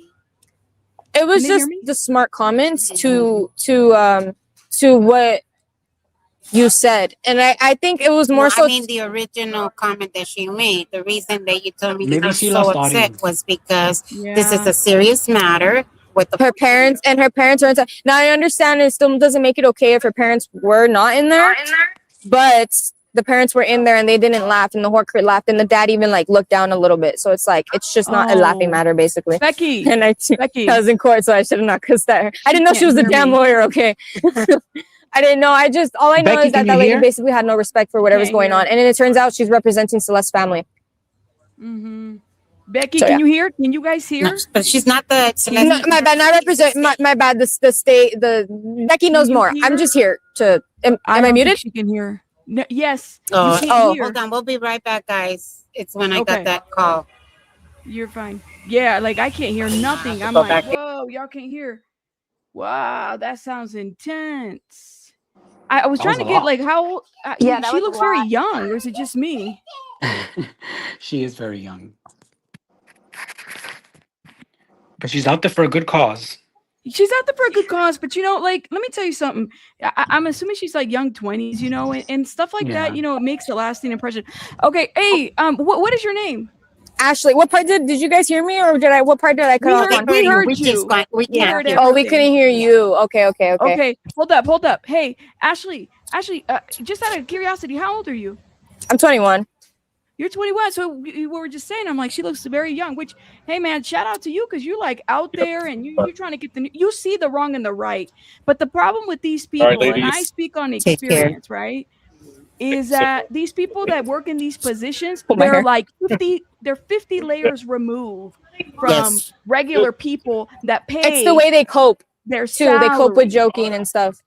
Well, and the thing is they don't understand. They feel like, okay, well, I'm here and I'm doing the job and everybody should be grateful, which is amazing. Her job is hard, but let's not like put her on a pedestal, guys. She still got to respond to people. And if it wasn't for everybody there in LA County, she wouldn't have a job.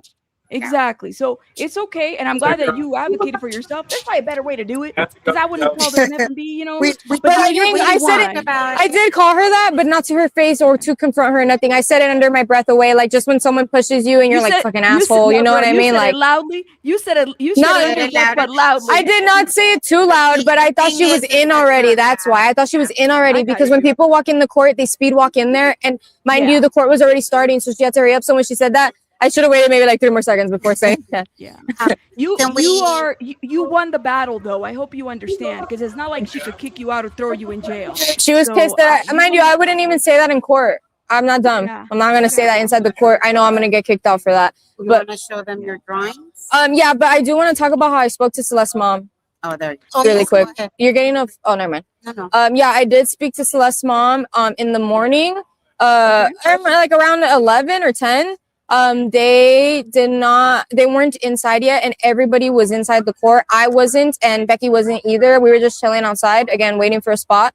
But the lady knows us already. So the reason why we were waiting for a spot is because they wanted to be fair to the public and let in people that haven't been inside. And me and Becky totally understood. Again, I don't want to see any gruesome stuff, so I'm completely fine with just hearing it afterwards too. But I talked to Celeste's mom, and I gave her my condolences, and we talked about the whole thing. And she just told me that she opened up a little bit. It's in Spanish too, so it's gonna be a little hard to for me to remember every word and translate it back. But she did talk a lot about God. She just told me only God knows the truth. Only God knows what happened between David and Celeste. And I just want people to pray for the truth, pray for justice. And then I had mentioned something about how it angers me. Right. And she told me, she's like, you shouldn't have anger in your heart. And whenever you feel angry, pray and talk to God. So she's definitely one of those type of people that are way stronger than what we think, or see, not think, see what we see. And yeah, and I just think that's why I didn't also too, that just doesn't help knowing that that's how she felt. And she was crying while she was talking to me too. She was crying and she was shaking and quivering. She even brought out a book with the Lord's words in it, right? Like not a Bible, but a little mini pamphlet prayer book. She started reading it. She was crying and she was like, yeah, she says, I just want the truth and stuff like that. So it was just very I related to her. I told her, because my mom passed. So I told her, I was like, I cannot understand how you're feeling, but all I know is that the kids need their parents as much as the parents need their kids. So I told her, I was like, even though I don't understand, to the extent of losing a child, I understand how it feels, and how I just said it right now, that you both need each other. So she only speaks Spanish? Nada más habla ella en español, no habla inglés? Sí, no más puro español, just pure Spanish. Oh, wow. So yeah. Wow, la fuerza que debe tener esa señora, literally. I don't know how she. And then people to be popping jokes like that in court, and then trying to it's just, and the reason why she came back and said something to Becky was because she knows that she was in the wrong. But again, Becky did not know that it was she didn't know the details specifically. Attorney, I'm expecting, again, I didn't think. She thought it was a guy or something. What I was thinking is, well, here comes the DA. I'm sure the DA didn't like that joke either, but I wasn't thinking about, again, she thought it was David's shoes, and for us to say, hopefully he's not wearing it, it's just like saying well, hopefully he's not smiling today when he's looking at a picture. It's just the same thing as almost the same thing as just saying, hopefully David isn't doing that today or this today. It's a misunderstanding that was just way blown out of proportion. She didn't have to act like that. Let me tell you, it's just she doesn't have to do that, and that's okay. She's the adult, but ultimately, you're an adult too, but she is the older adult, and the lady's got. And for her to turn to Becky, set the example, set the example. What I was telling Some people her don't have that, respect. What I was telling her is, if you're gonna want to come and continue and see the trial and stuff, you don't want to have that reputation where, oh, she's that kid, right? Yeah. Because I do look younger than I am. Thank you so much. Yeah. So like I told you, the way you carry yourself is the way people will treat you. So always carry yourself with dignity and respect. Yes, it's okay to have anger. Yes, you guys know that I'm infamous for speaking my mind. But there's ways. I'm a Gemini, guys. So that's all I was trying to say. No, but I believe in God, so Well- I know that all that astrology stuff's not Yeah. for, but as a joke, yeah. So do me a favor, hey Becky, if you wanna give me her contact info and maybe we can bring her on later on, maybe mañana I don't know if you're gonna be there tomorrow. I will be But it would here in the good, afternoon. Okay. Yeah, if you want to Afterwards, stop yeah. by, and everything, and then that way you can give me your social media and I'm able to plug it and everything. But Of course, anything, let me any read the last thoughts, comments guys? really quick. Oh, how do I see this? Hold Yeah. on, guys. I'm gonna read the thank you, guys. Yeah, they're sending you thank yous. I was going to Shelly before she came out pointing at me saying, that's her, that's the one right there. Da, da, da. Everybody knows about you already and all that stuff. So she didn't even give me a chance to apologize like how Becky told me to do it. Because she immediately out the courthouse was already like, this her right here, this is it. But and I did have a mouth and I did speak up for myself. That's why I didn't get in trouble. So what happened is when she came back out, she was like, where is she? And so then I just approached her and what I said earlier to you guys. She walked away immediately when I started speaking about myself. So yeah, it was just me and the lady that was supposed to kick us out or whatever it was. She just turned around. What I'm explaining to her is, right now she has I agree 100%. Set the example. She should have set the example. However, we're here. We're surrounded with media. We're surrounded with so many professionals, whichever way you want to call it. So all I said was, you need to carry yourself in a manner that you're always going to be shown respect. Carry yourself with respect and dignity. That's it. But she did come out looking for a fight. Yeah, she confronted us. She literally walked in the courthouse, and then when she registered what Becky said, she walked back out. And then afterwards, Go ahead. This is before I cussed. This was before I said anything. The only reason why I reacted like that was because, I believe you. I think we all do. But ultimately, the bigger person should have been, the older adults, and that's fine. It is what it is. But the thing is that I also noticed that people will try to get you out of character, thinking that you're going to, and that's why you have to be better than that. Don't fall for these stereotypes that these people put on a Latina. Like, I'm looking at you, and I'm like, even people in the chat are like, man, she looks young, and I'm gonna tell you, it reminds me of that one video where Celeste, que en paz descanse, she was arguing with the neighbors. Yeah, and that's what I'm saying. I'm like, this is what she's doing. People will purposely put you in situations like that. You have to be better than that. Yeah, it's very unprofessional, Beth. Yeah. But you know what? That's okay. And you didn't get kicked out, right? So there's and again, like she told me, and mind you, I was never angry. I wasn't tripping. I didn't have adrenaline. I wasn't nothing. It was just the fact that I said what I thought, kind of like how Becky says I said what I thought, and I didn't call her and I say it to her face or nothing. It was just a statement I made to myself and to Becky, and she heard, and she came back out again, looking for she was just already like. Mind you, she tripped on her first. She kind of asked her, like, what, and Becky was just like, oh, okay, whatever. But yeah, it's just like this whole thing.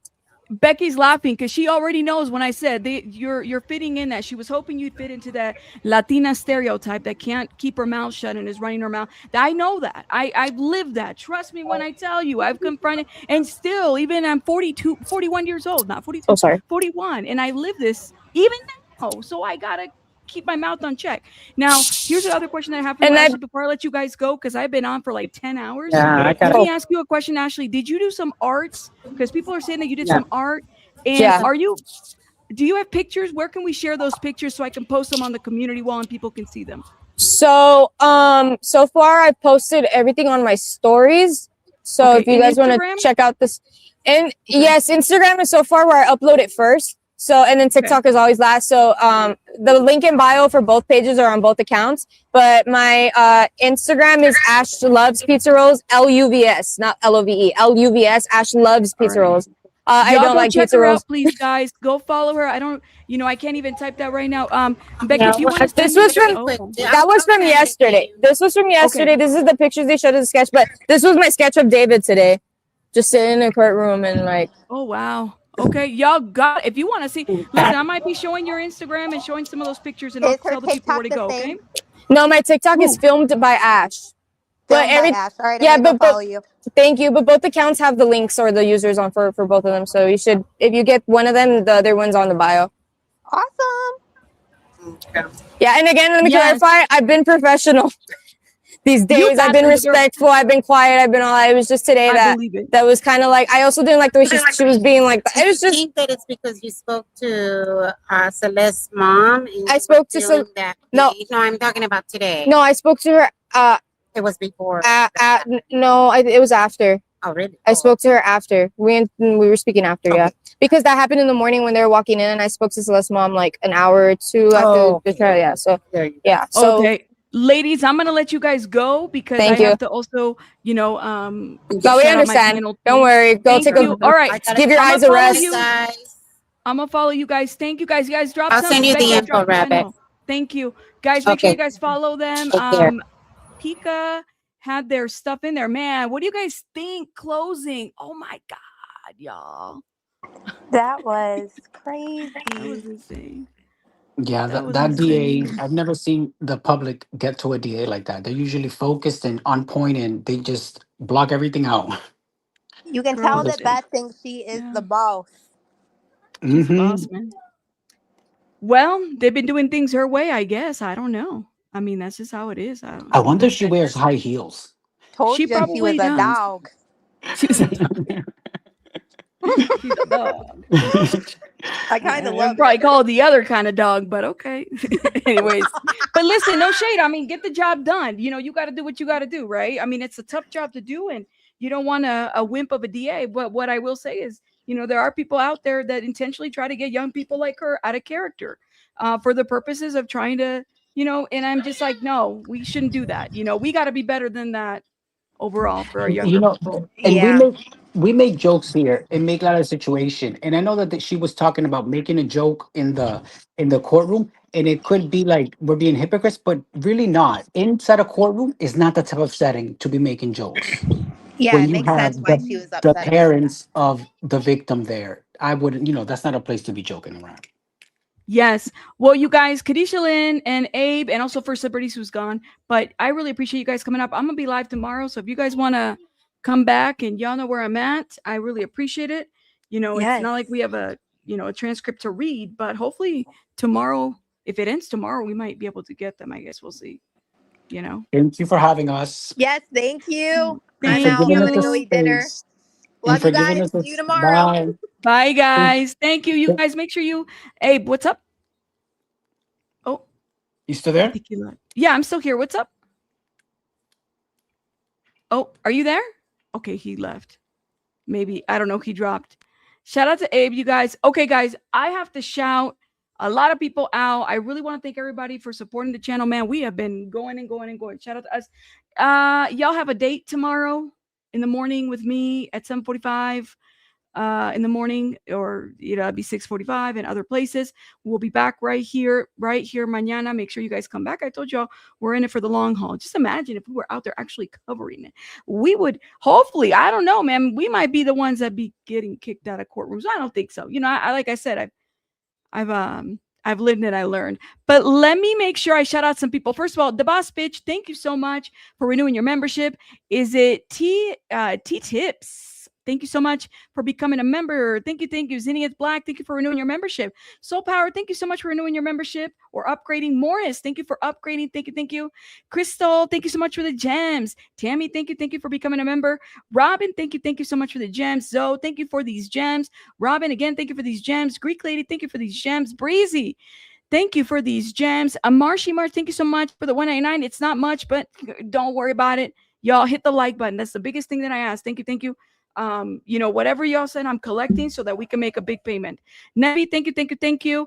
Nikki, thank you so much for the gems. And Ellington, thank you. Tiffany, thank you. Robin, thank you so much. Get Inside the House. Oh yeah, I like that name. Get Inside the House. Shout out to you, love. Thank you for the gems. Danny Dorito, my favorite name too. Thank you for the gems. Yvonne, thank you so much for the Silver Star. Luisa, thank you so much for becoming a member. Candle Lead member for 37 months. Shout out to you, love. Thank you so much for supporting the channel. Unbreakable Leslie, thank you so much for these gems. A girl named Unlucky, thank you, or excuse me, a girl named Unlucky, yes, thank you, love, for these gems. Nebby, thank you again. Darcy, thank you, thank you. Angel, thank you. Miss Dizzle, thank you, for the 199 for Pinche Becky, for Pinche Becky's Adventure LLC. I'm here for it. I hope she does. Belen, thank you again for gifting these. I think I did thank you earlier. Give me 1 second, y'all. PI Mama, thank you so much for these gems. Jam, thank you so much for the gems. Give me 1 second, guys.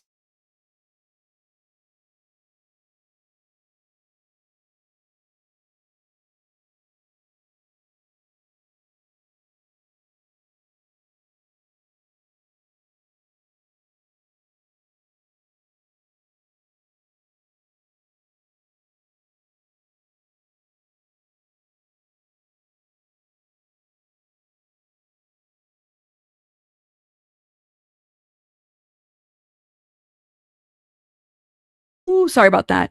All right. Jam, thank you so much for the gems. Marie, thank you so much for these gems. Mel, thank you so much for these gems. Forever T, thank you so much for these gems. Thank you. Nori, thank you so much. Nior Adi Collectives, thank you so much for these gems. Leanne, thank you for these gems. Nore, thank you so much again. Breezy, thank you. That's all, folks. Thank you. That's all, folks. Thank you for these gems.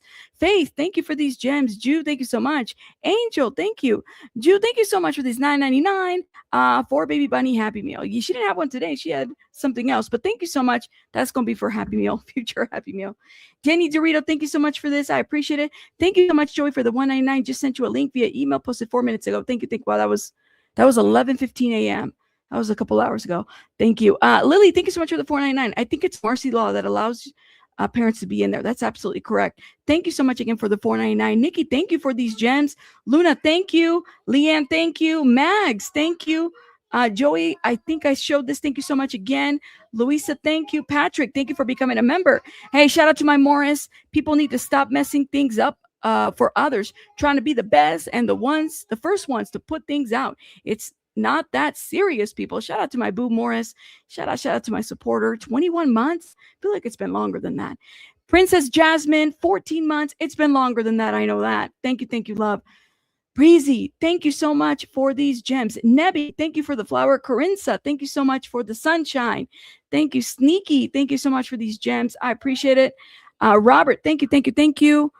Ramona, thank you. Corinza, thank you. Joey, thank you. Morris again. Oh my God, thank you, Morris. Does Steve have an iPhone? There's been an issue with the iPhones on StreamYard. Yes, there has been. I think Abraham had the iPhone too. Thank you, Morris. Is it Sod? Is it Sod? I was gonna say soda. Thank you so much for these gems. Thank you. Ranch and Toast, thank you so much for $4.99. Beth has a crush. Well, I didn't read this. Beth has a secret crush on Steve. Oh man, I should have read that one. Oh my gosh, that is something that would have made Steve probably blush. For the official transcript, sign no more. No worries. Thank you so much, Sneaky Side. Miss this old Steve, you're the best, and we appreciate you. I think I did read that. Corinza, thank you so much for the gems. Edie Saffron, thank you so much for becoming a member, renewing your membership, love. Shout out to you. Corinza, thank you so much. Lily, thank you again. I have an electric car and a house charger. It's not a fast charger, so I'm sure he needed a full charge, 30 minutes or less. He had to pay for it with the app. Interesting. And I did see somebody say that earlier. Nene, thank you so much for the gems. Princess Jasmine, thank you for this. I hope they did a grid search in Santa Barbara. I believe that's where he dumped her at. The pink saw phone and burn blanket is probably there. Thank you so much, Princess Jasmine, for this. Robert, thank you for the gems. Robert, thank you again. Robert, look at this. Robert, thank you. Thank you. Stevie-O, thank you so much for these gems. I appreciate it. Thank you for the flower love. Thank you. Robert, thank you for the laughing disco. Robert, thank you for the gold coins. Melissa, thank you. Robert, thank you. Tiny Peanut, thank you for becoming a member. Shout out to you. That's a cute name. Robert, thank you. Melissa, thank you, Melissa. Thank you, Melissa. Thank you, Viking. Thank you. I appreciate it. Zoe, thank you so much for the membership. You are amazing. Thank you. Thank you. And Panic, thank you so much again for gifting. Carinza, thank you. Thank you. Vicky, thank you for these gems. Thank you. Miss Reba, thank you. Thank you for the floating heart. Viking, thank you so much. Breezy, thank you. Max, thank you. Is it Emmy? Emmy, I want to say it's Emmy. Thank you so much for these. Appreciate it. Nancy, thank you for the flower. Miss Sid, thank you so much for the gold coin. Penelope, thank you for renewing your membership. Again, thank you, Sylvia. Appreciate you. Tina, thank you so much for this. Luna, thank you for renewing your membership. Laughing Disco, thank you so much, Becca. All right, Nixie, thank you. Can this type of drama exhaust the judge and affect the case? And is the same judge, and it's the same judge if it goes to trial? We talked about this. Thank you so much, Nixie, for this. I don't think so. The case will proceed. They just might be, yelled at on the record, which should be interesting. Sal, thank you so much for this. Sal, thank you. Thank you. Amy, thank you. Danny Dorito, thank you. Thank you. Mickey, thank you. Sal, thank you. Pika, thank you. Thank you for this. Shout out to my mom. Man, shout out to my mods, Pika, Cheeks, everybody that came through. Thank you, guys. And that has come through for the last couple of days. Shout out to y'all. Sal, thank you. Thank you. Thank you. Liz Lolo, thank you so much for your 8th month membership. He told us he was have a case to solve, and then he would leave and never again. I'm sorry, I'm confused by that. Thank you so much, Liz, for your 8th month membership. Shout out to you. Nebi, thank you. Sal, thank you, thank you, thank you. Nicole, Belen, thank you again. Cher, thank you so much for the high five. We're almost there. May, thank you, thank you. Oh my gosh, Pika, thank you so much for these gems. And thank you, Sylvia, for the floating heart. Thank you, Sylvia. Ray J, thank you so much for becoming a member. Willow, thank you for becoming a member. Shout out to you. Lily, they don't specify where the other bag was. Thank you so much for the $4.99. It did not have Celeste DNA, so how is this relevant? This means nothing. Thank you so much, Lily. Thank you. Thank you. Danny Dorito, thank you. Thank you again. Pika, thank you for this. Teresa, thank you. Thank you. MJ, thank you for this. I appreciate it. Tracy, shout out to you again. Thank you. MJ, thank you. Is it Slavina Music? Thank you so much for that. Yeah, gems. I gotta stop. Not for nothing. Thank you so much. Miss Sid, thank you. Thank you. Margie, thank you. Sunflower, thank you. Thank you. With Pinata, thank you. Oh my God, that's cute. Lala, thank you. Thumbs up. Thank you. Thank you, love. Floating heart. Thank you. Thank you. And last but not least, my boo, Lala. Thank you. Thank you. Thank you. All right, y'all. I love y'all. See you tomorrow. Put on your Palm Pilots. What other devices do we have out there? Palm Pilots, Sidekicks. I'll see you guys tomorrow. You guys have a great one. Shout out to everybody, and shout out to the person that also on the Cash App. I'm sorry. I'll probably shout you out mañana. I am exhausted, y'all. I can't even read anymore. Y'all have a good one. Thank you. Bye, guys. Hit the like button. Bye, guys.